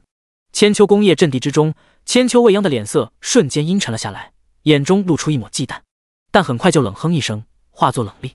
就算你回来了，又能如何？神域已经元气大伤，几近半废，没有翻身的可能了。说完，急匆匆的按键转身，朝双方阵地交界处大步赶去。与此同时，城墙上的神域众人看见沈清突然出现，顿时纷纷喜出望外，心情振奋到了极点。鬼见愁满眼激动地望向他，大声喊道：“老大！”沈清冲鬼见愁点了点头，用力拍了拍他的肩膀，从他身边大步走过，径直走向人群之中，那道风姿绰约、我见犹怜的美丽倩影。苏韵看到沈清向自己走来，眼中欣喜难以自抑，语气有些幽怨的道：“你这家伙在后面看了半天戏，终于舍得露面了。哈哈，多亏了韵姐你演技逼真，帮我钓出这条大鱼。”沈清哈哈一笑，牵起苏韵的手，在掌心中轻握了一下，道：“接下来的事情就交给我吧。”说完，帮苏韵将被风吹乱的一缕碎发捋到耳后，然后手握长剑，转过身来，脸上原本柔和的笑意瞬间消失，化作冷冽，眼神犀利如同剑锋，冷冷望向千秋霸业，寒声问道：“就是你小子，刚才让我们家副帮主向你道歉呢？”看到沈清直接将矛头对准了千秋霸业，一副兴师问罪的样子，现场的双方玩家顿时纷纷心头一凛，直播间里无数观众更是全都激动起来，纷纷看热闹不嫌事大的议论起来。哈哈，有意思，这下子压力来到了千秋工业这边。千秋霸业这货刚才不还很神气吗？仗势欺人，硬逼着人家副帮主跟自己道歉，现在恐怕场子都要毁清了吧？但是千秋霸业背后可是有整个千秋工业给他撑腰的。反观神域，刚刚退帮那么多人，现在可谓元气大伤，真打起来未必是千秋工业的对手吧？切人多有个屁用！如果人多有用的话，当日月光谷一战，君临家族几百号人就不会被任逍遥一个人杀得哭爹喊娘了。没错，你当国服第一狠人的名头是怎么来的？那是生生杀出来的。任逍遥的强可不是普通的强，那是遥遥领先，绝对的强。别的不说，就冲刚才一个技能秒杀君临几百人的手段，发起怒来就够千秋工业喝一壶了。卧槽，他们该不会真打起来吧？国服两大帮派城头火拼，第一剑修大杀四方，那场面光想想就让人激动啊！你是激动了，估计千秋工业的高层们现在都汗流浃背了。哈！而面对沈清盛气凌人的逼问，千秋霸业脸上表情瞬间变得凝重无比。事实上，从刚才沈清出现的一瞬间，他心头就咯噔一声，升起一股很不好的预感。虽然之前和千秋未央商量今天是否对神域下手的时候，他叫嚣的十分厉害，好像一副天不怕地不怕，完全没有将沈清放在眼中的样子。然而此刻，当沈清真的出现，站到他面前，被沈清那一双凌厉如剑，仿佛能洞彻人心的目光盯着，他顿时就感受到一股难以抗拒的无形压力，就连额头都渗出了一层细密的汗珠。但他身为千秋工业的高层人员，一言一行代表的不仅是自己，更代表着整个千秋工业的尊严脸面，所以无论如何也不可能在众目睽睽下轻易向沈清低头，于是只能咬紧牙关，强顶着沈清强大的气场压力，分毫不让的和沈清对视，咬牙说道：“没错，是我让他道歉的。你们神域自己阵线防守不住，被怪物撕开了口子，让我们也跟着遭殃，10几个兄弟都因此掉级，难道不应该向我们道歉吗？”沈清闻言冷笑一声，刚才他一直在后面盯着，事实究竟是怎么样，心里再清楚不过了。但是他并没有闲心和千秋霸业进行这种无意义的争辩，直接冷哼一声，沉声说道：“事实究竟是怎么样的，你我心里都很清楚，我也懒得与你争辩。我现在就给你一个机会，我数3声，向我的副帮主道歉，否则后果自负。”听到沈清如此不留余地的强硬威胁，千秋霸业的脸色顿时变得十分难看，胸膛剧烈起伏不已，沉声喝道：“任逍遥，你未免也太霸道了吧！仗着自己实力过人，就要以势压人，威逼我吗？”沈清冷哼一声，不置可否，只是冷冷地盯着他，表情淡漠地开始数数。第71章，剑阵显威，全服震动。听见沈清开始数数，千秋霸业脸色顿时就是一变，正想说话，千秋未央终于赶了过来，装作一副不了解情况的样子，上来就问：“霸业，究竟发生了什么事？怎么搞成这样子了？”一边说话，一边走上前来，对沈清不卑不亢地笑了笑道：“任逍遥，久仰了。霸业性格有些鲁莽，不知道究竟是哪里得罪了你。如果有什么误会的话，大家说开了就好，犯不着这样剑拔弩张的嘛。”沈清目光淡淡地瞟了他一眼，眼中露出一抹冷笑，压根就没有搭理他，只是淡淡地吐出了第2个数字22。千秋未央的脸色顿时难看起来，他刚才那一番话语已经将自己的姿态放得很低了，然而沈清却一点面子都不给，当着周围数千玩家还有直播间里超过几百万网友的面，这不是当众打自己脸吗？目光顿时就是一沉，也不装了，眼神冷冷盯着沈清，沉声喝道：“任逍遥，你未免也太目中无人了。我知道你是天榜第一，实力超群，但我这天榜第二也不是吃素的。我刚才是不想因为一点误会，影响了2个帮派之间的关系。你还真以为我怕了你吗？”千秋未央话音落下，身后一群千秋工业的玩家顿时纷纷利刃出鞘，充满敌意地盯着沈清，气氛瞬间剑拔弩张。直播间里无数观众看到这一幕情形后，顿时纷纷屏住呼吸，准备见证一场大战。就在这时，沈清身后的城墙上突然传来一阵混乱与惊呼之声。虽然那1000多名成员退帮后，绝大多数都还继续留在原地，帮着抵御怪潮攻击，顺便也给自己多刷一点活动积分。但是，一来退帮之后，没有了帮派效果的属性加成；二来，许多人都将注意力放在了沈清这边，防御很快出现漏洞，被越来越猛的怪潮冲击，终于撕开一道口子。大量怪物涌上城头，将神域玩家们组成的阵型冲乱，开始疯狂肆虐起来。苏韵脸色顿时一变，暗道不好，就要转身去指挥众人应付这一突发状况。沈清却是拽住了他，头也不回，直接掐出一个剑诀。下一刻，36把锋芒锐利、凝实无比的银色巨剑便在空中凝聚出来。经过这几天的持续施展，沈清已经成功将天罡剑阵的熟练度练到了精通级别，范围更广，威力更强。此时，随着沈清剑诀一引，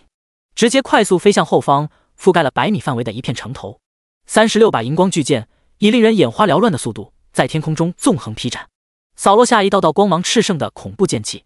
直接将覆盖区域内所有深渊怪物全部瞬间绞杀一空，并且持续悬在空中扫落剑气，将涌向城头的深渊怪物一片片的无情绞杀，使得神域整条防御阵线压力骤减。这无与伦比的惊人手段顿时令所有人目瞪口呆，心神狂震。望着天空之中那由36把银剑组成、持续爆发出恐怖威能的可怕剑阵，纷纷猛然瞪大双眼，露出难以置信的震撼表情。不是不知道沈清强，但却万万没有想到他竟然能强到这种地步。轻描淡写释放剑阵，覆盖整整100米区域，绞杀高级深渊怪物，就像砍瓜切菜一样，清一色的直接秒杀。这他妈是一个玩家能做到的事？直播间里瞬间就是炸开了锅，直接被无数的卧槽刷屏。哪个吊大的出来说说，这究竟是什么技能？威力也太恐怖了吧！莫非是传说中的仙阶技能？就算真是仙阶技能，换另一个人来施展，也不可能这么恐怖。只能说任逍遥太牛逼了。妈蛋，他凭什么能这么猛？该不会是开挂了吧？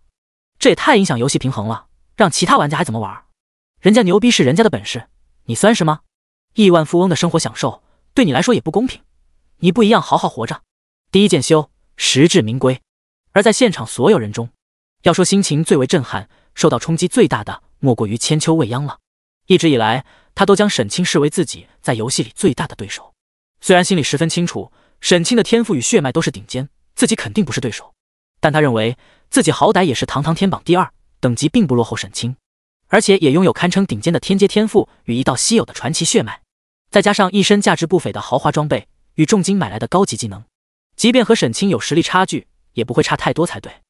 至少应该能碰一碰。直至此刻，看见沈清轻描淡写间祭出的天罡剑阵，竟能发挥出如此恐怖的惊人威力，他心中的那点信心刹那间被击得粉碎，深深意识到自己之前的想法是多么可笑，竟然还敢不自量力，想要和沈清碰一碰，这特么拿鸡毛碰啊！这个家伙完全就是一个超级变态、不讲道理的妖孽怪胎，自己这个天榜第2和人家压根就不在一个层面上，甚至就算倾尽整个公会3000多人与之一战，即便能赢，也势必要付出难以接受的惨痛代价。千秋未央能想到的，千秋霸业自然也能想到，脸色瞬间难看无比，一阵发白。当看见沈清面无表情，嘴唇蠕动，马上要喊出第3个数字的时候，心头顿时就是一凛，赶忙说道：“我道歉。”他要将今日之事所有罪责都包揽到自己身上，尽可能将大事化小，避免给千秋工业招来更大的麻烦。沈清眉头一跳，大声问道：“你说什么？我没听见。”我说：“我愿意向云梦漂父盟主道歉。”千秋霸业双拳攥紧，望向苏韵，满脸不甘却又无可奈何的大声道：“对不起，今日之事全都怪我，希望您能够原谅我。”沈清扭头望向苏韵，扬眉问道：“韵姐，怎么说？”苏韵性格本来就很宽容，并不是特别愿意为难人。此时见千秋霸业在沈清的威逼之下低声下气地向自己道歉，心顿时就软了几分，点头说道：“既然他都已经道歉了，那就这么算了吧。”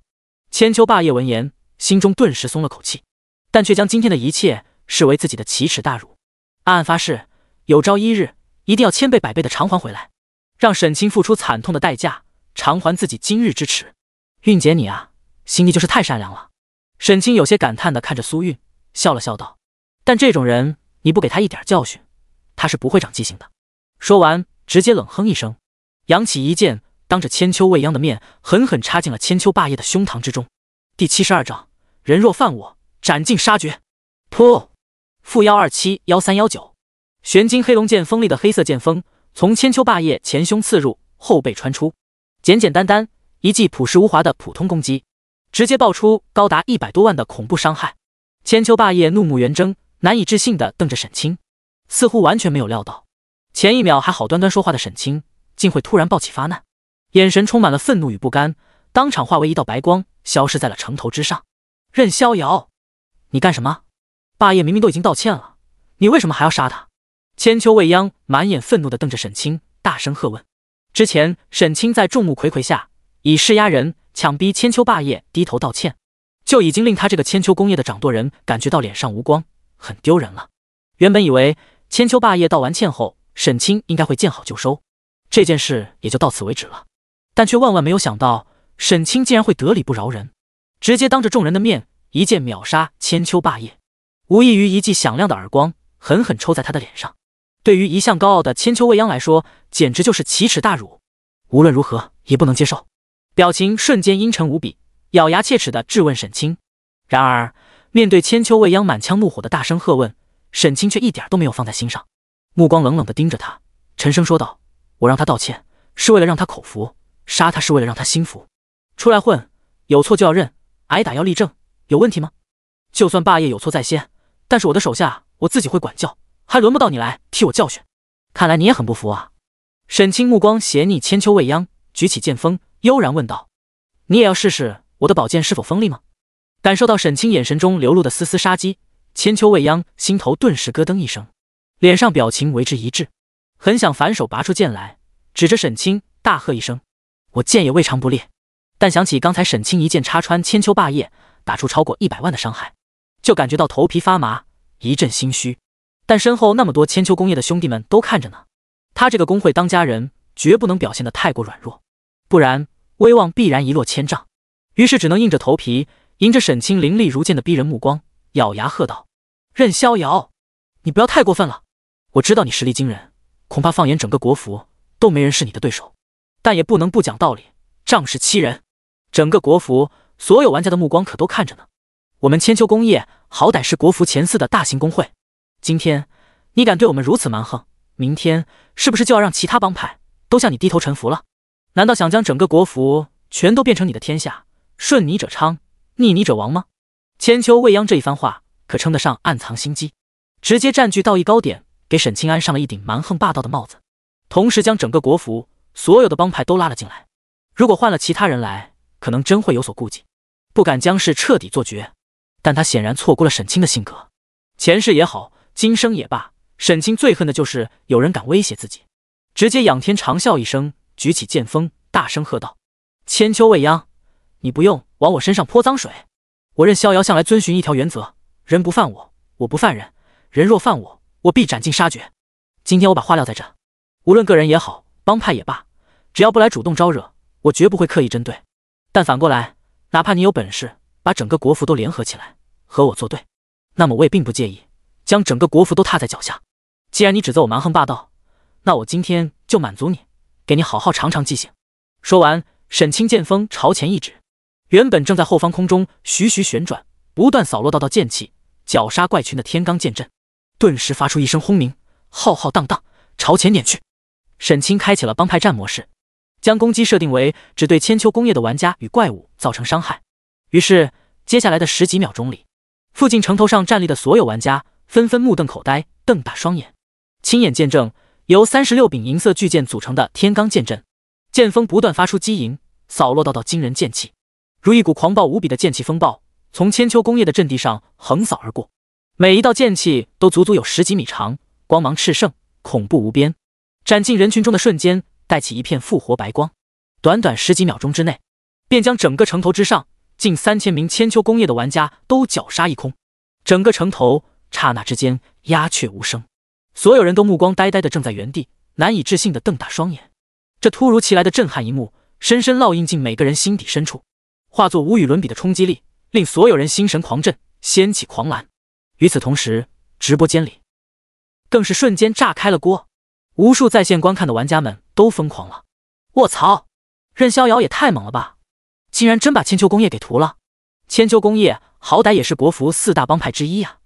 近3000名精锐玩家竟然连一点抵抗之力都没有，短短10几秒钟就团灭了，这简直丧心病狂。果然，只有起错的名字，没有叫错的外号。任逍遥不愧是公认的国服第一狠人，发起怒来真不是一般的狠啊！以后记住了，整个国服谁都能惹，千万不要惹任逍遥。发起怒来太可怕了，他是真敢把事情做绝啊！痛快！剑气纵横3万里，一剑光寒19州，这才是剑修该有的风采啊！谁知道这个技能叫什么名字？太酷炫了，我也要学。这一波千秋功业集体调集，可以说是元气大伤，估计千秋功业要死的心都有了。城墙之上，看着自己3000手下顷刻之间灰飞烟灭，千秋未央瞬间目眦欲裂，恨欲发狂，彻底失去了所有的淡定与从容，两只眼睛通红如血，恶狠狠地瞪着沈清。任逍遥，你欺人太甚，我跟你拼了！直接热血上头，吭的一声拔剑出鞘，就朝沈清身上狠狠地砍了过来。第73章杀鸡儆猴，霸气宣言。吭！千秋未央的暗金气长剑势如奔雷，撕裂长风，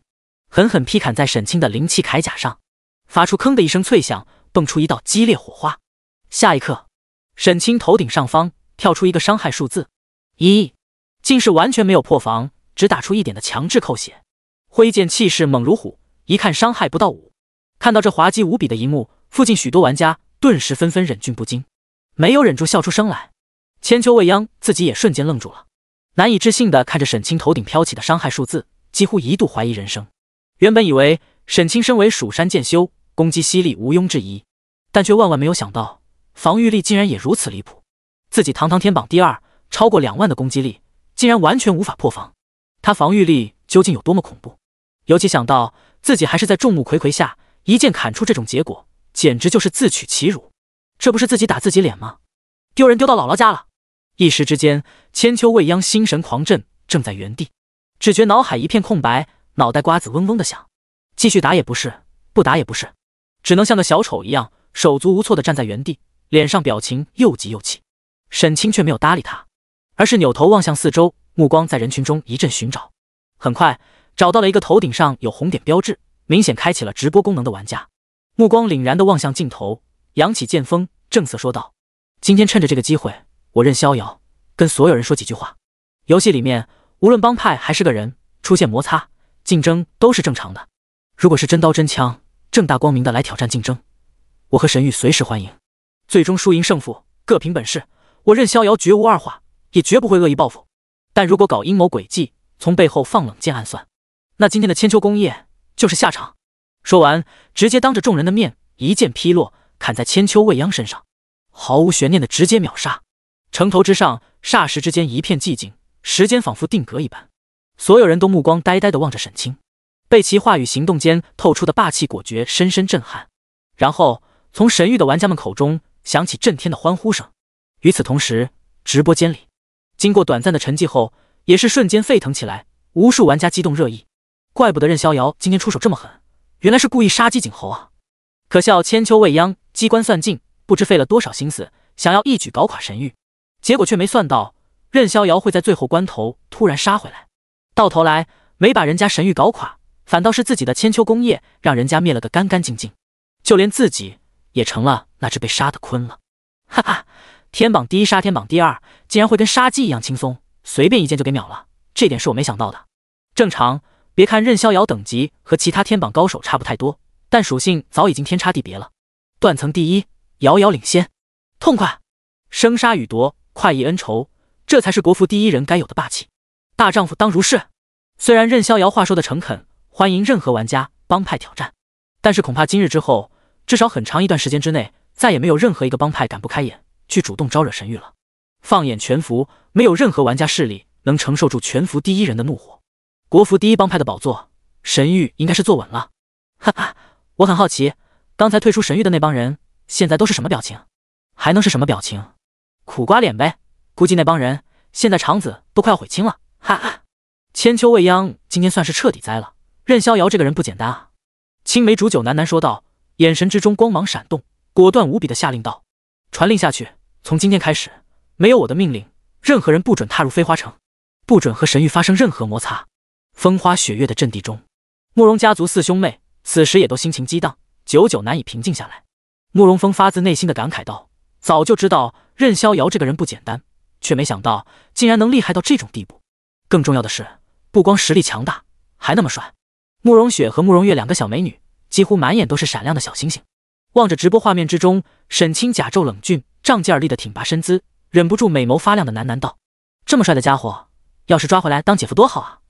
可惜他和那个副帮主云梦飘一看关系就不简单，姐姐恐怕是没有机会了。慕容华而将千秋未央送走之后，今日之事也算差不多了结了。转过身来看向身后神域众人，大声喊道：神域是我们大家在游戏里共同的家，绝不会亏待任何一个愿意和帮派共患难的兄弟。今天所有留下来的兄弟，每人奖励1万帮派贡献值。城墙上的神域玩家顿时纷纷激动不已，欢呼起来。1万贡献值可以在帮派仓库里换一套顶级黄金器装备了。帮主万岁！神域永恒，千秋不灭。与神域玩家们的欢呼振奋形成鲜明对比的，就是刚刚受到煽动主动退出神域的那些玩家了。此时一个个的站在城头的冷风中，脸色要多难看有多难看，肠子都快要悔青了。但是世上没有后悔药可以买，之前苏韵在帮派频道的宣告里说得清清楚楚，从他们主动退帮离开神域的那一刻起，此生此世就再没有任何机会重新回来了。而此时的他们还并不知道，这一次选择对他们今后的整个人生究竟意味着什么。事已至此，也都没脸继续留下来参与活动了，纷纷捏碎回城卷轴，悔恨不已的黯然离去。苏韵满眼柔情地望着沈清，心湖荡起丝丝涟漪，直至被一声惊天的嘶吼打断，才想起来活动还没有结束呢，赶忙收敛心神，在人群中大声地指挥起来：好了，活动还没有结束呢，机会难得，大家都把注意力放回来，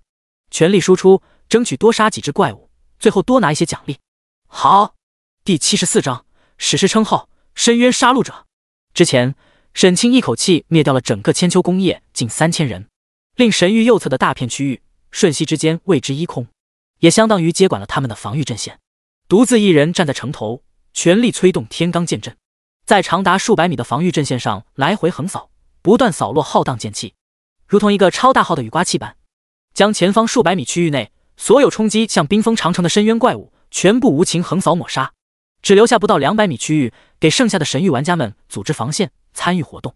经过几分钟时间的调整之后，整个帮派终于彻底将防线稳固了下来，进入火力全开尽情刷怪的节奏中。沈清一边刷怪一边来到苏韵身边，掌心之中光芒一闪，现出一只造型精巧流光溢彩，如同由金银玉髓雕琢而成的紫色玉钗，拿着在苏韵眼前晃了晃：韵姐，看我给你带了什么回来。这只灵气紫云钗是我费了好大劲儿才搞到的，你戴上一定很好看。那你还在等什么呢？苏韵美眸瞟了沈清一眼，沈清马上会意，小心翼翼拿起玉钗往苏韵云鬓里轻轻插去。远处鬼见愁提着长枪风风火火往这边走，被梁小优一把拉住：你干什么去？老大消失那么多天，终于回来，我有好多话要跟他说呢。鬼见愁道：你跟老大说话挑什么时间不行，非得现在？梁小优顿时无语了，没好气道：没看见老大正在和韵姐谈正事吗？他俩那像是谈正事的样子吗？鬼见愁一脸疑惑地望向那边道：而且就算是正事也没什么不能听的。说完就要继续朝那边走。梁小优这个家伙脑袋里真就一根筋，一点人情世故都不懂吗？只好赶紧张开双臂挡在鬼见愁的面前，没好气地咬牙说道：总之不许过去，继续回去刷你的怪。鬼见愁眉头皱起，不服气道：你又不是我老大，我凭什么听你的话？你敢不听我的试试？梁小优秀眉一横，双手掐腰，挺起酥胸，气势十足地往鬼见愁身前一顶。鬼见愁顿时就有点顶不住了，悻悻地轻哼了一声，提起长枪转身离开。不去就不去，那么凶干什么？小心以后没人敢取。另外一边，沈清给苏韵将玉钗戴好，发自内心的夸赞了几句。苏韵顿时嘴角微翘，开心起来，美眸中荡漾起丝丝笑意，对沈清道：“你先在线上盯着吧，我下线去做午饭了。你这几天都没出屋，一定没好好吃饭吧？一会儿打完活动，赶紧下线过来吃饭。”“好的，韵姐，你也不用准备太多，热菜炒上10个8个的就够了。你想得美，我给你做满汉全席得了。”苏韵轻哼一声，用力捏碎回成卷轴，下线去准备午饭了。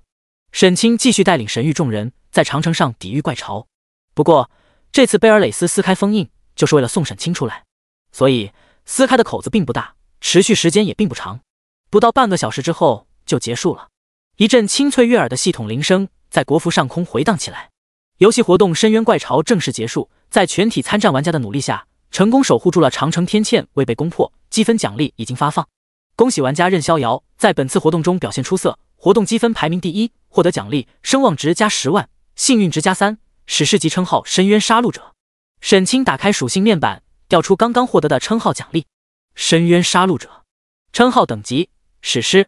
称号效果：力量属性提升 3%， 对一切深渊生物伤害提高 15%。按百分比提升属性的称号效果，算得上相当不错了。虽然 3% 的加成比例看起来不多，但越到后期收益越大，尤其对属性能无限成长的沈清来说更加实用。沈清对这个奖励还算是满意，带领神域众人返回之后，直接宣布原地解散，然后火速下线跑去苏韵家里蹭饭。这2天里，为了充分利用时间多杀怪物刷取属性，沈清几乎眼都没合，饿了更是全都泡面凑合，早就已经又困又饿，几乎快要撑不住了。苏韵也知道沈清这2天在线上非常辛苦，竟然真给他准备了10个热菜，摆了满满一大桌子，把沈清喂得饱饱的。吃饱喝足后，心满意足的回家上床开始补觉，一直睡到晚上8点钟，被定好的闹钟叫醒。起来之后洗了把脸，去厨房里煮了碗面，下了10个鸡蛋。吃饭之后肚子里面热乎乎的，然后回到卧室里面喝了一罐功能饮料，以最为饱满的精神状态登录游戏，准备进入天葬之地。第75章神话地图天葬之地。刷，光芒一闪，沈清的人物出现在游戏线上。现在时间是晚上8点半，包裹里面神器古令正在不住轻微震颤，传出波动。还有半个小时时间，天葬之地就将开启。沈清先是打开属性面板，检查了一下自己的个人属性：任逍遥，等级49，生命2256200，真气1971300，法力2064700，体质186723，力量212761，敏捷177967，精神164398，血脉无极剑体神话，天赋杀伐正道仙阶，功法玄剑飞仙功天阶，技能御剑术登峰造极，气剑诀登峰造极，万剑诀炉火纯青，破天一剑炉火纯青，御剑飞行炉火纯青，醉仙望月步炉火纯青，先风云体术炉火纯青，剑罡护体炉火纯青，天罡剑阵精通，大眼剑阵精通，诛仙剑印禁忌，深渊之力可激活。称号深渊杀戮者 BOSS 终结者，十里坡剑神，声望47万，幸运值34，爆炸属性亮瞎人眼。深渊一行对于沈清来说绝对算是收获满满，不过短短几天功夫，属性几乎翻了10倍，200多万的气血总量，21万的力量值，如此炸裂无比的夸张属性，别说出现在一个玩家身上了，就算是现阶段玩家们接触的最强 BOSS 也都没有这么恐怖。但沈清并没有因此而心生大意，因为他心里很清楚，凭自己此刻的实力，或许在全服大多数地图里都可以肆无忌惮的横行无阻了，但是那处天葬之地可是传说中埋葬了上古诸神的禁忌之地，里面出现什么可怕的怪物都不算新鲜，进去之后能够自保，他就已经很知足了。剩下半个小时时间，也没什么能快速提升实力的办法了。沈清从帮派仓库里挑了几件能增加背包容量的储物法宝，然后御剑来到城外，随便找了一张地图刷怪。半个小时后，时间来到了晚上9点整的瞬间，神器古令嗡然震颤，从沈清包裹里飘飞而出，在半空中徐徐旋转。令牌周围光芒氤氲，隐隐间浮现出仙魔陨落、诸神泣血的惨烈画面。突然，令牌唰的一声射出一道血色神光，笼罩在了沈清身上。然后沈清便感觉到自己的意识一阵朦胧，仿佛在混乱无比的时空中穿梭。似仅仅过去了短暂一瞬，又仿佛历经了无尽岁月，直至意识重新恢复，已然出现在一张恢宏壮阔、景象惊人的地图里。天空仿佛被一把无情的巨斧从中间劈开，一条触目惊心的巨大裂缝纵贯南北，绵亘不知多少万里，生生将整片天空撕裂为泾渭分明的左右两半。左边天空天朗气清，万里无云；右边天空深邃黑暗，星辉斑斓。大地之上沟壑纵横，满目疮痍，到处都是惨烈无比的战斗痕迹。甚至沈清几百米外，就有一条粗如山岭的巨大臂骨横沉在苍茫的大地之上，难以想象其当年的主人身躯究竟是何等的顶天立地，才能够拥有如此巨大的一条臂膀。在沈清好奇打量周围环境的时候，耳边也响起一阵清脆的系统铃声。请注意，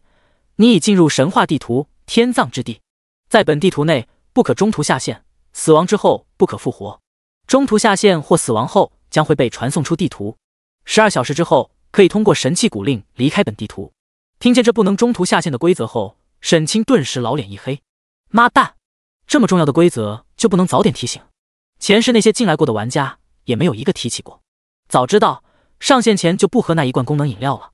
希望膀胱能挺住吧。沈清心里暗暗嘀咕，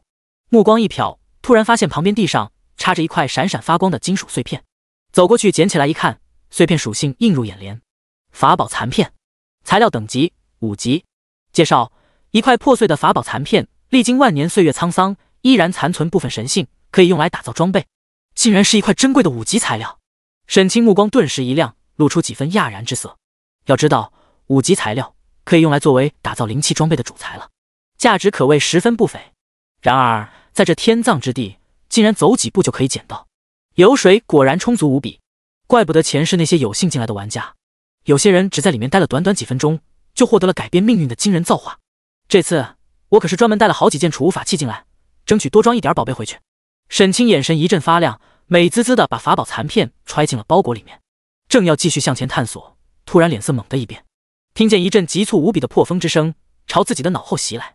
心神顿时就是一凛，赶忙纵身朝前跃去。下一刻，一道炽热无比的金色剑气从天空中悍然斩落，在沈清刚才站立的地面之上留下一道触目惊心的深深沟壑。第76章神战的根源。什么玩意儿偷袭老子？沈清冷哼一声，豁然转身望向空中，双眼瞳孔顿时一缩。只见身后天空之中，不知何时出现了一只通体由洁白圣光凝成的4翼天使，4对光翼光芒耀眼，散发出无与伦比的恐怖气息。天使残灵，灵气级准 BOSS， 等级85，血量38000000，攻击231976，法强217,632，防御154,327，法抗175,846，技能圣光十字斩，审判之剑，圣光庇护，正义之怒。介绍：昔年陨落于神战之中的4翼天使，被破碎的天使之心聚起残灵，受本能驱使，终日游荡在战场的废墟之中，抹杀一切异端。接受审判吧！天使残灵怒喝一声，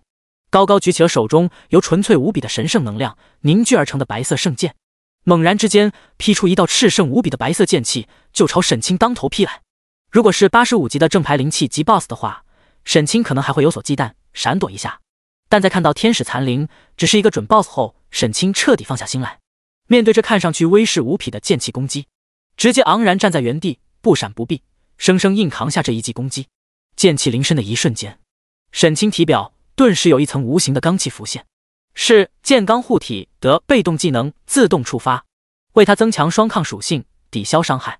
左边肩膀微微一痛，掉了4万多点气血，完全在可接受范围之内。对于天使系的怪物，沈清向来都没有什么好印象。虽然前世他受自身实力限制，接触到的神话秘辛并不太多，但也知道东西双方自从太古诸神时代就处于尖锐的对立状态。东方的诸神将蓝星视为家园，披肝沥血，守护苍生；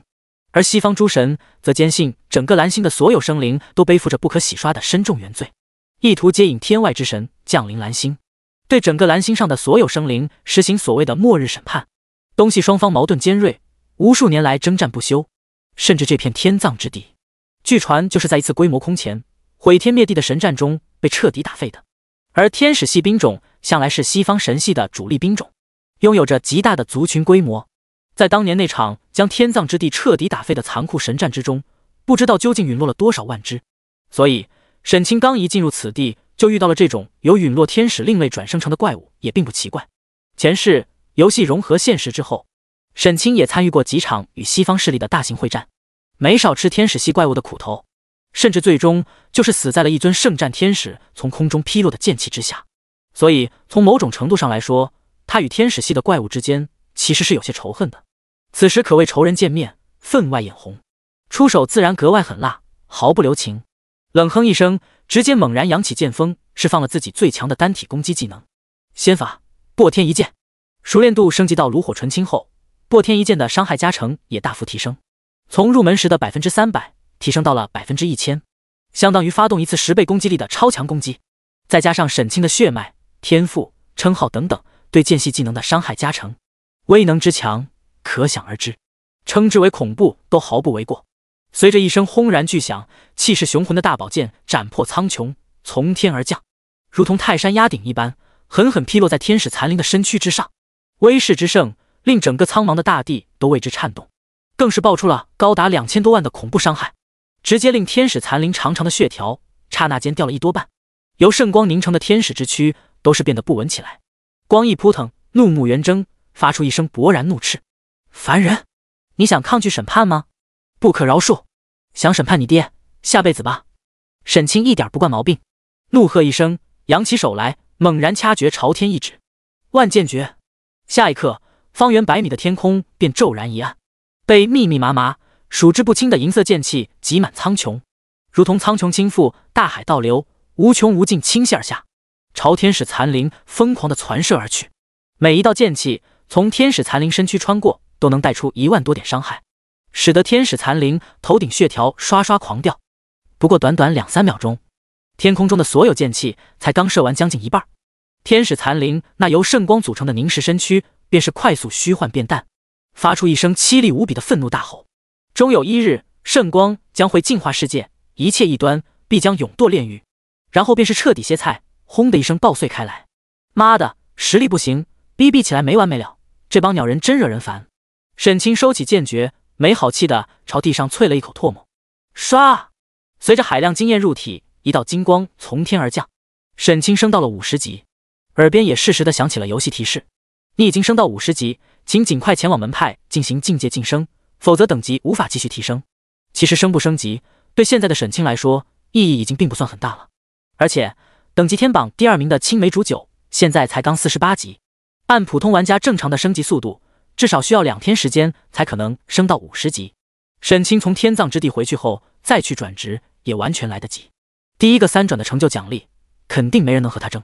所以沈清一点也不着急，将天使残灵爆出来的几件物品都捡起来丢进包裹。就在此时，他胸口前被贝尔蕾丝留下的深渊烙印突然之间一阵发烫，沈清顿时心有所感，隐隐之间感觉到仿佛有什么东西在十分遥远的地方与自己身上的印记相呼应。这就是贝尔蕾丝让我找的那件东西吗？沈清眼中露出沉吟，沉神感应了一下呼应指引的方向，然后果断架起剑光，朝着那边快速飞去。现在他属于是受制于人，身上存在着贝尔蕾丝种下的深渊烙印，不知道有多大的隐患呢？只有将那件物品拿到手，才算是有了和贝尔蕾丝谈判的筹码，能要求他把种在自己身上的印记抹除。前行途中，沈清不时就会遇到一些怪物袭击，怪物种类五花八门，有血脉强悍的洪荒遗种，有吞食了神魔残躯而进化的超级妖兽，还有像天使残灵那样陨落神魔执念不散显化出的特殊怪物，等级至少70级起，实力全都异常强大。其中大多数怪物沈清都能应付得来，不过偶尔也会遇到一些等级在100级以上十分恐怖的超级怪物，隔着老远就能感受到那股令人心悸的可怕气息，只能远远躲避开来。如此费了10几分钟，沈清突然心中一动，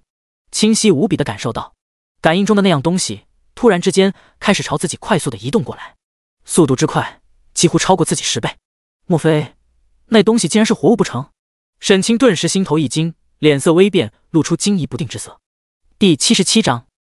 丰收，6品灵药赤心果。沈清曾经旁敲侧击试图问过贝尔蕾丝，他想让自己寻找的究竟是什么东西，但贝尔蕾丝从来没有正面回答，只是告诉沈清他身上的深渊印记会与那件东西发生感应，只要见到自然而然就会知道了。由于他一直用东西称呼，所以沈清下意识地认为那应该是一件死物。然而此刻，那东西竟然开始主动朝自己移动了。沈清顿时就是一惊，心里忍不住泛起了嘀咕：莫非那东西并不是死物，或者说是一件拥有器灵的特殊神器？就在心头迟疑之际，沈清前方大地之上出现了一片恢宏壮阔的宗门遗迹，一片片崩塌破碎的山峰之间散落着无数倒塌的殿宇楼阁。虽然早已历经战火，废弃多年，到处爬满藤蔓青苔，但仅从眼前看到的断壁残垣就可以想象出昔年此地必然是一个如日中天、鼎盛无比的超级大宗。尤其更令沈清在意的是，从这破碎的遗迹中一眼望去，就能够看到许多与剑有关的元素，比如从中间断裂的巨型石剑雕塑，比如一片插满了无数宝剑的断崖，甚至随着不断接近，他的无极剑体都冥冥中生出了一股若有若无的奇妙感应，仿佛在这遗迹深处有什么东西在呼唤着自己。这一发现顿时就令沈清精神一振，在这机缘造化随地可见，随便走上几步都能捡到法宝残片的天葬之地。这么大的一片遗迹，里面有水一定很足，说不定就有适合自己用的宝贝。反正贝尔蕾丝要的东西已经开始主动移动，朝自己这边过来了，也不用非双向奔赴。所以沈清决定先进遗迹中探索一下子，搜刮一波好处再说。万一那东西过来后是个大坑，带着危险一起降临，自己也能先捞到手一点宝贝，不至于会空手而回。于是沈清脚踏飞剑冲进遗迹，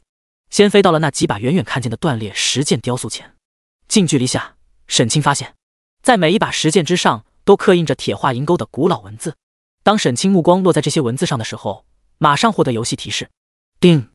你正在观摩石剑残文，有机会领悟残缺的天阶技能无量神剑。与此同时，沈清头顶上方浮现出一个5分钟的进度条，只要持续观摩5分钟石剑残文，就有机会学到这个残缺的天阶技能。如果是完整的天阶技能，沈清或许还有兴趣学，但只是一个残缺的技能，即便学到，威力也定然大打折扣。沈清没兴趣浪费这5分钟时间。不过刚一进入就发现了这种级别的机缘，也更加令沈清坚信这片古老的宗门遗迹中一定藏着很多宝贝。于是快速调转身形，继续御剑深入遗迹，一路斩杀掉了不少怪物，也捡到许多价值不菲的高级材料，但都算不上什么大机缘。直至10几分钟之后，才终于在一座山峰顶上发现了第一样能令他眼前一亮的珍贵宝物。那是3株满树银叶的参天古树，枝叶之间生长着一颗颗晶莹剔透、香气诱人的红色果实——赤心果。灵药品级6品，效果：服用之后永久增加1000点力量属性，每人最多服用10颗，服用1颗就能永久增加1000点力量属性的6品灵药，绝对是不可多得的好东西。尤其眼前这3株枝叶参天的万年古树，可称得上硕果累累。一眼望去，每株树上少说长了好几百颗，称之为一个巨大的宝藏也毫不为过。不过如此珍贵的高级灵果，想要摘取自然也没那么容易。周围有一群80多级的赤心灵猿守护，猿群首领更是一只高达90级的鬼泣级 BOSS 贝剑白猿，力大无穷，精通剑术，掌握有好多种威力巨大的剑系技能。沈清用了小半个小时的时间，才好不容易将其斩杀，出货倒是十分不少，4件80到90级的鬼泣装备，2块传奇血脉觉醒石，还有一本名为拔剑斩的地阶技能书。不过令沈清有些疑惑的是，自己明明斩杀了鬼泣级 BOSS， 却并没有触发全服首杀的系统公告。事实上，之前他在绝望深渊里的时候也斩杀过灵气级 BOSS， 一样没有触发全服首杀的系统公告。可能这种神话级地图大都有其特殊之处，和外界处于信息完全隔绝的状态吧。沈清心中喃喃自语，暗自猜测，将3株古树上成熟的赤心果都摘了下来，一共1852颗。如果拿到外界拍卖，1颗10万，都绝对会有无数人抢破头争相求购。也就是说，沈清这短短半个多小时的时间，至少进账2个多亿。不过沈清却并不打算卖掉这批灵果，之前他就有过一个想法，想组建一支全部由剑修组成的精锐军团，作为自己手下最精锐的王牌力量。这批灵果刚好可以作为启动资源，从神域内部挑选出100个中心的剑修系玩家加以培养。神域的成员本来就都是万里挑一的精锐玩家，如果每人再服用10颗赤心果，增加1万点力量属性，绝对可以成为一股所向披靡的强大力量，足以横扫任何敌人。这样，即便日后沈清不在，也能保证神域足够强大，不会再度出现被其他帮派轻易针对的情况了。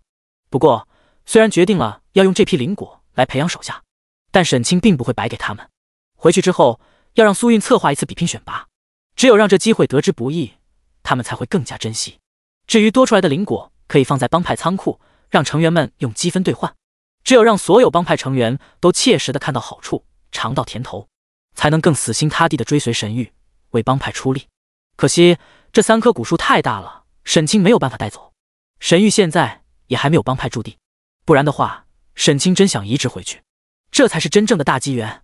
沈清连续吞服下10颗赤心果，顿时感觉到一股灼热无比的雄浑力量从丹田内升腾而起，而后快速游散全身，直至蔓延4肢百骸，力量属性猛增一减。点了点头，露出一抹满意之色，然后继续御起剑光向前飞去。他已经能够感觉到那冥冥中与自己的无极剑体生出感应，若有若无，不断传来的呼应源头就在前面不远处了。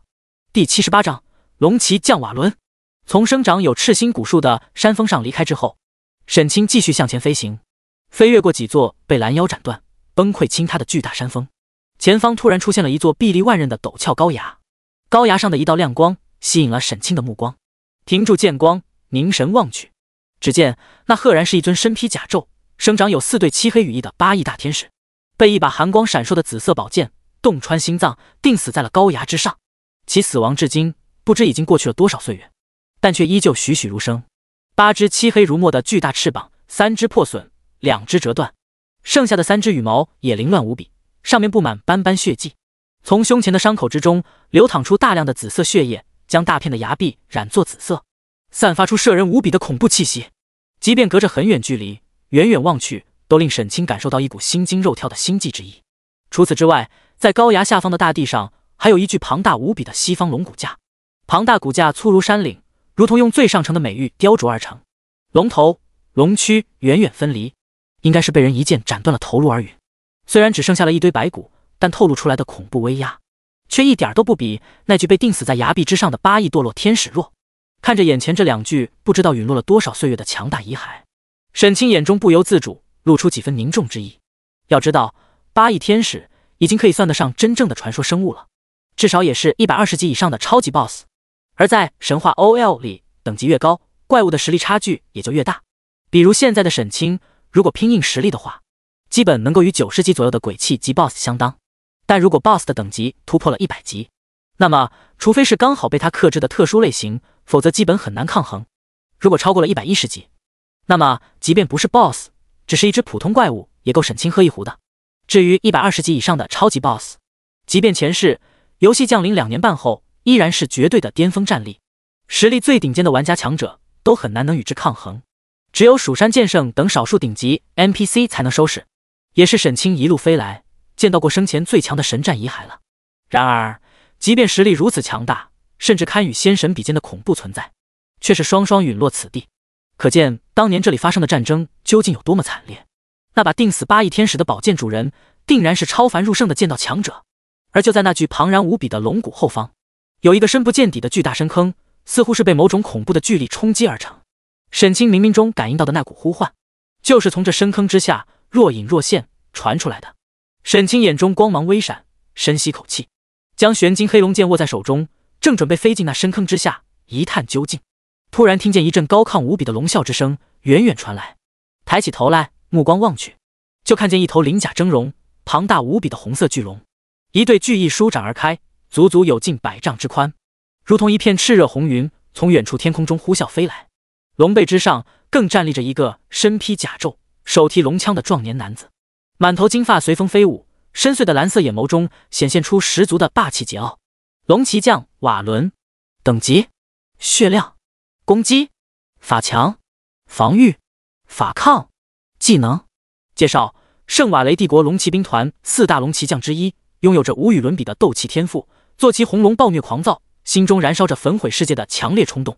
操！这犊子怎么会出现在天葬之地？看到从遥远天空中飞来的红色巨龙，沈清心头顿时一沉，表情变得难看起来。这家伙是西方圣瓦雷帝国有数的顶尖强者，麾下统领着一批精锐的西方龙骑士，是圣瓦雷帝国最为倚重的王牌兵团，在好几次国战冲突中都曾率众亲临战场，为人更是心狠手辣，死在他手下的东方强者不计其数，是国服玩家们心目中最深恶痛绝的几个外服 NPC 之一。虽然看不见其具体的等级与属性信息，但是沈清可以断定，绝对是100级以上的超级 BOSS。沈清万万没有想到，自己竟会在这里遇上这家伙，想躲避也已经晚了。瓦伦的坐骑红龙双翼扇动，卷起狂风，速度几乎快到极致，短短几秒钟便飞到近前，一眼就看见了地上那具粗如山岭的巨龙遗骸，顿时眼中露出狂喜。圣龙遗骨，太好了，简直就是天助我也！说完，突然眉头微微一皱，朝沈清所在的方位瞟了一眼，眼中露出一抹厌恶。怎么还有一只令人讨厌的虫子？说完，直接冷哼一声，手中龙枪抬起一挥，刺出一道光芒耀眼的赤红枪芒，就朝沈清洞穿而去。以沈清现在的属性，虽然还不是瓦伦的对手，但瓦伦想隔着这么远的距离一枪刺死沈清，显然也是想太多了。沈清直接脚踏飞剑，向旁一闪，便是轻松躲避开来。咦？瓦伦顿时咦了一声，这才正眼看向沈清，凝起目光打量几眼，发现沈清等级虽低，但一身装备却豪华无比，且身上的气息波动也颇为不弱。朝沈清冷冷地笑了一声：“你这小子倒不简单，既然如此，就更加留你不得了。”说完，就要驱使红龙飞向沈清，准备对沈清狠下杀手。沈清表情凝重，如临大敌，正准备使出浑身解数，殊死一搏，突然脸色猛地一变，深深倒吸一口冷气，瞪大双眼，露出难以置信的震惊表情，望着瓦伦身后天空，咕咚咽下一口唾沫，对他喊道：“喂，快看你身后，狡猾的东方虫子，死到临头还想用这种不入流的小伎俩来骗我吗？”瓦伦满眼嘲弄的哼了一声，压根不信沈清的话，但话音才刚刚落下，下一刻就突然间眼前一暗，被一片巨大的阴影笼罩。第79章超级 BOSS 虚天神鲲。什么东西？瓦伦心头猛然一惊，万万没有想到沈清竟然不是骗人，自己的背后还真有东西。猛然转身朝后望去，顿时脸色瞬间大变，露出骇然欲绝的震惊表情。只见自己后方天空之中，不知何时竟出现了一只恐怖无比的庞然大物，其外形酷似一头巨鲸，但身躯却庞大无边，不知道有几千丈长，浑身上下遍布着妖异的紫色纹路，静静漂浮在虚空中。与之相比，他那双翼展开能有100丈多宽的坐骑红龙，简直就像是一只微不足道的小虫子。与此同时，沈清也终于看到了这只超级怪物的属性面板，不出意料的一堆问号，唯一能够看到的就是它的名字虚天神鲲。在神鲲巨大的阴影笼罩下，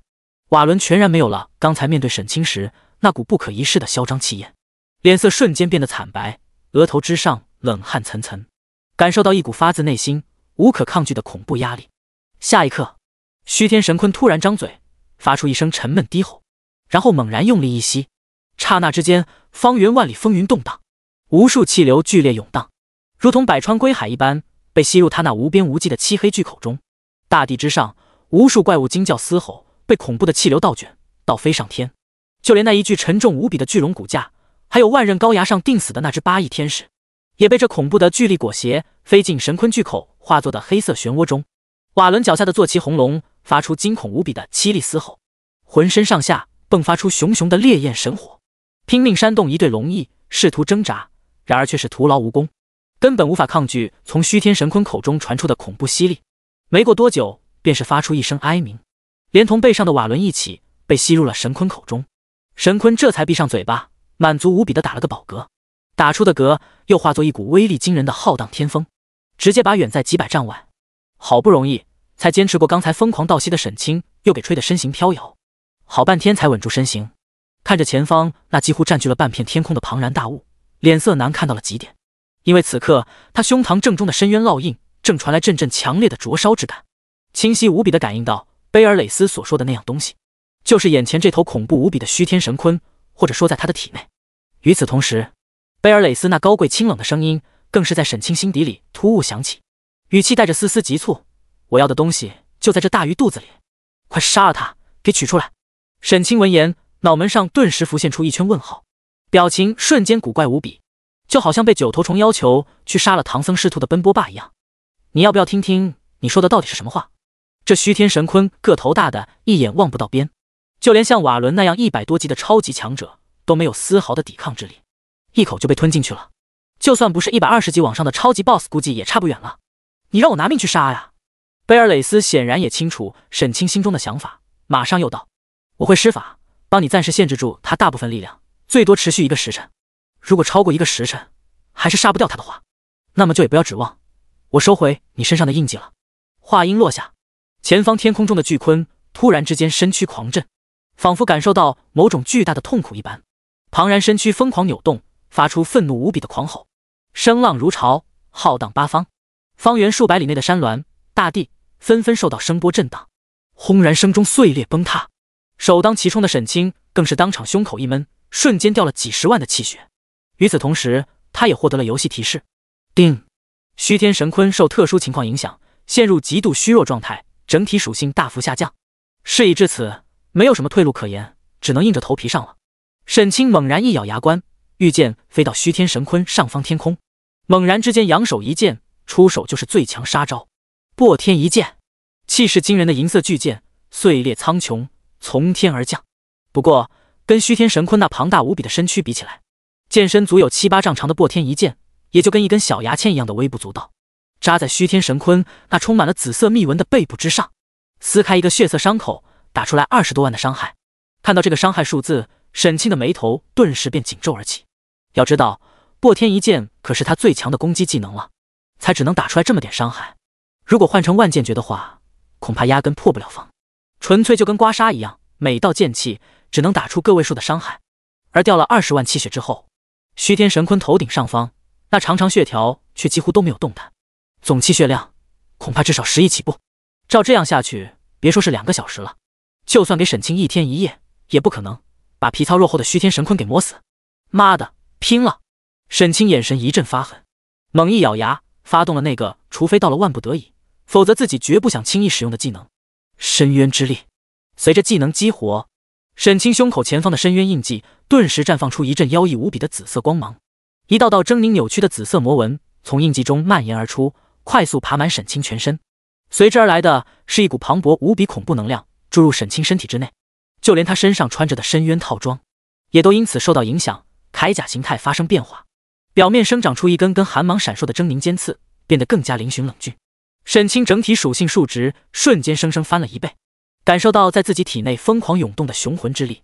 沈清感觉到一股前所未有、令人沉醉的畅快淋漓，就连双眼瞳孔之中都隐隐有紫芒闪烁，猛然仰天，发出一声痛快无比的酣畅大喊，而后双手猛然结印，天罡剑阵刹那祭出，36把银光璀璨，剑锋上闪烁着妖异紫芒的银色巨剑瞬间出现在天空中，劈斩出一道道威势惊人的恐怖剑气，朝下方的虚天神鲲绞杀而去。第80章上古剑修传承，一剑隔世。刷刷刷，天罡剑阵当空旋转，36把剑刃狂舞，不断扫出道道剑光，如同连绵的匹练般朝虚天神鲲的背部劈落。激活深渊之力之后，沈清整体属性直接原地翻了1倍，而攻击力提升1倍，每一击能够造成的伤害可就不仅仅是翻倍那么简单了。每道剑气劈斩下来，都能够在虚天神鲲背上撕裂开一道长达数丈、触目惊心的巨大伤口。不过即便是如此巨大的伤口，和虚天神鲲足足有数千丈长的庞大身躯比起来，依然显得微不足道，就好像被蚊子叮咬了一样，所能够造成的伤害也才只有勉强过万。而精通及熟练度的天罡剑阵，每秒能劈斩出来的剑气大约在20道左右，也就是说沈清每秒能对虚天神鲲造成20万左右的伤害，而深渊之力的变身时长只能维持1个小时。如此计算下来，1个小时能打出的伤害总量大约在7亿点左右。但是按照沈清估计，这些血量恐怕连虚天神鲲真实血量的1半都不到。何况这头虚天神鲲明显是属于皮糙肉厚的血牛型怪物，多半拥有回复效果十分恐怖的回血类的技能，想在短短2个小时之内将其斩杀，几乎完全就是不可能的事情。沈清眉头紧紧皱起，苦苦思索应对之策。就在此时，虚天神鲲也发怒了，猛然之间怒吼一声，整个背部笼罩上一层朦胧的黑色光芒，似乎正在积蓄力量，准备发动什么技能。不过技能还没准备完毕，虚天神鲲的身体突然剧烈的震荡起来，发出愤怒无比的低沉嘶吼。刚刚凝聚出来的黑色光芒也转眼间消散不见，显然是贝尔蕾丝在隔空出手，干扰了他的技能释放。不得不说，这家伙敢自称深渊女皇，昔年无数绝顶强者联袂出手，最终都无可奈何，无法彻底将其斩杀，只能够封印在深渊之底。果然还是有几把刷子的，即便隔着好几重封印与介于壁垒，仅仅通过留在沈清身上的一道烙印，沟通一件不知道是什么来历的神秘至宝，就能短暂压制住一头如此恐怖的超级 BOSS。其真正实力究竟有多么恐怖，简直令人难以想象。虚天神鲲无与伦比的庞大体型，是他可以在虚空中任意遨游、横行无忌的先天优势，但同样也是一个巨大的弱点。比如此刻，沈清在他宽厚如同一整片大陆的开阔背上，御剑纵横，肆无忌惮的疯狂劈砍。被限制住几个技能的虚天神鲲就没有了任何办法，因为身躯实在太大，压根拍不到这么微小的虫子，只能无可奈何的默默承受，同时集中全部精力压制在体内疯狂作乱的那股力量。只要将那股力量限制住，从虚弱状态中恢复过来，灭掉背上那只虫子，不过就是一个念头的事。觉察到虚天神鲲现在的处境之后，沈清也彻底放开了手脚，将自身实力发挥到极限，一边维持天罡剑阵，一边各种其他技能如同狂风骤雨一般接连不断往下招呼，所有攻击全部都集中在同一片区域。既然这虚天神鲲皮糙肉厚，从外面打造不成太高的伤害，沈清索性一不做二不休，打算从虚天神鲲的背上生生砍出一口井来，直通脏腑，钻到他的身体内部，攻击体内脏腑要害，利用弱点攻击高额的伤害加成，说不定能起到奇效。而随着沈清的全力出手，将血脉之力催发到极致，远处漆黑深坑之下，那股若有若无的呼唤之感也愈发强烈。直至某一个瞬间，突然之间，咻的一声，从深坑中飞出一道青碧光芒。沈清心有所感，扭头望去，只见那赫然是一个半尺来高、圆润饱满、道韵十足的青碧葫芦，葫芦表面还沾染着一滴鲜血。看到葫芦上那滴鲜血的瞬间，沈清心中顿时生出一股明悟，意识到那是一名同样拥有无极剑体的剑道强者。陨落之后遗留世间的一滴本命神血。就在沈清意识到神血来历的同时，那滴神血竟突然间光芒一闪，从葫芦上飞了起来，如一滴晶莹剔透的血钻一般悬在空中，绽放出耀眼的血色光芒，勾勒出一道身穿剑袍、挺拔如松的朦胧身影。那身影遥遥地抬起目光，朝着沈清看了一眼，目光深邃，宛如深潭，不知道透露出什么思绪。然后缓缓伸出右手，低喝一声：“剑来！”远处万仞高崖之上，那把先前将八翼天使钉死在崖壁之上的紫色神剑，顿时发出一声激动无比，仿佛等待了无穷岁月的激昂剑吟。嗖的一声，冲天起，飞到了那道身影的掌心之中。身影握剑的一瞬间，周身气势陡然一变，如同一把出鞘利剑，散发出令天地色变的无匹锋芒。而后猛然举剑向天，朝着被沈清攻击的虚天神鲲斩出一剑。紫色剑刃划破长空，斩出一道细如发丝、笔直无比的紫色光线，刹那之间扫过虚空，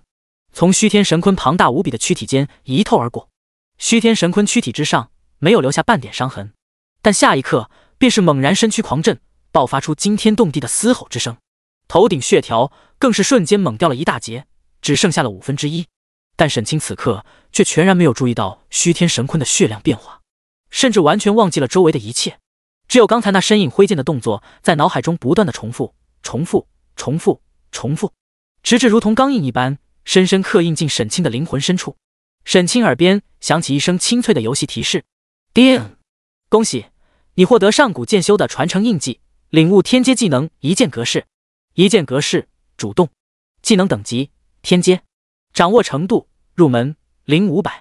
技能介绍：调集全身精气神意，汇聚一剑，对30米内单体目标发动一次200%攻击力的精神攻击。技能消耗500真气，冷却时间600秒。第81章诛仙剑印，斩神诛仙。天阶技能一剑格式。看到一剑格式的技能介绍后，沈清顿时目光一亮，眼中露出惊喜之色，竟然是能够造成精神攻击的剑系技能。换句话说，用这个技能斩出的剑气所针对的不是肉身，而是目标的元神、精魂，对某些特殊类型的怪物有奇效，正好是自己目前缺乏的技能类型。与此同时，沈清也看到了虚天神鲲减少的血量，心中又是一阵惊喜，赶忙转向那一道悬空而立的朦胧身影，抱起双拳，躬身一拜：“晚辈任逍遥，拜谢前辈传法之恩，一定不负前辈厚望，将您的剑法传承下去，发扬光大。”血色身影玄天力斩出刚才那一剑后，似乎能量被消耗了许多，身形变得极为虚淡，仿佛随时可能彻底消散。其目光淡淡的望向沈清，点了点头。好。就在此时，刚刚遭受重创的虚天神坤突然之间身躯狂震，发出一声愤怒狂吼，身躯之上开始泛起朦胧白光，不知道发动了什么技能，头顶上方飞快跳跃起一连串超过100万的回复数字。刚刚被砍到只剩下不到1/5的血量，竟又开始飞速上涨，转眼间就回到了1半血量，并且还在持续上涨。见此情形，沈清脸色顿时一变，变得有些难看起来。果然，就知道这大家伙没那么好杀，果然拥有回血技能，而且这回复效果也太恐怖了，这特么的还让人怎么杀啊？一时之间，沈清险些当场破防。远处那道神血映照的朦胧残影，似乎看出了沈清的窘境，口中发出一声叹息，突然之间大袖一挥，身后那颗青碧葫芦顿时绽放耀眼光芒，葫芦口突然打开，咻咻咻咻，从里面飞出一道道锋芒射人的紫色剑光。从外形看，与残影手中那柄紫色神剑一般无二，只不过气息与锋芒稍逊了些，数量足足有数百道之多，密密麻麻悬在残影头顶上方，散发出阵阵令人心悸的恐怖气息。随着残影大袖一挥，手中神剑脱手飞出，头顶上几百道紫色剑光也都纷纷激盈不已，化作道道惊天神虹，撕裂长空，朝虚天神坤庞大的身躯洞穿而去。如果是全盛状态下的虚天神坤，面对这种级别的可怕攻势，可能有很多种方法应对。然而此刻，他被贝尔蕾斯全面压制，陷入极度虚弱状态，根本无力进行反抗，只能任由剑光穿刺，发出一声惊天动地的恐怖嘶吼。身躯之上，刹那之间出现了几百个前后透亮的巨大剑疮，头顶血条更是瞬间近乎清空，只剩下了一层血皮。发出这道攻击之后，那道残影终于彻底耗尽了全部的力量，随风消散。消散前的最后一秒，大袖一挥，指向沈清，身后那颗青色葫芦瞬间化作一道流光，疏忽飞到沈清面前。沈清知道，这是那位不知名的剑道前辈对自己最后的馈赠。这颗葫芦肯定是一件不可多得的珍贵之宝，但是此刻也没有时间拿过来仔细研究，直接收进包裹里面，然后继续拼命催动剑阵，使用一切技能手段，全力杀伤虚天神坤，生怕万一抓不住这个机会再被他给回复上来。但虚天神坤的血量实在是太恐怖了，虽然看似只剩下一点残血了，但是这最后剩下的一点血皮可能也有大几千万。沈清短时间内根本就不可能打光，反而是虚天神坤察觉到了死亡危机，也终于不顾一切的开始拼命了。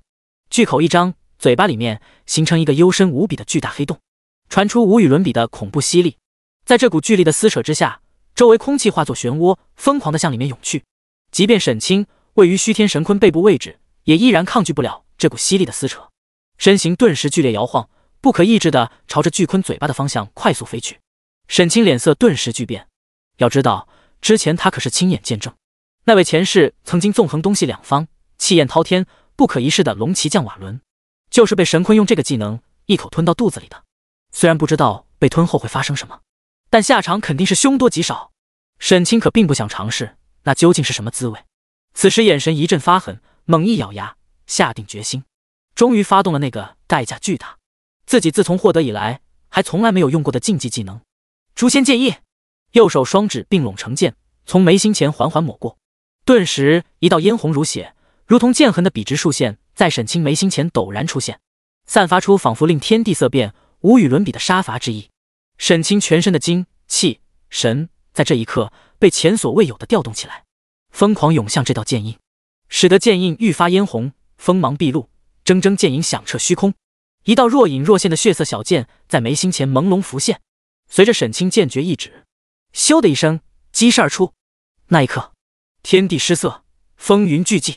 整个时空仿佛被定格住一般，所有的一切都黯然失色，静止不动，只有一道锋芒毕露、杀气腾腾的血色剑芒，散发出令仙魔色变、诡惧神经的无匹杀机，撕裂虚空，刹那飞至，从虚天神坤庞大无比的躯体中一透而过。好，下一刻，天地时空恢复流动，虚天神坤身躯巨震，发出一声惊天动地的可怕嘶吼，头顶上方跳跃出一个惊人无比的伤害数字-75843298，仅剩下的一丝残血终于彻底完全打空，足足能有数千丈长，一眼望不到边际的庞大身躯失去支撑，从虚空中坠落下来，轰然间砸在了大地之上，方圆万里轰然震颤，瞬间激起漫天烟尘。沈清浑身虚弱无比，大汗淋漓，气喘吁吁地坐在虚天神坤背上，仿佛被抽干了所有的力气，整体属性大幅下滑，陷入极度虚弱状态。但他此刻却顾不上关注这些了，因为他清楚地看见虚天神坤陨落之后，其背部虚空突然间出现了一个巨大的空间漩涡，一阵扭曲，轰然破碎，一大片闪闪发光、气息惊人的宝贝从里面坠落出来。要发财了！第82章虚天坤蛋，石中少女。虚天神坤爆出来的东西很多，其中最引人瞩目的是一块颜色深紫、形似眼珠的浑圆水晶，其中仿佛有紫色的玉髓流动，蕴含着无穷无尽的恐怖能量，静静悬浮在半空中，绽放出刺眼无比的滔天紫芒。不待沈清观察清楚，突然之间嗖的一声，化作一道紫色流光，没入了沈清的胸膛之中。沈清卸下胸甲，扒开胸前衣襟一看，只见那道妖异无比、形似魔眼的深渊烙印，原本眼珠子的位置被那颗紫色的水晶替代，眼珠深处幽邃无比，仿佛真的有了灵魂，看上一眼就感觉到头晕目眩，仿佛整个灵魂都要被吸入进去。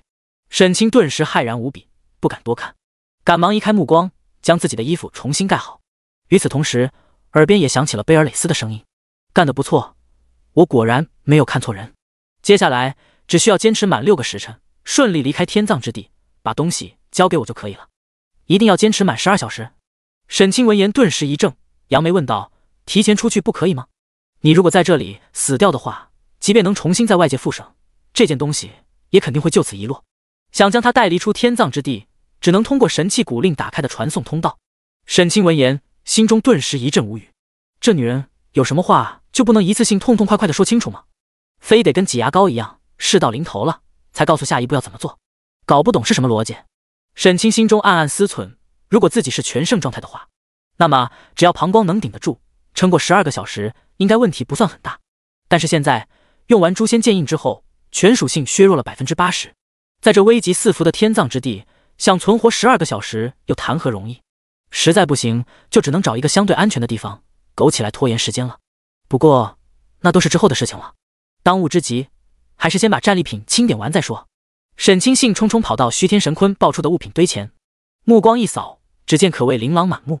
装备、材料、特殊物品，各类宝贝应有尽有，全都透发出惊人的能量波动。甚至沈清还看到了之前瓦伦手中拿着的那把龙枪。正常来说，即便是和虚天神坤同一级别的超级 BOSS， 死亡之后爆出来的物品也不可能有这么多这么杂。沈清估计这应该和虚天神坤的种族特性有关。如果自己没有猜错的话，刚才那个破碎掉的虚空漩涡就是虚天神坤肚子里的特殊空间，眼前这些应该是被虚天神坤吞到肚子里面，但还没来得及彻底消化的各种宝物。沈清随便俯下身去，从脚边捡起一块黑色的金属矿石，只有巴掌大小一块矿石，却足足有1000斤之重。以沈清此时的力量属性，将其捡起都感觉到有些吃力，心中顿时惊讶不已，赶忙查看矿石属性：龙纹黑金，材料等级10级。介绍：世间罕见的顶级神金，锻造9天神兵的不二之选，竟然是传说中的10级材料龙纹黑金。沈清顿时心头一震，惊喜不已。要知道，根据沈清前世了解，9级材料就已经能作为主材，用来打造神器级装备了。10级材料更堪称举世罕见的顶级神材。别看现在沈清手中只有巴掌大小的一小块，但价值之高却不可估量。这虚天神坤还真是牛逼，什么都敢往肚子里吞。这么硬的东西，你消化的了吗？沈清心头一阵火热，赶忙把龙纹黑金收进包裹里，继续检查其他物品。目光一扫，很快被一颗黑色的巨蛋吸引，心中顿时就是一动，浮现出一个惊人的念头：这该不会是……马上跑到巨蛋近前，将手放在蛋壳上面，查看起了蛋的属性。虚天坤蛋，品质传说。介绍：一枚孕育着无尽潜能的宠物蛋，可以孵化出传说级宠物虚天坤。竟然真是虚天神坤的宠物蛋！沈清顿时心头狂喜，眼中露出激动之色。一直以来，他都非常想要一只宠物，但一般的普通宠物根本就入不了他法眼。而在刚才的战斗中，沈清亲身体会了虚天坤这种生物的恐怖之处。即便有贝尔蕾丝的强力压制与那位上古剑修的残魂帮忙，自己也是手段尽出，付出了巨大的代价之后，才好不容易将其斩杀，实力堪称恐怖无比。如果真让其发育到终极形态，恐怕能够与真正的仙神比肩。要是真养上一只这玩意儿，那带出去多拉风啊！这枚血脉稀有、潜力惊人的超级宠物蛋，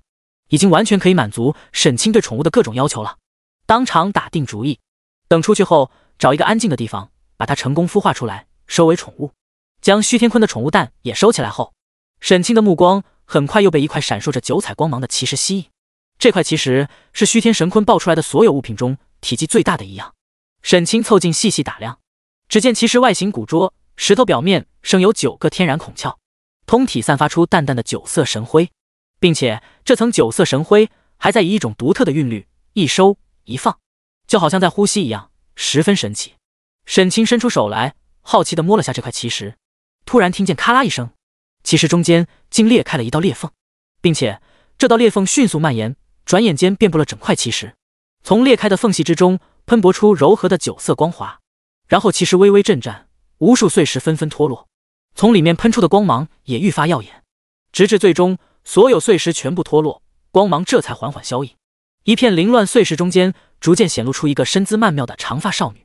其肌肤白皙如同玉脂，浑身上下不着寸缕，整个娇躯紧紧地蜷缩在一起，2条雪臂抱住膝盖，如同婴儿在母胎之中的姿势。片刻之后，少女缓缓抬起头来，露出一张吹弹可破、娇嫩无比，似乎中天地之灵秀，让人挑不出半点瑕疵的绝美俏脸。第83章，不是徐天坤养不起，而是圣灵更有性价比。看见奇石碎裂之后，竟显露出一名少女，沈清顿时心神一震，睁大双眼，露出难以置信之色。如果从这石头里面蹦出来的是只猴子，他倒是还可以接受，但孕育出一名少女，未免有些太离谱了。与此同时，沈清也看到了这个少女的属性：圣灵少女，等级1。介绍：本为天生地养的先天圣灵，出世即可比肩神魔，但孕育未完，便被虚天神坤吞入腹中，吸走大量先天精华，陷入极度虚弱状态。日后补足先天缺陷，仍有机会重续神路。血脉等级史诗，状态可收服。看到圣灵少女头顶那3个大大的可收服字眼，沈清一时之间眼神微微有些发直，陷入了深深的犹豫之中。一边是超级稀有，拥有传说级血脉的虚天神坤，一边是目前只有史诗级别，却拥有成长为神魔潜质的圣灵少女，还真有些难以抉择。这时，那蜷缩在地的圣灵少女也从地上站起身来，顿时显露出玲珑有致的美好身材，看得沈清老脸一红，赶忙扭头移开目光。看见沈清这种反应，少女顿时有些疑惑地歪了歪头，漂亮的眼睛眨了眨，又绕到了沈清正面，伸出一只7双赛雪的雪白小手，轻轻拽了拽沈清的衣袖：“哥哥，可以收留我吗？”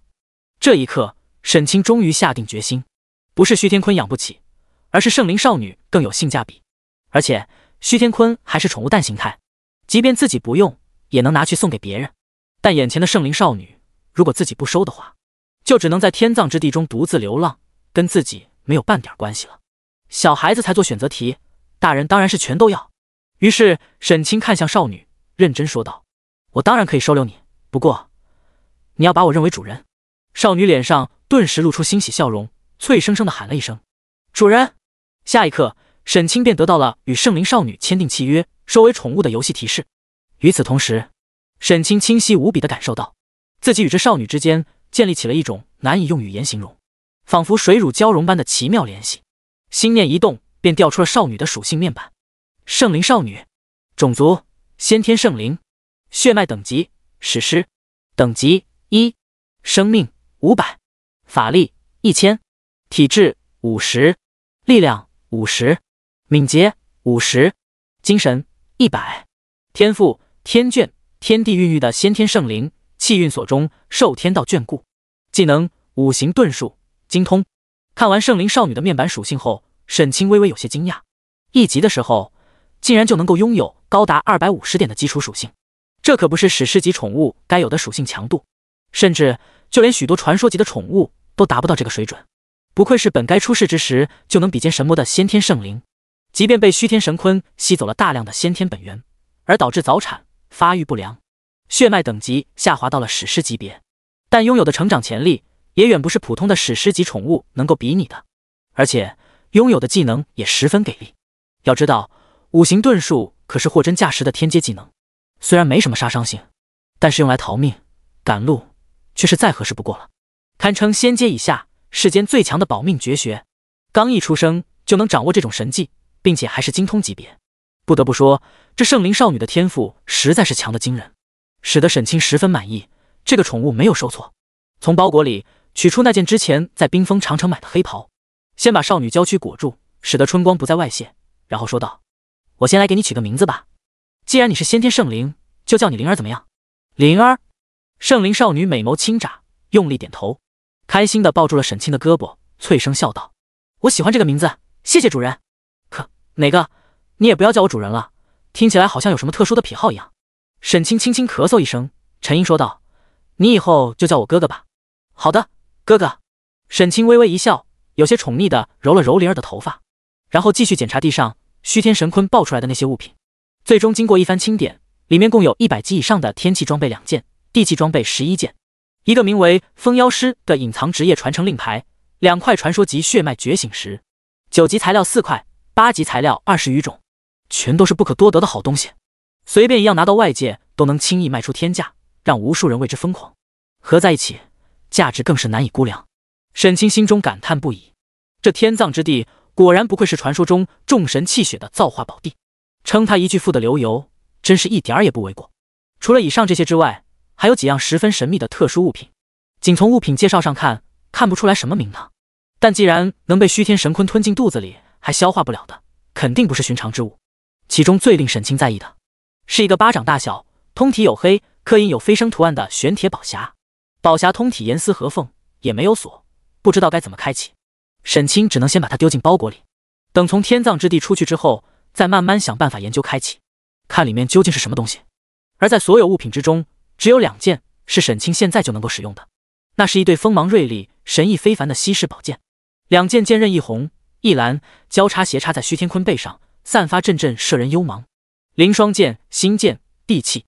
攻击713219-886731，体质+53291，力量+71437，敏捷+48932，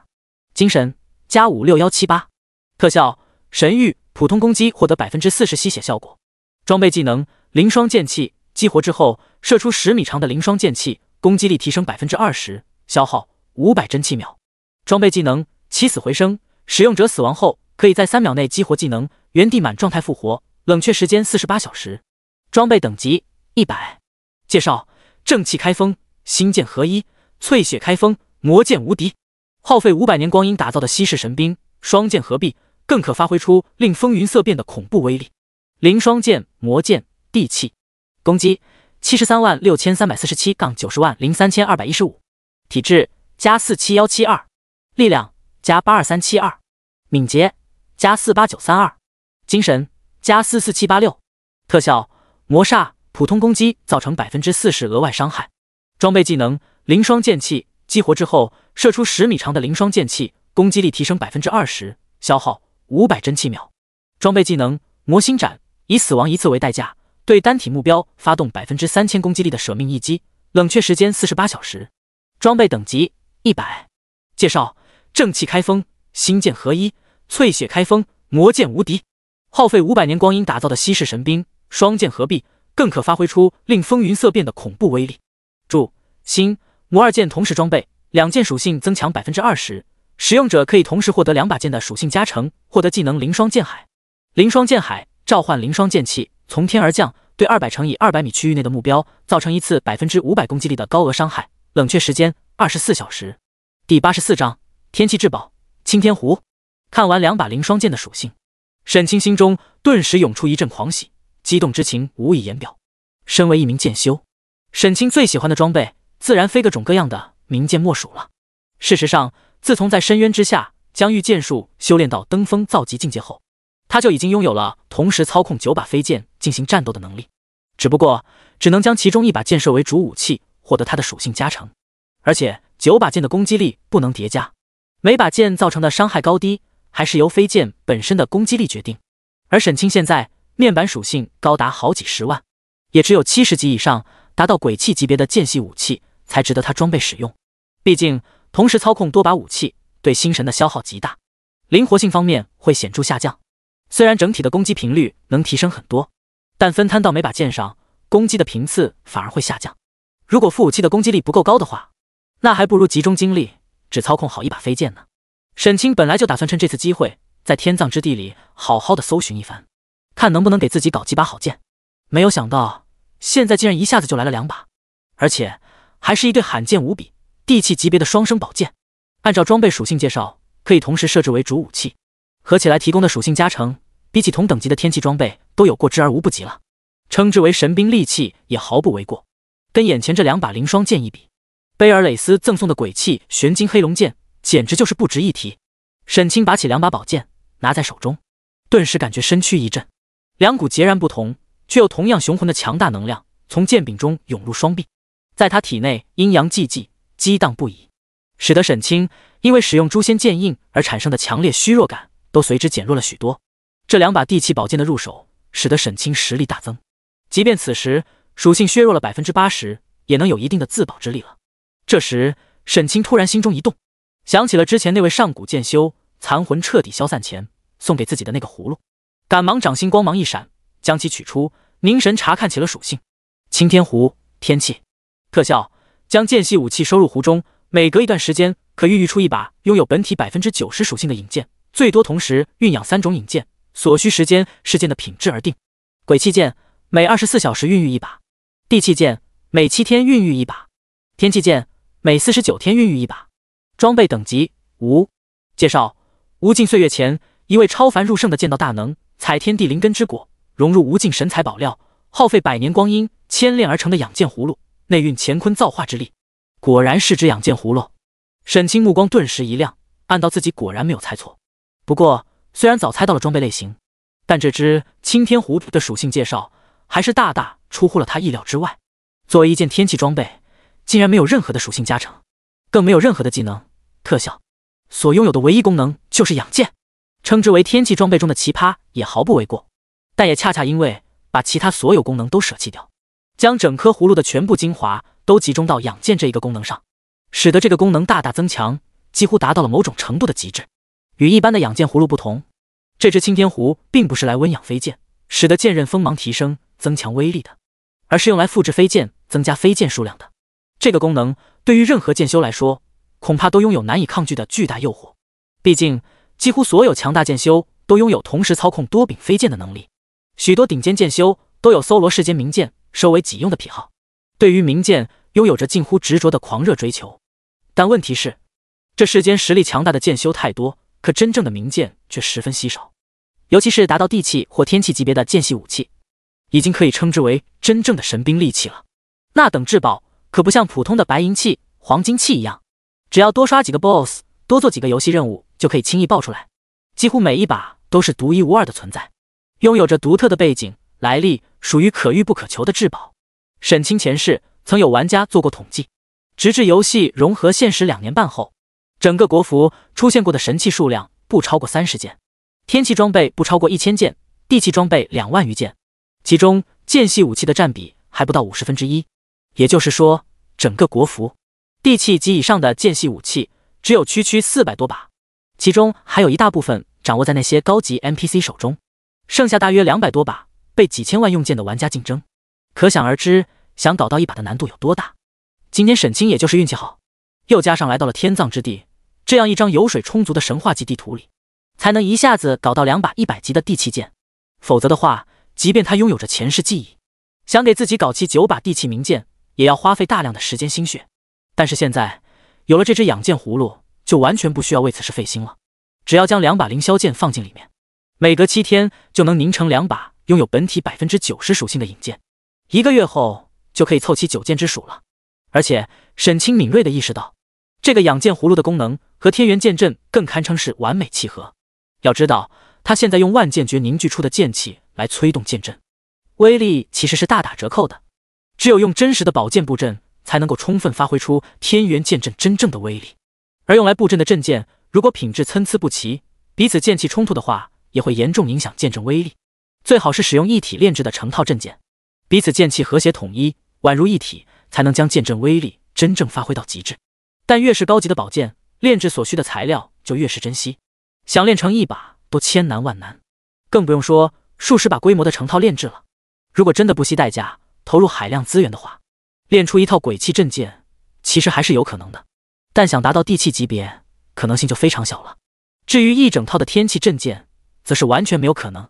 即便把整个国服的资源都搜刮一空，也压根找不出那么多高级材料。但眼前这只青天狐却能完美解决这个问题。利用它复制出来的影剑，能够继承本体 90% 的属性，而且彼此气息一致，本源相同，不会产生任何冲突，简直就是用来布置剑阵的完美之选。沈清当即迫不及待，把2把凌霜剑和玄金黑龙剑都收了进去。玄金黑龙剑是鬼器，只要24个小时就能复制一把影剑，如此算来，只需1个多月时间，就能凑出足够数量来布置天罡剑阵了。用36把鬼器宝剑布置出的天罡剑阵，那威力将会恐怖到何等地步？即便比不上真正的神器，也肯定远远胜过普通的天气装备了吧？一时间，沈清眼神之中涌现出浓浓的期待之意。就在此时，灵儿突然扯了扯沈清的衣袖，伸手指向远处天空，好奇问道：“哥哥，你看那是什么？”第85章，是妖虫？什么东西？沈清闻言，有些疑惑地抬起头来，朝灵儿手指的方向望去，顿时看见远处空中一大片红云向这边飘来。离得近了才看清楚，那压根就不是什么红云，而是一整片密密麻麻的神秘虫子，每一只大概有巴掌大小，浑身上下披附着坚硬的红色甲壳，狰狞口气锋利无比，在阳光下闪烁着令人心头发寒的冷冽光泽。密密麻麻，足足有成千上万只，如一片凄艳的红云一般，发出刺耳的嗡嗡声，朝着这边快速飞来。沈清见状，脸色顿时就是一变，二话不说，赶忙一把抱起灵儿，御剑就朝远处飞逃。好在这一片虫群的目标也并不是他，而是陨落大地之上虚天神鲲那庞大无比的尸体。沈清飞出一段距离，见虫群并没有追击上来，心中稍稍松了口气，停住剑光，回头望去，只见后方那片虫群已经扑到了虚天神鲲的尸体之上，锋利口气不住开合，疯狂啃噬虚天神鲲庞大的尸体，转眼之间就将虚天神鲲背部啃出来一个触目惊心的巨大深坑，并且这个深坑面积还在以肉眼可见的速度快速向着周围扩散。沈清心中微微一动，驾驭剑光又飞回去一段距离，靠近一定距离之后，终于看到了这种虫子的属性：噬妖虫，精英，等级62，血量30万，攻击91781，法强14977，防御85113，法抗75321，技能啃噬、硬化、流星撞击。介绍：本来只是孱弱无比的脆弱飞虫，多年来游荡于天葬之地，吞噬大量神魔血肉，吸收神魔血脉之后，进化来的一种妖虫，拥有无与伦比的繁殖与吞噬能力。虽然单体实力弱小，但成群出没，即便最强大的妖兽也要畏惧。看完是妖虫的属性介绍后，沈清目光顿时一亮，本来还想要赶快开溜的心思也被强行按捺下来。看着远处那一只只趴在虚天神鲲背上疯狂啃噬的是妖虫，眼神之中露出一抹炽热之芒。虫系怪物是神话 OL 里一个重要的怪物分支，相比于其他类型的同等级怪物，许多虫系怪物往往实力偏弱，能提供的经验很少，但种群数量却十分庞大，而且刷新速度很快。而沈清的仙阶天赋杀伐正道，特点是刷怪越多，获得的属性点越多。之前沈清就曾经考虑过，野外炼级地里怪物太少，刷起属性点来效率太低，能不能想什么办法获得源源不断的高级怪物来让自己刷属性点？其中最简单的方法就是找一片像绝望深渊那样怪物密集、无穷无尽的超级地图，到里面去闭关修炼。但是除了绝望深渊，沈清还真不知道游戏里面究竟有没有第二张类似的地图了。即便真有，想进去恐怕也并不容易。绝望深渊里又有贝尔蕾斯这样恐怖的神话级 BOSS 存在，与其交易，无异于是与虎谋皮，不知道什么时候就可能掉进坑里。如果有其他选择的话，沈清也并不想再进一次绝望深渊。另一个沈清想到的理想方案是学会一门名为撒豆成兵的仙法，就可以通过消耗法力源源不断的召唤法兵，实现自给自足，无限刷怪了。但这门仙法却十分罕见，沈清前世也只知道缥缈仙宗的太上长老青灵真君一个人会，不知道用什么办法才有机会学到手中，所以目前也只能停留在想象阶段。除了以上2个方法之外，还有最后一个办法，就是找到一种等级够高、繁殖速度够快的虫系怪物，豢养起来，人为制造源源不断的怪巢来给自己刷。不过合适的虫系怪物也并不好找，沈清前世对这方面信息了解的也比较少。虽然已经告诉苏韵，让他发动神域的力量帮自己寻找这方面的消息了，但是至今也没有找到合适的目标。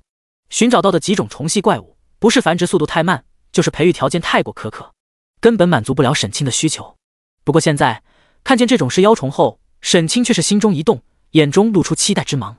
这种虫子会不会就是自己一直寻找的目标？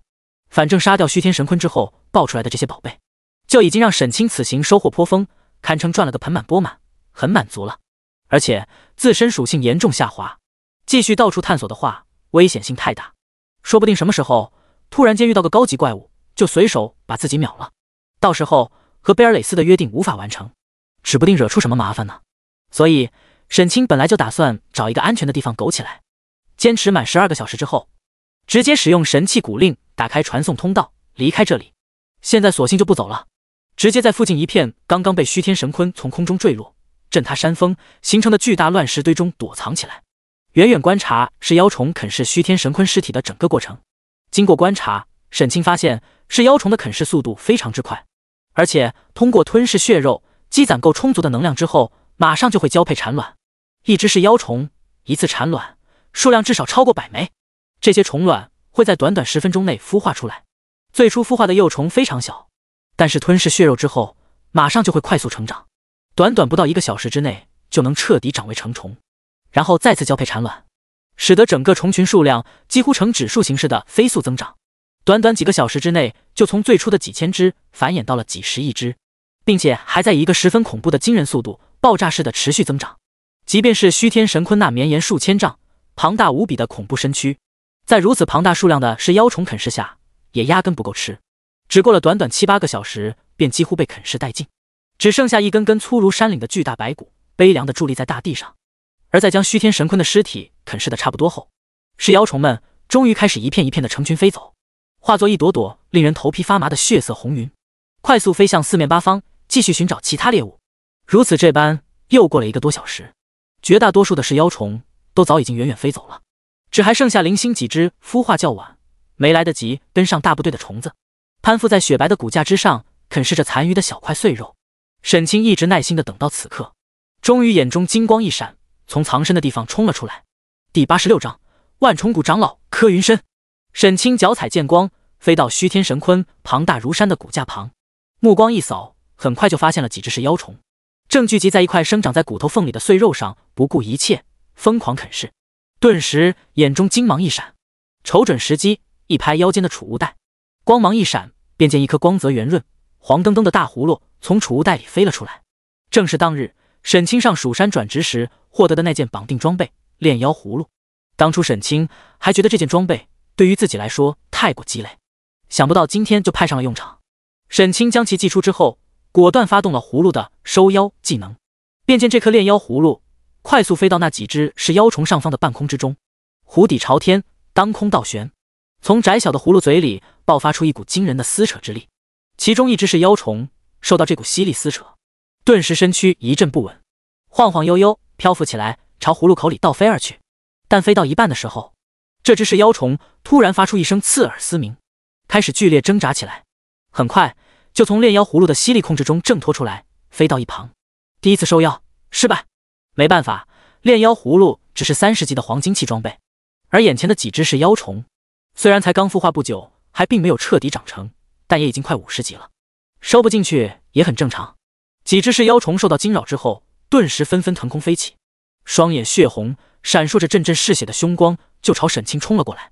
沈清赶忙扬起右手，虚空一抓，将玄金黑龙剑从青天湖里召唤出来，抓在手中，抡起剑背，乒乒乓乓朝几只是妖虫一阵猛砸。之所以用玄金黑龙剑而没有用刚刚获得的2把灵双剑，是怕攻击力太强，万一失手控制不住，再把这几只小虫打死了。最终经过沈清乒乒乓乓一阵敲打，成功将几只是妖虫都打成了残血，再用炼妖葫芦收起来就轻松多了。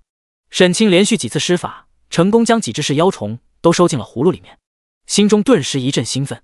有了这几只小虫子，等从天葬之地回去，自己就可以开启卡机刷怪新模式了。只要怪物血肉管够，就能有源源不断的是妖虫来给自己杀。至于培养是妖虫需要用到的大量血肉，对沈清来说也压根不是事，完全可以安排沈玉专门组建一支团队，深入各大炼级区里去给自己狩猎妖兽。之所以费那么大力气创建这么一个势力，不就是为了在需要的时候能给自己解决这些麻烦的琐事吗？沈清不是专业的虫修，分辨不出是妖虫的公母。为了避免刚刚抓到的几只都是公的或者都是母的，到时候再因此掉链子，耽误自己的大事，决定再多抓些虫子。于是又花了10几分钟时间，在徐天坤庞大的骨架间一阵转悠，总共抓了60、70只，感觉应该差不多了，这才准备带着灵儿离开，去找一处安全的地方躲藏起来，苟完最后的几个小时。然而就在这个时候，身后空中突然飞来一道绿光，朝沈清后背狠狠地劈斩过来。沈清顿时心神一凛，赶忙将灵霜魔剑照到手中，豁然转身，用力一劈，将这道袭来的攻击劈散。饶是如此，也受到了巨力冲击，瞬间掉了几万点血，向后面噔退了几步，表情变得凝重起来。咦？伴随一声讶然轻疑，一个身穿绿袍，浑身上下挂满大大小小各种颜色口袋的老者，从远处天空中快速飞至，降落下来。一张褶皱如树皮的老脸，饶有兴致地打量沈清，脸上表情阴森森的，桀桀笑道：“想不到你这小子小年纪竟然拥有此等修为，这把剑看起来也很不一般嘛。”与此同时，沈清也看到了这个老者的信息：万重谷长老柯云深，等级87，血量、攻击、法强、防御、法抗、技能。介绍：万重谷4大长老之一，为人阴毒，心狠手辣，平生最喜以人尸养虫，命丧其毒手者不计其数。看完绿袍老者的介绍后，沈清的心头顿时就凉了半截。他奶奶的，真是倒霉，竟会碰到魔道邪修87级的反派 NPC。 如果在正常情况下，沈清可以随便乱杀，然而现在自己属性降低了80%之多，却肯定不是对手了。心头不禁一阵发沉，横剑身前，沉声喝道：“老东西，你我井水不犯河水，别给自己找不自在，小心你这把老骨头今天折在这里！”哈哈哈哈，你以为老夫是吓大的吗？少要在此虚张声势，老夫当年纵横江湖的时候，你还不知道在哪里玩泥呢。柯云深哈哈大笑，一点也没有将沈清的威胁放在心上，目光贪婪地盯着沈清和灵儿的身体，眼中露出兴奋之芒。好久没有见到过这么品质绝佳的上乘虫土了，刚好就用你们2个来孵化我刚刚培出来的虫王吧。说完，抓起身上一个口袋，扯开袋口，顿时一道青碧光芒从袋子里呼啸飞出，凌空化作一只3米多高，浑身碧绿如同翡翠的飞天螳螂，挥舞着2条寒芒闪烁的锋利碧刀，在半空中划出2道锋利轨迹，就朝沈清当头劈来。第87章，再遇9剑仙，找死！沈清目光顿时一寒，冷哼一声，将新剑也召唤出来，双剑在手，属性骤增，闪过一抹狠辣之芒，果断用出了自己目前最强的单体攻击技能破天一剑。气势磅礴的银色巨剑从天而降，狠狠轰砸在碧玉螳螂的身上，直接将其那纤细的身躯生生从中碾碎开来。该死，臭小子，你竟然敢杀我爱虫！柯云深看见自己精心培育的碧玉螳螂竟被沈清一剑劈死，双眼顿时血红起来，瞪着沈清破口大骂，眼神之中杀机爆闪。原本在他的感知中，沈清不过是一个尚未结丹的小辈罢了，虽说气息殊为不弱，又有一把明显非凡的宝剑傍身，但也并没有太放在心上，便想着放自己刚刚培育的碧玉螳螂出来试试。结果万万没有想到，试试就试试，竟然被沈清一剑就秒了，心中顿时怒不可遏，恶狠狠地瞪着沈清，就要狠下杀手。沈清也知道这个老登不好惹，一剑劈死碧玉螳螂，马上扭头对灵儿大喊道：“灵儿，用遁术，我们逃！”好的。灵儿听话的点点头，双手快速掐诀结印，念动咒语，随后口中一声轻斥，随着一阵金光闪过，他和沈清2个人的身形同时原地消失不见，下一秒出现在200米外的一片空地上。熟练级的5行遁术，一次施法最多遁出200米远，虽然距离不算太远，但是也已经十分宝贵了。沈清现身之后，二话不说，马上拦腰抱起灵儿，御剑就朝远处天空飞逃而去。5行遁术，柯云深看见灵儿施展的遁术，目光顿时微微一凝，眼中露出意外之色，但下一刻就冷哼一声，眼中杀机愈发浓烈。就算你会纵的金光，今日也休想逃出老夫手心。说完，大袖一卷，将地上碧玉螳螂的尸体收起，然后猛然一跺虚空，脚下踏起一朵绿云，朝着沈清追杀而去。只用了短短几分钟时间，就追到了沈清身后。大袖一挥，顿时袖口之中飞出数十道光芒闪闪的青色流光，仔细一看，赫然是一只身体细长、甲壳坚硬、头部尖锐无比的青色甲虫，如同一把把锋芒射人的可怕飞梭，在虚空中呼啸纵横，朝沈清背后疯狂地洞穿而去。沈清心头顿时一紧，只得一边御剑飞逃，一边回身区域剑光，奋力劈砍这些青虫。不过柯云深吸收了刚才的教训，这次放出来的异虫可没有那么好杀了。即便凌霜剑锋利的剑锋砍在他们的甲壳上，也没办法大幅破防，只能砍出一道浅浅的白痕，将他们短暂的磕飞出去。但马上又重整旗鼓，继续朝沈清的身上射来。沈清一咬牙，果断发动了万剑诀，靠着密集无比剑气传射，短暂阻挡住这些怪虫的攻势，继续转身向前飞逃。咦，万剑诀原来是蜀山的小辈。柯云深看出了沈清的根脚，眼中杀机愈发浓郁。但是沈清这个小辈远比他想象中还要难杀，虽然修为境界不高，但一身装备却豪华无比，实力强劲。即便是他，如果不使用那几种代价巨大的手段的话，短时间内也很难能轻易拿下。而灵儿五行遁术的时间是10分钟，一旦 CD 转好，沈清马上就会催促灵儿使用遁术拉开距离，他又要追击好几分钟才能追上。如此这般，两人在满目疮痍的天葬之地内一追一逃，很快就过去了1个小时。期间，沈清飞逃过程之中也遇到了一些其他强大的怪物，好几次都险死还生。有一次看见柯云深被一只突然出现的 BOSS 偷袭，手忙脚乱，险些重伤，想扭头杀回去，趁他病要他命，可惜还是低估了柯云深的实力。这些游戏里面的反派 NPC 许多时候并不能单纯根据等级来区分强弱，相比于普通的野生 BOSS， 他们往往更加狡猾，更加难杀，拥有众多出人意料的底牌手段。沈清试图反杀不成，反倒被柯云深抓住机会，发动绝杀手段，当场击杀，使用了新建的起死回生技能，才好不容易逃出升天，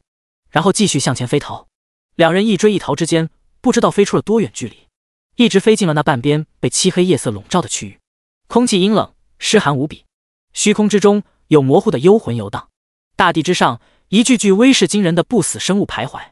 而追了这么长时间都拿不下一个小辈，柯云深也终于急了，猛一咬牙，眼中露出一抹狠辣，从腰间解下来一个口袋，咬破手指，逼出一滴本命精血，滴落进那口袋里面。下一刻，从口袋里突然传出一声嘶鸣，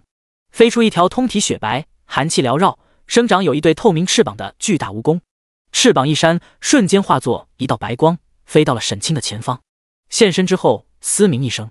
天空之中顿时无尽霜雪飞舞，凝聚成一把把锋芒锐利的冰刀雪剑，如同一股猛烈风暴朝着沈清席卷而来，仅仅一击就打掉了沈清1/5的气血。沈清脸色顿时变得难看无比，不得已的停下身形。后方柯云深也追击上来，目光阴毒的盯着沈清，冷冷笑道：“小子，你继续跑啊，怎么不接着跑了？今天就是天王老子来了，也救不了你。”说完，又伸手抓向身上的一个口袋，准备彻底解决沈清。然而就在这个时候，头顶上方突然传来一声轻疑：“咦，6翅双无，这可是难得一见的好东西啊！”话音落下，拦在沈清他们面前的那只通体雪白、狰狞无比的巨大蜈蚣，突然间剧烈的挣扎与嘶鸣起来，然后身躯快速缩小，转眼间就变成手指粗细的小小一条，被一个从天而降、醉醺醺的邋遢道人用脏兮兮的手掌一把抓住，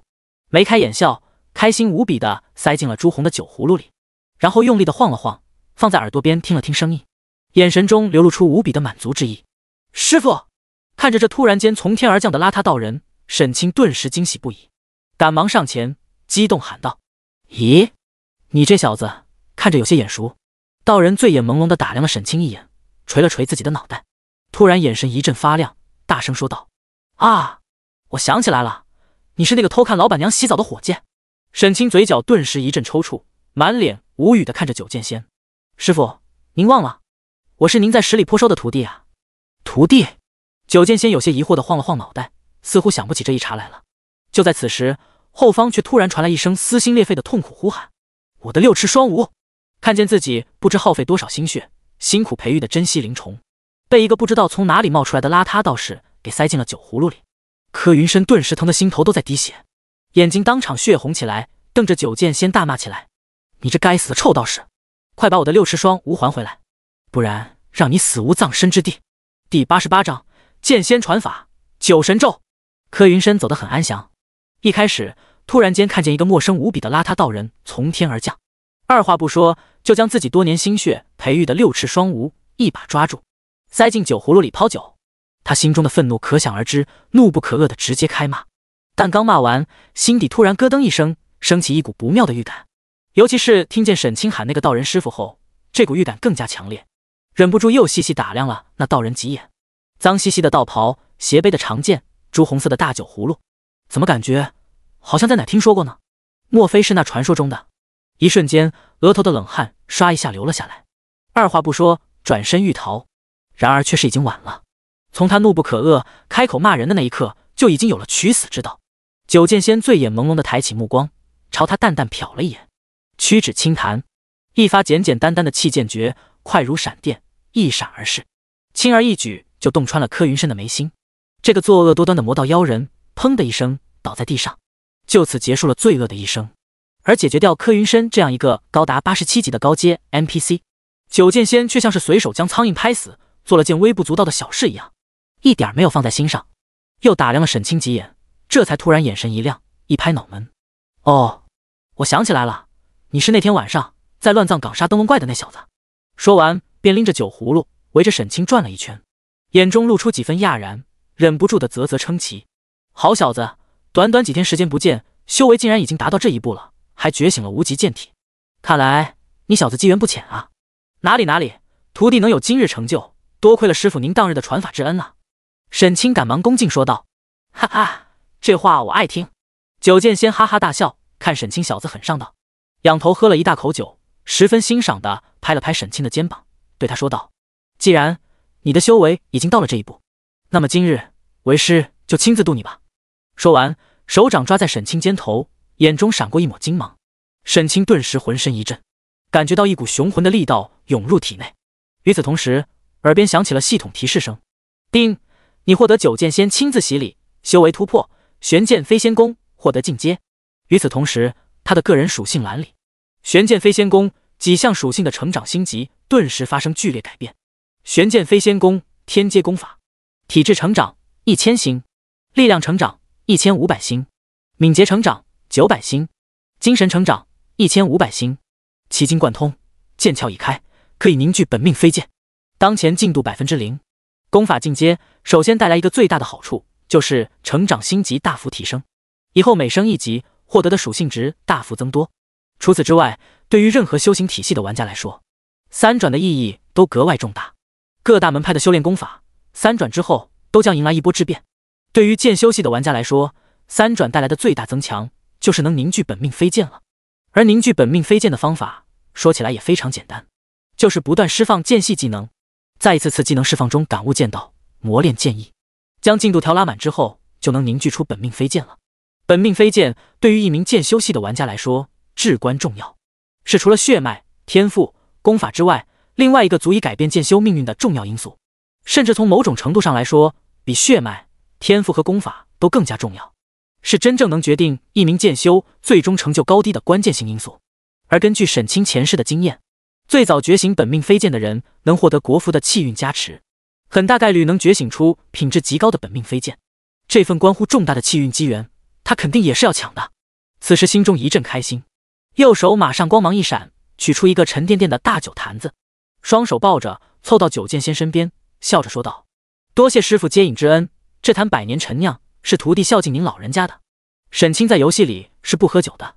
但自从拜九剑仙为师，从新手村离开之后，包裹里就常备着一坛美酒，就是预备哪天和九剑仙不期而遇时好投其所好。今天算是终于派上用场了。果然，九剑仙一看见沈清取出的酒坛，目光顿时就是一亮，掀开酒封，闻了一口，更是露出一脸陶醉。不错，果然是难得的佳酿，还算你小子有孝心。九剑仙哈哈一笑，越看沈清越觉满意，眼中露出一抹沉吟，对沈清道：“看在你如此孝顺的份上，为师今日就再传你一式神通。”说完，时中两指并拢成剑，往沈清双眼前方一指，顿时一道道虚幻缥缈的舞剑人影从九剑仙指尖前显化而出，快速没入沈清眼中，令沈清陷入到一种奇妙的悟道之境。直至片刻之后，所有人影显化完毕，九剑仙才收回手来，提起酒葫芦喝了一大口酒。与此同时，沈清耳边响起了清脆的游戏提示：“你获得九剑仙转法，领悟竞技技能九神。九神咒主动技能等级竞技技能介绍：饮一壶酒，消耗全部真气，对至多1000乘以1000米范围内全体敌方目标造成真气星耗时的伤害。技能代价：此术太过刚猛霸道，每次使用会对身体造成极大伤害，最多只能使用9次。冷却时间7天。剩余施法次数9，竟然是传说中的九神咒！看见技能介绍之后，沈清顿时喜出望外。这个技能的技能效果绝对堪称霸道无比，和诛仙剑印一样，是属于平时用不上，但关键时刻用出来，真可以救命的超级大招。行走江湖，谁不希望自己的底牌能多一点呢？沈清心情一阵激动，正准备拜谢九剑仙传法之恩，就在此时，整片苍穹以及大地突然间剧烈的震颤了一下，不知道从什么地方传来一声愤怒无比的怒吼之声，声音如同闷雷滚滚，震得沈清气血翻腾。第89章，主城开放，赵哥，神落！这是什么动静？受到那股吼声震动，沈清心神一阵激荡，好半天才平复下来，眼中露出一抹惊容，情不自禁的出声问。就连九剑仙脸上那始终挂着的玩世不恭，此刻也是微微收敛，露出几分认真之色，遥遥望向远处天边，眼中神芒幽邃无比，似乎看穿无尽距离，看到了万里之外发生的情景。双眼微眯，喃喃说道：“战神一怒，地动天摇啊！”说完，扭头对沈清叮嘱了一句：“我刚刚传你的那一招，威力虽然巨大无比，但对于身体的负担太大，一生之中最多只能使用9次，切记不可随意施展。还有，这丫头不错，钟灵俊秀，道中仙根，既然有缘相逢，就好好帮她。”然后便是朗笑一声，架起剑光，眨眼之间冲天起，消失在苍茫的夜色之中。临走前的最后一句话，九剑仙是对着灵儿说的，显然看出了灵儿的不凡之处，再用话语提点沈清，让他想办法帮灵儿补足先天缺陷，重续神路。其实用不着九剑仙提醒，沈清也会将灵儿的事情放在心上，毕竟是自己的宠物，实力越强，对自己日后的帮助越大，自然会不遗余力的帮助灵儿。不过这些都是需要从天葬之地离开后再去筹划研究的事了。现在他倒是对九剑仙刚才口中那个所谓的战神很感兴趣，也不知道这个战神究竟是一个模糊的代指，还是指某位特定的神明。天葬之地由来已久，那场神战至少是1万多年前的事了。难道如今在这天葬之地当中还有活着的神明存在吗？他为什么不离开这里？刚才又是为何发出那样恐怖的怒吼声？莫非千万年之后的今天还在和什么存在战斗吗？沈清眼中光芒闪烁，心中存在很多疑惑。但是天葬之地这张地图对于现在的他来说，还是存在着太多的危险与不确定性，尤其在属性被削弱了80%的情况下，就更不敢再冒险四处乱转了。万一再遇上个虚天神坤那种级别的超级 BOSS， 或者像瓦伦、柯云深这样的反派 NPC， 可不会再有一个九剑仙从天而降来救命了。于是沈清不打算继续四处探索了，先是来到柯云深的尸体旁边，仔仔细细一顿摸索。除了大大小小几十个装着各种虫子或虫食的口袋，一些随身携带的日常用具，以及2件灵气级的法器之外，最令沈清惊喜的是从这个老家伙怀里摸出一本名为《幻虫经》的地阶技能书。这技能书并不是修炼功法，也不是能直接释放的战斗技能，而是和炼丹、画符、炼器一样的辅助系技能，里面记载了许多培育灵虫的技巧、知识，对于虫师系的玩家来说是不可多得的珍贵宝贝。这本技能书沈清并没有自己学习的打算，但他记得游戏里面虫师系玩家虽不是主流，但人数还是不少的。太玄宗里就有一封是专门以培育灵虫出名的，出去之后可以让苏韵帮忙物色个合适的虫修，把技能书交给他。正好自己利用噬妖虫打造刷怪宝地的事情，也需要找虫修帮忙，毕竟专业的事就要让专业的人去干。摸完柯云深的尸后，沈清长身而起，一剑挥出，十分贴心的帮他挫骨扬灰了，然后就近找了一座山峰，用剑在山峰上挖出来一个山洞，带着灵儿藏了进去。2个人在山洞里面下了2个多小时的五子棋，谁输了就用毛笔在脸上画一道。柯云深身上摸出来的笔，玩了2个多小时后，灵儿一张吹弹可破的白嫩小脸上已经被沈清画满了正字，嘟着小嘴坐在地上，一脸委屈巴巴的受气包模样。就在此时，沈清进入天葬之地的时长也终于达到12个小时了。收到游戏提示之后，沈清马上取出神器古令，打开通道，安全的退出了天葬之地。一阵天旋地转之后，沈清回到了游戏里，进入天葬之地前所在的位置。与此同时，一阵嘹亮的系统铃声在全服上空回荡起来。全服通告：恭喜玩家任逍遥修为进阶，成功3转。作为全服第一位3转的玩家，奖励等级+1，幸运值+5，声望值+20万，金红剑、灵器。国服2大一级主城朝歌城、神洛城已开放传送功能，欢迎广大玩家入驻。连续2条全服公告在天空中回荡不已。对于第1条公告，绝大多数国服玩家都早已经不惊讶了。相反，如果任逍遥不是第一个3转的玩家，所有人才会吃惊呢。但第2条公告内容还是令许多玩家都纷纷激动，热议起来。我去，神洛和朝歌终于开放传送功能了，兄弟们，冲！听说神洛城被誉为天下花都，城里有一整条勾栏花街，游船画舫数不胜数，一定要去长长见识。呸！你那是想去长见识吗？我都不好意思点破你。就连许多帮派的高层们也都纷纷激动起来。水主沉浮的管理群里，马上有人着急的道：老大，2大主城开放传送了，我们赶紧全员入驻，抢占先机。没错，1级主城的资源可不是2级主城能比得了的，咱们选哪一座？然而面对一群属下的热情激动，青梅煮酒只淡淡的回复了4个字：按兵不动。为什么？因为神域还没有动。此言一出，群里众人顿时纷纷沉默下来，都不再有任何意义了。与此同时，同样的一幕在许多国服一流帮派中上演着。这就是现在的神域对于国服所有大型帮派所产生的巨大压迫力。1级主城只有2座，神域不先选择的话，没有人敢先行入驻，因为万一和神域撞车的话，正面肯定竞争不过，到时候再黯然退出，转战别处，那么丢人就丢大了。此时此刻，整个国服所有规模在一定水准以上的大型工会全部都在翘首以盼，等待着神域工会的选择，然后再据此制定自己的发展战略。苏韵也很快向沈清发起了语音通话，接通之后，那温柔似水的柔和声音便在沈清耳边响起：你从那个神话集副本里出来了，收获怎么样？第90章，我们还会再见面的。还算可以吧，收获颇丰。沈清哈哈一笑，心情很好，对苏韵道：你现在没有在副本里吧？没有的话就先回城，到同福客栈开个包间等我。我一会儿回城，有什么事见面再说。好的。苏韵点了点头，挂断通话。沈清心底马上想起贝尔蕾丝催促的声音。好了，现在打开空间通道，把东西给我送回来。其实不只是贝尔蕾丝急，沈清心里比他还急，所以才匆匆结束了和苏韵的通话。不过就算心里再急，也绝不能乱了方寸。沈清当然不可能按照贝尔蕾丝的指示，他说让干啥就干啥。掌心之中光芒一闪，取出之前贝尔蕾丝交给他的那枚紫色的破戒符，却并没有马上激活，而是攥在掌心之中，对贝尔蕾丝沉声道：想要东西可以，但是按照之前约定，你必须先把留在我身上的印记抹除。你已经体会过深渊之力的强大了，如此强大的一股力量，真的要我收回来吗？贝尔蕾丝声音中充满了无限的诱惑之意。难道你不希望永远的拥有它吗？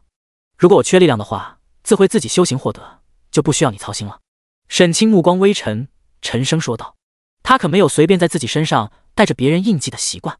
如果哪天自己实力真足够强大了，倒是不介意杀进深渊，在贝尔蕾丝身上留下个自己的印记。好吧，既然如此，就如你所愿。贝尔蕾丝淡淡说道。下一刻，沈清胸前便爆发出一阵耀眼的紫色光芒，原本烙印在胸口的紫色印记，连同那颗形似眼珠的紫色水晶，从他体内剥离出来，悬浮在前方的半空之中。沈清仔仔细细将自己全身检查了一遍，确认没有什么问题之后，这才激活了那枚破戒符。啪的一声，玉符破碎，在半空中开辟出一个直径近丈的紫色漩涡。紫色水晶咻的一声飞到了那漩涡之前，水晶周围紫光氤氲，隐隐之间勾勒出一道气度雍容、高贵冷艳的女子虚影。微微转头，朝沈清投来一抹淡淡的目光：少年，我记住你了，也许我们还会有再见的一天。说完便转身踏进那紫色漩涡，消失不见。再见就再见，等下次见面的时候，我掏出剑来吓死你。沈清心中暗暗嘀咕，下定决心，将手头的事情都处理完后，一定要好好闭关，修炼上他一段时间，刷上个几百万属性，到时候神挡杀神，佛挡杀佛，管他什么深渊女皇还是远古神灵的，都休想再拿捏自己。解决掉最为紧迫的事情之后，沈清马上原地下线，先火速冲到厕所里，好好释放了一下膀胱里积蓄的压力。完事之后，神清气爽地回到卧室，戴上游戏头盔，再度上线。先检查了一下刚才系统奖励的那把金红剑，一把50级的灵气剑，攻击力还算是犀利，拥有2个主动型的伤害技能，对于普通玩家来说，称之为现阶段的神兵利器也毫不为过。但是对于沈清来说，属性加成就太少了，他不准备自己使用，可以用来奖励手下，增强帮派的凝聚力。将金红剑收起之后，沈清直接捏碎回城卷轴，原地回城。先去城里的成衣店，随便给灵儿买了几套好看的衣服换上，然后来到同福客栈苏韵订好的雅间里。苏韵看见沈清到来，眼中顿时露出笑意，正要说话，但下一刻看见跟随进来的灵儿后，表情顿时微微一怔，看向沈清，疑惑地问：“这位是？”“哦，这是灵儿，我新收的宠物。”“宠物？”苏韵闻言，表情顿时古怪起来，眼神之中满是惊讶，在沈清和灵儿间扫来扫去。沈清嘴角顿时一抽，赶忙解释起来：“你可千万别乱想啊，我说的是正经宠物。”一边说话，还一边调出了灵儿的属性图鉴给苏韵证明，又让灵儿跟苏韵问好：“灵儿，这位姐姐是哥哥的好朋友，叫韵姐。”“韵姐。”灵儿微微一笑，脆生生地喊了一句。苏韵这才终于相信，原来灵儿还真是沈清的宠物。看着灵儿那精致无瑕的白皙俏脸，彩裙之下玲珑有致的婀娜娇躯，美眸轻轻眨动几下，悄悄凑近沈清耳边，小声说道：“老实交代，得到一个这么漂亮可爱的人形宠物，心里是不是很爽啊？”“实话实说，稍微有那么一点点。”沈清嘿嘿一笑，伸出2根手指，小小的比量了一下。苏韵顿时美眸生嗔，在他腰间拧了一把，轻声哼道：“我警告你，就算只是游戏宠物，你也千万不许欺负人家。我可是把灵儿当妹妹看待，怎么可能会欺负她？”沈清马上义正言辞的正色道。说完，朝苏韵眨了眨眼睛，轻笑说道：“就算真要欺负，我也只想欺负姐姐。”苏韵闻言，俏脸顿时一阵发烫，马上转移话题道：“现在2大一级主城都开放传送权限了，咱们神域要入驻哪一座？就朝歌吧。”对于这个问题，沈清早就考虑过了，直接说道：“朝歌是河洛王朝的首都，各种资源丰富无比，任务质量也非常高，十分适合神域发展。”说完，沈清掌心光芒一闪，将几个储物法器取出来放到桌面上，对苏韵道：“这些是我这一趟的收获，你清点一下，收到帮派仓库里吧。”苏韵点了点头，拿起几件储物法器，检查起里面的物品。首长神域这样一个全服第一的超级公会，这些天来苏韵见过的好东西绝对不少，绝对算得上见多识广了。然而，当他打开这几件法器的储物面板，看清楚一个个格子里面琳琅满目的各色物品后，一张小嘴却是瞬间张大起来，美眸中露出难以掩饰的震动之色。天啊，这是115级的天气，传说中的10级材料，隐藏职业的转职证明，竟然还有一颗传说级的宠物蛋。第91章，买你们这最好的剑。这些东西随便拿出任何一件出去拍卖，至少也要几百万吧。苏韵饱满酥胸一阵起伏，满脸难以置信地看着沈清，激动的道：“你究竟是去了什么地方？一下子搞回来这么多宝贝？有了这些，咱们神域的底蕴比起那些背后有财团支持的大公会也一点不差了。”看见苏韵双眼放光，满眼激动的兴奋模样，沈清微微一笑道：“这里面的东西你看着处理就行，用不着太大惊小怪，以后咱们神域的家底会越来越厚。但有几件事你需要先帮我安排一下。”“什么事？”苏韵闻言马上扭头望向沈清，认真问道。现在对他而言，沈清的事情就是最重要的事情。首先帮我从神域内部筛选100名忠诚可靠、有培养潜力的剑修。”沈清说道：“我要组建一支全部由剑修组成的精锐军团。”“没有问题。”苏韵美眸一眨，马上笑道：“咱们神域的剑修数量是全服最多的，很快就能筛选出来。”沈清点了点头，又继续道：“第二件事，帮我找一个可靠的重修系玩家，我有重要的事情需要他帮忙。”“重修？”苏韵目光微微沉吟，点了点头道：“如果我没记错的话，我们神域应该有几个这种类型的玩家，我好好了解一下他们的情况，看能不能满足你的要求。” “OK。”沈清点了点头，对苏韵道：“还有那颗虚天坤的宠物蛋，你就自己使用了吧。”“什么？”苏韵闻言微微一怔，道：“但我只是一个辅助职业，这么好的宠物在我手里，会不会有些太暴殄天物了？就因为你是个辅助职业，自己的战斗力不高，才需要有个强力的宠物保护。”沈清微微一笑，直接拍板道：“你也不要再推辞了，这件事就这么定了。即便将来游戏降临现实之后，传说级宠物也绝对是堪称凤毛麟角的稀有存在。有这样一头强力的宠物守护，除非面临某些极特殊的情况，否则苏韵的安全都用不着沈清太担心了。”苏韵美眸光芒微闪，见沈清都这么说了，便也没有继续推辞，看向沈清，关心的道：“你昨晚整晚都没有睡觉，如果没有什么特别重要的事，就先下线去休息吧。睡觉之前吃点东西，我给你预留了早饭，现在下线去给你热一热。好啊，多谢韵姐了。沈清微微一笑，点头谢道。这些天来，苏韵不仅在游戏里帮沈清打理帮派，将神域管理得井井有条，在生活中更是对沈清照顾得周到有加，就像是一个贤惠的妻子。从苏韵的种种表现，沈清能模糊感受到她对于自己的态度。或许两人间的关系已经快水到渠成了，只差一层薄薄的窗户纸还没有捅破而已。目前游戏里面，沈清确实没什么要特别着急做的事了，于是听了苏韵的话，下线休息。到苏韵家吃完饭后，一觉睡到下午4点多钟才终于睡醒。上线之后，沈清带着灵儿来到飞花城中的装备修理铺，先将一身的装备都修理一遍。在炼器师叮叮当当的敲打修理中，沈清手指搓着下巴，琢磨起自己今天要干的事。当务之急，沈清认为自己要先找几把剑，收进青天壶里面养起来。毕竟青天壶虽然能孕育引剑，但也存在着一个最大的问题，就是需要的时间太长了。开始孕养的时间肯定是越早越好。沈清准备鬼气、地气、天气级别的宝剑各在其中孕养一把。虽然沈清现在手中地气、鬼气级的剑都有了，但玄金黑龙剑毕竟只是一把95级的武器，装备等级没有过百，属性方面还是差了一些。至于那2把灵双剑，价值最大的地方在于那是一对双生神剑，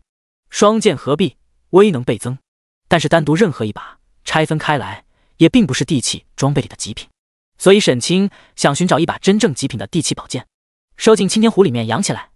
至于天气级的宝剑，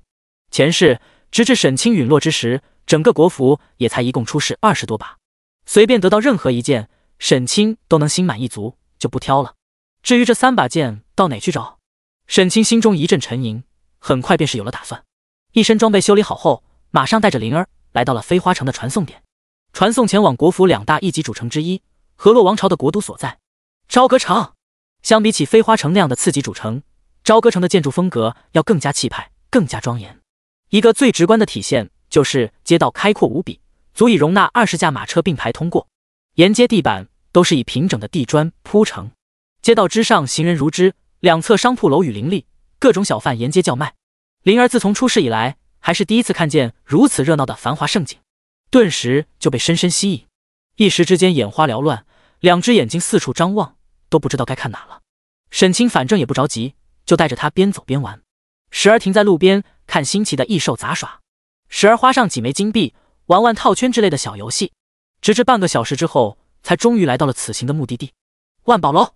是游戏背景故事里号称富可敌国的金氏一族开办的商铺，号称只要出得起价，连天上的星星都可以买到。虽然只是江湖传言的夸张说法，但金家的藏宝库里确实珍藏无数至宝。沈清记得天气级的剑系武器，他家也是有一柄的。想快速获得3把顶级宝剑，最简单快捷的方法当然就是花钱买了。沈清走进大堂之后，马上就有一名相貌清秀的少女迎上前来。看清沈清相貌之后，眸光顿时微微一闪，恭敬行礼，微笑欢迎。欢迎任公子大驾光临。你认识我？沈清眉头顿时一挑，有些惊讶。天降之人中修为最高者，神域的掌舵人，曾在冰封长城之上大显神威，一手天罡剑阵横扫无尽深渊魔物的蜀山少侠任逍遥。放眼天下，谁人不知，谁人不晓？若连您都认不出来，我可真要被骂死了。少女脸上笑容甜美，轻声笑道。沈清点了点头，大概明白，应该是自己那高达几十万的声望值起作用了。现在自己不光在玩家中名气极大，也已经开始进入许多 NPC 的视线中了。万宝楼号称天下第一商铺，这里的侍女接待的也都是一些大人物，必然都经过严格的培训，会知晓自己的名字并不稀奇。少女一边引着沈清向楼上走，一边问道：请问公子，今天来万宝楼是想卖东西还是想买东西？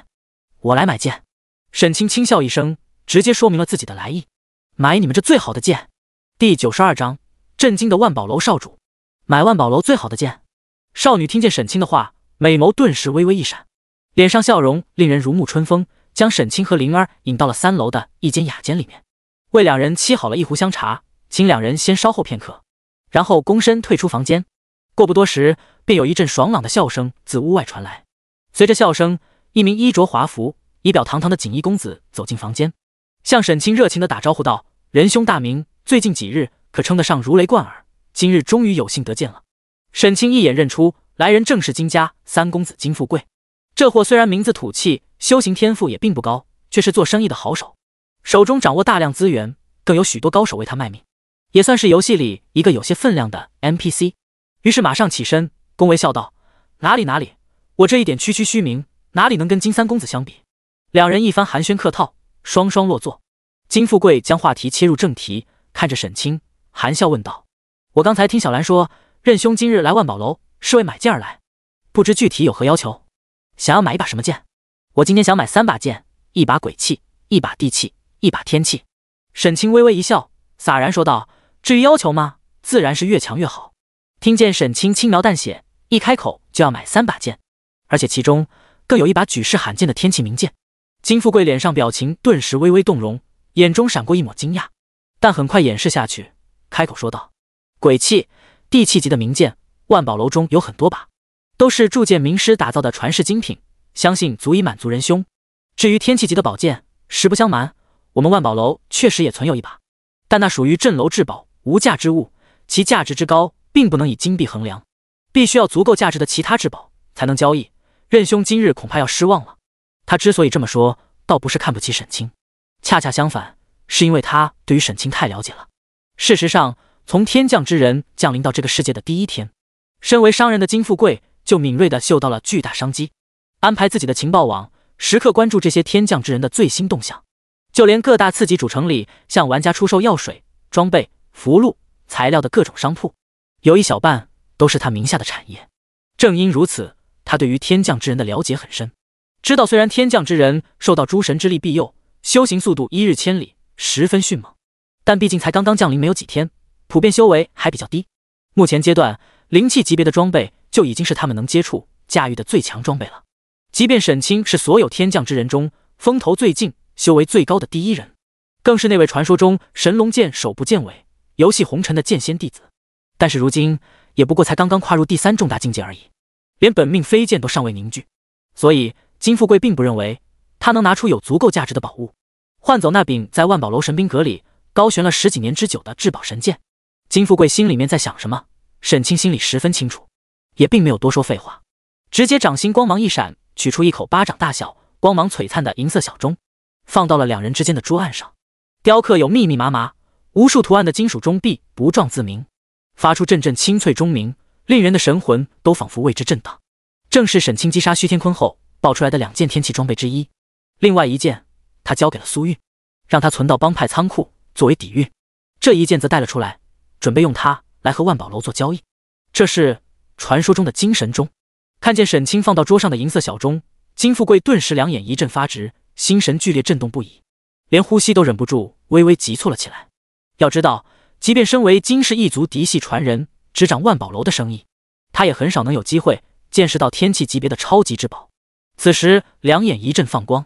不断盯着这座小钟，仔细观察各种细节，不可思议的喃喃道：奇音似金，震人神魄。没错，这一定是传说中的精神钟，我也只是在古籍里曾见到过对于这种法宝的描述，没有想到如今世间竟然真有这等至宝存世。不错，正是精神钟。沈清微微一笑，开口说道：这口宝钟也是天气级的至宝，不知道能不能换贵楼的那柄宝剑。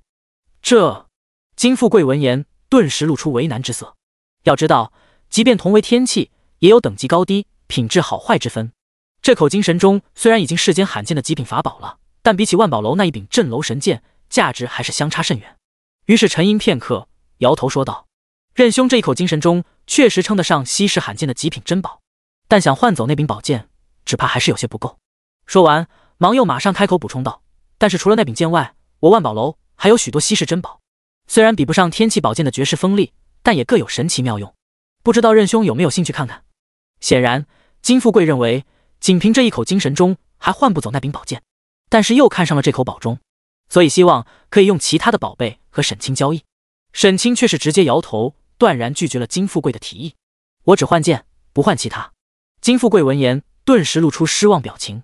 叹息一声，正要说话，却见沈清掌心之中光芒一闪，又取出来一样物品放在桌上，淡淡说道：一口精神钟不够的话，如果要再加上它呢？这是龙纹黑金。看见沈清随手掏出来放到桌上的黑色金属，金富贵的2只眼睛顿时又是一阵发直。要知道，龙纹黑金可是传说中能用来锻造神器的无上神经。虽然沈清拿出来的只是巴掌大小的一小块，但价值也无可估量。事实上，金富贵从小到大还是第一次见到这么大块的神经材料。此时不禁咕咚一声，艰难咽下一口唾沫，眼中露出犹豫之色。还不够。沈清眉梢一挑，也不废话，反手又掏出来一块拳头大小、极不规则的绿色石头，放在桌上。如果再加上这块呢？第93章，幽冥剑、紫霄剑，这是碧血神石。看见沈清随手取出的绿色石块，金富贵顿时瞳孔一缩，心头狂跳，竟又是一块举世难寻的10级材料。不是他这个金家三少爷没有见识，大惊小怪，实在是沈清的手笔太惊人了。随手一掏，轻描淡写就掏出来一件天器，2块10级材料。要知道，仅仅是这3样物品，价值之大，就足以比得上一个中型门派的全部底蕴了。任何一件流落出去，都足以引起一场腥风血雨的惨烈厮杀。他一个刚刚降临没有几天的天降之人，天知道从哪里搞来这么多稀世珍宝。如果说之前的一口精神中加一小块龙纹黑金，想兑换万宝楼的镇楼神剑，价值稍有不足的话，再加上眼前的这块碧血神石，那就是绰绰有余了。甚至连沈清要的另外2把地器和鬼器级宝剑，也完全可以一并兑换了。于是，在心神震动的同时，金富贵也深刻无比地认识到，眼前这个名为任逍遥的天降之人，绝对不是寻常之辈。其潜能之大，天赋之高，远比自己之前了解到的还要更加惊人的多。如果可以结交的话，日后定然大有益处。眼中闪过一抹决断，对沈清道：“看来任兄今日对我万宝楼的这柄镇楼宝剑是志在必得了。常言道，宝剑配英雄。既然如此，我今日便做这个主，将那宝剑卖给你了。还请任兄稍后片刻，我亲自去将神剑请来。”说完，金富贵向沈清告了个礼，退出屋外。沈清耐心地等待了一会儿，屋外传来脚步之声，进来的却不是金富贵，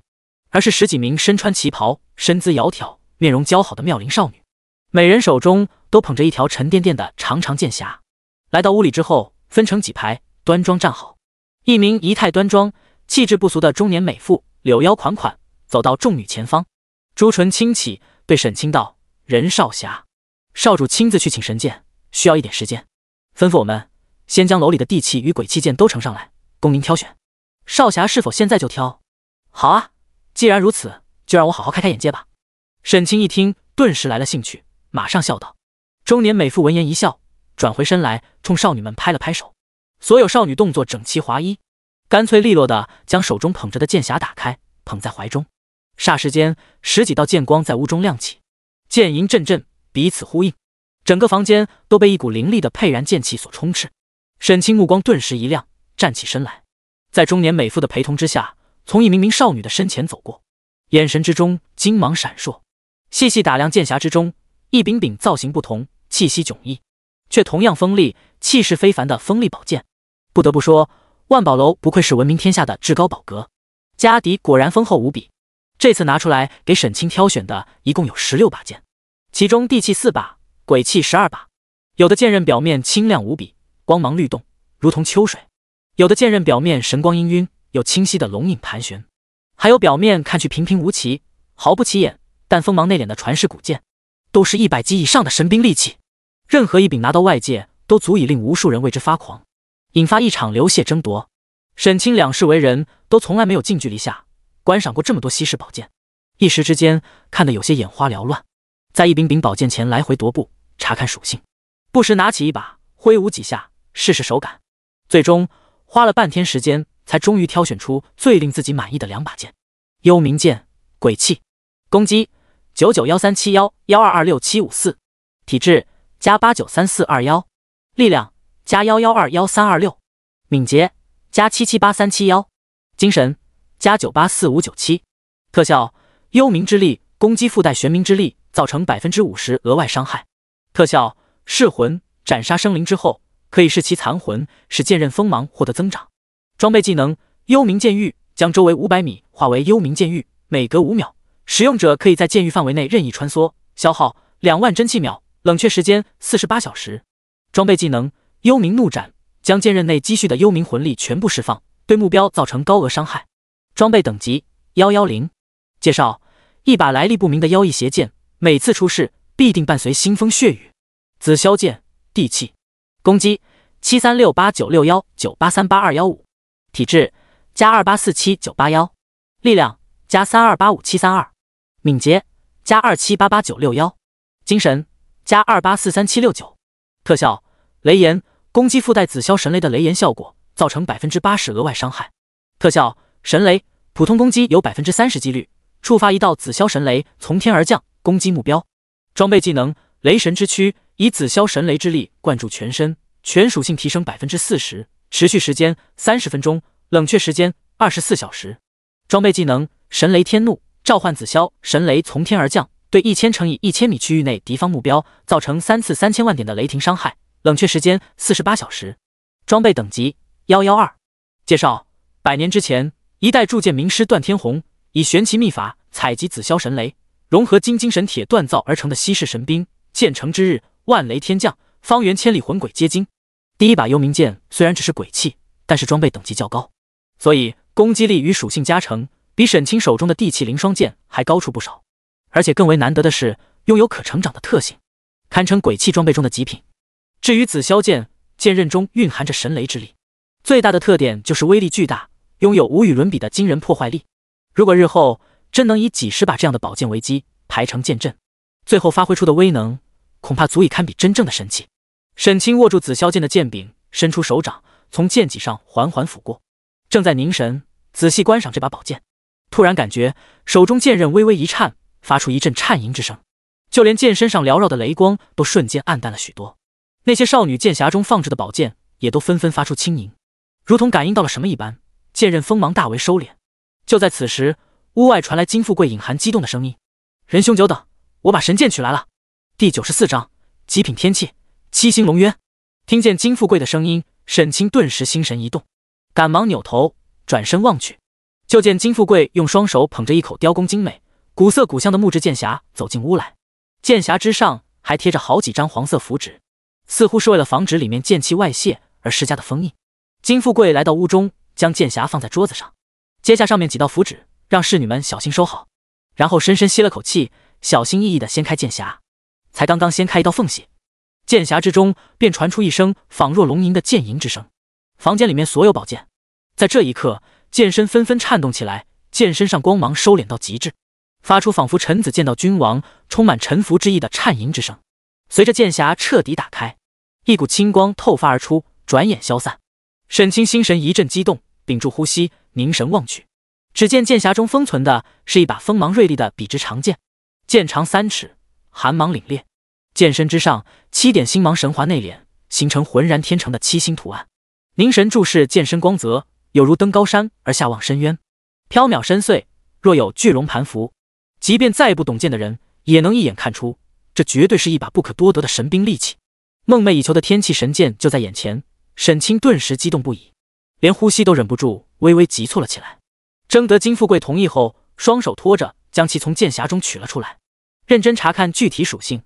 七星龙渊剑，天气，攻击100000000，体质加，力量加，敏捷加，精神加。特效潜龙在渊，封剑不出时会积蓄能量，在第一次攻击时造成超额伤害。特效七星，普通攻击有20%几率触发7星之力，发出7道星辉攻击敌人。装备技能剑化潜龙，剑化潜龙，飞龙在天，以无穷剑气对所过之处所有敌人造成高额伤害，持续时间30分钟，冷却时间24小时。装备要求未知。介绍：铸剑名师欧冶子踏遍天下，于风水奇学诀7星灵渠会百脉地气，具北斗之力和天地日月精华，苦练10载，终得神兵，传世万载，其刃犹锋。果然和前世传闻中一样，最顶级的天气装备，攻击力上限和属性加成都不是固定的，使用者的实力越强，能够发挥出的威力也越强。而且装备条件也并非仅仅是等级要求，简简单单的未知2字让人有些摸不着头脑。从某种程度上来说，就和最终解释全规活动主办方所有一样，说你能用你就能用，说你不能用你就用不了，彰显出天气装备的不凡之处。像这种级别的顶尖神兵，已经不仅仅是一件任人取用的普通器物，而是拥有了极高的灵性，会给自己挑主人了，甚至有时还能激发自动护主、警示危机等特殊功能。好在沈清拥有无极剑体，拿起7星龙渊剑的瞬间，就能清晰地感受到这把剑与自己血脉深处的强烈共鸣，显然是可以装备使用的。一想到整个国服2年多时间里才仅仅出世20多把的天气神剑，现在就有其中一把收入到了自己手中，沈清心中顿时一阵按捺不住的激动狂喜，两边嘴角疯狂上扬，马上迫不及待和金富贵完成了交易。交易完成，两人全都十分开心。沈清开心的是完成了此行的目的，得到了3把十分满意的极品宝剑。金富贵开心的是做成了一笔大买卖，虽然赚的不算很多，但借此结交了沈清这个天降者中的第一人，未来说不定能给自己带来意想不到的长远收益，可以说是皆大欢喜。金富贵挥手平退一群手下，热情无比的对沈清道：“我与任兄一见如故，如果任兄没有急事的话，小弟今晚在暖香楼设宴，请任兄好好的乐呵乐呵。”沈清闻言，表情顿时微微古怪，正要说话，灵儿双眸一阵发亮，满脸好奇的问沈清道：“暖香楼是什么地方？灵儿也要去？”可沈清赶紧轻咳一声，按住灵儿，一本正经的忽悠道：“那是文人雅士们集会的地方，没什么好玩的。等日后哥哥教会你吟诗作对，再带你去。”说完，抬头望向金富贵道：“金兄好意我心领了，那暖香楼就不去了，但我还想向贵宝楼求购2样物品，相信金兄这一定有。”哦，金富贵闻言顿时露出好奇之色，不知任兄所求何物？一枚补天丹，一瓶造化石乳，这2样物品都是能提升先天资质的珍贵道具，但沈清并不是给自己买，而是给灵儿买的，想要看看能不能用来修补灵儿的先天资质。毕竟灵儿的属性面板上只写着将先天资质补完后有望重新接续神路，但是具体要怎么做才能修补先天缺陷，却是没有任何提示。沈清只能自己摸索，只要先确定好一个方向，后面的事情就好办了。听完沈清的要求后，金富贵马上喊人取来一瓶造化石乳和一枚补天丹。当沈清询问价格的时候，直接大手一挥，爽快无比的笑着道：“什么钱不钱的，任兄尽管拿去便是，就当是交个朋友了。”虽然这2件物品的价值也算是颇为珍贵，但和七星龙渊剑那种顶尖的天气装备比起来，就显得微不足道了。那多不好意思啊！沈清顿时有些不好意思，一边推辞，一边把2件东西揣进了怀里。灵儿，还不快谢谢你富贵哥哥！啊，哦，谢谢富贵哥哥。几分钟后，沈清心满意足的从万宝楼出来，带着灵儿来到城外一片无人的练级区，先把龙渊剑、紫霄剑、幽冥剑都收进青天壶里温养起来，然后掏出装着补天丹的锦盒，打开之后取出一颗浑圆如珠、芳香四溢、闪动着七彩光芒的神异丹药，递给灵儿：“来，灵儿，把这枚补天丹吃了，对你的身体有好处。”第95章觉醒技能，灵儿的天赋。灵儿从沈清手中接过补天丹，放在秀气的鼻子前嗅了嗅，感觉味道十分好闻，美眸不禁微微一亮，比刚才在朝歌城里沈清给买的冰糖葫芦还诱人。马上一口吞进口中，美滋滋的吃了起来。下一刻便有一阵七彩毫光从灵儿周身的毛孔间释放而出。沈清也同时收到了游戏提示：你的宠物圣灵少女灵儿服用补天丹6品，资质获得微弱提升。资质获得微弱提升，意思是提升了，但只提升了一点点。沈清眉头微微一皱，有些失望，马上拿出另一个装着造化石乳的玉瓶递给灵儿：“来，再把这瓶灵乳喝了，试一试有没有效果。”所谓造化石乳，是在地脉盘踞、风水极佳的造化宝穴天然形成的珍贵灵乳，拥有乾坤造化之力，能大幅改善修士的先天资质。而灵儿本就是天生地运9窍灵石中孕育的先天神胎，所以从理论上来说，对他而言，造化石乳应该会比用草木精华炼制的补天丹更为有效。果然，喝下造化石乳之后，灵儿娇俏的小脸上顿时露出一股满足无比的表情，舒服的闭起了双眼。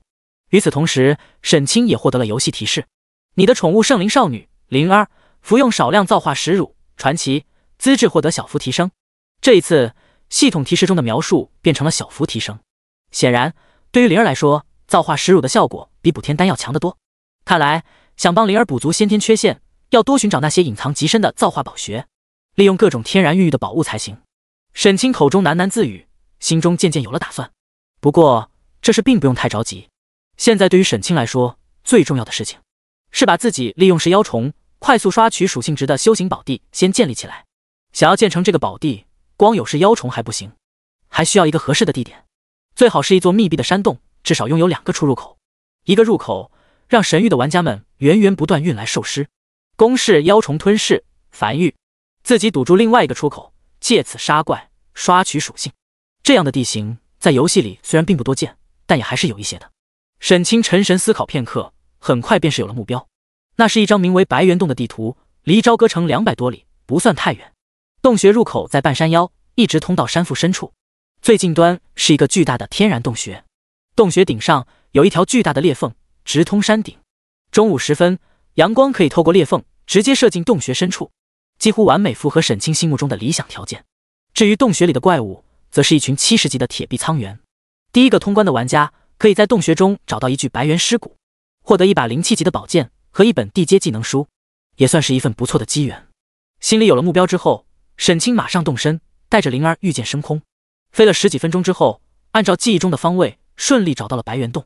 虽然沈清现在仍然处于虚弱状态，但2把灵双剑在手，在地气装备强大的属性加成下，攻击依旧犀利无比，杀起70级的普通怪物压根没有任何难度。一路之上，剑光飞舞，魔剑、星剑剑气如虹，化作红蓝2道神芒，在狭窄的洞穴中腰脚飞腾，宛若游龙，如砍瓜切菜般将一只只铁壁苍猿斩于剑下，一路畅通无阻地杀了进去。灵儿作为沈清的宠物，沈清每杀一只怪物，他也能分到一部分经验。随着道道金光泄落，很快就升到了10级。这时，沈清突然收到一条系统提示：恭喜你的宠物圣灵少女灵儿升到10级，领悟地阶技能风卷残云。看到提示，沈清目光顿时一亮，没有想到刚升10级，灵儿就自行领悟技能了，而且还是一个威力巨大、极其实用的风系群攻技能。可见灵儿虽然本源受损，先天不足，使得品级跌落到了史诗级别，但天赋之高，潜力之大，也远不是普通的史诗级宠物能相提并论的。觉醒全新技能之后，灵儿自己也很开心。当看见又一只铁壁苍猿张牙舞爪，嘶吼冲出，顿时美眸微微一亮，跃跃欲试地娇喊道：哥哥我来！说完，双手快速结印，口中诵咒，向前一挥，下一刻，一股猛烈的劲风便凭空产生，以风卷残云，势不可挡的惊人气势卷向前方，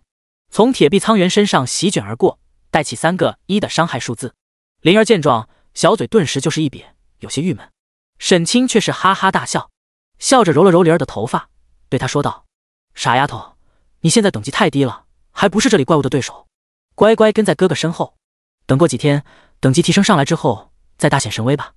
说完，抬手一发气剑诀，加上灵双剑的几次普攻，轻松解决这只怪物，然后继续向前走去。随着一只只怪物被接连斩杀，灵儿的等级也随之突飞猛进，快速提升。恭喜你的宠物圣灵少女灵儿升到20级，领悟地阶技能武器朝元。恭喜你的宠物圣灵少女灵儿升到30级，领悟地阶技能风雪冰天。直至沈清将整个白猿洞内的怪物都扫荡一空，刷完之后，灵儿的等级已经升到了37级，又领悟了2个威力不俗的地阶技能，让沈清心里十分满意。除了 BOSS 爆出的物品外，沈清还在洞穴深处找到一把70级的灵气灵犀剑，以及一本地阶技能书玄冰剑斩。这技能的威力虽然不错，还有风洞目标的控制功能，但沈清对于自己要学的技能早就已经有了详细规划，所以并不准备自己学习，随手扔进包裹里面。就在此时，苏韵突然发来消息，之前沈清要他找的重修，还有那100名剑修玩家的名单都已经初步确定了，将资料给沈清发了过来。沈清打开文件，大致的浏览了一遍，很快目光便是一凝，定格在其中一个人的名字上面。李轩辕，第96章，老大，你对我真好。李轩辕这个名字，在沈清前世可以称得上是赫赫有名，是全服公认的第一剑修，十里坡剑神称号拥有者，一人一剑，纵横天下，曾经为国服立下过赫赫战功。沈清重生进入游戏，抢夺的第一份机缘就是他的。此时看见这个名字，心情不禁微微有些古怪，尤其在苏韵列出的简单介绍里看到，这个家伙在被自己抢走了拜9剑仙为师的机缘之后，竟然又凭着自己的实力拜入了蜀山，心中不禁有些感慨。果然，猛人就是猛人，即便因为种种原因，命运轨迹发生改变，依然能凭借自己的努力，一点点的修正回来。除此之外，沈清还在这一份100人名单里看到了许多熟悉的名字，其中好几个人都是前世赫赫有名的剑修强者，没有想到他们竟然都加入了神域。看着一个个响亮的游戏 ID， 沈清心中一阵欣慰，更加坚定了组建一支剑修军团的决心与信心。有这么多潜力无穷的高手加盟，再加上自己的悉心培养，未来这支剑修大军一定能成为令整个国服乃至整个世界都为之惊叹的强大力量。剑锋所指，莫敢阴风。大致浏览一遍之后，沈清给苏韵发去了消息，让李轩辕和七月流火来朝歌城，我马上回城见他们俩。七月流火正是那个重修的游戏 ID， 沈清前世没怎么听说过这个名字，但是有资格加入神域的，必然是目前游戏里水平一流的高端玩家，而且是从剑帮最初就加入神域的老人，忠诚度上没有问题，可以花费一些心思培养。沈清回城之后，马上在一间茶馆里见到了两人。李轩辕是一个20岁出头，十分帅气的年轻人，剑眉星目，气宇轩昂，颜值几乎快达到沈清的80%了。七月流火的年纪也相差不多，面容清秀，唇红齿白，看上去像是个乖巧的邻家少年，却偏偏喜欢玩各种虫子，有种奇怪的反差感。虽说李轩辕和七月流火都是神域的老人了，但今天还是第一次如此近距离和沈清接触，心情全都十分激动。尤其是李轩辕，看见沈清就仿佛看见偶像的小迷弟一样，眼神中的仰慕与崇拜之情几乎快要溢出来了。看见李轩辕看自己的眼神，沈清表情顿时微微有些古怪。我抢了他的机缘，他自己不知道，心里面还很仰慕我。于是轻轻咳嗽一声，对两人道：我今天叫你们两个人过来，有特别重要的事情要对你们说。两人一听，表情顿时认真起来，纷纷坐直身体，静听沈清如何吩咐。沈清首先将目光转向李轩辕，对他说道：轩辕，我准备从神域内部抽调精锐，组建一支剑修军团，第一批成员100人，由你来担任团长，不知道你意下如何？什么？李轩辕一听，顿时露出意外之色，没想到沈清会如此的器重自己，但心中又有些忐忑，小声说道：我从来没有过管理经验，担心可能带不好队。这问题你不用担心。沈清哈哈一笑，为李轩辕打消顾虑道：剑修军团是我们神域最核心的精锐团队，平日里不会有太多任务，每个成员都可以根据自身的实际情况自由行动，唯一一点要求就是要保证自己的战斗力。所以你作为团长也不需要操太多心，只需要在我动用你们的时候替我传达一些命令即可。听见沈清这么说，李轩辕这才有了信心，点头答应下来。沈清满意的点点头，取出清明剑和刚刚得到的那本地阶技能书玄冰剑斩，一同推到李轩辕面前，对他说道：今天是我们第一次见面，这2件东西就当是送你的见面礼吧。要知道清明剑可是55级的灵气装备，虽然沈清早就已经淘汰下来用不上了，但对于现阶段其他所有玩家来说依然是可求而不可得的神兵利器，价值少说有几百万。尤其这把清明剑还是沈清当日在月光谷一人单挑君临家族一战成名时使用的武器，在许多剑修系玩家心目中都有着非同一般的特殊意义。突然获赠如此重宝，李轩辕心中的激动可想而知，受宠若惊的推辞道：无功不受禄，这份礼物太贵重了，我怎么好意思收呢？嗨，都是哥们儿，有什么不好意思的？沈清哈哈一笑，豪爽的道：寻思我抢你机缘的时候都没有不好意思，你跟我还客气啥呢？李轩辕顿时深受感动，满脸感激的对沈清道：老大，你对我真好，我日后一定加倍努力，回报神域对我的栽培之恩。说完，满心激动的收下了清明剑。沈清满意的点了点头，对于李轩辕的人品他还是有所了解，十分信任的，不然就算他实力再强，潜力再大，也不可能把100名剑修都交到他的手上。之后沈清又取出一颗赤心果放到桌上，对李轩辕道：这赤心果吃一颗能增加1000点力量属性，我给你们每人10颗，要求你们100个人3天之内全都要升到50级，完成3转。这是我交给你们剑修团的第一个任务。按照沈清前世记忆，2座1级主城开放传送3天之后，会迎来一次服务器级别的重要活动，之后就会以此作为契机开放帮派驻地功能。如果这100名剑修都能够在活动之前顺利完成3转的话，在活动中就能大放异彩，捞到非常大的好处。李轩辕看见赤心果那强大无比的惊人效果，心中顿时激动不已。一颗赤心果增加1000点力量值，10颗就是整整1万点，足以令一名剑修系玩家的实力突飞猛进一大截了。眼神之中金芒一闪，深吸口气，断然说道：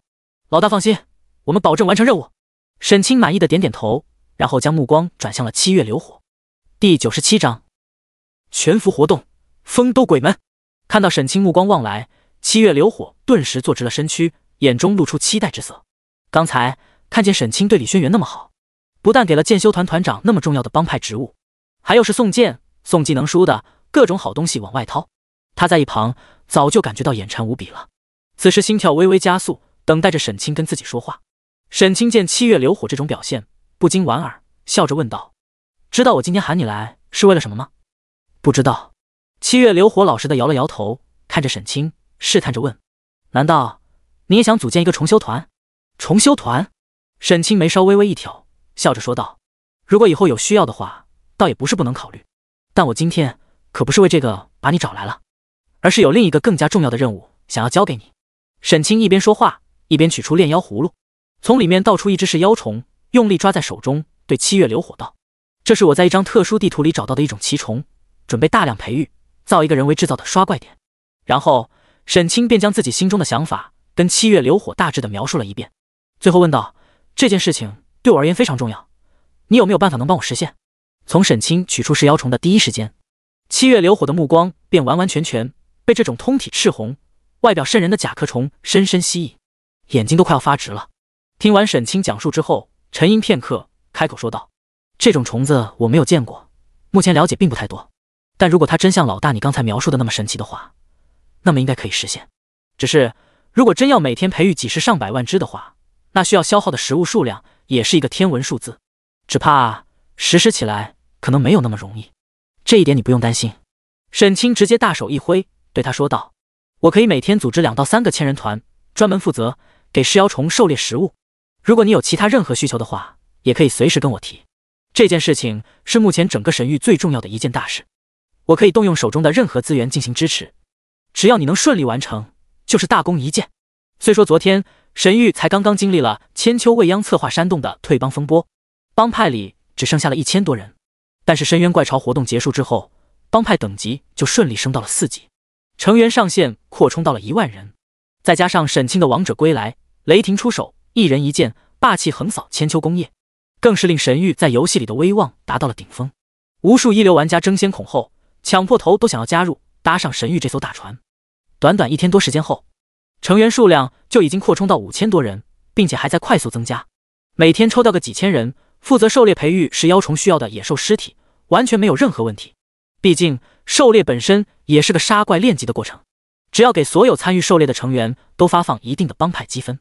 让每个人的付出能获得足够的回报，就是件两全其美的好事。听见沈清都这么说了，七月流火也意识到这件事对沈清来说意义真的十分重大，于是马上十分认真地保证道：“没问题，这件事包在我身上了。如果我搞不定的话，就去找我师父出马，他老人家一定有办法。”“好，这件事我就交给你了，记得要快，越早越好。”沈清拍了拍七月流火的肩膀，将之前从柯云深身上搜出来的那本《幻虫经》，还有一堆乱七八糟装着各种奇虫道具的储物口袋都送给了七月流火。看得七月流火眼神发亮，激动之情溢于言表。用一种特殊的法器从沈清这里装走10只噬妖虫后，就风风火火的去找他师傅研究去了。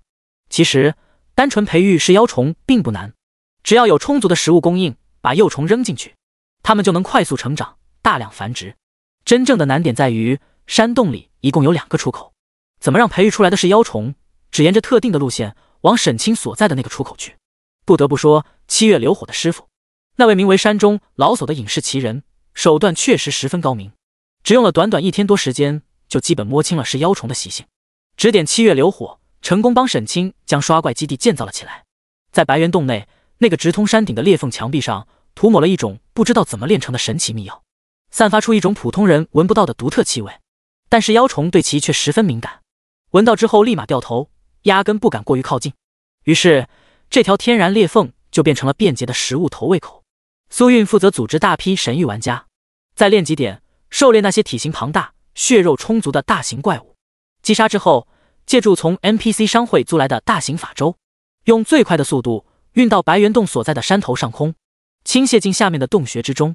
洞穴里面的噬妖虫就在源源不断的血肉供应下大量繁殖，当超过一定数量后，就会受到本能驱使，成群的往外飞，试图到洞穴外寻找更多的食物来源。但当他们成群结队飞到洞穴出口的时候，就会遇到早已经等候在此的沈清。对付这种发育成熟之后才只有60多级的虫系怪物，沈清压根没有任何压力，直接祭出大眼剑阵摆在洞口，出来多少绞杀多少，没有一只可以漏网。随着一波波飞出来的噬妖虫被无情绞杀，沈清的游戏面板上也不断跳跃出天赋触发属性加 0.1 的游戏提示，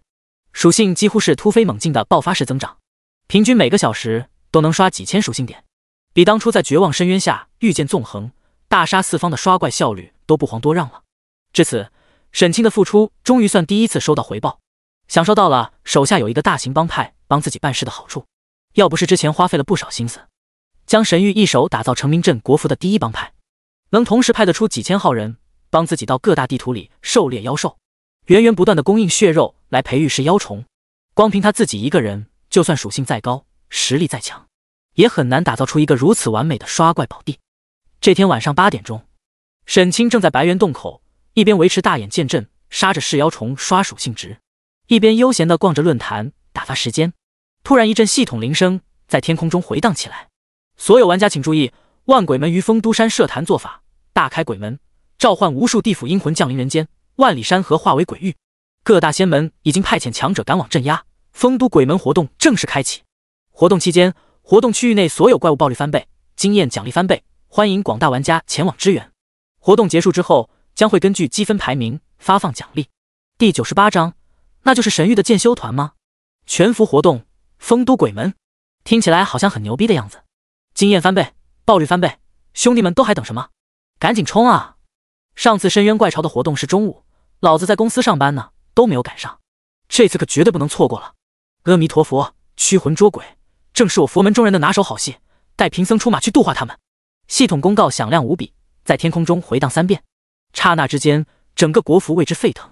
无数玩家纷纷激动，一边兴奋无比的大声议论，一边赶紧回到城中呼朋引伴，带足补给，争先恐后赶往城中的传送点，传送前往活动地点。沈清打开游戏地图，只见地图上面以丰都山为中心，大约方圆1000里的一大片区域都变成了醒目的红色，眼中顿时金芒一闪，马上打开好友列表，给7月流火发去了一条消息：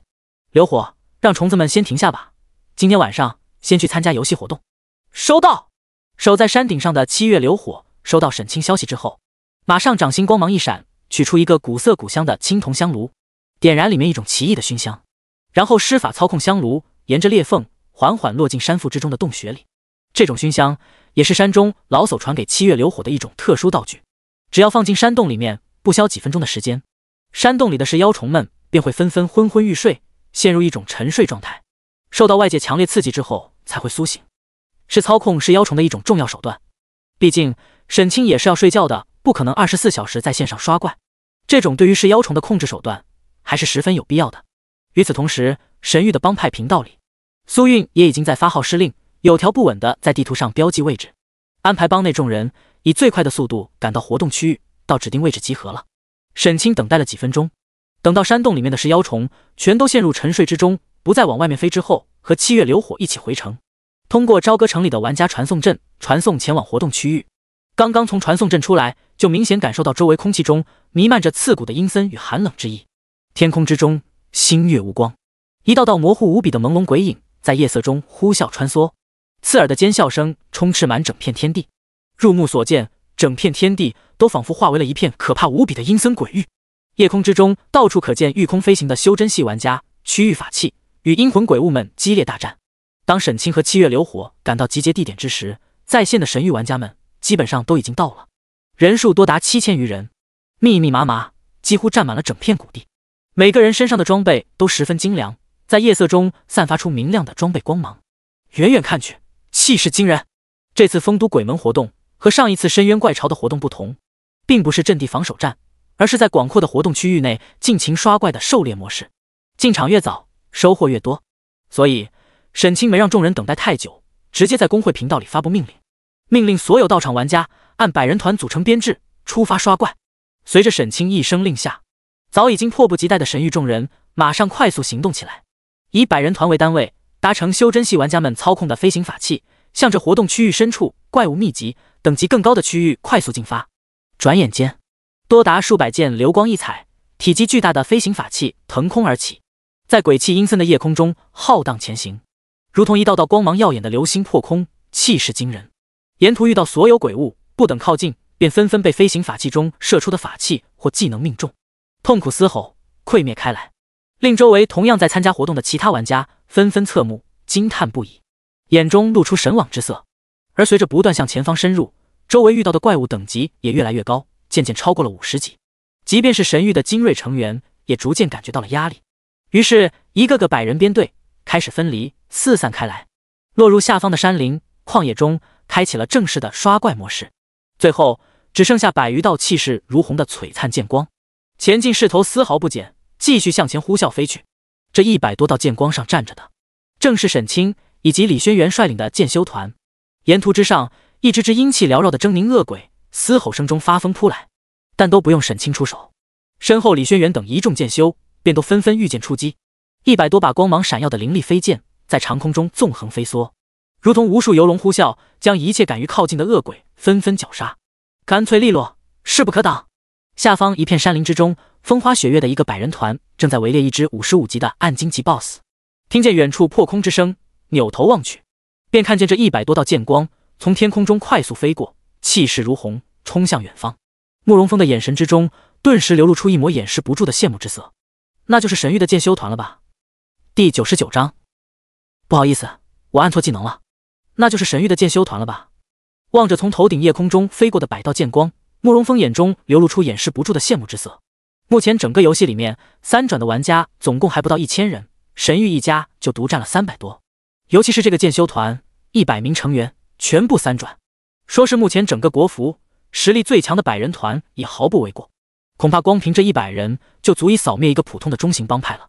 说完，又发自内心的感慨了道：谁能想到，区区一个散人玩家，竟能完全凭借个人实力，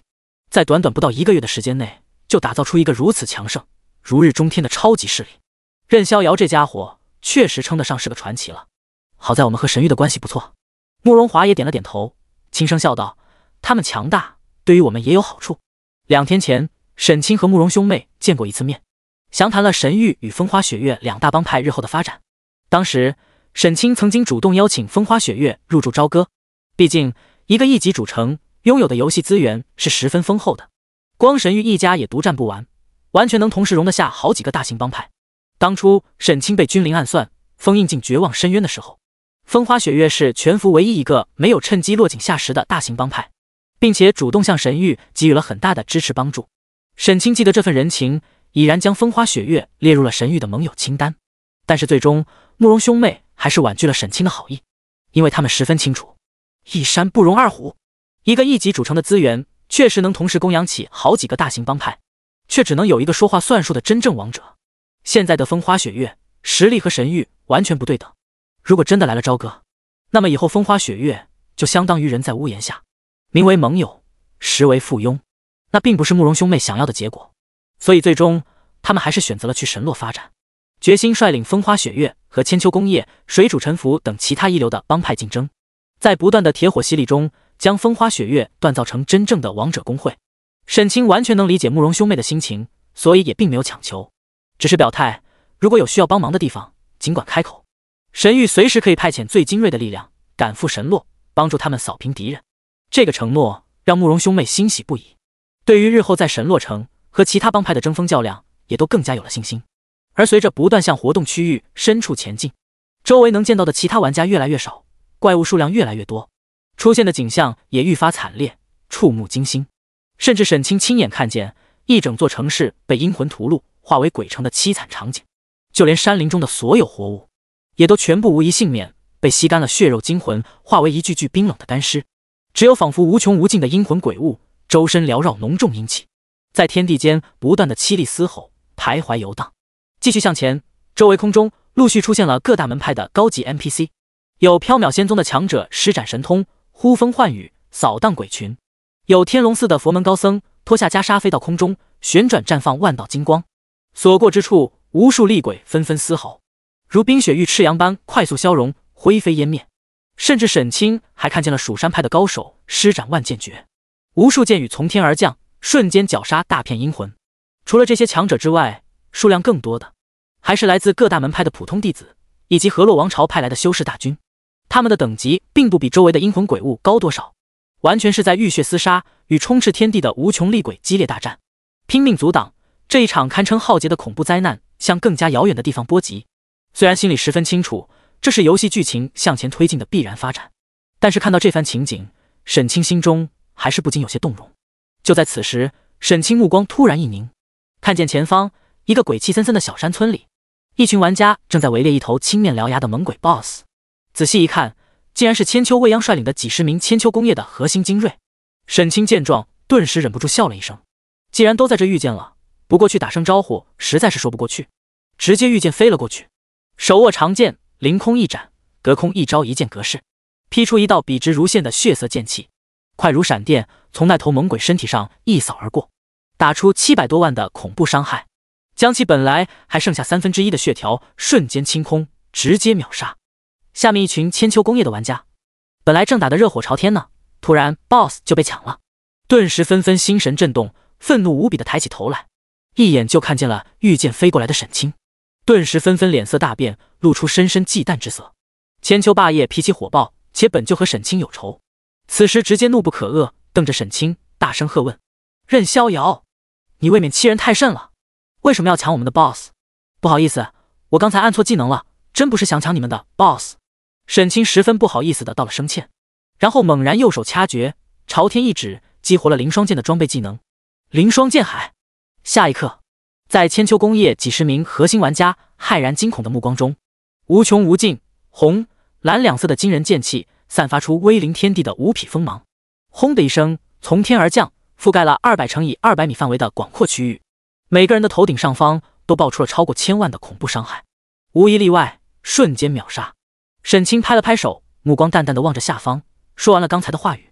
我想的是干掉你们。第100章丰都山上鬼门开。看见沈清一个技能，瞬间打掉60级暗金级 BOSS 多达700多万血量，而后更是随手一招，瞬间秒杀掉包括千秋未央在内千秋工业的几十名核心玩家。李轩辕等一众剑修顿时纷纷目瞪口呆，心神剧烈震动不已。之前一路飞来的过程中，沈清一直没有出手，沿途所有鬼物全都是他们出手灭杀的。身为全服最顶尖的一批剑修，他们每个人的实力都毋庸置疑。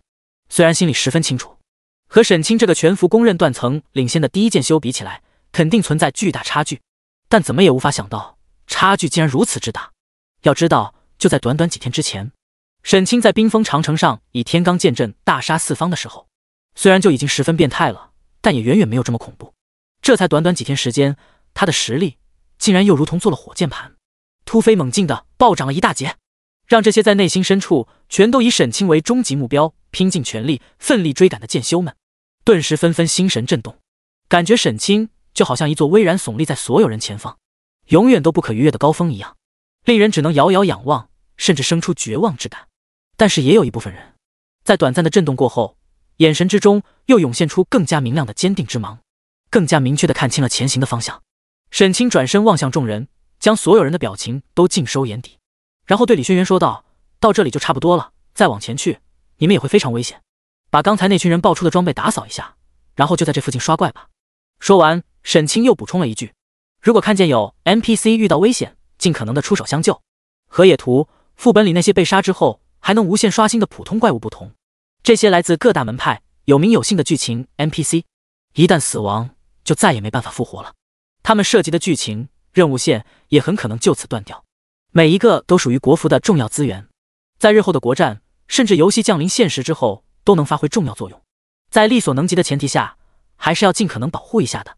李轩辕虽然有些不太明白沈清为什么会在意这些 NPC 的生死，但既然沈清都这么说了，便也没有追问太多，直接点头答应下来。沈清冲他点了点头，继续转身御起剑光向前飞去。前世丰都鬼门活动开启的时候，沈清还没有登录游戏呢，是在后来通过游戏论坛上的帖子才了解到的。这个游戏前期堪称至关重要的全服活动，但是前世这个活动开启的时候，玩家们实力还十分弱小，只能在活动区域的外围刷怪，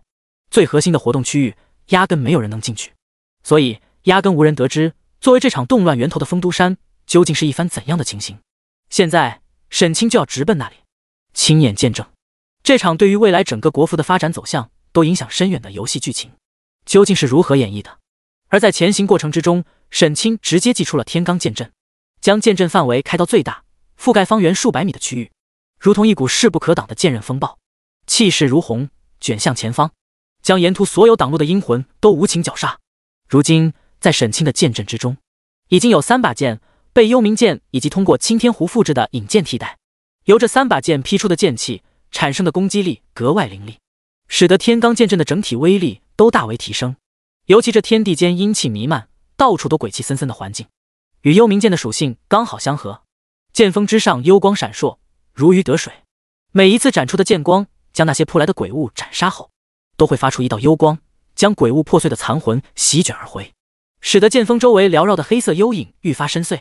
沈清的游戏面板上也开始跳跃出一行行游戏提示：幽冥剑发动噬魂之力，幽冥魂力获得提升，攻击力+1。幽冥剑发动噬魂之力，幽冥魂力获得提升，攻击力+1。大约每击杀10几只怪物就能够增加1点攻击力，可称得上十分可观。不过沈清认为这种增长多半存在某种限制，不然的话幽冥剑的装备评级就不会仅仅是鬼气级别了。一路剑阵开道，杀伐前行，沈清很快就来到了这场动乱的核心区域。只见一座通体漆黑的巨山耸立在群山之间，山体周围阴风怒号，无数猛鬼嚎哭厉啸。天空之中更有一座座巨大的鬼门耸立，有骑乘鬼马身披阴甲的阴兵阴将从鬼门中浩荡冲出，有青面獠牙头身怪角狰狞可怖的残暴凶鬼从鬼门中怒吼冲出，更是有的鬼门里面直接吹出滚滚阴云，化为一只只状若幽魂的凶残厉鬼，厉啸声中涌向四方。而在所有鬼门之中，有一座格外巨大的，此时仅仅开到一半，但是从里面散出的阴气之重却远远超过了其他所有鬼门的总和，似乎有某个无比恐怖的无上存在，正欲突破界域壁垒，强行跨界降临过来。而在这些鬼门周围，更有无数修为高深的高级 NPC 拼尽全力施展神通，绞杀从鬼门中冲出的无尽阴魂。其中最激烈的一场战斗发生在遥远的高天之上，但却看不见具体的战斗情形，因为那里整片天空都已经被无尽浓重的阴云笼罩。一只只人脸形状的漆黑幽魂在阴云中不断穿梭，发出令人头皮发麻的凄厉嘶嚎，只能听见一声声宛若洪雷石破天惊的巨大声响在阴云中不断响彻，不时有阵阵耀眼的金光或锋芒无匹的剑气刀罡从阴云中激射而出，落入下方山林之中，造成无比可怕的巨大破坏。自从重生以来，沈清还是首次在游戏里见到如此场面宏大波澜壮阔的战斗场景，不禁一阵心惊摇动，有些失神。就在此时，突然一声凄厉鬼笑从他头顶骤然响彻，沈清顿时心神一凛，想也不想，果断催动天罡剑阵向着上方绞杀而去。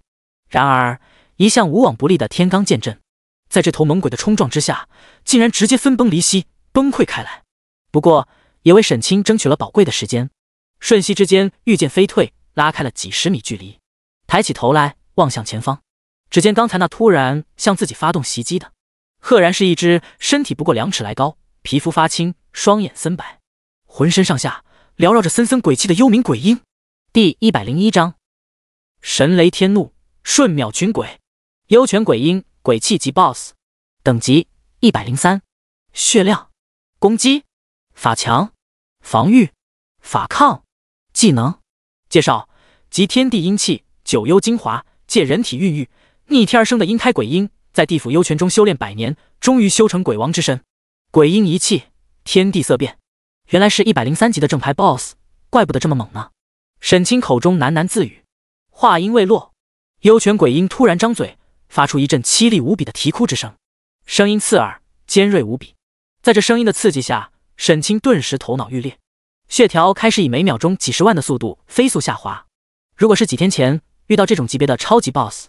沈清可能想也不想，直接就转身逃跑了。然而现在，沈清可不会惯这个小东西毛病，冷哼一声，右手张开，虚空一抓，腰间悬挂的青天壶里霎时飞出一道紫光，落在沈清右手之中，化为一柄雷光窜动、锋芒射人的紫色利剑。对付这些阴魂鬼物，用至阳至刚、蕴含紫霄神雷之力的紫霄剑再合适不过了。沈清握剑在手，目光一灵，毫不犹豫发动了紫霄剑的装备技能雷神之躯。下一刻，无穷无尽的紫色雷光从紫霄剑的剑刃上狂涌而出，瞬间蔓延沈清全身，如同雷神附体一般。在沈清的深渊套装外，又披上了一层狂暴的雷电战衣，甚至就连双眼瞳孔都变成了深紫之色。在紫霄神雷的加持之下，沈清感觉身体之内充满了无处宣泄的狂暴之力，全属性提升 40%。幽泉鬼婴发出的尖笑声也不再那么刺耳了，伤害数值从原本的每秒钟30-40万，瞬间骤降至7-8万。冷哼一声，将紫霄剑御剑祭出，如同一道紫电破空，飞至幽泉鬼婴头顶上方，一剑斩落。幽泉鬼婴十分忌惮紫霄剑剑锋上缭绕的紫霄神雷，尖笑一声，霎时散成一片阴风，令紫霄剑劈了个空，然后在数丈之外的地方重新化形，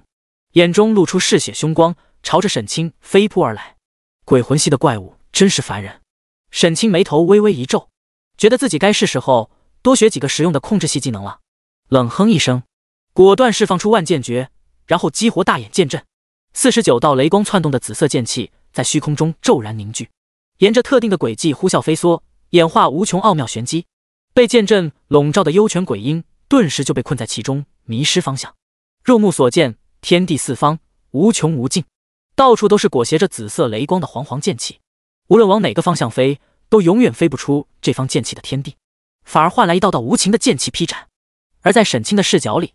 幽泉鬼婴就是在大眼剑阵形成的奇门迷阵里不断冲撞，来来回回的转圈子，甚至发出一声尖笑，整个身体化成几十股浓郁阴雾，在剑阵中左冲右突，四处乱撞，试图寻找出阵之法，但却依然徒劳无功。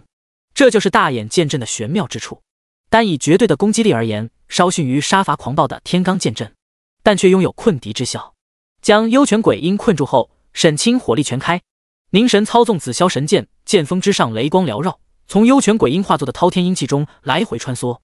不时触发神雷特效。一道道粗如水桶的紫霄神雷势若狂蟒，从天空中怒吼劈落，劈在滚滚阴雾之中，发出刺耳的嗤嗤声，令幽泉鬼婴凄厉哀鸣，惨嚎不已。如此这般，沈清时刻保持高强度的输出，疯狂攻击了10分钟。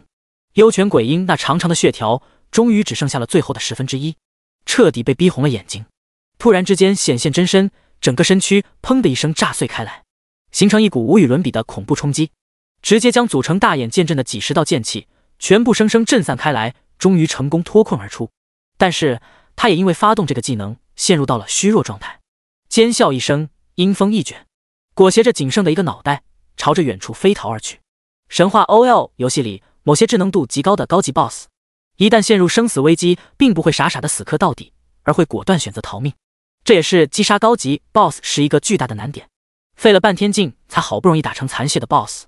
沈清当然不肯善罢甘休，看着他就这么跑掉，马上御剑追杀上去，穷追猛砍。他逃，他追，一路狂飞。沿途中遇到的其他鬼物，不是被幽泉鬼婴用力一吸，化为最纯粹的阴气，成为他垂死挣扎下补充自身的养分，就是死在沈清被雷光缭绕的剑刃之下。还有几个倒霉的 NPC，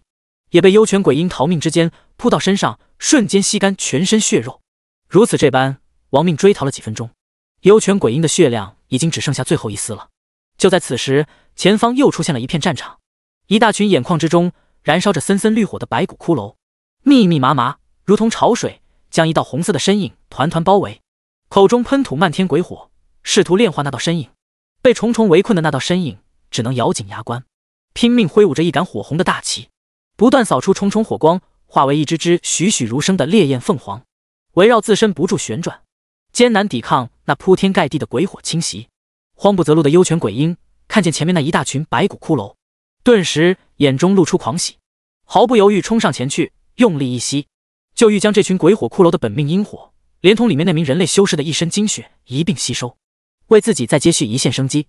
但当沈清看清那道在鬼火骷髅围攻之下苦苦支撑的身影时，眼神却是瞬间凌厉，涌现寒芒。二话不说，扬起剑锋，发动了紫霄剑最强的装备技能神雷天怒。下一刻，天空之中怒雷响彻，如同9天雷神震怒，降下神罚。无穷无尽的紫霄神雷势若狂龙巨蟒，从天而降，如同一场恐怖无比的末日浩劫，覆盖了1000米内所有区域。无论是那群密密麻麻的鬼火骷髅，还是只剩下脑袋的幽泉鬼婴，以及身处这片区域之内其他所有的阴魂鬼物，无不在这威能恐怖的浩荡天威下刹那之间溃灭消散。只有那道前一秒还深陷重围，面临生死危机的火红倩影，看着突然之间从天而降，将无数骷髅碎为齑粉的漫天神雷，眼中露出几许茫然。但下一刻就看见了浑身上下雷光缭绕，宛若神明踏剑而来的沈清，美眸顿时微微一怔，露出无比的意外与惊喜之色。第102章至尊天气，10亿尊魂幡。逍遥，你怎么会在这里？看见御剑飞过来的沈清，于凤清顿时美眸一亮，露出无比的意外与惊喜之色。一方面是惊讶于沈清怎么会在这里出现，另一方面则是震惊于沈清刚才那一个技能所展现出来的恐怖威力。要知道，自从上次两人在飞花城见面，这才过去短短几天，沈清的实力竟然就已经成长到如此可怕的地步，未免也太夸张了吧。但是很快，他的目光就落到沈清身上穿着的深渊套装，以及身周悬浮的幽冥剑、凌霜剑、紫霄剑等几把锋芒射人的宝剑之上，意识到沈清本身的修为并没有那么强大，之所以能够有如此实力，最主要的原因是在这一身豪华装备上。但即便如此，也足够惊人了。毕竟品质如此高的装备本身就是罕见无比，可不是随随便便就能够轻易获得的。沈清飞到于凤清身边，笑着说道：“我本来想过来看看丰都山上究竟发生了什么事。”飞到附近，突然感觉心头一紧，好像有十分重要的人遇到危险了，于是赶紧过来查看。想不到那个对我特别重要的人，原来就是大师姐你。于凤清眸光微微闪动，虽然知道沈清是在花言巧语，但听起来还是感觉十分受用。而且这已经是他第2次在自己遇到危险的时候出现，帮自己化险为夷了。难道真是冥冥之中有什么特殊的缘分吗？这时沈清大袖一挥，催动几道剑光飞到下方，把幽泉鬼婴爆出来的装备和物品都卷了上来，包括几件100级的鬼器装备和几块高级材料，也并没有详细检查，就收进了包裹里面。下一刻，掌心之中光芒一闪，取出一条流光溢彩，吊坠是一枚水滴形状的透明水晶，水晶之中有一只栩栩如生的金色凤凰，不住振翅，盘旋飞舞的精致项链，在于凤清眼前晃了晃，笑着说道：“师姐，这条凤灵项链是我在天葬之地中偶然得到的，我想把它送给你，可以吗？”“送给我的？”于凤清看着沈清手中的凤灵项链，露出几分喜欢的神采，能清晰感受到这枚吊坠中蕴含的惊人能量，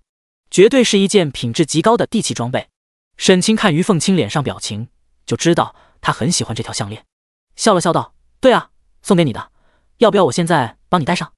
你的好意我心领了，但是这条项链太珍贵了，我不能收。”不同于现代的开放女性，于凤清是游戏里的 NPC， 还保持着古典的矜持与思想观念，就是因为它很珍贵，所以我才想要送给你啊。沈清微微一笑，将项链后面的卡扣打开，双手拉着往于凤清光洁如玉的香颈上绕去。可是于凤清还有些犹豫，沈清轻轻地低喝了一声：“别动。”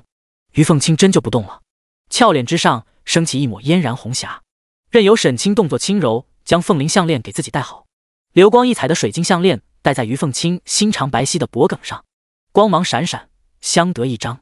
于凤清抚摸着胸前的吊坠，心中泛起丝丝羞喜，看着沈清开口问道：“好看吗？”“你问的是人还是项链？”“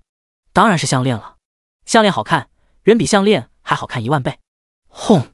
沈清话音刚刚落下，于凤清还没说什么，远处天空之中突然传来一阵惊天动地的巨大震响，整片天地都仿佛为之剧烈震荡了起来。两人顿时脸色一变，急忙扭头望向远方，只见丰都山上空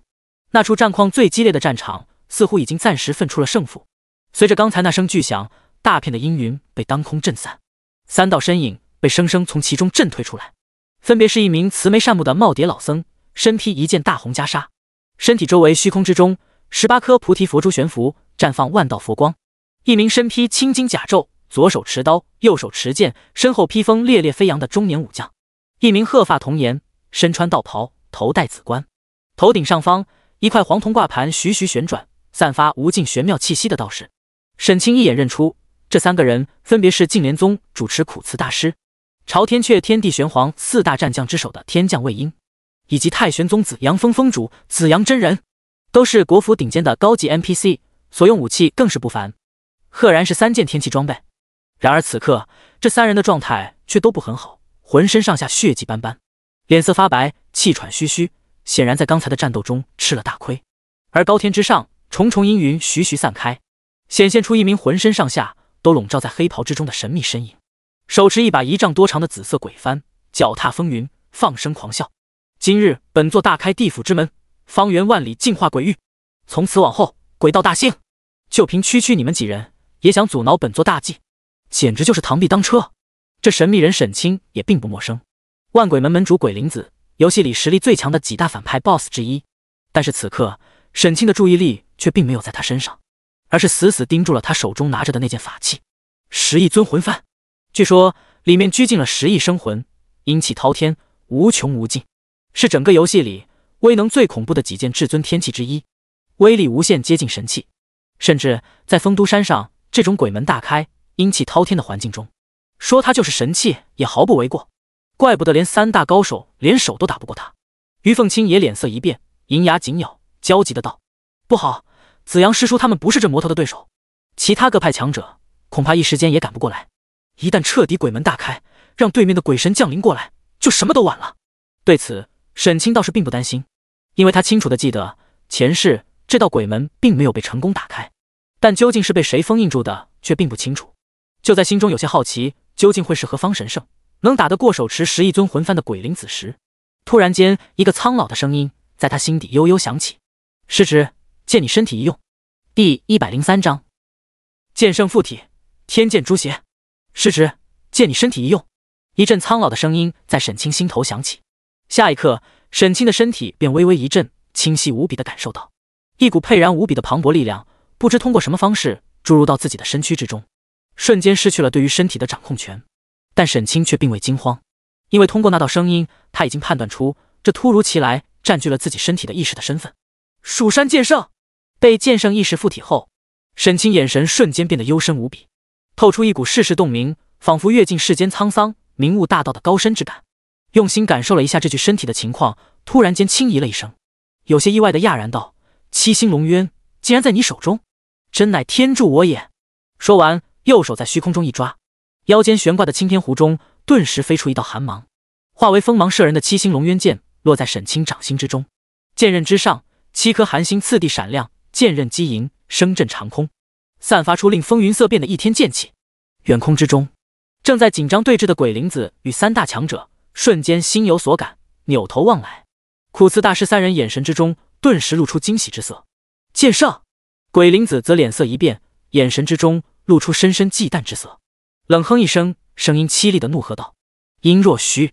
你蜀山派自身难保，还敢来管本座闲事？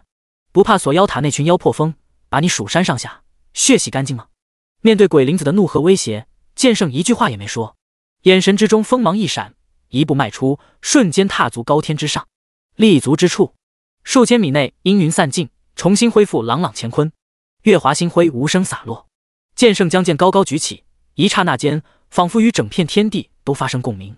剑与人合，人与天合，一剑斩落，斩出一道宽达100丈、光芒耀眼，仿佛能够将天地分割的沛然剑光，朝鬼灵子悍然劈去。老匹夫，你还真以为本座怕了你不成？鬼灵子双眼血红，怒吼一声，猛烈摇动起手中的10亿尊魂幡，无数生魂哭嚎之声刹那之间响彻天地，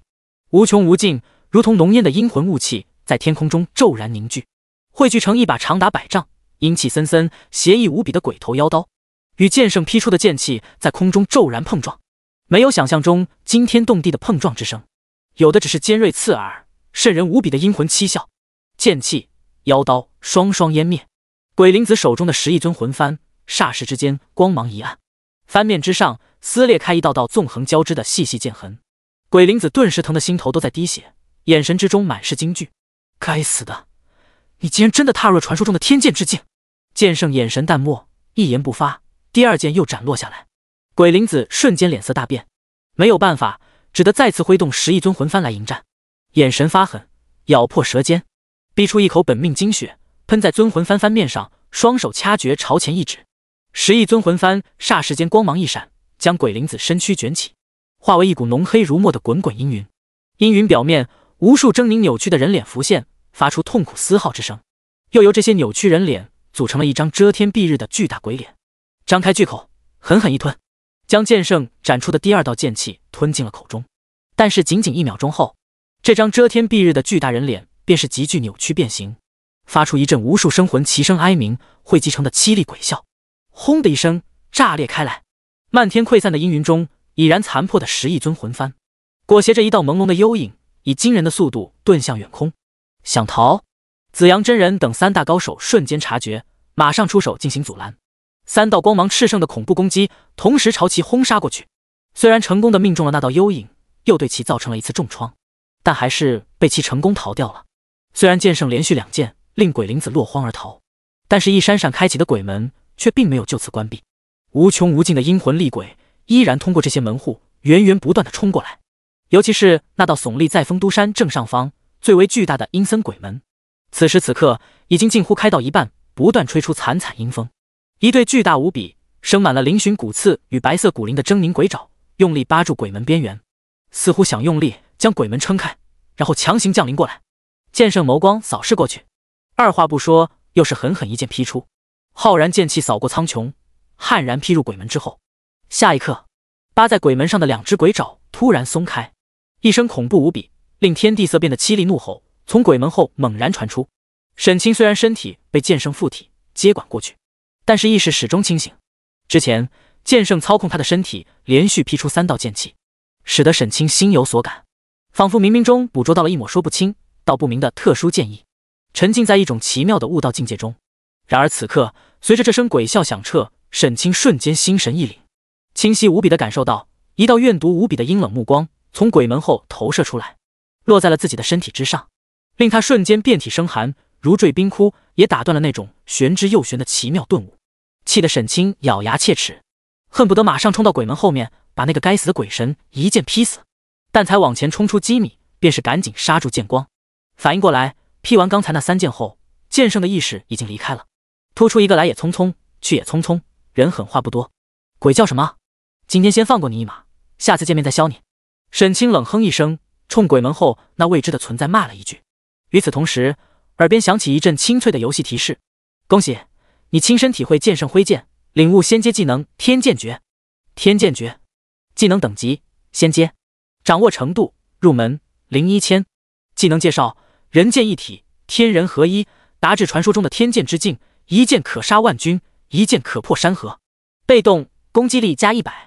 主动激活技能进入人剑合一的天剑之境，攻击力加1000，普通攻击可以发出剑气，攻击距离加10米。技能消耗200真气次，冷却时间无。第104章一片残帆，100万生魂。终于有第2个仙阶技能了。看见天剑诀的技能介绍，沈清顿时目光一亮，眼中涌现一抹欣喜。被动增加100点攻击力，主动激活时加1000点攻击力。这个加成效果虽然看起来并不算太高，但这只是入门级熟练度的加成效果。在神话 OL 的技能体系里，除非是像九神咒、诛仙剑印那样没有熟练度进度的竞技技能，否则无论什么品阶的游戏技能，入门级时加成数值都非常少。但越是高阶的技能，熟练度等级提升时，威力提升幅度越大。比如沈清的另一个仙阶技能破天一剑，刚入门时只有300%的攻击力加成，但是升级到炉火纯青后，加成数值已经提升到了1000%，并且日后还会有巨大的提升空间。若修炼到出神入化，沈清保守估计伤害加成也能达到5000%，至少50倍攻击力的恐怖一击，那才是仙阶技能的真正威力。沈清相信，等自己将天剑诀的技能熟练度练起来后，产生的攻击力加成肯定也能大幅提升。别的不说，刚刚剑圣展出的那3剑就是最好的证明，仙阶技能的成长上限毋庸置疑。除了领悟出天剑诀这个仙阶技能外，被剑圣借体施法挥出绝世3剑的沈清还得到了另一个巨大的好处，就是从剑圣那3剑之中体悟到了一丝剑道真意。从天葬之地回来后，他用了2天多时间，不停刷怪释放技能，本命飞剑的觉醒进度才勉强达到了40%。但是经过刚才那么一遭，觉醒进度突飞猛进，直接飙涨到了98%，距离成功觉醒仅仅剩下咫尺之遥。除此之外，沈清先前还注意到，剑圣挥出的第2剑将10亿尊魂幡斩碎后，那鬼灵子逃得匆忙，有一些碎片掉到了下方的山林之中。此时此刻，包括紫阳真人、苦慈大师等3大强者在内的诸多高级 NPC 都在忙着施展秘法，封印鬼门，诛杀从鬼门中冲出的强大凶鬼，无暇顾及。沈清眼中金芒一闪，赶忙飞到下方，跟于凤清简单的嘱咐了几句，让他不要离丰都山太近，在充分保证自身安全的前提下绞杀鬼物。如果再遇到危险的话，马上用传音玉佩给自己传音，然后火速御起剑光，朝丰都山冲了过去。此时沈清离丰都山其实还有10几里远，期间阴风阵阵，万鬼哭嚎，凶魂厉鬼不计其数，比于凤清所在的那片区域要危险得多。胆敢闯进这片区域来诛杀厉鬼的 NPC， 至少都是100级以上的强者。但是即便强如他们，如果遇到了特别强横的鬼王，或是遭遇群鬼围攻，也可能有陨落风险。沈清此时虽然雷神之躯的技能效果还没有过去，依然拥有 40% 的全属性加成，又取出了7星龙渊剑，但以他此时的等级，还远远无法将这柄天气神剑真正的威力发挥出来。比起手握紫霄剑时，实力虽然有所提升，但提升也并不太多，和这些100多级的高级 NPC 差不了多少。对付一个幽泉鬼婴那种100级出头的鬼气级 BOSS 虽然是绰绰有余了，但离可以横行无阻还差得远。很快就遇到了实力强横的鬼王拦路，眼中闪过一抹决然，果断开启了龙渊剑的装备技能剑化乾龙。技能激活的一瞬间，沈清手中的7星龙渊剑顿时剧烈震颤起来，剑刃之中发出一声高亢龙吟，猛然脱手飞到空中，爆发出无穷无尽的浩荡剑气，在天空中纵横激荡，凝聚成一条足足有数十丈长、霸气无边、栩栩如生的剑气长龙。怒吼一声，悍然扑出，卷住了那个挡在沈清前方的鬼王 BOSS。 龙躯盘旋，狰鸣惊天，无数剑气疯狂绞杀，爆发出一个个恐怖的伤害数字。短短几十秒钟之内，就将一个高达108级的鬼气级 BOSS 生生绞杀，看得沈清两眼发直，惊叹不已。不愧是天气级装备的装备大招，威力果然非同凡响。大袖一挥，卷起那鬼王 BOSS 掉落的装备物品，收进包裹，然后以这剑气长龙开道，向丰都山快速飞去。沿途之上，如果遇到有其他 NPC 遇险，距离不是太远的话，沈清也会顺手搭救，一来为国服保存宝贵的 NPC 资源，二来也算结个善缘。毕竟这些100级以上的高级 NPC， 虽然在这段规模浩大的版本剧情里只能充当背景配角，但其实单挑出任何一个，都可能在一方势力里拥有着举足轻重的重要地位。今天自己顺手帮他们一把，让他们记住自己的恩情，说不定在未来的某一天能收到意想不到的意外收获。如此这般，沈清倚仗着剑化乾龙这个技能的恐怖威力，一路之上杀伐前行，连杀数尊不开眼的 BOSS 以及无数普通鬼物。10分钟后，终于飞临了丰都山。站在空中向下一看，只见整片山上所有树木枝叶都早已经尽数凋零，只剩下无数黑棱棱的枝干，如同一只只干枯扭曲的鬼爪伸向天空。而在漫山遍野之间，更插满了大量的黑白鬼幡，组成某种诡异阵势。大量祭坛散落其间，每个祭坛之上都有被开膛破肚的无名尸首，鲜血淋漓，染红祭坛。更有无数幽魂厉鬼在山林间呜咽穿梭，一派令人头皮发麻、触目惊心的惨烈场景。如果是女玩家看到眼前这幅情形，恐怕会当场被吓得晕过去。饶是沈清经历了前世的动荡乱世，见证过太多的惨烈战争，此时见到这幅惨状，依然瞬间皱起眉头，感觉一阵很不舒服。脚踏剑光，强忍着心头的不适之感，在山林间快速穿梭，很快就察觉到前方的一片山林阴森鬼气格外浓郁，马上御剑飞了过去，目光一扫，就看见一根扭曲的枝杈上挂着一块巴掌大小的黑色布片，布片表面阴气翻腾，不断浮现出一张张扭曲的人脸，发出阵阵哀嚎之声。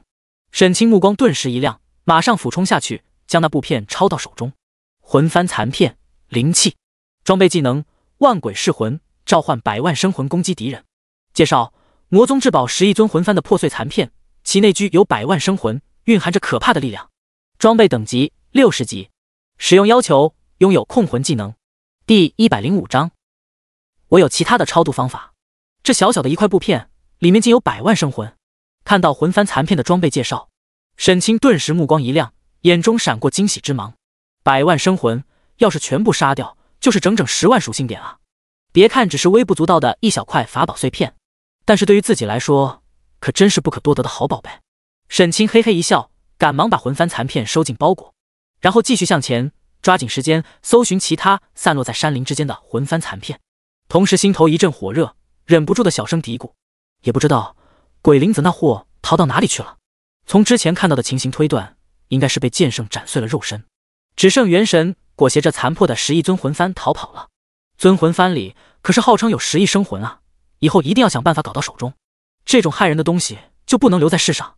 与此同时，远在数百里外，活动区域外围的一片幽暗密林中，千秋未央手提长剑，满脸警惕地站在一棵大树下，看着前方一杆悬浮在半空中，散发阵阵妖异之芒残破魂幡，眼神之中满是惊疑不定之色。魂幡表面阴雾扭曲，凝聚成一张模糊的人脸，目光悠悠地看着千秋未央，用充满蛊惑的语气道：“你们这些天降之人，拥有诸神之力庇佑，许多事做起来更加方便。答应我刚才的要求，帮我修补好尊魂幡，我可以给你想要一切。如果换了其他时间，面对鬼灵子如此明显的蛊惑，千秋未央可能会有所犹豫。但是就在不久之前，他才刚刚被沈清团灭了一次，心里面正窝着火气，而且也已经意识到神域和千秋功业之间的矛盾之深，压根没有缓和余地。任逍遥的实力又恐怖无比，深不可测，从开服至今，始终像一座不可逾越的高山一样，压得他喘不过气来。如果不能尽快找到办法扳倒任逍遥，或是自己实力突越，达到能和任逍遥扳手腕的地步，那么日后这游戏里将再也没有自己的一席之地。鬼灵子身为整个国服首屈一指的反派 BOSS， 能够仅凭一己之力发动如此规模浩大的版本活动，且不论其用心如何，实力肯定毋庸置疑。或许对于自己来说，这真是一个千载难逢的好机会。一旦错过，失之交臂，就再也没有能超越任逍遥的机会了。眼中闪过一抹决然，抬起头来，盯着尊魂幡表面浮现的那张人脸，沉声说道：“我可以答应你刚才说的那些事，但是你也要先向我证明，你确实能给我带来足够的好处。这是自然，本座向来说话算话，本座的每个合作者都可以获得足够的好处。”鬼灵子哈哈一笑，眼中闪过一缕幽芒：“你先过来，把上衣脱掉，本座要送你一份天大的机缘。”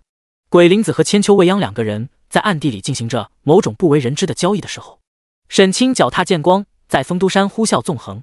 一路绞杀恶鬼无数，四处搜寻着散落在山林之间的魂幡残片。突然双眼微微一亮，又发现了一块，马上俯冲下去，取到手中，咧嘴一笑，正准备收到包裹里，头顶上方突然传来一声佛号。抬头一看，原来是苦慈大师不知何时飞了过来，手中挂着一串佛珠，看着沈清手里的魂幡残片，发出一声悲天悯人的深深叹息，对沈清道：“阿弥陀佛，此物乃是魔修害人之物，小施主收集它作甚？不如交给老僧，带回寺中超度如何？这魂幡中无尽生魂得到解脱，也会感念施主功德。”沈清心头一动，赶忙把魂幡残片揣起来，双手合十，冲苦慈行了一礼，正色说道：“大师所言极是，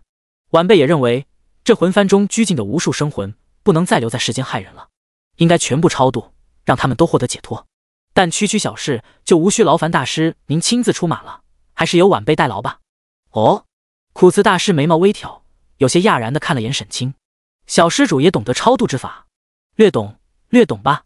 沈清哈哈一笑，紧了紧手中的长剑：“晚辈虽然不通佛法，但我有其他的超度方法。”苦慈大师盯着沈清，默然片刻，最终双手合十，道了一声阿弥陀佛，对沈清道：“既然如此，那便劳烦小施主了。”然后又大有深意地看了沈清一眼，悠悠说道：“施主年纪轻轻，天赋过人，深系泼天因果，若能广修善缘，普济众生，日后定当功德无量。”说完，冲沈清淡笑着点了点头，然后便又转身离去，瞬间飞远，去处理那些尚未关闭的鬼门了。此时，沈清一共找到了8块魂幡残片，残片中蕴含的生魂数量有多有少，加起来有1000多万。剑化乾龙的持续时间也只剩下最后的几分钟了。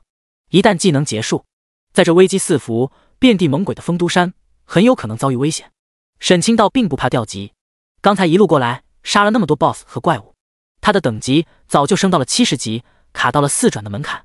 本来回去之后也得多死几次，把等级调回60级以下，才能继续利用噬妖虫来刷属性点。但是死也不能在这里死，毕竟刚才杀了那么多高级 BOSS， 现在沈清包裹里面可是满满当当的装了一大堆宝贝，还有8块宝贵的魂幡残片，要是死亡后爆出一部分，那可就得不偿失了。于是沈清决定到此为止，又以剑气狂龙开道，风风火火地向外面杀去。几分钟后，安然撤回10几里外相对安全的那片区域。剑化乾龙技能结束，威风凛凛的剑气狂龙发出一声震天嘶吼，轰的一声溃散开来，重新化为7星龙渊剑，飞回到沈清的身边。与此同时，沈清本命飞剑的觉醒进度也终于来到了100%。耳边响起一阵清脆的游戏提示：“叮，你已经积累了充足的剑道感悟，正在觉醒本命飞剑。本命飞剑觉醒中，由于你是全服第一个觉醒本命飞剑的玩家，获得全服剑道气运加持，飞剑品质大幅提升。本命飞剑觉醒中，当前进度30%。第106章天阶上品飞剑逍遥。你已经积累了充足的剑道感悟，正在觉醒本命飞剑。本命飞剑觉醒中，由于你是全服第一个觉醒本命飞剑的玩家，获得全服剑道气运加持，飞剑品质大幅提升。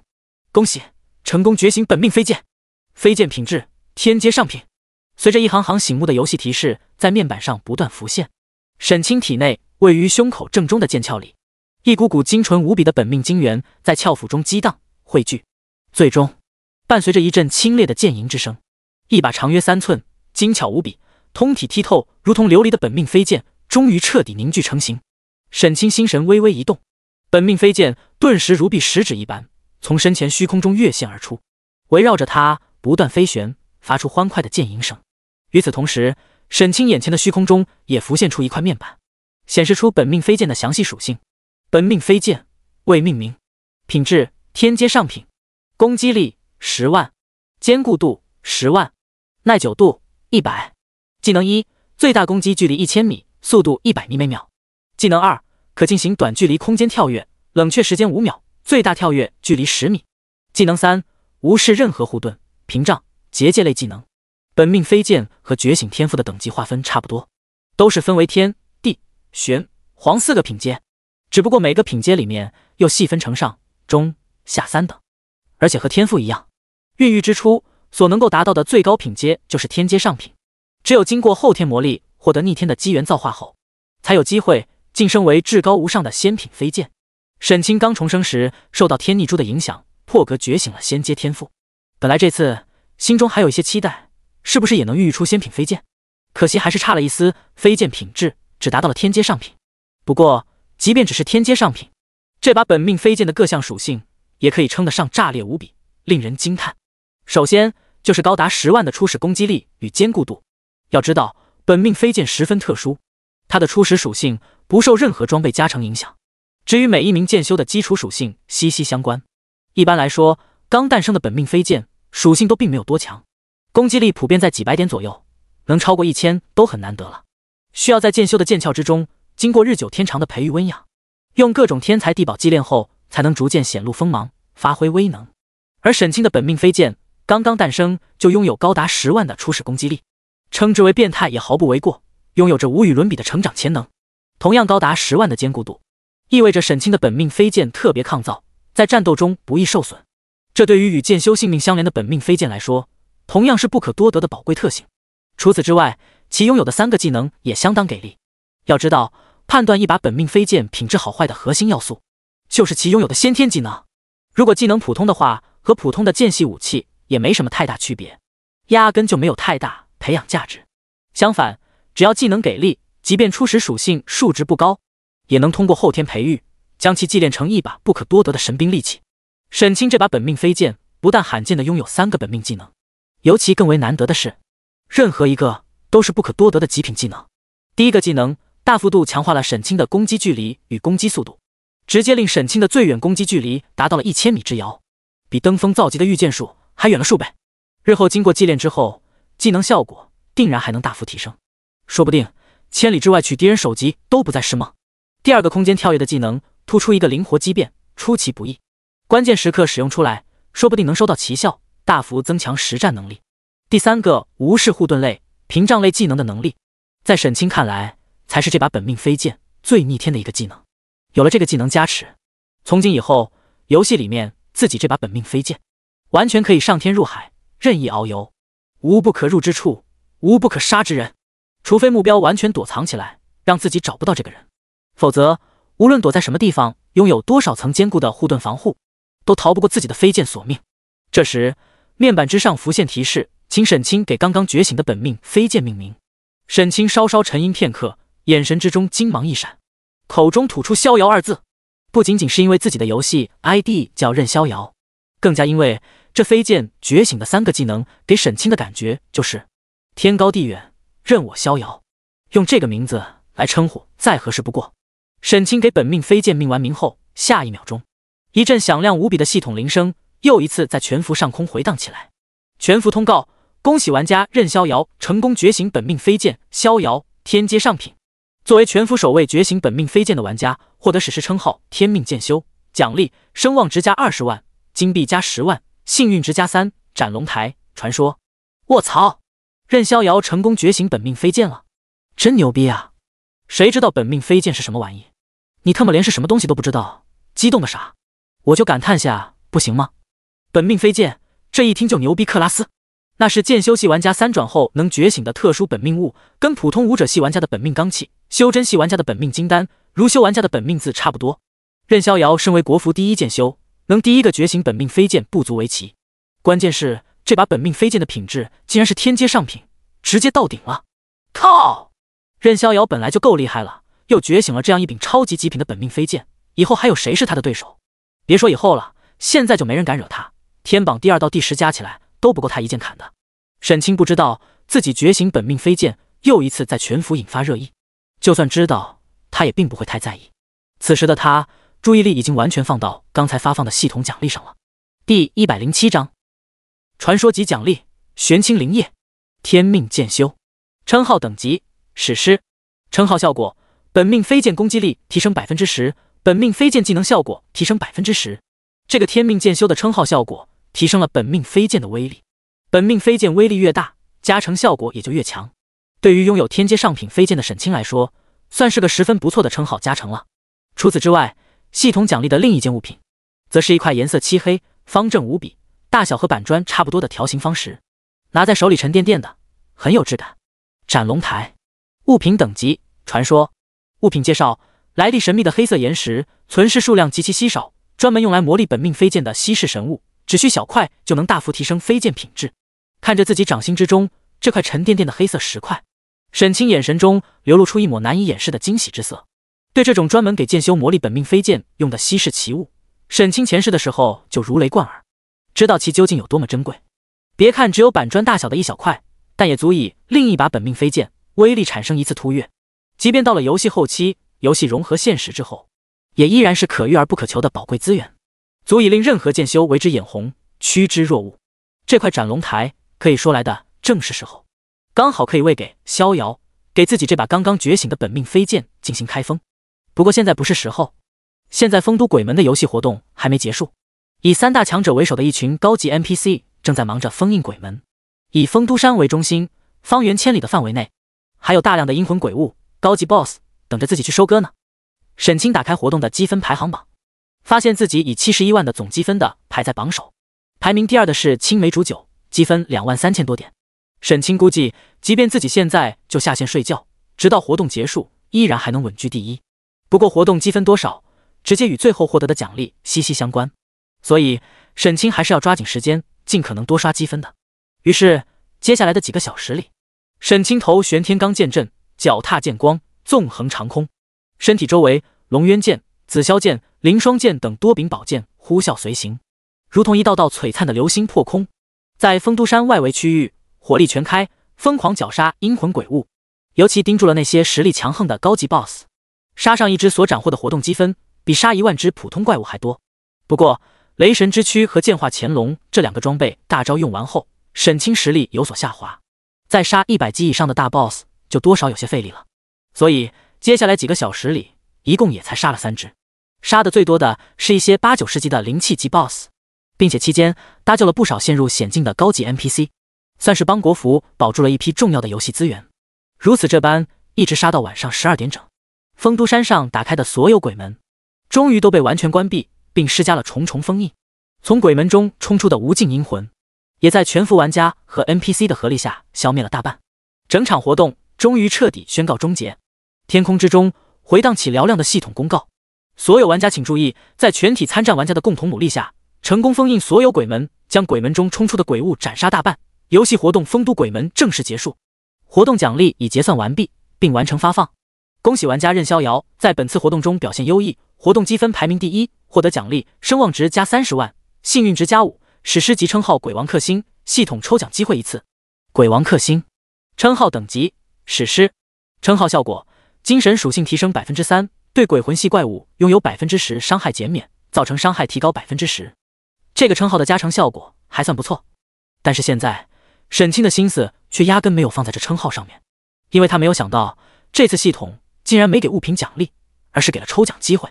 虽说最后抽出来的物品具有很大的随机性，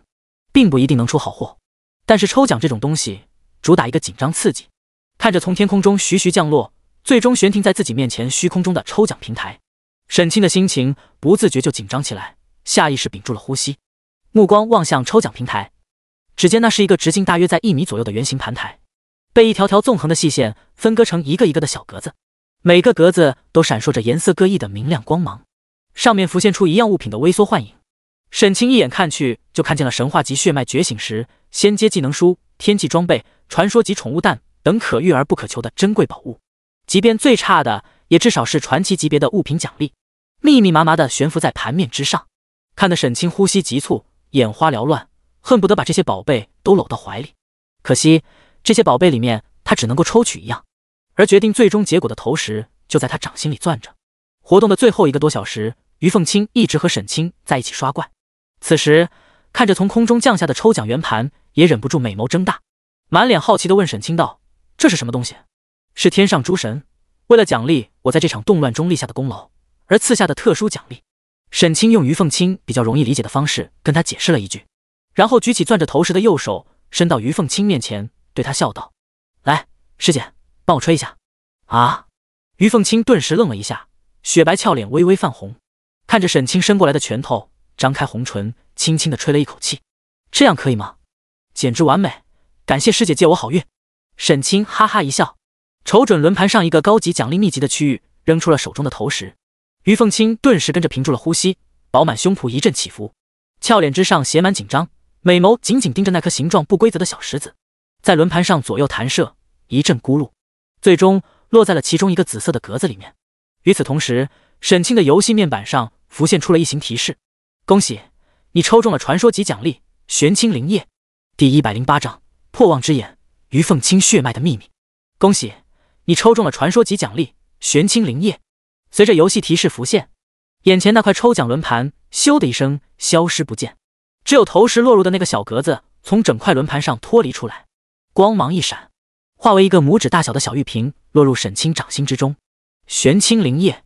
物品等级传说。物品介绍：在天地造化之处，历经万载凝聚出的先天灵液，将其滴于双眼之中，可以随机觉醒一种灵目神通。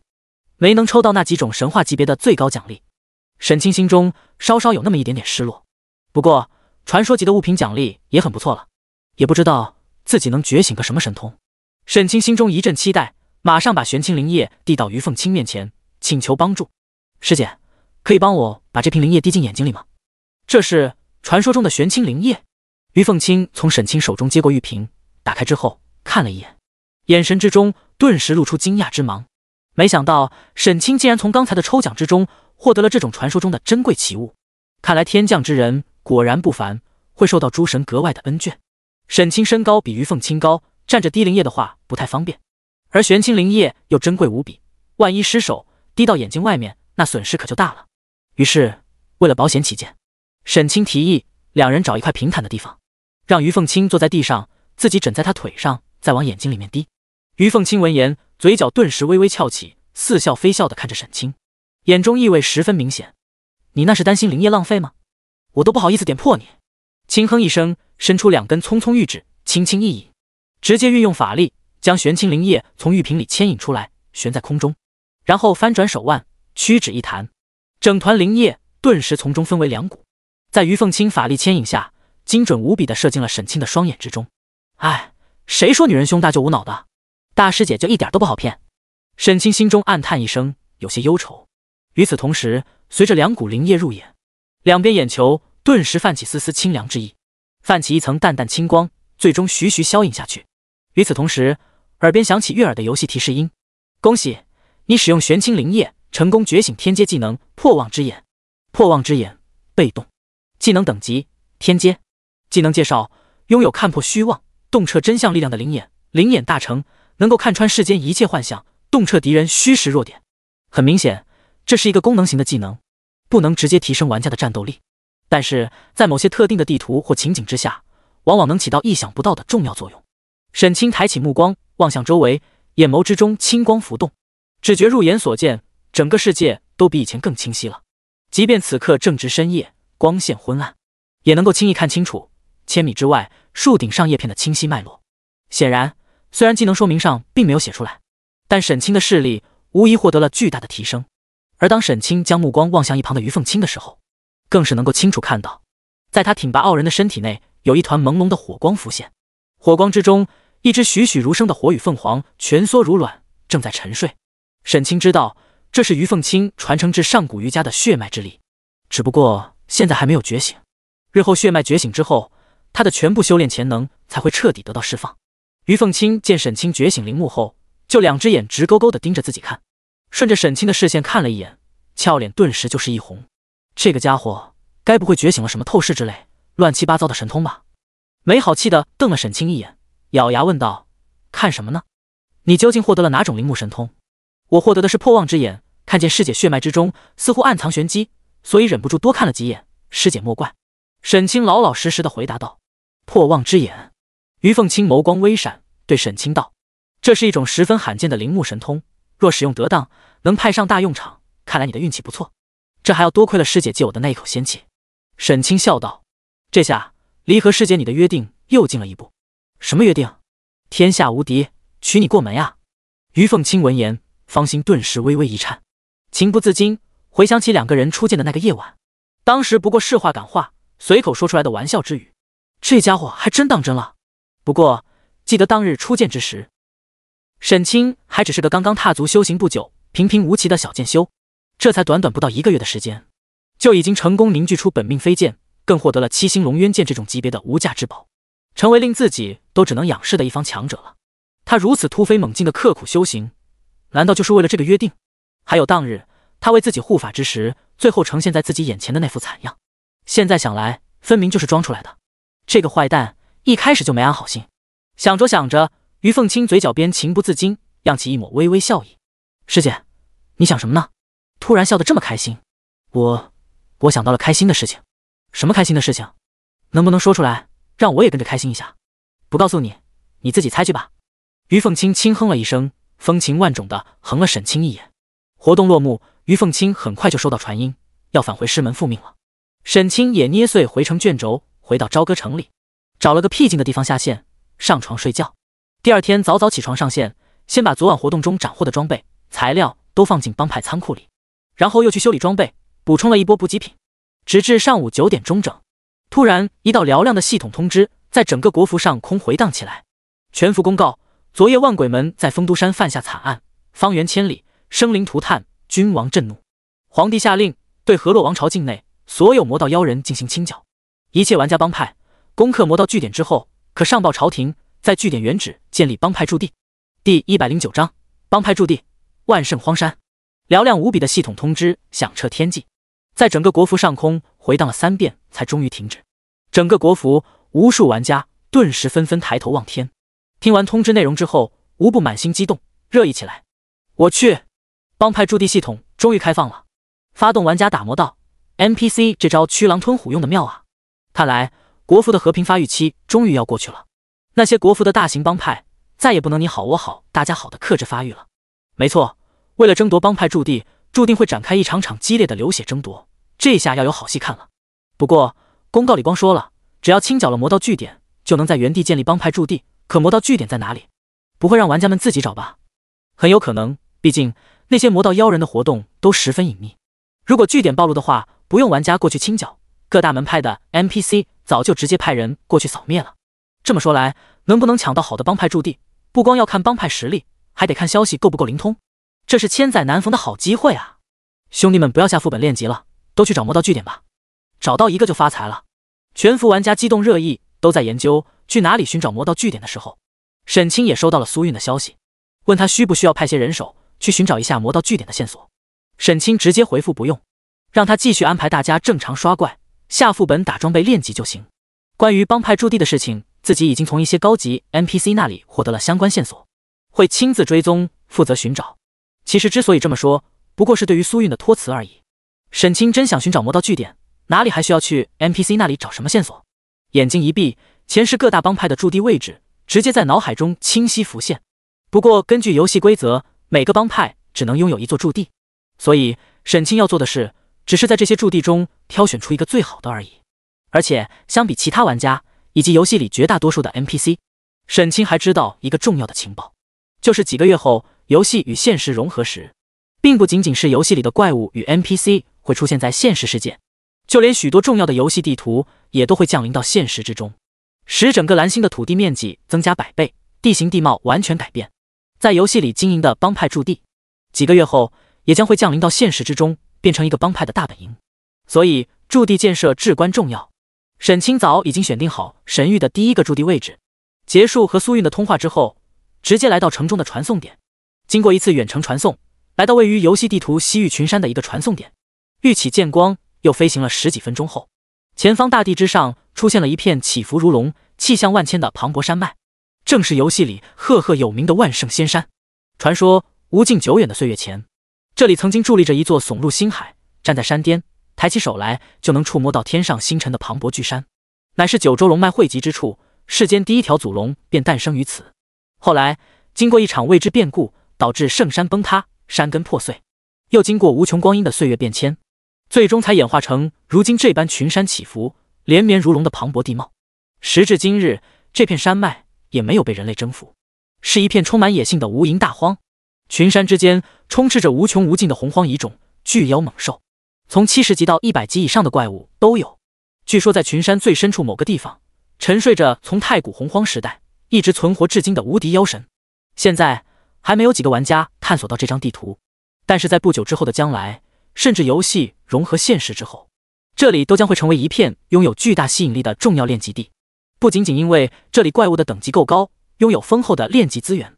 更加因为这里是整个国服最大的坐骑宠物产出地。未来整个国服将近30%的高级坐骑、高级宠物都是从万圣仙山的无垠大荒中产出来的。现在帮派驻地系统已经开放，按照沈清前世记忆，距离第一次国战开启只剩下半个多月的时间了。到时候战士一起可以光明正大的进入其他服务器搜刮资源。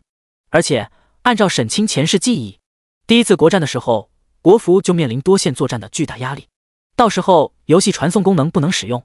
自己就算实力再强，也只能在一个战场发挥作用。所以在那之前，沈清准备练一波兵，除了李轩辕率领的剑修团要继续扩编招募新人之外，还打算锻造一支所向披靡的铁骑大军。而打造这支大军的第一步，就是先在这片人迹罕至的大山中打造一个前沿驻地。沈清按照记忆中的方位，一路御剑深入群山，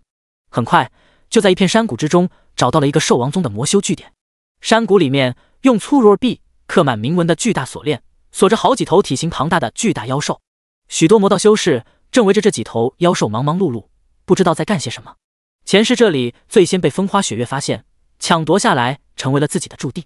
后来风花雪月之所以能在游戏里纵横天下，威震一方，这个得天独厚的驻地位置也起到了很大的作用。反正两家都是盟友，你的我的还不是都一样。沈清嘴里喃喃地念叨了几句，眼神之中金光一闪，直接御剑俯冲下去。万兽宗在这个据点的最强者不过是个90多级的灵气级 BOSS， 对于沈清来说压根没任何挑战性，只用了不到半个小时的时间，就将整个据点里里外外所有的魔道妖人都扫荡了一遍，肃清干净。在一个深藏地底的洞穴中割下了 BOSS 的首级，正准备拿着回城到朝天阙登记造册，正式将这里化为神域驻地的时候，目光从洞穴深处一块石壁上随意扫过，破望之眼突然触发，意外发现那块石壁上竟然存在着一层隐蔽至极的幻术封印，心中顿时就是一动，满脸好奇地走了过去。第110章神秘无比的青铜小树。沈清手提长剑来到那片存在封印的石壁前，目光细细打量几眼，喃喃说道：难道是万兽宗设下的暗门，里面藏着其他宝贝？幸亏我昨天刚刚觉醒了破望之眼，不然还真把这漏过去了。眼神之中金芒一闪，挥起手中的凌霜剑朝石壁上砍了一剑，结果像切豆腐一样轻而易举，在石壁上留下一道深深的剑痕，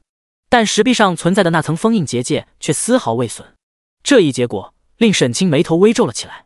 又取出品阶更高的七星龙渊剑来试了一次，结果依然如此，能轻松将石壁破坏，却无法对那层模糊的封印结界造成丝毫损伤，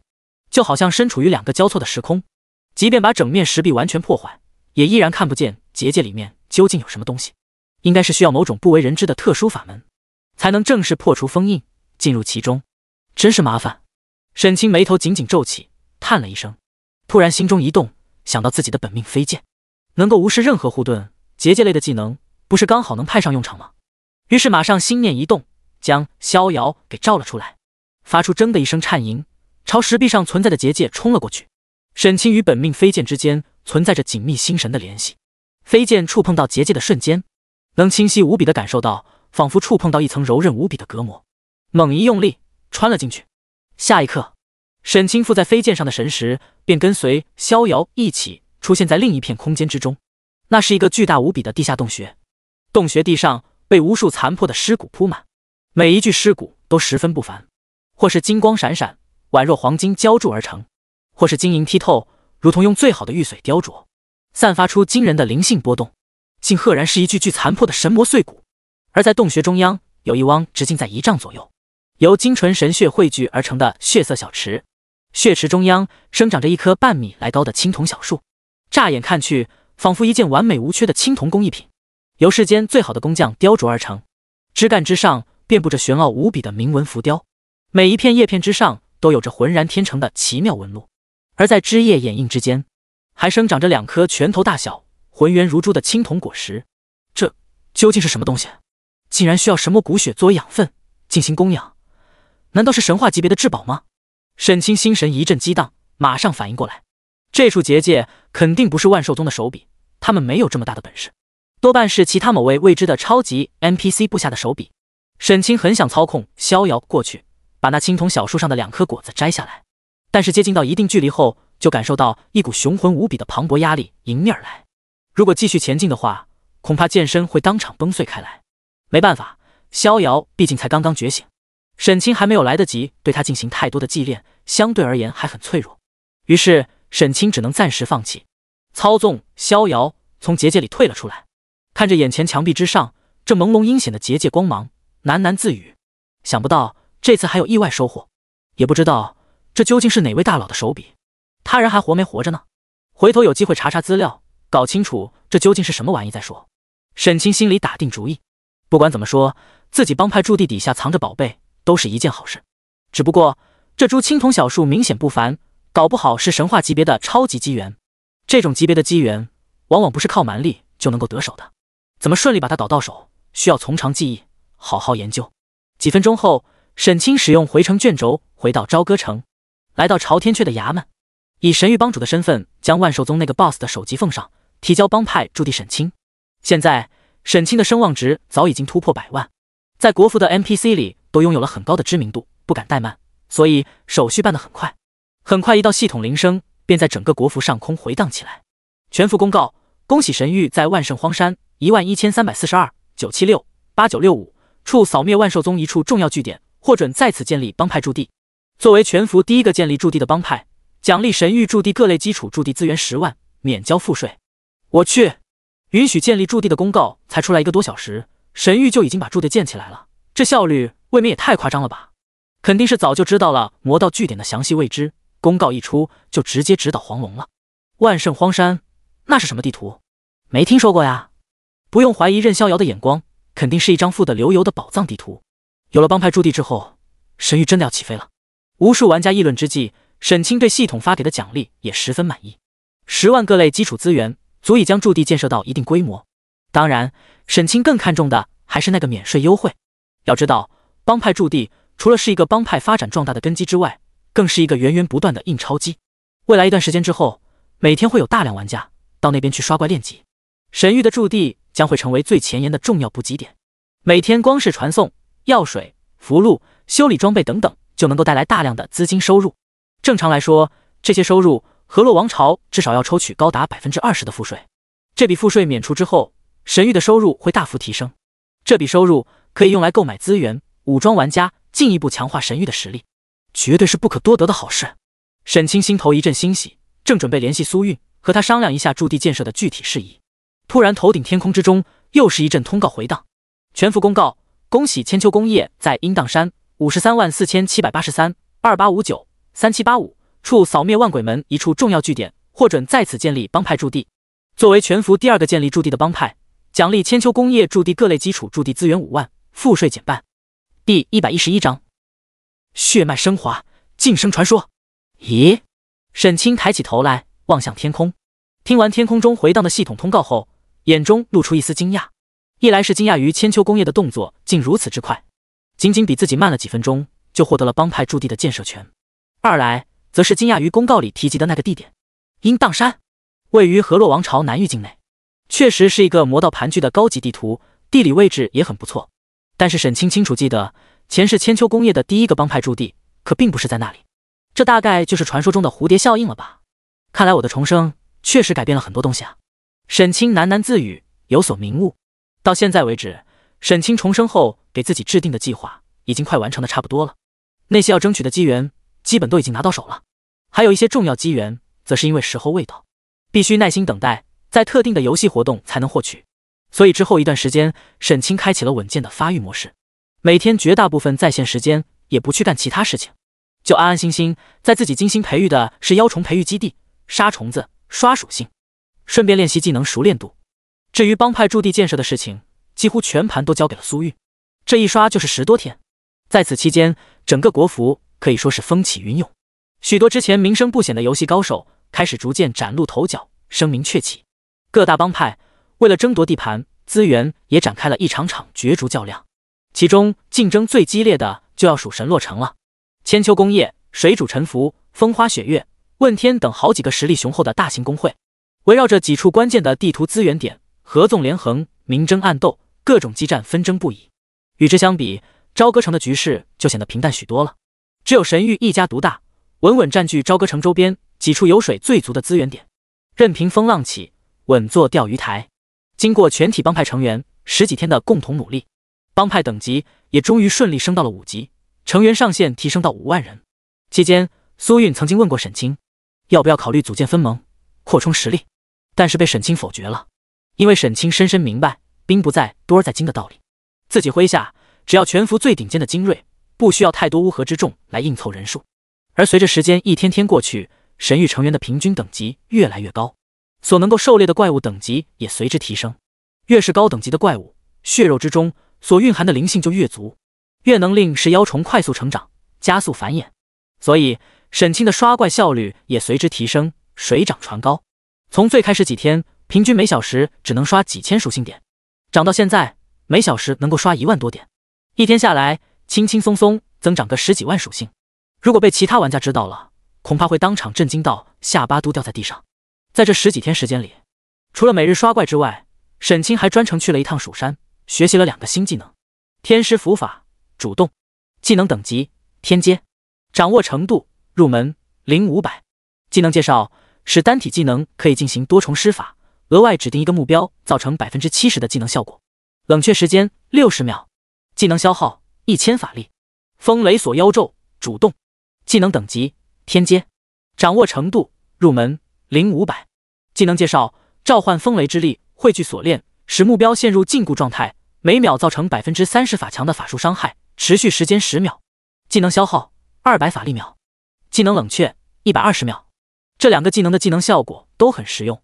首先就是天师符法，可以增加单体技能的释放目标，虽然入门级时只能额外增加1个攻击目标，但熟练度等级提升起来后，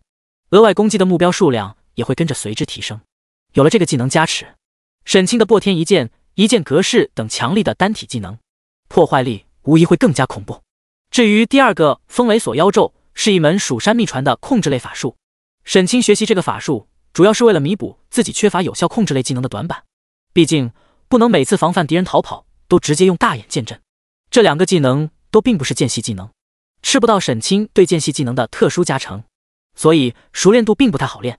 沈清学会了好几天，期间不停释放练习，也仅仅修炼到熟练等级。至于之前学会的那些各间隙技能，虽然在血脉天赋和称号效果的加持下，修炼起来事半功倍，前期熟练度提升的飞快，但达到炉火纯青后，再向登峰造极去冲击就非常难了，动辄需要成千上万次的施展才能晋升。沈清对此也没有什么太好的解决办法，只能借着每天刷食妖虫的机会，看见哪个技能 CD 到了立即使用，用时间一点点耐心的去磨。除了以上这些之外，这10几天时间里，沈清最上心的一件事情，就是想尽一切办法帮灵儿弥补先天缺陷了。一方面让苏韵拨出一部分资金，在全服范围内大量收购造化石乳，帮助灵儿提升资质；另一方面则是按照前世记忆，带灵儿去了好几张隐藏地图，获取里面孕育的先天宝物，帮助灵儿补足缺陷。直至这天晚上，沈清带着灵儿又来到一处隐蔽的造化宝地，击杀掉一头97级的岩礁 BOSS 后，得到了这处造化宝地孕育的先天至宝九龙石。灵儿将九龙石捧在手心，吸收里面蕴含的精华能量。很快，浑身上下的每一个毛孔中都开始喷薄出淡淡的彩色光辉，仿佛脱胎换骨、升华一般，缓缓地升到了半空之中。与此同时，沈清也收到了游戏提示：恭喜，你的宠物圣灵少女灵儿吸收九龙石中蕴含的先天能量，资质获得大幅提升，品质晋升为传说级，血脉天赋获得晋升，觉醒技能呼风唤雨。第112章，大师姐她对我笑了。神话 OL 里没有宠物等级不能超过主人的规则限制。经过这么多天，沈清持续不断的高强度刷怪，灵儿的等级已经提升到了85级。而且相比于其他宠物，身为人形系宠物的灵儿还有另一个重大的优势，就是可以穿戴装备。此时身上穿着一套红蓝交织、流光溢彩、仙光缭绕的流苏长裙，随着血脉等级提升，整个人散发出来的气质都仿佛随之发生细微改变，从原本不谙世事、天然呆萌的清纯少女，变成了风华绝代、清丽无双的绝色美女。面板属性更是发生了天翻地覆的巨大变化。圣灵少女灵儿，种族先天圣灵，血脉等级传说，等级85，生命4556200，法力6487200，体质416775，力量382574，敏捷347996，精神5749398，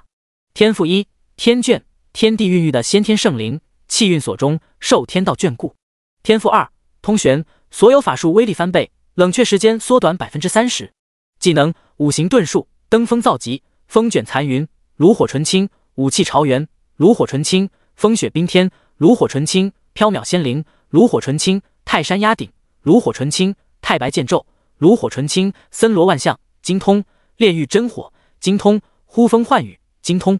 100万属性是衡量玩家实力的一道大关。一般来说，超过 90% 的普通玩家，只有等级超过90级后，随着功法再次进阶，成长星级大幅提升，才能达到100万属性。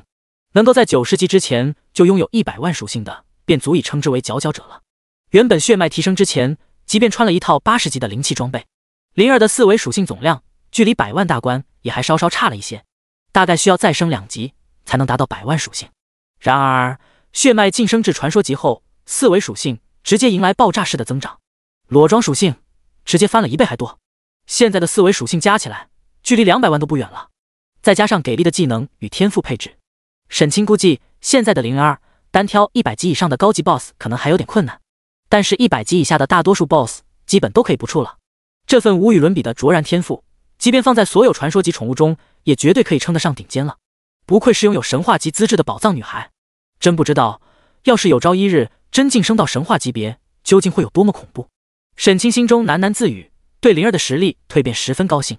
现在的灵儿，即便对于自己来说，在实战中也能够起到很大的助力作用了。不过这些天来，为了帮灵儿晋升到传说级别，沈清光是购买造化石乳就至少花掉了上千万，更几乎将自己前世记忆里所有的相关资源都搜刮干净了。可想而知，从传说晋升到神话级别，灵儿所需要消耗的资源肯定更多，堪称一个难以想象的天文数字。沈清一时之间也想不到要到哪里才能搞到，只能走一步看一步，等日后再说了。哥哥，谢谢你，我感觉整个世界都好像和以前不一样了。灵儿一脸开心地落下天空，来到沈清身边，雀跃地道。虽然只是一个宠物，但身为天地孕育的先天圣灵，灵儿的智商比普通人都强很多，自然知道为了帮助自己补足缺陷，晋升血脉，沈清费了多大的劲。对于沈清感激无比。沈清哈哈一笑，熟练地揉了揉灵儿的头发，道：跟我还说什么谢？只要以后乖乖听话，不要惹我生气就行。灵儿会听哥哥话的。灵儿乖巧地点了点头，小脸之上满是认真。这时沈清怀里一样物品突然震动了起来，掏出一看，原来是之前于凤清留给自己的传音玉佩。心念一动，于凤清的声音顿时在脑海中回荡起来：你之前让我帮忙打听的那件东西有消息了。沈清闻言，眼神顿时微微一亮。当日他在天葬之地干掉虚天神坤之后，爆出来一大堆宝贝，其中有3件物品十分神秘，仅从物品介绍来看，看不出是什么东西。回来之后，沈清找过专门的 NPC 鉴定师帮忙鉴定，鉴定出了其中2件都是十分罕见、价值连城的高级材料。只剩下那个巴掌大小、通体黝黑、刻印有飞升图案的玄铁宝匣，看不出究竟是什么东西。后来，沈清想到太玄宗有几个高级 NPC 精通各种奇技淫巧，对各种稀奇古怪的东西研究很深，于是便拜托于凤卿帮自己打听一下。没想到真有了消息，心中顿时就是一喜，赶忙通过传音玉佩和于凤卿一番沟通，商定半个小时之后在太玄宗见面。沈清前世就是太玄宗的弟子，对前往太玄宗的路线自然轻车熟路。经过一番传送转折，按时来到了太玄宗山门之外。于凤卿早已经在此等候了，虽然身上只穿着普通的太玄宗弟子制服，却依然难掩傲人的身材，目光频频望向天空，眼中露出期待之意，如一朵遗世独立的绝美仙葩，在山阶旁静静绽放，令山门前进进出出的玩家与 NPC 们纷纷侧目，惊艳不已。NPC 们无一例外都会主动上前见礼，恭敬地叫一声大师姐。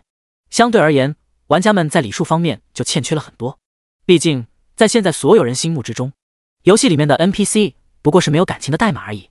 对一串代码有什么好尊敬的？所以表现的都相当随意，大多数人都是直接匆匆路过，还有另外一部分人则是过去主动搭讪，想要试试能不能跟于凤卿搭上话茬，接到任务。结果自然无一例外，纷纷失望，铩羽而归。一个63级的白面如修，前几天做师门任务的时候，曾和于凤卿说过几句话，认为自己和于凤卿算是相识，比别人的机会更大，于是主动上前作揖行礼，道了一声见过师姐。抬起头来，便是看见于凤卿脸上突然露出春风拂面般明媚的笑容，呼吸顿时一阵急促，心脏咚咚跳动起来。大师姐她竟然对我笑了。第113章天机宝盒。大师姐竟然对我笑了。看见于凤卿脸上露出的笑容，白面如修顿时心神一荡，眼神之中露出万分惊喜之意，轻咳一声，站直身躯，露出一个自以为帅气的淡淡笑容，张了张嘴，正要说话，就见于凤卿眼神中露出欣喜，身形一动，从自己身旁掠了过去，脸上笑容顿时僵住，露出丝丝尴尬表情。转过身来，回头望去，就看见于凤卿一阵香风般，碎步小跑到一个身姿挺拔、身披铠甲，身后斜背2把长剑，剑柄从肩膀一侧斜露出来的帅气青年面前，2条胳膊倒背身后，笑颜如花，言笑晏晏，顿时如同五雷轰顶，呆愣原地，脸色变得苍白起来。旁边许多太玄宗的玩家看到眼前的这一幕，也都纷纷瞪大双眼，露出难以置信之色。马上就有人无法接受的大喊起来：妈的，这小子是谁？为什么大师姐对他笑得那么开心？长得帅就了不起吗？这小子一看就是个小白脸，对大师姐不怀好意。兄弟们都别走，一会儿等着教训这逼。想要送死你自己去，别拉着我。你小子是失了智吧？人家没开游戏 ID 就认不出这是谁了？这特么的是任逍遥，想教训他，你够格吗？什么？任逍遥？那个扬言要教训沈清的玩家心神一震，顿时蔫了，但很快又瞪大双眼，反应过来，没好气的大声喝道：这家伙不是蜀山派的吗？怎么跑到我们太玄宗来了？就是，他一个蜀山的玩家，凭什么来聊我们太玄宗的 NPC？ 还有天理吗？还有法律吗？太过分了！我要截图发到论坛上，号召全体太玄宗弟子谴责他。算我一个！强烈谴责任逍遥，我们儒家君子堂一定要帮帮场子。咦，你一个君子堂的来我们太玄宗干嘛？嘿嘿，其实小生也是慕名而来看大师姐的。干！你小子也不是好鸟，我干不过任逍遥，还治不了你吗？兄弟们，一起上，不要放过这个君子堂的鳖孙。于是随着沈清的到来，很快就在太玄宗山门前引发起一场骚乱。听见周围众人议论，沈清倒是并不在意，反倒感觉颇为有趣，冲于凤卿玩味地眨了眨双眼。于凤卿雪白俏脸一阵泛红，赶忙拉起沈清就往山门深处快速走去。太玄宗身为国服8大主流门派之中人数最多、传承最杂的第一大宗，共有108峰共传香火，宗门占地范围极广，占据了一整片广袤的山脉。从山门入口进入之后，两人架起剑光，又飞了几分钟时间，终于来到了此行的目的地——太玄宗千机峰。在峰顶一座阁楼里，见到了一个衣着随意、头发潦草、看上去颇有些不修边幅的中年男子，正是千机峰峰主廖如神。其修为在太玄宗108位峰主中排在末流，仅仅只有90多级，但平生最爱钻研古籍，研究各种世间罕见的奇珍异宝，可称得上博古通今，见闻广博。而且发放任务也比较多，是太玄宗一位比较有特色的 NPC。沈清前世就曾经和其打过不少交道，对于此人并不陌生，但是此刻还装作第一次见面的样子。由于凤卿进行引荐，客客气气的拜见行礼。行了，这些没用的繁文缛节就都免了吧，把东西拿出来，让我看看究竟是不是我想到的那件东西。廖如神随意的挥了挥手，催促沈清赶快把东西拿出来。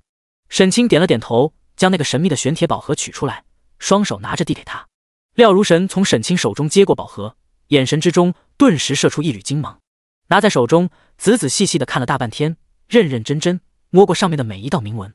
末了将盒子往桌上一放，笃定的道：错不了，这一定就是传说中的天机宝盒。小子，你运气不错嘛，从哪里搞到的这种奇宝？哦，这是晚辈在一篇秘境中偶然间捡到的。沈清随口敷衍了一句，然后迫不及待地追问道：前辈既然认出了这盒子叫天机宝盒，不知道其究竟有何名堂？这个嘛，廖如神用手搓了搓胡子拉碴的下巴，高深莫测的悠然道：天机不可泄露。那你他妈说个地儿啊！沈清顿时就无语了，差点没忍住掏出剑来砍这家伙。看见沈清这副表情，廖如神顿时哈哈大笑起来：哈哈，跟你开个玩笑而已，你怎么还真信了呢？沈清脸上面无表情，无声地攥紧了拳头。几个月不见，这家伙果然还是和以前一样贱。玩笑开完，廖如神也进入正题，开口说道：这宝盒之所以被称之为天机宝盒，取的正是天机不可泄露的意思。一旦制成，除非知道特殊的开启法诀，否则绝不可能轻易打开。一般都是那些远古宗门用来存放不传之秘或重要宝物的。沈清闻言，目光顿时亮了起来，忙又问道：前辈刚才说，除非知道特殊的开启法门，否则绝不可能轻易打开，意思就是说还有其他的开启方法咯？你这小子倒是聪明。廖如神欣赏地看了沈清一眼，道：这种宝盒除了常规开法之外，还有另外2种开法。其中比较简单的一种就是学会一门特殊法诀，每日运用法力进行温养，温养个1年半载的，就能逐渐化开封印，将其打开了。啊，需要1年半载那么久？沈清闻言，眉头顿时皱了起来，沉声问道：那另一种开法呢？能不能快一点？廖如神闻言，脸上露出一丝为难，道：另一种开法嘛，快倒是快，但是需要大费周章，对于修为损耗极大，得加钱。第114章上古丹方玄天造化丹。我就知道。听见廖如神嘴里面吐出得加钱3个字，沈清顿时嘴角一抽，暗道果然，就知道这家伙在这儿等着自己呢。于是直接开口问道：不知前辈需要多少酬劳？这门秘法对于老夫损耗极大，正常来说我是绝不会轻易施展的，但看在你是凤卿师侄朋友的面上，老夫今日就帮你这个忙，你就给我1亿金币吧。什么？1亿金币？师叔，你是认真的吗？听见廖如神狮子大开口，沈清还没有说什么，于凤卿先坐不住了，美眸一瞪，就要替沈清跟他讲价。但沈清却面不改色，一把拉住了于凤卿，从怀中掏出来一个储物袋，扔到桌上，对廖如神道：这里面是10万金币，请前辈施法吧。10万金币够干啥的？小子，你有没有听清楚？我刚才说的是1亿金币。廖如神顿时瞪眼，没好气道：你该不会以为老夫是故意讹你吧？我告诉你，普天之下除了老夫知道怎么开天机宝盒的，绝对不超过3个人。要不是看在凤卿丫头的面上，别说区1亿金币，就算10亿，我也不会帮这个忙。彼此。沈清面不改色，淡淡说道：要不是看在大师姐的面上，10万金币我也不想给。于凤卿，好话都让你们说了，人情都让我来担着是吧？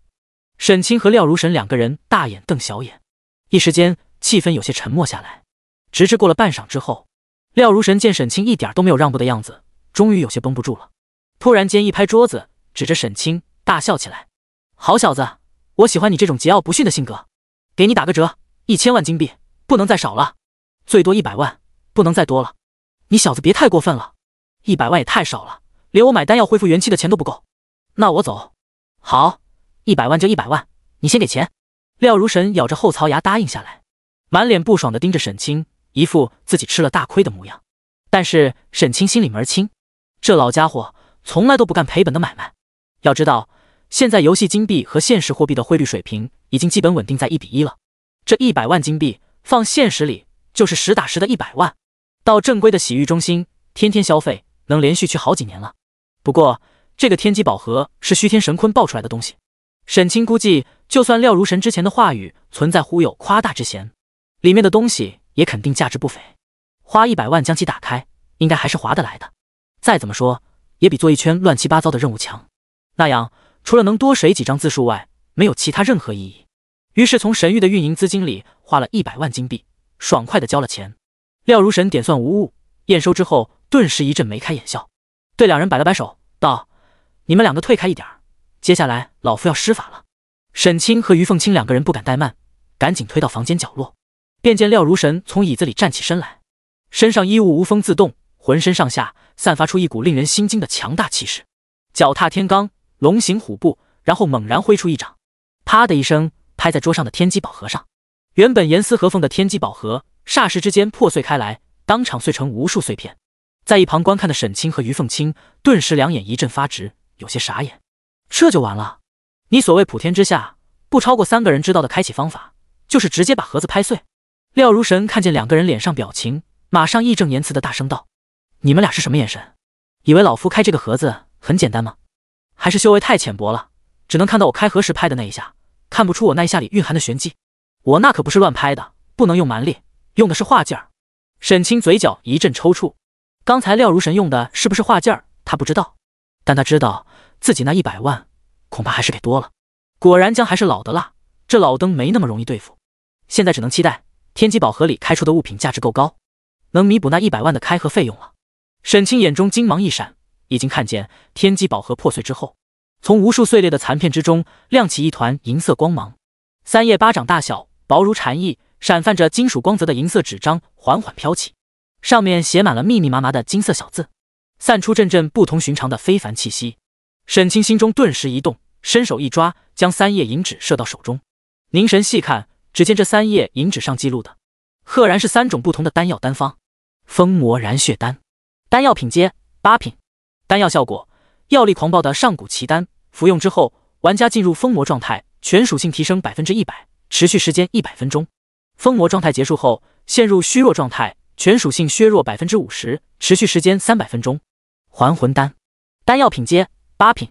丹药效果：蕴含浓郁生命精华的珍贵丹药，服用之后会在玩家体内凝结成一枚还魂印，下一次死亡后，经过短暂的延迟后，在原地以 60% 血量复活。玄天造化丹，丹药品阶9品，丹药效果：夺天地造化的逆天奇丹，服用之后可为玩家脱胎换骨，洗精伐髓，彻底改变先天资质，觉醒仙阶天赋。本身拥有仙阶天赋者，可使天赋效果获得增强。第115章事出反常。看完3副丹方上记录的丹药效果后，沈清顿时呼吸急促，眼神之中陡然射出2道金芒，心神剧烈震动不已。虽然早就猜到这天机宝盒里装着的物品价值会非常高，但也万万没有想到竟然能高到这种地步。可以毫不夸张地说，这3张丹方里面随便拿出任何一张都可以称得上无价之宝，令任何势力任何玩家为之疯狂。首先第一种封魔燃血丹是游戏里十分常见的增幅属性的 buff 类丹药，但加成数值却高得离谱，竟然足足增加了 100% 的全属性。要知道在游戏里，玩家属性增幅 100%获得的战斗力提升可就不仅仅是 100% 那么简单了。比如一个能造成 200% 攻击力伤害的技能，基础属性翻倍之后再叠加 200% 的技能加成，最终所造成的技能伤害将会是原本攻击力的 400%。如果再叠加上辅助系玩家施加的 buff 效果，实力提升还会更大。即便沈清手里的极品地器装备紫霄神剑，装备技能雷神之躯也只能增幅 40% 的全属性。沈清上一个获得的能增幅 100% 全属性的技能，还是神级 BOSS 贝尔蕾斯为了让自己帮他取回至宝而赐予的深渊之力。可想而知，这封魔燃血丹的丹药效果究竟有多么给力，可以在短时间之内让一名玩家的实力原地踏上一层台阶，达到一个全新的高度。尤其现在马上就快要开启国战了，如果能在国战之前炼制出来一批的话，就能造就出一支拥有恐怖爆发力的封魔军团，在关键时刻燃血爆发，足以起到扭转乾坤的重要作用。至于第2张丹方还魂丹的价值，那就更加不用说了。能原地复活一次的机会，无论在任何游戏里都是毋庸置疑的宝贵道具，能够让玩家在对战之中拥有更多的容错空间。尤其是在游戏融合现实之后，玩家们将会彻底失去死亡后无限复生的能力，谁如果被怪物杀死，就将是真的生死道消。到那时候，能让人原地复活一次的还魂丹价值才会真正的显现出来。足以让无数人为之疯狂，不惜倾家荡产也会想要搞到一枚。甚至就连许多实力雄厚的超级强者，也会为了换取复活的机会而主动投效。毕竟在这个世上，没有人是不怕死的。谁掌握了能让人复活的能力，就能让更多人甘心追随，拥有更大的话语权。这张单方真正的价值，在那个时候才会彻底体现出来。如果说上面这2张单方虽然价值惊人，珍贵无比，但还可以用金钱、装备、道具等一些物品来衡量的话，那么最后一张玄天造化丹的单方，则完全可以称之为无价之宝。竟然能改变玩家的先天资质，让普通玩家都能觉醒仙阶天赋，绝对是堪称逆天级别的极品神丹。要知道，自从沈清重生以来，之所以能够在游戏里顺风顺水，步步占先，一步一步走到现在，整个国服断层领先，毋庸置疑第一人的位置。拥有前世记忆，知晓许多别人不知道的地图资源是一个因素，还有另一个重要的原因，就是刚进入游戏的时候觉醒了独一无二的仙阶天赋，甚至仙阶天赋这个因素占了一大半原因。不然的话，就算他拥有前世的记忆，和风行天下、千秋未央那些本身天赋不俗又掌握有雄厚资本的游戏高手比起来，即便可以占据优势，也不可能把差距拉到这么大。仙阶天赋，无论对任何人来说，都可以称之为可遇而不可求的旷世仙源，而能让人觉醒仙阶天赋的丹药，甚至从某种程度上来说，可以称得上仙家之宝了。只不过，这玄天造化丹的功用虽妙，但炼制起来所需要消耗的材料也罕见无比，绝非凡品，都是十分稀有的高级材料，甚至其中有好几样沈清连听都没听过，恐怕并不容易凑齐。不过沈清有信心，丹方都已经捏在手里了，凭神域全服第一帮派的实力，只要自己花费心思用心寻找，大不了多花些时间，找上个1年半载的，肯定能把材料凑齐。只要成功炼出一炉，整个神域实力都将发生质变。尤其丹药介绍里说明了，原本就拥有仙阶天赋的，服用之后能使天赋效果获得提升，就更加令沈清心动，想要尽快炼成一炉，吃一颗试试效果了。廖如神和于凤清虽然也都十分好奇，那3页银纸上究竟记录了什么，但并没有不守规矩的用神识查看。不过通过沈清一脸狂喜，嘴巴都快咧到耳根子的兴奋表情，还是能够判断出来，一定是不可多得的珍贵宝物。廖如神顿时挺直了腰板，老神在在的开口问道：“怎么样，小子，你这100万花的值吧？”“值，可太值了！别说花区区的100万了，就算真花1亿金币买这3张单方，也绝对是大赚特赚。”沈清心情一阵激动，之前因为被廖如神小坑一把而产生的郁闷也一扫而空，冲廖如神哈哈一笑，抱拳谢道：“多谢前辈今日相助。”说完之后，心中一动，想起了之前在万圣荒山地底之下偶然间发现的那株青铜小树，要不要也顺道问问廖如神知不知道那是什么？但犹豫了片刻之后，沈清还是打消了这个念头，因为觉得那株神秘的青铜小树关系重大，极有可能是神话级别的宝物。自己现在虽然在玩家里已经算天下无敌了，但跟游戏里的顶尖 NPC 比起来，依然存在着不小的差距。如果贸然说出的话，不知道会引发什么后果，还是等日后再寻找合适的机会弄明白那是什么吧。从千机峰离开之后，沈清与于凤清又闲聊了几句，便匆匆告别，捏碎回程卷轴，回到朝歌城，打开好友列表，正准备联系苏韵，让他这个专业人士来看看手里的3张丹方，短时间内有没有可能练出来。然而好友列表里面苏韵的名字却是灰色的。沈清见状，眉头顿时皱了起来，因为现在才晚上9点多，正是玩家在线活动的高峰期。正常来说，苏韵身为主管帮派具体事务的副帮主，这个时间肯定应该在线才对。如果有什么事情要下线的话，也会提前跟自己打招呼。然而现在一声不响就下线了，有些反常。于是沈清目光一扫，马上拨通了梁小优的语音通话：“喂，小优，你知道韵姐干什么去了吗？为什么不在线上？”“不知道啊。”梁小优也有些疑惑的道：“刚才我们约好了一起下副本练级采集资源，都已经快要出发了，他突然说临时有事，急匆匆的就下线了。”第116章，沈清要我。好的，我知道了。沈清点了点头，挂断了和梁小优的通话，眼中闪过若有所思，直接原地下线，来到苏韵的房门外，顿时听见房间里面传出阵阵争吵之声。苏韵声音中充满了无奈的问：“我半个月前不是才刚给过你钱吗？你这么快就都花光了？”然后就听见一个吊儿郎当，让人听了很不舒服的尖细声音道：“什么叫我都花光了？你妈生病了，你知不知道？那些钱都给你妈买药用了。胡说八道！妈买药的钱，我每个月都会单独打给她，根本用不了这么多。苏韵冷冷地戳穿了男人的谎言，清冷的道：你已经20多岁，也都毕业好几年了，应该自己找个工作挣钱养家了，不能没钱了就来找我要。别说我和你没有血缘关系，就算我是你亲姐姐，也没有义务一直养着你。男人闻言顿时有些气急败坏，咬牙切齿的大声道：你当年10几岁跟着你妈改嫁到我家，是谁把你养这么大的？没有我爸出钱供你念大学，你能有今天？现在你阔气了，有钱了，就想忘恩负义了？住口！苏韵轻斥一声，咬牙说道：当初上学的时候，我就一直勤工俭学，没有花家里多少钱，而且这么多年来也早就还干净了，不欠你们一家人的。不用每次都拿这个说事，我上次给你钱的时候已经说得很清楚了，那就是最后一次了，以后不要再来烦我。几万块钱就想把我打发了？你想得到没？男人又冷哼了一声，道：想让我以后不再来找你也行，我准备找女朋友了，给我在市中心买套房子。我凭什么给你买房？听见房门里传出的争吵之声，沈清心头顿时一沉，暗道果然是那个继父家阴魂不散的弟弟又来纠缠了。目光一沉，伸手用力地敲响了房门，房间里的争吵声顿时停了下来。片刻之后，房门打开，苏韵出现在房门里，脸色微微有些发白，眼神之中透出心力交瘁的深深疲惫。沈清，你怎么来了？沈清不等苏韵把话说完，直接推门挤进屋里，目光一扫就看见了染着一头红毛，大喇喇坐在沙发里的社会小青年。如果没有记错的话，这货的名字好像叫杜俊。目光冷冷地望着他，一指门外，冷冷喝道：滚！你他妈是从哪里蹦出来的？杜俊的脸色顿时就沉了下来，看向苏韵，口无遮拦地冷笑道：这小子是谁？不会是你养的小白脸吧？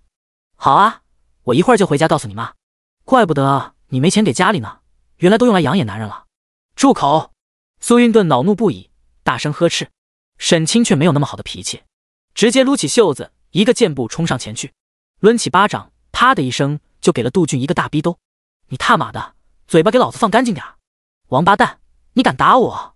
杜俊顿时双眼通红，愤怒不已，站起身来就想还手。沈清直接眼疾手快，一个窝心脚就把他直接踹倒在地上，一把揪住他的红毛，一路拽着来到门口，目光冷冷的沉声道：我告诉你，以后不许再来纠缠苏韵，不然的话，我见你一次打你一次。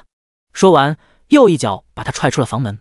一番交手下来，杜俊也知道自己不是沈清的对手，色厉内荏的瞪着沈清，恶狠狠道：好小子，你有种，给老子等着！撂下几句狠话之后，见沈清眼睛一瞪，似乎又要动手，眼角顿时吓得一抽，狼狈不堪的转身逃跑了。沈清拍了拍手，转回身来，就看见苏韵站在客厅里，两只眼睛红红的，目光悠悠的看着自己，于是走到苏韵身前，温声问道：怎么还哭了？苏韵眸光如水，望着沈清，有些呆呆的喃喃问：你为什么要对我这么好？我为什么对你这么好，你不知道吗？沈清双手握住苏韵香肩，目光直视着她的双眼，柔声说道：这些天来，两人几乎朝夕相处，其实对彼此的心意都能感知到，只不过苏韵的心里始终存在一些顾虑，没有真正挑明罢了。现在听见沈清这么说，感受到沈清抓在自己肩头的两只大手，苏韵顿时芳心一颤，忍不住轻轻咬了咬下唇，仍然有些顾虑的道：可是我比你大了那么多，而且沈清没有过多废话，直接低头封住了他丰润的红唇。苏韵丰腴的娇躯顿时如同过电般颤动了一下，整个身体一阵僵硬，但很快就在沈清如火的热情与亲吻下变得柔软下来，像一滩融化的液体，软软的依偎在沈清怀里。半晌，唇分。沈清睁开双眼，看见苏韵星眸半闭，眼神迷离的望着自己，仅仅分离了1秒钟，又主动的追索上来，红唇丰润，香舌软嫩，内心情感彻底释放，双手用力搂住的沈清虎腰，仿佛想要将自己的整个娇躯都融入进沈清的身体之内。沈清也回以热烈的回应，很快便沉浸在无限的温柔之中，直至过了半晌之后，两人的嘴唇才终于分开，依然紧紧的相拥在一起，额头互抵，鼻尖互相若即若离，彼此深情的对视着，能感受到对方呼出的热气。沈清，苏韵似是呻吟，又像哀求的低低呼唤了一句。沈清直接腰身一沉，将苏韵拦腰抱了起来，然后转身走向卧室。苏韵一张俏脸，霎时之间嫣红一片，似乎预料到即将会发生什么，心情顿时又羞又喜，仿佛重新回到了少女的时代。将脸蛋深深埋进沈清的怀里。沈清进了卧室之后，将苏韵压到床上，见苏韵一张俏脸红红的，双眸之中蕴满情火，一副任君采撷的可人模样，心神不禁微微一荡，发现苏韵嘴唇翕动，似乎在小声的呢喃着什么，忍不住好奇的将耳朵凑过去，韵姐说什么呢？苏韵顺势搂住了沈清的脖子，在他耳边呵气如兰的呢喃道：沈清要我。第117章全服公告，国战将开，一夜雨疏风骤，鸢啼莺泣，拂柳缠花，直至翌日清晨，日上三竿。沈清起来做好早餐，招呼苏韵出来吃饭。看苏韵走路时有些不自然，扶着腰肢，一副酸软无力的模样，忍不住笑了笑。你还笑，还不都是你折腾人？苏韵有些没好气的白了沈清一眼。虽然大半个晚上都没有睡觉，但她今天的气色反而比往日还好了很多，眉目间带着丝丝诱人的风情。沈清有些委屈的道：明明我才是卖力气的那一个，那你就不会省省力气，不知道要细水长流吗？苏韵有些幽怨的道。沈清闻言忍不住暗地里撇了撇嘴，昨晚在床上的时候你可不是这么说的。喝了口粥，笑着说道：我看韵姐你啊，就是体质太差了，以后要多运动多锻炼才行。听见沈清说多运动多锻炼，苏韵俏脸顿时一红，把刚包好的鸡蛋塞到了沈清嘴里。快吃饭吧你，昨晚一整晚都没有在线，小优他们可能都担心了。吃完之后赶紧上线，看看游戏里有没有发生什么。刚好，你上线后等我一会儿，给你看一样好东西。什么好东西？先不要问，一会儿上线后你就知道了。沈清微微一笑，神秘的道。两人快速解决早饭，然后沈清回家上线。唰，眼前光芒一闪，出现在朝歌城的一条小巷里，直接来到传送阵前，传送前往帮派驻地。眼前视线一阵变换，再度恢复正常之时，沈清已然出现在一座三面环山、风格粗犷的小型城寨里，正是沈玉的帮派驻地天荒城。因为是建立在万圣荒山，所以沈清给取了这个名字。经过苏韵10几天来的经营建设，沈玉这座帮派驻地此时已经初具规模。城寨之内一共拥有3条街道，各种建筑、商铺林立，有游戏里 NPC 商会开设的货铺、商店，也有沈玉自己开的装备铺、丹药店等。现在沈玉的规模达到了5万人，除了战斗系玩家外，还招募了几百名全服顶尖的辅助系玩家。他们不用练级、打怪，只需要在驻地里面利用战斗系玩家们采集回来的资源，专注于提升自己的职业技能，给神域炼制丹药、打造装备、绘制符箓等等，保证后勤物资充足。制作出来的丹药、装备等，有些神域玩家用不上的，就放在商铺里上架售卖，给神域增加一份收入。只不过现在游戏里的主流玩家才勉强达到60级，所以现在整个驻地里面进进出出的人数还比较少，主要以神域自己的玩家为主，没有多少其他玩家。苏韵昨天一晚上没在线，积压了不少的事务，此时刚一上线就忙碌着处理了起来。沈清来到领地大厅，找到他的时候，他正在给几个 NPC 结交账款，安排人手出去采集辅助系玩家们需要的资源。沈清见状，忍不住在心里感叹，真是个能干的姐姐。幸亏有苏韵的存在，帮忙自己打理帮派，把神域管理得井井有条，自己这个甩手掌柜才可以当得这么爽。于是沈清也没有过去打扰他，静静抱剑站在一旁，欣赏着苏韵处理公务的样子。直至几分钟后，苏韵手头的事务终于告一段落，把所有人都支出去，来到沈清身前，笑着问道：你说的好东西呢？拿出来吧。沈清微微一笑，掌心之中光芒一闪，把从天机宝盒里开出的3张丹方取了出来。苏韵看见沈清手中3张银光闪闪的上古丹方，两眼顿时一阵发直，赶忙拿到手中仔仔细细查看起来。苏韵的职业是云游仙医，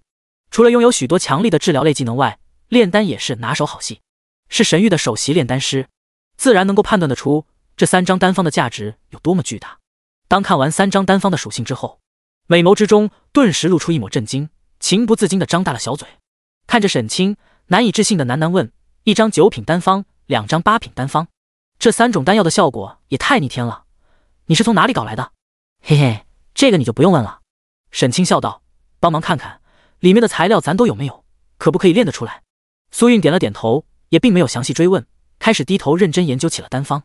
片刻之后，喃喃说道：玄天造化丹先不用想了，里面很多材料都是传说中才有的天才地宝。封魔燃血丹和还魂丹都分了好几个品级，对应不同的玩家级别，玩家等级越高，需要的丹药品级越高，用到的材料也越是稀有罕见。现在主流玩家的等级在50到70级之间，对应第3级的单方。封魔燃血丹的材料，绝大多数咱们都有，剩下另外几种灵药，找应该也能凑齐，炼出来的问题不大。但是还魂丹需要的材料太稀有了，可能短时间内很难炼出来。既然如此，那就先炼封魔燃血丹吧。沈清点了点头，道：炼成之后储存起来，这是一批战略资源。话音刚落，苏韵还没有来得及说话，整个国服上空之中突然间回荡起一阵激烈的战鼓之声，声音激烈，如同雷霆，令人心神为之激荡。鼓声回荡片刻之后，一阵威严洪亮的系统通知在全服上空回荡开来。全服公告，所有玩家请注意，目前所有服务器累计3转人数突破10亿，3天之后，神话 OL 第一次国战将正式开启。9处古老封印之地将会重新降临世间，打通各大服务器之间的地形天堑。本次国战，各服务器 NPC 不会参战，只有各国玩家参战。欢迎全体玩家积极备战，踊跃参加，争夺9大封印之地的最终归属，夺取其中蕴藏的惊人造化，为本服争光。第118章，皇族邀请，宫廷会议。壮烈宏大的系统通知在全服上空回荡了3遍才停息下来，整个国服瞬间如同被按下了定格键，所有人都待在原地。片刻之后才猛然间沸腾起来，所有玩家无不纷纷心情激动，为这个突如其来的消息而热议不已。卧槽，怎么说国战就国战了，事先一点风声都没有啊！3天之后刚好是周末，可以痛痛快快的大战一场了。全世界服务器累计3转人数才突破10亿，咱们国服独占了3亿多，可称得上兵强马壮，就问还有谁？哈，大杀四方，扬我国威的机会来了，我第一个报名参战，不可轻敌大意啊！从游戏世界地图上来看，国服所处的地理位置属于4战之地，周围群狼环伺，极有可能遭到围攻。怕个卵！这几天兄弟们都抓紧时间刷怪练级，更新装备，胆敢犯我国服者，虽远必诛！一时之间，整个国服的热情都被这则公告彻底点燃，无数玩家群情激愤，都跟打了鸡血一样，迸发出前所未有的充足干劲儿。一些聪明的游戏商人已经开始着手囤积符箓、弹药等等各种国战期间的战略物资了。游戏里面各大帮派也都纷纷动员起来，火速召集高层紧急部署，为3天后即将到来的国战做各种准备。天荒城的领地大厅里，沈清和苏韵听见国战将要开启的公告后，脸色也都微微一变。沈清是早就知道国战快要开启了，只是不清楚具体什么时间会来而已，所以并没有太多的意外。苏韵却是有些猝不及防，心情顿时紧张起来，问沈清道：快要国战了，我们要提前准备什么吗？该准备的都已经准备的差不多了，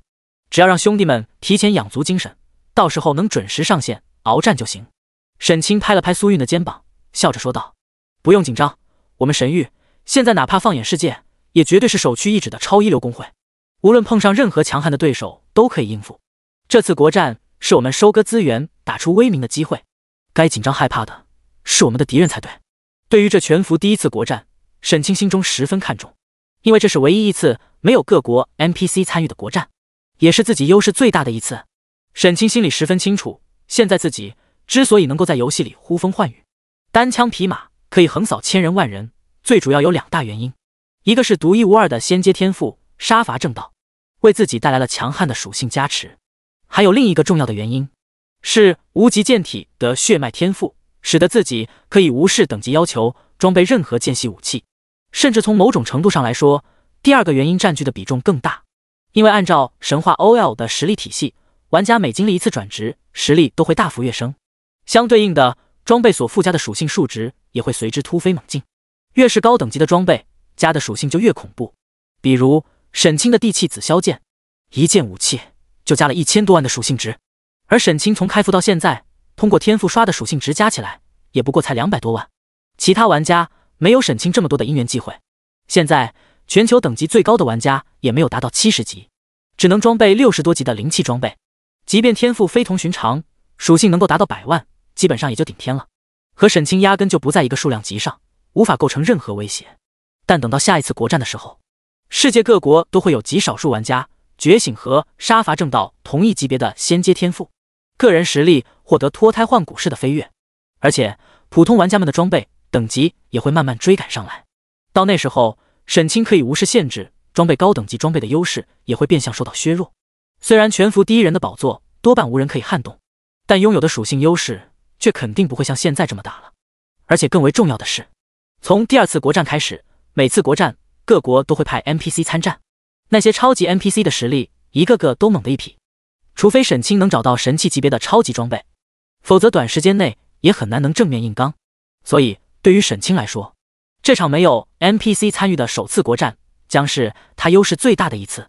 完全可以呼风唤雨，为所欲为，以一人之力影响整个战场形势，没有任何人能够阻挡，必须要好好把握住这个机会，为自己攫取到最大的利益。苏韵看到沈清信心十足的样子，原本有些紧张的心情也变得安定了下来，拉着沈清研究起了国战之前需要进行的各种部署。几分钟后，一名身披金甲、气宇轩昂、骑乘青色巨雕的高级 NPC 降落在天荒城中，手中拖着一封皇命文书，来到领地大厅里面，向沈清和苏韵行了一礼，恭敬说道：大战将开，小人特奉皇上之命，邀请2位前往皇宫，共同商议战前部署与相关事宜。对于金甲使者的到来，沈清并未感到意外，因为这是国服的传统了。每次国战开启之前，都会邀请国服重要帮派的掌权者前往皇宫，共同商议国战部署。沈清前世只是听说过有这个会议，从来没有机会参加。但这一世，身为国服第一帮派的掌舵人，这个会议自然是少不了他的。沈清和苏韵简单安排好一些事情，就跟着使者离开了。几分钟后，来到皇宫，被引到一座宽敞明亮、富丽堂皇的偏殿中。殿心位置摆了一张巨大的会议桌，桌旁已经坐了不少人影，原本正在你一言我一语，彼此热烈地交谈着。直至沈清和苏韵2个人踏入殿中，原本有些嘈杂的大厅霎时之间安静下来，所有目光齐刷刷地望了过来，落在了2人的身上。第119章9大关隘，国战形势。沈清站在大殿门口，目光一扫，只见桌子旁坐着的都是国服各大帮派的掌舵人，比如慕容峰与慕容华兄妹，水煮沉浮的青梅煮酒，问天公会的笑红尘，东北山炮团的我在东北玩泥巴，我在东北舔栏杆2兄弟等，每一个都是游戏里声名赫赫的一方豪强，麾下掌握着大批精锐玩家，说一不二的狠角色，联合起来足以左右整个国服的风云动向。但就是这样一群大人物，看见沈清到来之后，却是纷纷心神震动，情不自禁地止住了话语，眼中露出凝重之色。没办法，正所谓人的名，树的影，沈清的名号在国服实在是太响亮了，不但实力强横无比，行事风格更是突出一个强横霸道。自从开服以来，两伙惹到沈清的玩家团体，君临家族已经被彻底摁死了，核心成员被无限追杀，全体退游，彻底在游戏里销声匿迹。千秋工业虽说底蕴雄厚，但也被打压得很惨。前几天在沈洛城和其他几个帮派争夺资源点的时候，被神域几百人的剑修团从天而降，乱杀一气，最后损失惨重，惨败收场。最终无可奈何之下，黯然退出了沈洛城的争夺，转而盘踞在一座次级主城，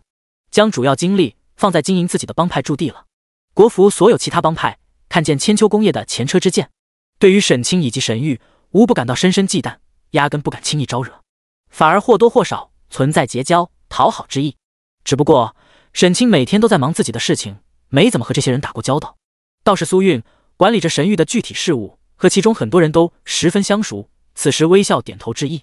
直至沈清带着苏韵在慕容兄妹身边落座之后，整个大殿里的气氛才又重新活络起来。众人继续起刚才的话题，谈论起关于此次国战的各种猜想。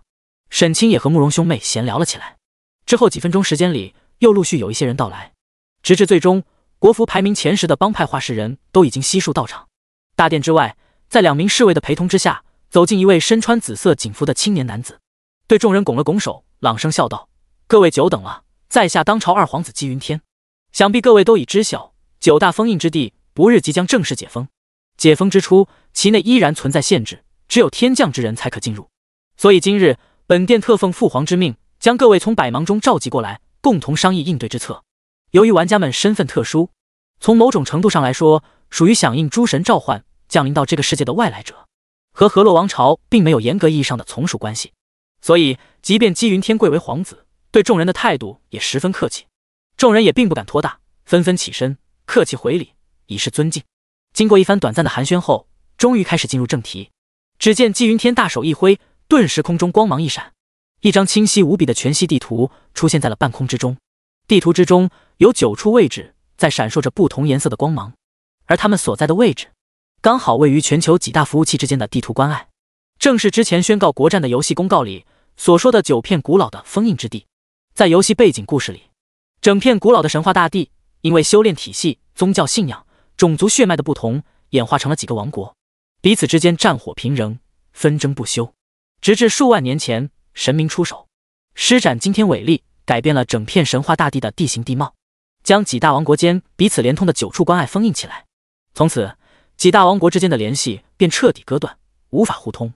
形成了如今的各大服务器。众人目光纷纷被地图上显示的9处封印之地吸引时，纪云天又开口道：“相信各位都看到了，我们河洛王朝虽然疆域辽阔，占据了大好的锦绣河山，但也恰恰因为如此，疆界线上存在4处封印关隘。与北方冰原国接壤的米雪冰城，与西方圣瓦雷帝国连通的落月关，与西南巨象国接壤的天青高原，与东南群夷隔绝的莽苍山，再加上海上的风暴海峡，可称得上4战之地。一旦封印解除，国战开启，将会承受来自各方的巨大压力。若这几处关隘落入敌手，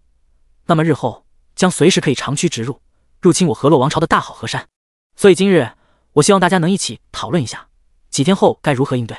制定一个方略出来。”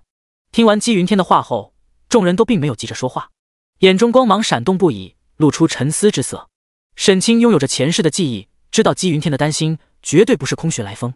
事实上，前世国服虽然实力十分雄厚，但第一次国战的时候就面临了各方群殴的巨大压力，最终因为部署不当，顾此失彼，5大关隘只夺到了其中2个，风暴海峡、落月关、天青高原纷纷陷落，直接令国服陷入了十分危险的境地之中。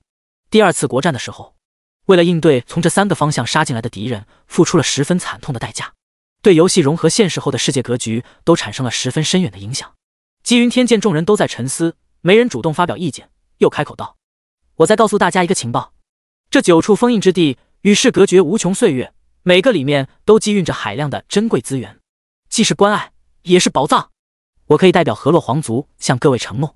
谁能在本次战役中成功夺下任何一处，都可以获得那处封印之地1年的资源开采权。”姬云天此言一出，众人目光顿时纷纷亮了起来，就连沈清眼神也是微微闪动，露出几分思索之色。东北山炮团的团长，我在东北舔栏杆俩手一摊，大咧咧道：“这还不简单吗？咱们10个帮派2两一组，分头行动，分别去争夺这5座封印之地，不就结了？2两一组，分头行动，想的倒是挺美，但怕就怕这样一来实力分散，最后5大关隘连1个都夺不下来。”萧红尘马上出言反驳道：“依我之见，应该分析一下具体形势，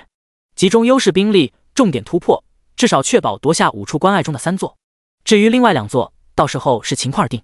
能争就争，实在不行就只能放弃了。”2人说的都有道理。发完言后，会议桌旁顿时响起一阵议论之声，有人也跟着发表了自己的意见，有人则是跟自己的同伴窃窃私语，私下讨论。青梅煮酒朝沈清的方向看了一眼，笑着说道：“各位，神域是全服公认的第1帮派，也是此次国战的绝对主力。我们大家何不先听一听逍遥兄弟的意见呢？这场国战，神域想怎么打？第120章，我话讲完，谁赞成，谁反对？”听见青梅煮酒的话，原本人声嘈杂的大殿顿时变得安静下来，所有人都心神一动，停下讨论，不约而同将目光汇聚到沈清的身上。就连2皇子姬云天也将目光望了过来，眼中露出期待之色。身为河洛王朝的2皇子，代替皇帝召集这场会议之前，他自然详细调查过在场每一个人的信息，知道沈清这位蜀山派的真传弟子，乃是整个河洛王朝数亿天降之人之中当之无愧的第1人。麾下神域数万精锐，聚集了整个国服最为精华的顶尖力量，是毋庸置疑的第1大帮，实力之强绝非另外9大帮派可比。今天这场会议虽然说是召集10大帮派共同商讨国战策略，但拥有绝对实力的沈清，他的话语以及意见无疑将起到至关重要的作用，甚至从某种程度上来说，可以起到一锤定音的效果。看见所有人都将目光汇集到自己身上，沈清也并没有藏着掖着，眼中闪过一缕金芒，直截了当的开口道：“这5座封印之地中，我们神域负责夺下其中2座，至于另外3座就不管了，你们9家看着来吧。”沈清话语一出，会议桌旁所有人神情都为之一变。慕容峰表情严肃，认真问道：“逍遥，你是认真的吗？你要知道，每座封印之地对面可都是一整个服务器，国战一开，将要面对上亿敌人的凶猛攻势，而且国战期间，每名玩家只有1次参战机会，死亡之后就不能再进入国战区域了。就算你们神域的玩家都是国服最顶尖的精锐，夺取一座封印之地，可能问题不是很大，但要分兵，同时对抗2个服务器的敌人，会不会有些太勉强了？你确定能扛得住吗？慕容峰的话语也说出了在场所有人心中的担心。姬云天也眸光闪动，盯着沈清，沉声问道：“任帮主，你要不要再考虑一下？毕竟兵者国之大事，死生之地，存亡之道，下决定前还是要慎重斟酌的。其实，只要神域在此战中能够拿下一座封印之地，就算是居功至伟了。”显然，这位河洛王朝的2皇子对于沈清和神域的实力还是存在着几分怀疑的。我已经考虑得很清楚了。沈清直接摆了摆手，断然说道：“虽然到时候面对的敌人会十分强悍，但这场国战也不光是我们10大帮派打的，整个国服会有将近3亿玩家参战，只要有5000万玩家助阵，我们神域就有把握夺下2座封印之地。”见到沈清如此笃定，信心十足，与会众人顿时纷纷神情微动，表情各异。青梅煮酒哈哈一笑，率先说道：“既然如此，那我们就只能相信神域了。如果神域真的能以一帮之力夺取2处封印之地，那我们的压力就小很多了。这对整个国服来说也是一件大好事嘛。就怕有些人是为了装逼，什么牛都敢往外吹。”千秋未央哼了一声，阴阳怪气道：“到时候自己吹的牛完不成，自己丢人不说，整个国服都受牵连。怎么，你是对我们神域的实力有所怀疑吗？”沈清瞥了千秋未央一眼，冷冷说道：“要不要我现在派人去未央城给你证明一下？”未央城正是千秋工业的帮派驻地。千秋未央听见沈清如此赤裸裸的威胁，脸色顿时难看无比，像吃了只苍蝇一样，但也不敢再阴阳怪气了。听宇轩的帮主在水一方此时出来打圆场道：“国战在即，就算大家互相之间存在什么恩怨，也都先暂且搁置吧。现在我们最重要的事情就是齐心协力，把第1场国战打好。”在水一方的话语得到了在场所有人的认可。平时的时候，内战怎么打都可以，但外敌一来，必须调转枪口，一致对外，这是所有人共同的共识。沈清刚才也只是吓唬一下千秋未央而已，就算真要收拾千秋工业，也要打完国战才行，不会在这种敏感的时候大动干戈。好，既然如此，那就暂时确定下来，由神域领衔，率领5000万天降者，负责2座封印之地的争夺战。姬云天望向沈清，沉声问道：“但具体是哪2座？不知道任帮主有没有考虑好？”整个游戏一共9处封印之地，虽然照姬云天所说，每处封印之地里面都蕴含有丰厚资源，但是每处封印之地中蕴含的资源种类却并不相同。比如与国服直接相连的5处封印之地中，米雪冰城附近的茫茫雪原中拥有着丰富的矿产资源，出产很多种稀有的高级材料，可以用来打造装备。天青高原地形复杂，环境多样，生长有种类繁多的天材地宝、灵虫宝药。莽苍山与东南诸夷接壤，崇山峻岭，猛兽横行，出产各种高级宠物以及高级的血脉觉醒石。落月关外，群山浴血，昔年曾爆发过许多场惊世大战，是东西双方争锋较量的最前线。无数大能辩经、论道、比武较量，保存有许多早已经失传的功法传承。至于远在海上的风暴海峡，海域之中拥有无数装满财宝的沉船，什么东西都有可能打捞出来。这些信息其他人都并不了解，但沈清却一清二楚。而且根据他前世的经验判断，连接东西双方咽喉要道的落月关，无论蕴含的功法资源和地理位置，都要比另外几座封印之地更加重要，是一定要牢牢掌握在自己手中的。至于另外4处封印之地，其实重要性差不多，但天青高原离落月关距离最近，方便驰援，而且里面很大概率有炼制玄天造化丹、还魂丹需要的珍稀灵药。所以经过短暂的斟酌后，沈清便是目光一凝，开口说道：“我们就选落月关和天青高原吧，2个地方距离较近，方便支援。”说完，目光缓缓望向众人，笑着问道：“我话讲完，谁赞成？谁反对？”第121章，山雨欲来风满楼。我话讲完，谁赞成？谁反对？沈清此言一出，会议桌旁各大帮派的话事人顿时纷纷表情古怪，真要站出来反对了，是不是下一秒就被抡起大烟灰缸砸脑袋上了？一来他们不清楚5处封印之地里面蕴含的资源有什么差别，二来沈清都已经表态要以神域一帮之力为国服夺取2座封印之地了，一力承担了如此重大的责任，享有优先选择的权利，本来也是理所应当。于是众人纷纷点头，表示没有任何问题。接下来就是讨论另外3座封印之地的部署问题了。由于沈清实在太猛，直接包揽了2座封印之地的攻取任务，其余9大帮派承受的压力顿时就小了许多。没有花费多少时间，就定下了最终部署。9大帮派分成3组：风花雪月、东北山炮团、散仙盟3大帮派负责攻取米雪冰城；千秋功业、问天、逐梦3大帮派负责攻取莽苍山；水主沉浮、听雨轩、战魂3大帮派负责率众远渡重洋，夺取风暴海峡的归属。既然如此，就请各位回去之后尽快行动，做好充足的战前准备吧。如果有任何需要帮忙的地方，尽管开口。此次国战就拜托各位了。会议最后，姬云天冲众人双拳一抱，正色说道：“我相信各位的智谋与实力，本次国战一定可以获得战果。到时候我会奏请父皇为各位设宴，庆祝凯旋，论功行赏。”一听国战打完之后还有论功行赏、获得奖励的机会，众人顿时精神一振，心中的战意更足了。沈清前世就是这个时候进的游戏，所以印象特别深刻。第一场国战打完后，国服可以称得上是损失惨重，元气大伤。从 NPC 到玩家都沉浸在一片凝重的气氛之中，压根没有开什么庆功宴，自然谈不上任何奖励了。不过这一世有自己手中的剑在，倒是可以期待一下庆功宴上能获得什么奖励了。从皇宫中出来之后，苏韵好奇地问沈清道：“你究竟是怎么打算的？同时攻取2座封印之地，我们要分兵吗？”“用不着。”沈清摆了摆手，笑着说道：“我一个人去落月关，你带着其余所有人攻取天青高原就行了。”“你一个人去？”苏韵闻言，一双美眸顿时微微睁大几分，眼中露出惊讶之色。但他知道，既然沈清都这么说了，心中肯定很有信心，于是没有多说什么，点了点头，道：“那我接下来几天就集中精力搜集材料，抓紧炼制封魔燃血丹吧，争取国战开启之前能够顺利炼出几炉，派上用场。”“没错，你说的很对。”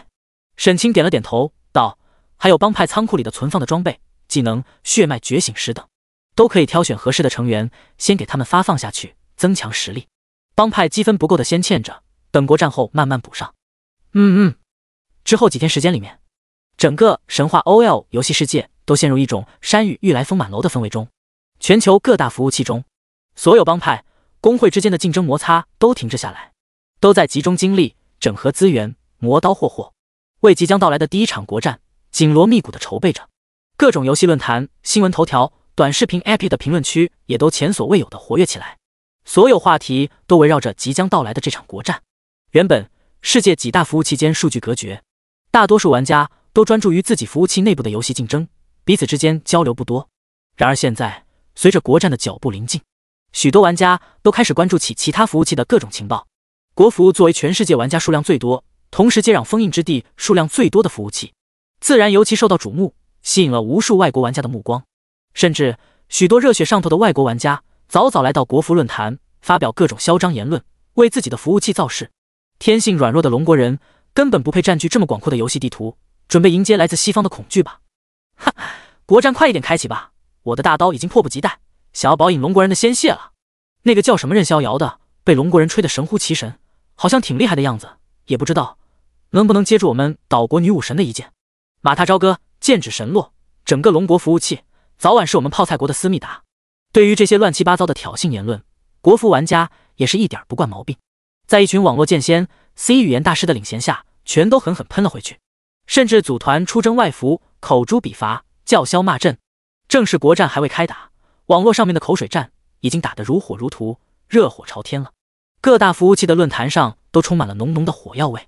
不过这些对于沈清却是没有一点影响，依然按照自己的节奏，每天按部就班的杀虫子、刷属性，顺便找了一个60级的魂修，将之前丰都鬼门活动里搞到的那几块魂幡碎片里面的阴魂都释放出来，用剑气物理超度了，刷了100多万属性，使得实力提升一截。在各方忙碌的准备之下，3天时间转眼即过，很快就来到了国战开启的当天。封印之地正式解封的时间是晚上8点钟，所以沈清抱着苏韵睡了整整一大下午，养足精神。晚上7点准时上线，游戏人物出现在天荒城的领地大厅里，两人一起走出大厅，来到城外的开阔地。全体神域玩家已经按照事先部署集结完毕，5万成员无一缺席，在广场上整齐列阵。站在阵列最前面的是2支军团，其中一支全员身着劲装武服，身背长剑，身上装备各不相同，但却全都精良无比。每个人的目光都有如剑锋般明亮犀利，自信无比。正是李轩辕领衔的神域剑修团，如今已经扩充到了1000人规模。和剑修团并列的另一支军团有3000人规模，全员胯下骑乘着60级传奇坐骑踏火龙驹，身穿60级暗金器铠甲套装五雷天火套，是沈清这半个月来精心打造的一支王牌铁骑。有已经觉醒了传说级血脉，拥有极品天阶天赋的鬼剑仇率领，在现阶段的游戏里足以铁骑陷阵，所向披靡，凿穿任何防御阵型，踏碎任何敌人挣扎。两大王牌军团之后，数万玩家沉默无声，整齐列阵。肩膀上方，神域徽记连汇成海，沈清脚踏剑光，飞临半空，俯视着这支自己一手打造出来、气势如虹的无敌铁军，胸膛之中油然生出一股豪气。目光缓缓环视全场，掣剑在手，高举向天，向所有人大声喊道：“出发啊！让世界见证神域的力量，让全球匍匐在我们脚下，荣耀属于我们每一个人。”第122章关前驿站，沈清的战术。出发啊！让世界见证神域的力量，让全球匍匐在我们脚下，荣耀属于我们每一个人。沈清充满万丈豪情的激昂话语，在体内修为的加持之下，在天地间激荡回响，回荡在每一个神域玩家的耳边，瞬间点燃了所有人心中的激情。每个人的眼神之中都迸发出浓烈无比的狂热战意。正所谓养兵千日，用兵一时，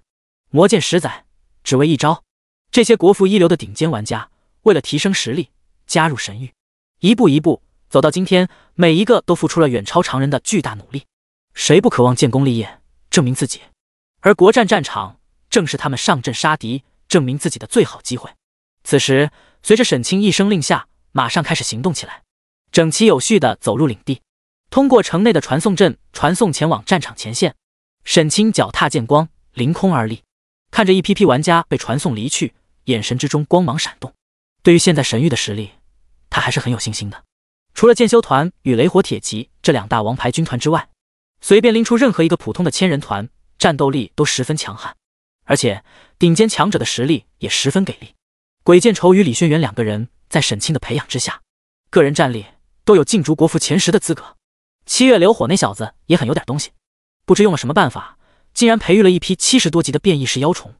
能同时操控几百只是妖虫发动攻击，在混乱的国战战场上，威力绝对恐怖无比。此外，苏印的宠物虚天鲲也升到了60多级，身躯长达100多米，不但防御惊人无比，血量更是达到了夸张的2000多万，飞在空中就如同一座移动的战争堡垒，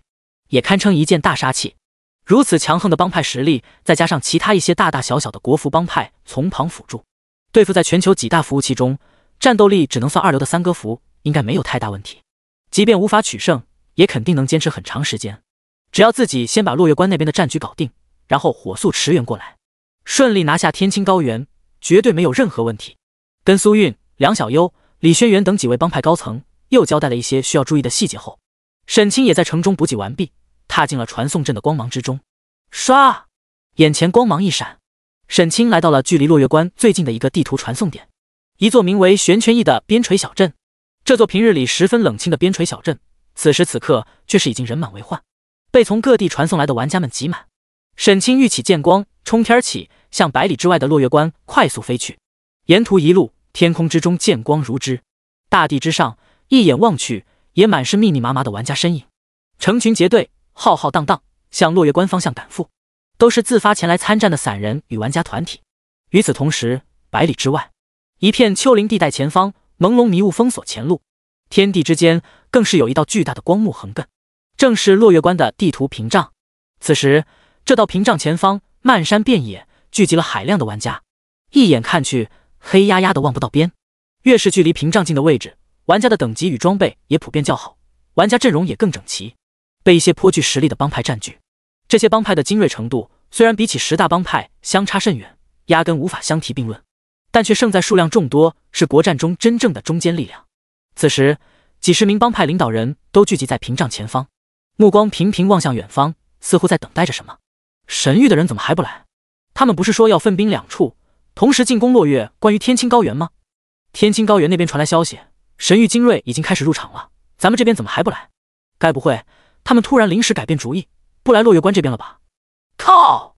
你别乱说，落月关对面可是教廷七国的服务器，实力在全球也排得上号。要是神域不来，光凭咱们这些人打个毛啊！都耐心点吧，这什么急？距离国战正式开启，不是还有半个多小时了吗？也许神域在调兵遣将，一会儿就来了呢。希望如此吧。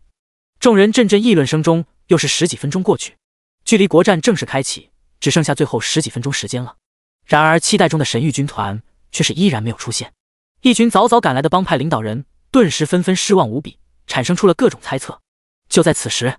突然一道耀眼剑光从远处天空中飒然飞至，降落在众人的面前，显露出一名铠甲冷峻、身背长剑的帅气身影。任逍遥。众人看清沈清 ID， 顿时纷纷目光一亮，喜出望外，赶忙纷纷围了上来，急切地问：“你终于来了！神域的大军什么时候到？”他们去天青高原了，不会来这边。沈清笑道：“这边有我配合各位就够了。”什么？众人闻言顿时纷纷脸色一变，有些难以置信地看着沈清。虽说任逍遥国服第一人的名号由来已久，全服公认，实力恐怖，甚至曾经有过一人一剑扫灭整个千秋工业的惊人壮举，但那毕竟是半个多月前的事情了。最近半个月时间里，沈清都没有在大众面前再展露实力，就连上次封斗鬼门的活动里，他在丰都山大杀四方追着鬼王砍的画面也没有任何玩家看到。所以现在整个国服没有人知道沈清的实力究竟达到了什么地步，只是按照常理猜想，他当初之所以如此强大，主要是因为血脉、天赋、修炼功法、技能配置都是顶尖，多重因素叠加后产生的结果。但这么长时间过去，国服其他顶尖玩家也都纷纷觉醒了高品质血脉，获得了强力的隐藏职业，彼此间的实力差距应该会慢慢被弥补才对。现在沈清即便还是国服第一人，恐怕和其他顶尖玩家之间的差距也不会有那么大了。单枪匹马就想抵挡教廷七国的千军万马，这怎么可能？一时之间，众人脸上表情各异，许多人都在心中暗暗猜测，可能是神域自知实力不够，所以经过考虑之后，准备放弃落月关这边的战场，全力攻取天青高原了。但之前牛都已经吹出去了，如果不来又实在说不过去，才决定派沈清一个人单枪匹马来落月关走个过场而已。想到这个可能性后，许多帮派高层的心情都低落无比。毕竟没有人愿意打一场没有希望的战争，但也有人认为沈清既然敢来，应该是有所凭示的，于是主动开口问道：“那我们该怎么配合你呢？你应该知道，全服前100的大帮派绝大多数都被动员去另外3片战场了，我们这些三流小帮打打协助配合还行，可担任不了主力。放心好了，你们需要做的事情非常简单。”沈清哈哈一笑，对众人道：“一会儿结界消散之后，我会抢先过去夺取关口，你们随后跟上，准备登城守关就行。”第123章，国战开启，御剑夺关。就这么简单？关前众人听见沈清口中说出的战术后，顿时纷纷表情惊讶，怀疑自己是不是听错了。本来心里还期待着，沈清虽然是一个人来的，但既然有如此信心，可能是有什么出奇制胜的战术安排，但却万万没有想到，沈清口中这所谓的战术竟然如此简单粗暴。我自己先去夺下城关，然后你们守关就行。这话听起来就跟你们站在此地不要走动，我去买几个橘子一样轻松。难道你还真想仅凭一人之力对抗对面人家整个服务器的顶尖精锐吗？一时之间，现场众人面面相觑，许多人都觉得沈清一定是疯了。可能是自开服以来，在国服太顺风顺水，没有遭遇任何挫折，所以心态膨胀，不知道自己姓啥了。不过事已至此，都已经到这个时候了，再说什么也都晚了。于是众人也并没有多说什么，纷纷表示那就等着看沈清表演了。只是心中都蒙上了一丝阴霾，对于这场即将到来的大战几乎失去了所有信心。沈清看到众人表情，也清楚他们是怎么想的，但并没有解释太多，因为事实胜于雄辩，在战场中用剑去说话就对了。在无数玩家的等待中，时间一分一秒流逝，最后的10几分钟很快过去。来到晚上8点钟的一刻，横亘在天地之间的地图结界轰的一声溃散消失，连带着其中的迷雾也徐徐散开。一股尘封无尽岁月，带着远古洪荒气息的肃杀之意，从前方迷雾中浩荡开来。各位，我先行一步了。沈清冲众人说了一声，直接御剑冲天起，一马当先冲进了前方的迷雾之中。众多帮派化石人也都纷纷打起精神，回到各自帮派的阵列中，命令手下向前进发。漫山遍野的玩家大军如同潮水一般向迷雾中快速冲去，但还没有走出多远，迷雾之中突然响起了震天的兽吼之声。无穷无尽的凶猛恶兽从迷雾中冲了出来，甚至就连天空之中也有一盏惊人的猛禽扑落。9处封印之地，任何一处都是夺天地造化的风水宝地，天地灵气充裕无比，在被封印的无穷岁月里，孕育了大量的高级怪物。这些怪物就是国战之中玩家们要面临的第一重障碍，必须先清除掉沿途的怪物，到达落月关前。清除掉守关的怪物之后，才能夺取整座城关的掌控权。在无穷无尽的怪物冲击下，国服大军顿时就陷入了苦战之中，只能在几大帮派的率领下结成战阵，稳扎稳打，一点一点向前推进。与此同时，沈清脚踏剑光，呼啸前行，沿途遇到所有怪物，不等接近，便被身边如影随形的几道剑光斩落。如此飞了几分钟后，前方出现了一片开阔的平原，平原尽头2条耸入云天的雄峻山脊，如同2条巨龙横亘，从左右两边向中间延伸，被一座巍峨无比、绵延数里的古老雄关连成一体，共同组成一道气势磅礴、隔绝东西的地图天堑。落月关，我来了！沈清眼中金芒一闪，二话不说，直接御剑冲了过去。此时此刻的落月关被一群高达80多级的巨人族占据，他们力大无穷，吼声如雷，挥舞着沉重的石锤、石斧，又占据着落月关的天险地利。前世给进攻落月关的双方玩家造成了巨大的阻碍，付出巨大伤亡之后，才将他们清理干净。不过此刻面对沈清劈出的煌煌剑气，这些皮糙肉厚的巨人却没有丝毫的还手之力。沈清区域剑阵纵横扫荡，仅仅用了20几分钟时间，便将整座城关之中几万只巨人都绞杀一空，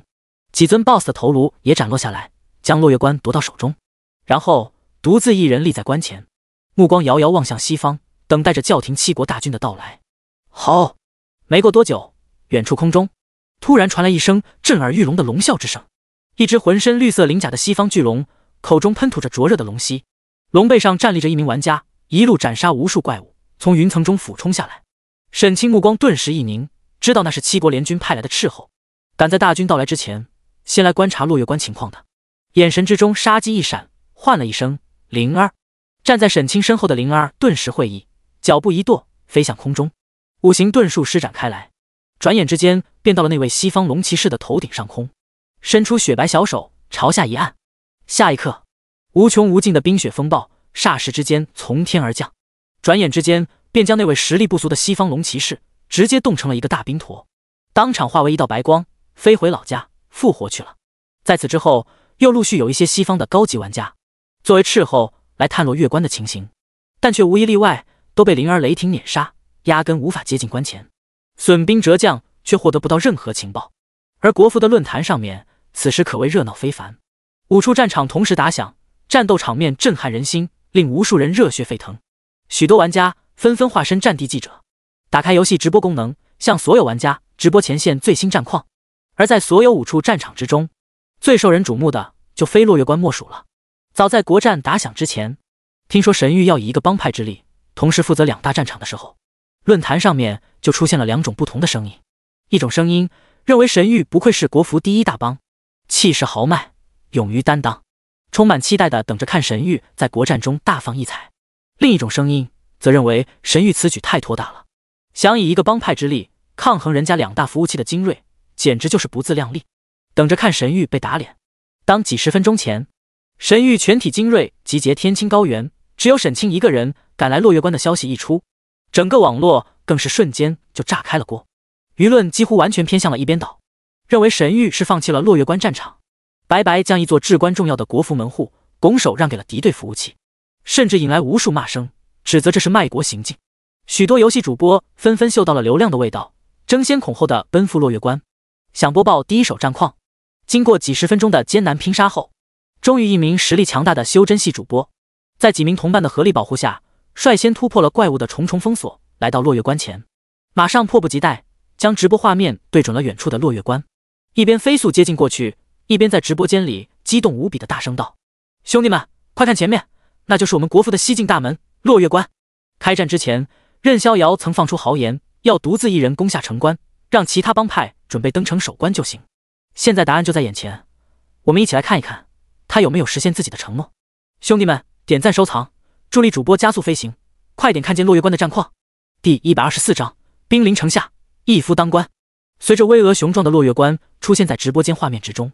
这个直播间的人气顿时疯狂上涨起来，无数玩家疯狂涌入，转眼之间就冲上了论坛首页，成为全网在线人数最多的直播间之一。弹幕区里各种礼物飞快刷动，无数玩家纷纷催促主播不要墨迹，快点儿飞到落月关前寻找任逍遥的身影。直播间里无与伦比的火爆人气，顿时就令主播乐开了花，卯足了劲向落月关加速飞去。不过短短片刻之间就飞到了城关境前，随着镜头不断拉近，落月关的真实景象也终于显露在所有玩家的面前。只见这是座沧桑无比的古老城关，雄浑无比的高耸城墙全部以沉重的青色条石筑成，似乎历经了无数的岁月沧桑，墙上到处坑洼不平，满是历史风霜痕迹。而且此时此刻的城头上景象更是惊人无比，到处可以看到身高数丈的巨人尸体，横七竖八，以各种姿势趴倒在城墙之上，鲜红血水汇成溪流，沿着城墙上的裂缝凹槽向下流淌。其中更有一具巨人尸体，体型尤其庞大无比，几乎能有100丈之高。然而此刻头颅却被生生斩落，变成了一具冰冷的无头尸体，跪在关前的大地上，浑身上下剑迹纵横，令人望之触目惊心。我去，这景象也太恐怖了！这些巨人至少都是80级以上的怪物吧？这才过去多长时间，都被任逍遥一个人杀干净了？他到底是怎么做到的？究竟要不要这么离谱？太牛逼了！原来任逍遥没有吹牛，一人一剑攻城夺关，他真的做到了。不愧是国服第一剑神，半个多月没有出手，这一出手果然不同凡响。怪不得他敢单枪匹马，不带一兵一卒来落月关，原来是对自己的实力有信心，一人一剑就足够了。看见落月关上巨人喋血、震撼无比的惊人景象后，直播间里顿时便是炸开了锅，无数网友纷纷激动，仿佛重新看到希望，对身负国服第一人名号的沈清又重新燃起了信心。但是也有许多玩家对落月关的战场形势依然并不十分看好，在直播间里泼凉水道：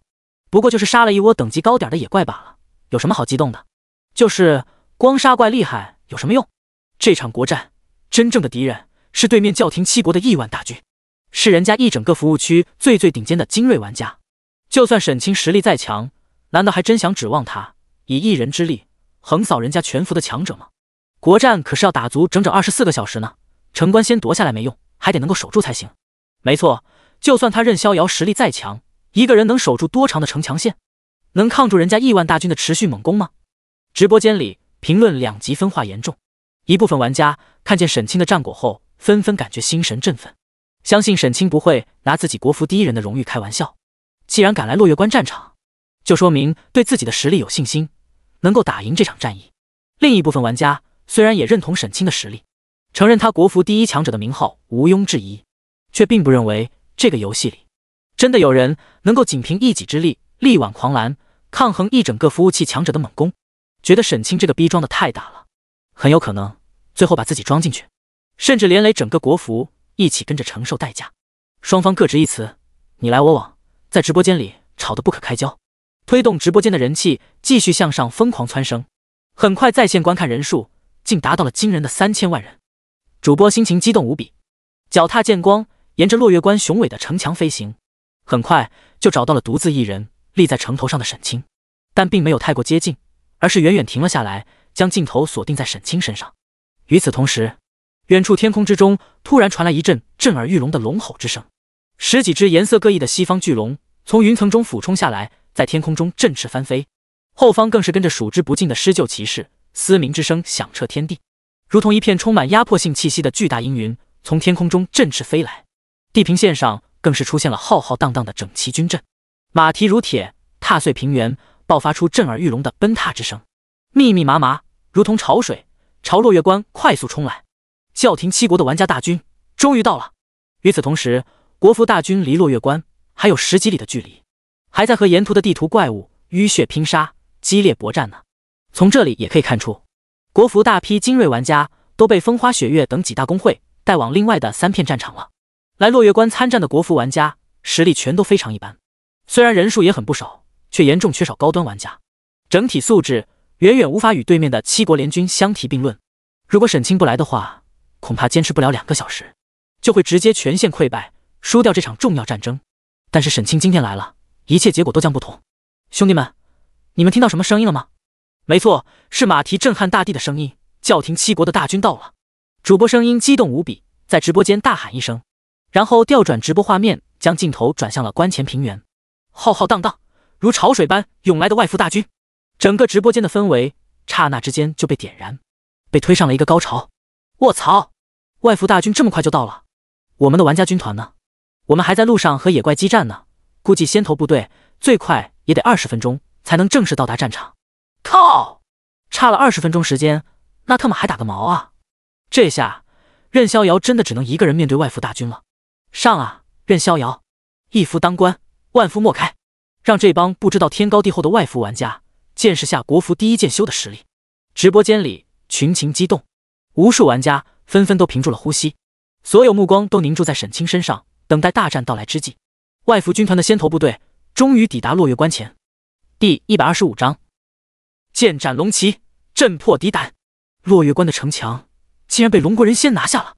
这怎么可能？天空之中，几名骑乘巨龙的西方龙骑士一马当先，率先飞到落月关前。当看见落月关城头之上无数巨人的尸体后，顿时纷纷内心一震，心神受到了巨大的冲击。更令他们心神震动、感到不可思议的是，落月关的城墙之上浮尸纵横，鲜血流淌，怪物尸体足有数万，却看不到一个龙国玩家的身影。直至飞得更近之后，才终于看见在落月关城墙中部站着一名身披甲胄的东方剑客。他的身体站在巍峨城关之上，显得那么微不足道，但却散发出一股仿佛与生俱来、浑然天成的凌厉气势，令任何人不敢小觑。是任逍遥，那个龙国服务器的传奇强者，全服公认的第一玩家。一名龙骑士看见了沈清的游戏 ID， 顿时心神一震，失声喊道：难道这城墙上所有巨人都是他一个人杀的？还有我们提前派过来的斥候全部被杀，难道也是他的手笔？确实有这个可能性，但他怎么才只有50级？这个等级也太低了。几名龙骑士面色凝重，都感觉到事出蹊跷，十分可疑。切，什么狗屁传奇强者？区区龙国能出什么样的高手？我看这一切不过是龙国人在故弄玄虚罢了。一个 ID 名为戴蒙，骑乘一头凶猛黑龙的龙骑士，眼神之中满是桀骜，充满不屑地冷哼了一声，一拽龙浆，便是催动脚下黑龙，朝沈清俯冲了下去。看我过去会一会他。戴蒙，不要冲动，丹尼利斯还没有发布进攻命令呢。放心，我就过去斗一斗他，试试他的斤两而已。我可是主宰天空的龙骑士，难道他还能秒杀我不成？戴蒙哈哈大笑一声，不顾同伴劝阻，脚下黑龙呼啸破空，朝着沈清冲了过来。快看，那个龙骑士朝任逍遥飞过去了。难道他想和任逍遥单挑不成？这家伙我知道，名字叫戴蒙，在他们服务器排名很高，是精锐中的精锐。我们打的就是精锐，任逍遥，削他！直播间里无数观众看见戴蒙骑龙飞向沈清之后，心神瞬间就被吸引，眼中露出期待之色，想要见证沈清出手斩杀龙骑士的瞬间。而沈清也不负众望，看着从天空中俯冲下来的黑色飞龙，眼中露出一丝轻蔑，也不废话，直接干脆利落拔出魔剑，朝天一挥，唰！在天剑诀加持之下，扫出一道锋芒炽盛的红色剑气，如一条气势如虹的匹练般扫过长空，将戴蒙连同其脚下的坐骑黑龙直接凌空斩成两半，只来得及惨叫一声，便是化为一道白光回城去了。戴蒙！另外那几名龙骑士顿时纷纷骇然惊呼，脸色大变。作为同伴，他们对戴蒙的实力再清楚不过。身为战力强悍、有空战堡垒之称的龙骑士，他们所拥有的最大优势便是坐骑巨龙提供的高额血量加成。戴蒙虽然性格桀骜、肆意妄为，但个人实力却毋庸置疑，堪称龙骑士中的佼佼者。单以防御属性而论，足以在整个七国服务器排名前10。然而，拥有如此实力的戴蒙，竟然被这个龙国的剑修一剑秒了。这极具冲击力的震撼一幕，瞬间化作猛烈冲击，如飓风般横扫而过，在几名龙骑士心底深处掀起无尽滔天狂澜，纷纷心神震撼不已，难以置信地望着沈清。作为七国服务器的顶尖玩家，早在国战开启之前，他们就曾经详细调查过国服的情况。作为国服第一人的沈清更是重点调查对象。但是沈清已经半个多月没有在玩家们面前出手了，就连国服本土玩家都不知道他现在实力究竟达到了何等地步，更不用说这些老外了。再加上教廷七国的玩家都拥有一种莫名其妙的天生优越感，本能蔑视其他服务器的玩家，所以并没有将沈清太放在心上，认为不过是一个被谣传夸大、吹嘘出来的虚假传奇罢了，根本不可能有传说中那么邪乎。然而此刻，血淋淋的现实就摆在眼前，人家随手挥出一剑，便直接将一名龙骑士无情劈杀，就像是抹杀一只微不足道的飞虫，连丝毫反抗的余地都没有。顿时就令这群骄傲的龙骑士感到一阵头皮发麻，心底发寒，深刻无比地意识到，沈清这个龙国第一人的实力，恐怕比传闻中还要恐怖，再也不敢有所轻视。直播间里的国服玩家们看见沈清随手一剑就斩杀了一名西方龙骑士，也都纷纷激动不已，疯狂刷屏喝彩起来。任逍遥杀得好，就要这样扬我国威，让这群目中无人的西方玩家瞪大眼睛好好看看我龙国剑修的厉害。哈哈，这一剑砍得真痛快！什么狗屁龙骑士，他们骑的那也叫龙，不过是长了翅膀的大蜥蜴而已。我有预感，任逍遥这半个多月一定憋了什么大招，这帮外服的玩家要遭老罪喽。国服玩家群情振奋，为沈清这一剑喝彩之时，教廷七国的高层玩家得知戴蒙被沈清一剑砍死的消息后，则是纷纷面色阴沉，表情变得难看起来。许多人都纷纷咬牙破口大骂，戴蒙这个蠢货，他骑着龙怎么会被一剑秒了？谢特，这个该死的家伙，真给我们七国服务器丢脸啊！震耳欲聋的马蹄声中，七国联军兵临关前，一名银发金瞳、身穿蓝色法师长裙的西方美女，脚踏旋风从联军阵型中飞上天空，来到与城墙齐平的高度，眸光冷冽，望着沈清，用略带外国腔调的流利中文，声音清冷的高声道：“任逍遥，我早就听说过你的名字，今天终于见面了。我承认你实力很强，但是仅凭你一个人是阻挡不了我们七国联军的铁蹄的。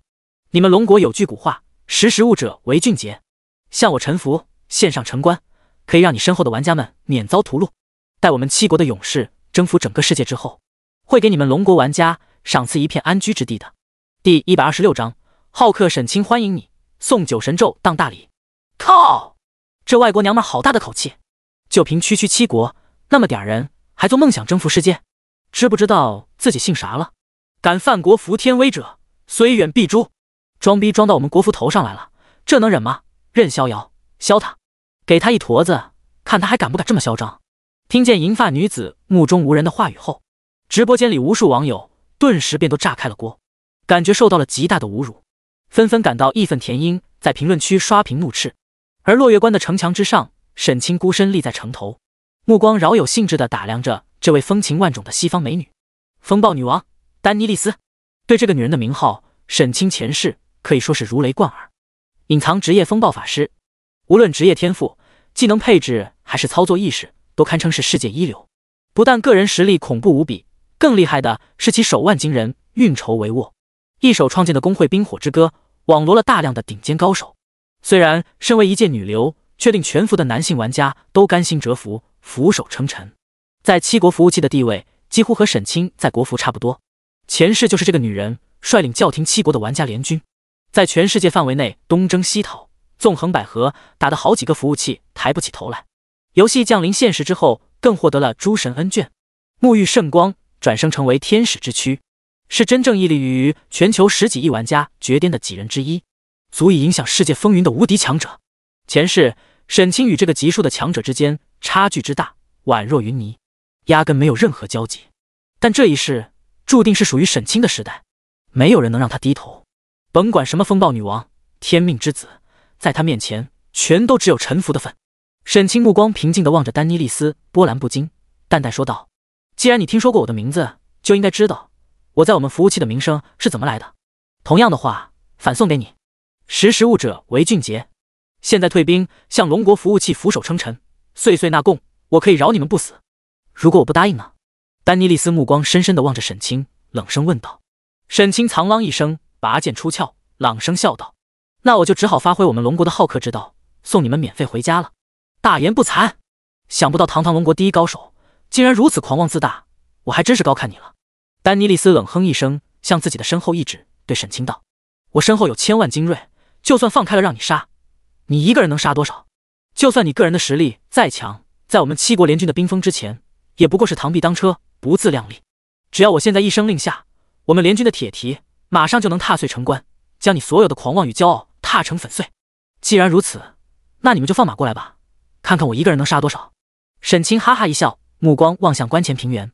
只见在自己和丹尼利斯说话的这段时间里，越来越多的七国联军从遥远的地平线蜂拥而至，涌至关前。除了普通的战斗系玩家外，还有投石机、工程楼车等大型的工程机械，也在军阵后方摆设开来，散发出阵阵的肃杀之气。丹尼利斯之所以没有第一时间就下令攻城，而是亲自过来与沈清交涉，想要通过宣示实力达到不战而屈人之兵的目的，只是其中一个原因。更主要的原因还是为了等待后续部队都跟上来，工程器械集结完毕。而沈清之所以没急着动手，也是为了等待教廷七国的大军集结，希望他们的人群站位能更密集些。此时眼看差不多了，沈清哈哈一笑，对丹尼利斯道：“别说我们龙国人不好客，你们远道而来也不容易。你们正式攻城之前，我先送你们一份大礼吧。”说完，在丹尼利斯有些疑惑的目光之中，沈清掌心光芒一闪，取出来一个酒葫芦，拔掉塞子，仰起头来，咕咚咕咚一饮而尽。一壶烈酒下肚，脸色顿时微微泛红，眼神之中升起几抹朦胧醉意。技能栏里，一个自从学会以来就一直处于灰色状态，从来没有使用过的技能图标突然亮了起来。沈清眼中金光一闪，二话不说，发动竞技技能酒神咒。轰！技能发动的一瞬间，沈清只觉周身巨震，身体之内所有真气如同万马奔腾，怒波狂吼，瞬息间被激发而出，涌出体外。与此同时，天空高处刹那之间风起云涌，狂风怒卷，奔云狂飙，雷蛇霹雳，天地色变。无论关前平原之上所聚集的七国精锐，还是飞在天空之中的龙骑士，在这一刻纷纷感觉心神悸动，骇然仰头望向天空。下一刻便看见风云涌动的苍穹高处，一道气势磅礴的朦胧身影若隐若现，醉卧云端，手中抓着个巨大的酒葫芦，一饮而尽，而后猛然挥动手臂，将大葫芦从天空中砸了下来。轰！葫芦砸在平原之上，轰的一声爆碎开来，化为一股恐怖的波动横扫，以其落点为中心，周围1000乘以1000米范围的广阔区域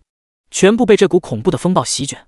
一连片鲜红无比，超过1亿的伤害数字，如同爆闪的霓虹灯般齐刷刷地爆了出来。数不清的七国玩家身处这片区域之内，纷纷表情骇然欲绝，连一声惨叫都来不及发出，直接化为白光消散。无数白光连绵成片，从七国联军整齐的军阵中升空而起，使得前方平原之上原本密密麻麻如同潮水般的玩家大军瞬间就空了一大片。与此同时，更是有一道嘹亮无比的系统铃声，在整个游戏世界所有服务器的上空激昂响彻，回荡起来。全服通告：恭喜玩家任逍遥在本次国战中累计击杀100万敌军，获得传说称号杀神将士。作为全服首位获得传说级称号的玩家，奖励声望值加100万，幸运值加10，天阶技能7杀真气。全服通告：恭喜玩家任逍遥单次技能造成总计伤害超过万亿，获得传说称号无量伤害。第127章，谁告诉你我只有那一个大招了？嘹亮无比的系统铃声在整个游戏所有服务器上空以多种不同的语言回荡，刹那之间，整个游戏世界仿佛被瞬间按下了停止键。就连原本热火朝天、无数玩家激烈大战、喊杀震天的9片国战战场，也都瞬间为之一静。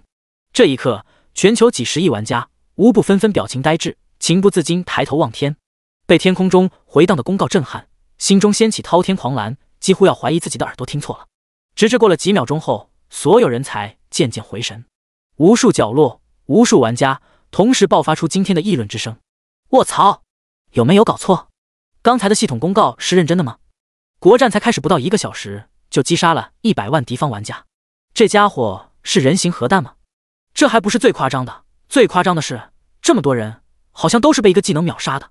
一个技能总伤害量超过万亿，这特么未免也太邪乎了。就算是传说中的仙阶技能，也不可能有这么离谱吧？简直就是小母牛裤裆里塞鞭炮，牛逼炸了！任逍遥就是那个号称龙国最强剑修的第一高手吗？快点派人打探情报，3分钟内我要查清楚这究竟是怎么回事。这个龙国的玩家究竟是动用了什么手段，才能产生如此恐怖的战绩？一时之间，整个游戏都被这3条突如其来的公告搅动，彻底沸腾。其他几片国战战场上，外国玩家纷纷震撼，承受了无与伦比的巨大冲击，几乎要被震破了胆。反观国服玩家则是纷纷备受鼓舞，气势大振，战意攀升到了极点。青梅煮酒、千秋未央、慕容兄妹、在水一方、笑红尘等一众顶尖玩家也都纷纷抬起头来，遥遥望向落月关所在的方向，脸上神情各不相同，唯一相同的是深深的震撼感慨。这个家伙，难道真的是妖孽吗？却让我们玩的是一个游戏。而此时此刻，整个游戏里，要说最热闹的地方，绝对非落月关前的游戏直播间莫属了。直播间里的几千万玩家，全程观看了沈清发动技能，瞬秒七国联军100万玩家的整个过程，亲眼见证了那天空中出现的朦胧身影，技能爆发时酷炫无比的技能效果，瞬间便是沸腾起来。无数礼物以及弹幕，瞬间如同暴雨狂刷，几乎遮住了全部的直播画面。牛逼！一身转战3000里，一剑能挡100万军，不愧是我们国服的第一剑修，我愿称之为国服战神。大军压境，我任逍遥唯有一剑，可搬山、断江、倒海、降妖、镇魔、赤神、摘星、摧城、开天。从今以后，任逍遥3个字就是我在游戏里的信仰。刚才那个大放厥词的风暴法师呢？主播把镜头拉近点儿，让兄弟们看看他现在的表情，去问问他还牛逼不牛逼了，还让不让我们国服投降了？哈哈哈哈！杀人还要诛心，任逍遥 YYDS。兄弟们，哪里能搞到转职证明啊？我也想要转剑修了，这劳什子的秃驴不当也罢。而与国服直播间里群情振奋、热烈无比的气氛形成鲜明对比的，就是落月关前的7国联军了。眼睁睁看着100多万名最为精锐的高端玩家被沈清一个技能生生抹杀，对这些心高气傲、抱着必胜信念来的7国玩家造成的冲击力可想而知。每个人的脸孔之上都写满了深深的骇然之意，对于这个可怕结果感到万分难以接受。哦，上帝啊，这个龙国的玩家难道是魔鬼吗？不可能，绝对不可能，我一定是还没睡醒，做噩梦了。法克，举报，这个龙国的混蛋一定是开挂了，不然怎么可能一个技能秒掉我们100多万人？风暴女王丹妮莉丝更是脸上表情大变，看着身后平原之上原本整齐的军阵中被9神咒轰出来的巨大空地，瞬间眼睛就是一红，感觉心头都在滴血。刚才沈清秒杀的那100多万人，可都是7国服务器最为精锐的顶尖玩家啊！他的冰火之歌工会就在那片区域里面。此时整个工会数万成员集体回家，落月关前只剩下他一个光杆司令以及几个硕果仅存的龙骑士了。任逍遥，你真的激怒我了！丹妮莉丝目眦欲裂地看着沈清，饱满胸脯剧烈起伏，整个身躯都在颤抖，很明显被气到不行。但她身为一介女流，能登顶7国服务器，也确实有过人之处。很快就控制住了自己的情绪波动，眼神冷冽地盯着沈清，咬牙说道：“你这个技能的威力确实很强，强到出乎我的意料，但使用它的代价一定很大吧？至少这次国战，你肯定没有办法再用了。但我们7国联军的主力还在，还有1000万精锐大军，这落月关你守不住，这场国战的最终胜利一定是属于我们的。那你们就尽管放马过来吧，我的剑锋早已经饥渴难耐了。”沈清哈哈一笑，对丹妮莉丝道：“你刚才说的没错，刚才那个技能，这次国战期间我确实没办法再用了。但谁告诉你我只有那一个大招的？睁大眼睛看清楚了，哥再给你看一个好看的。”说完，沈清腰间的青天壶光芒一闪，一缕神光从葫芦里飞梭而出，落到沈清掌心之中，化为锋芒凛冽的7星龙渊剑。沈清持剑在手，冲丹妮莉丝咧嘴一笑，看见沈清脸上那阳光无比的灿烂笑容，丹妮莉丝心头却是猛地一沉，升起一股很不好的预感。下一刻，便见沈清目光一凌，将手中长剑扔到了天上，装备技能剑化乾龙。好！伴随一声高亢无比的龙吟之声，剑锋表面猛然间爆发出无穷无尽的浩荡剑气，在天空中纵横激荡，转眼之间便凝聚成一条足足有数十丈长、霸气无边、栩栩如生的剑气长龙。浑身上下每一片鳞甲都是由锋芒射人的剑气构成，散发出惊天动的杀伐之意。龙躯盘旋，狰鸣惊天，裹挟着无穷无尽的浩荡剑气，悍然扑向了关前平原上7国联军的亿万大军。第128章疯狂收割，属性狂涨。好！霸气无边的剑气狂龙从天空中骤然俯冲，龙躯周围剑气纵横，如一股势不可挡的猛烈风暴，从人群中横扫而过，所过之处摧枯拉朽。叫停7国的玩家联军纷纷脆弱的如同纸糊的一般，刹那间便灰飞烟灭，飞起大片复活白光。仅仅一个俯冲，便生生绞杀了几千名7国玩家。沈清杀伐正道得天赋效果是，每击杀一个目标单位，可以获得 0.1 点永久属性值。怪物是单位，玩家同样也是单位。因此，对于沈清来说，国战战场不仅仅是一处建功立业、扬名立万的地方，更是一个刷取属性点的绝佳机会。所以，国战开启之前，他特意将自己的等级压制到了50级。此时，看着关前平原之上密密麻麻、无穷无尽的玩家大军，就好像迎来丰收的老农民看见了等待收割的庄稼地一样，两只眼睛都在发光。一个剑化乾隆还不过瘾，右手掐诀，一指天空，一阵铮铮剑吟声中，天罡剑阵骤然成型，剑阵旋转，声势惊天，劈砍出一道道如同长虹的煌煌剑气，落入下方人群之中，轻而易举将一名玩家的身躯撕碎，带起大片复活白光，在关前的平原大地上留下一道道触目惊心的深深剑痕。剑化乾隆技能显化的剑气狂龙与天罡剑阵在敌阵中同时肆虐，如风暴般疯狂横扫，每时每刻都能造成大量伤亡，使得沈清属性面板之上自由属性如同做了火箭一般突突突的向上狂涨，国战积分更是一路疯狂飙升，很快就以一己之力激活了这处国战战场的榜单功能。随着一阵激烈无比的擂鼓之声，天空之中风云动荡，一张波澜壮阔的巨大榜单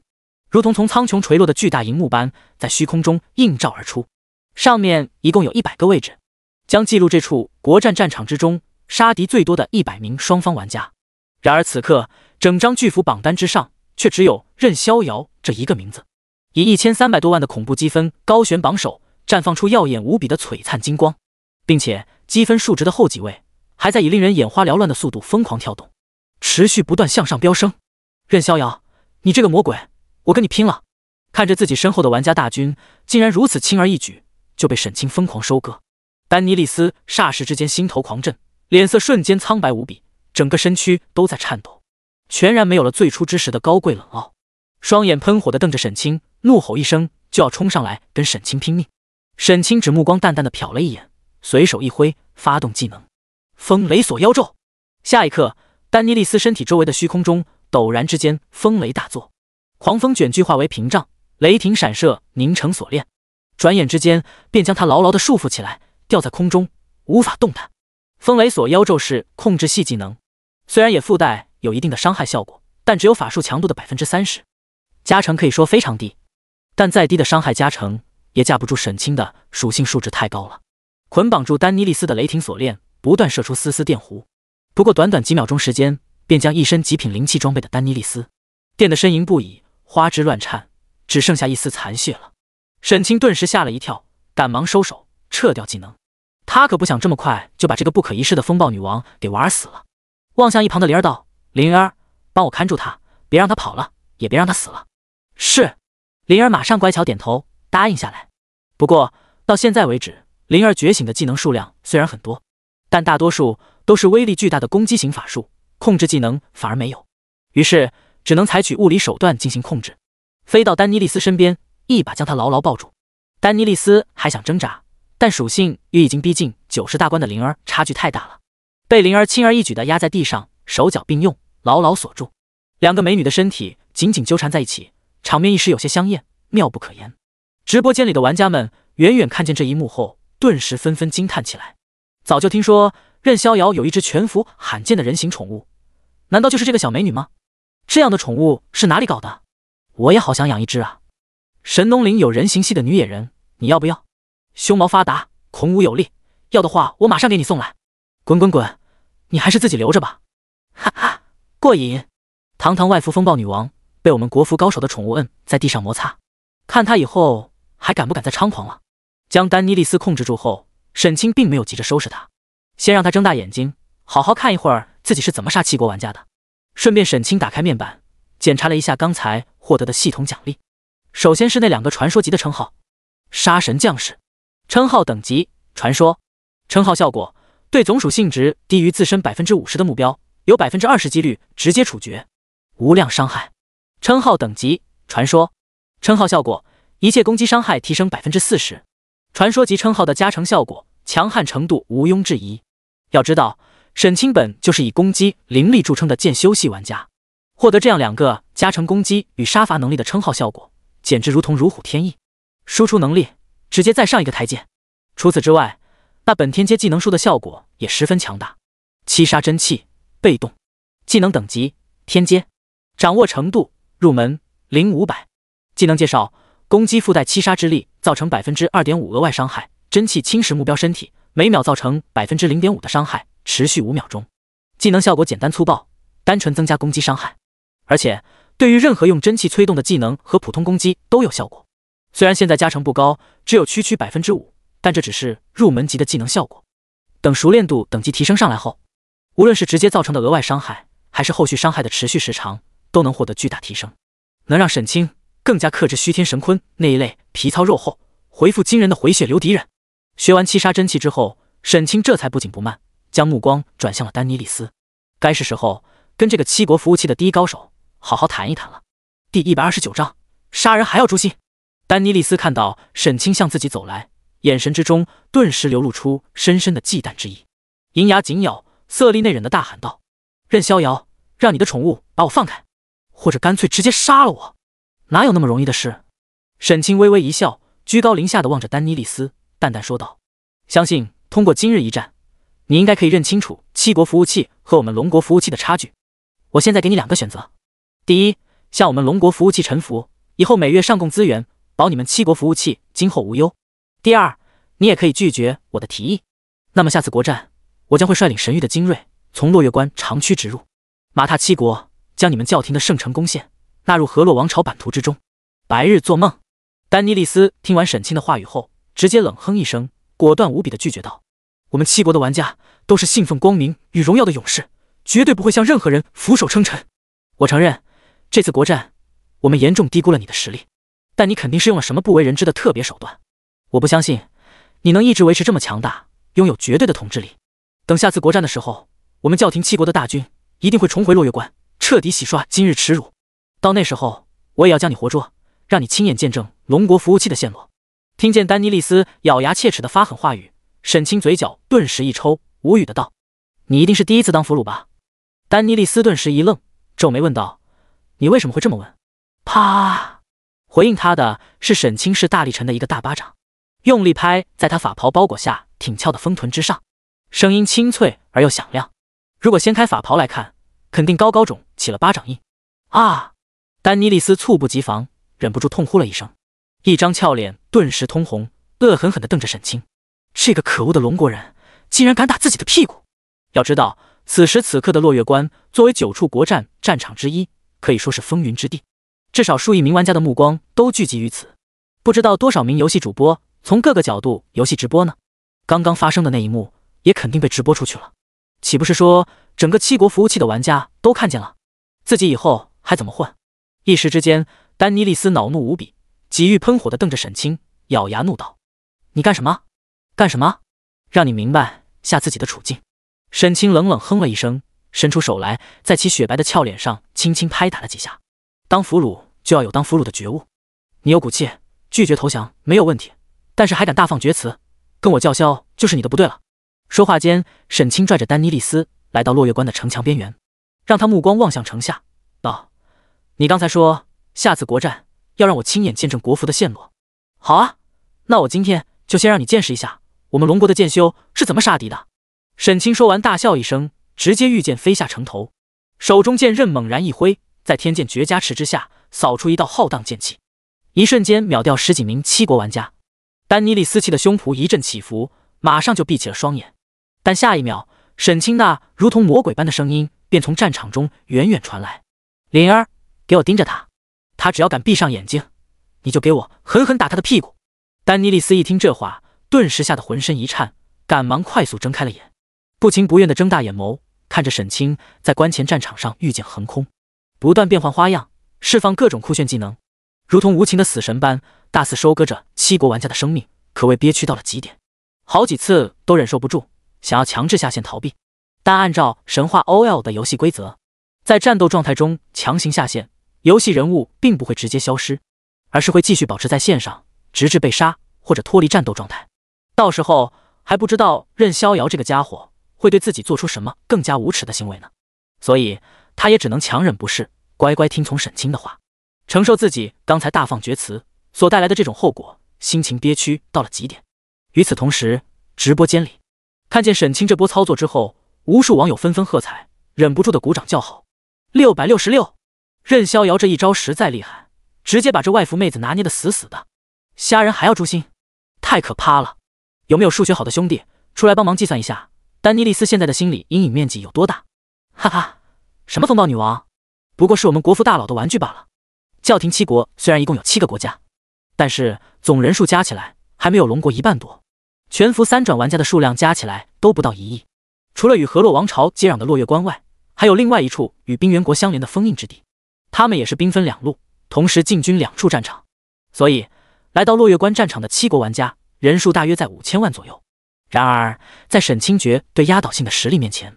人数再多也完全没任何意义，全都是等待收割的积分罢了。沈清脚踏飞剑，纵横长空，将自己的输出能力发挥到极致。万剑诀每一次发动，召唤出的剑气数量都称得上无穷无尽，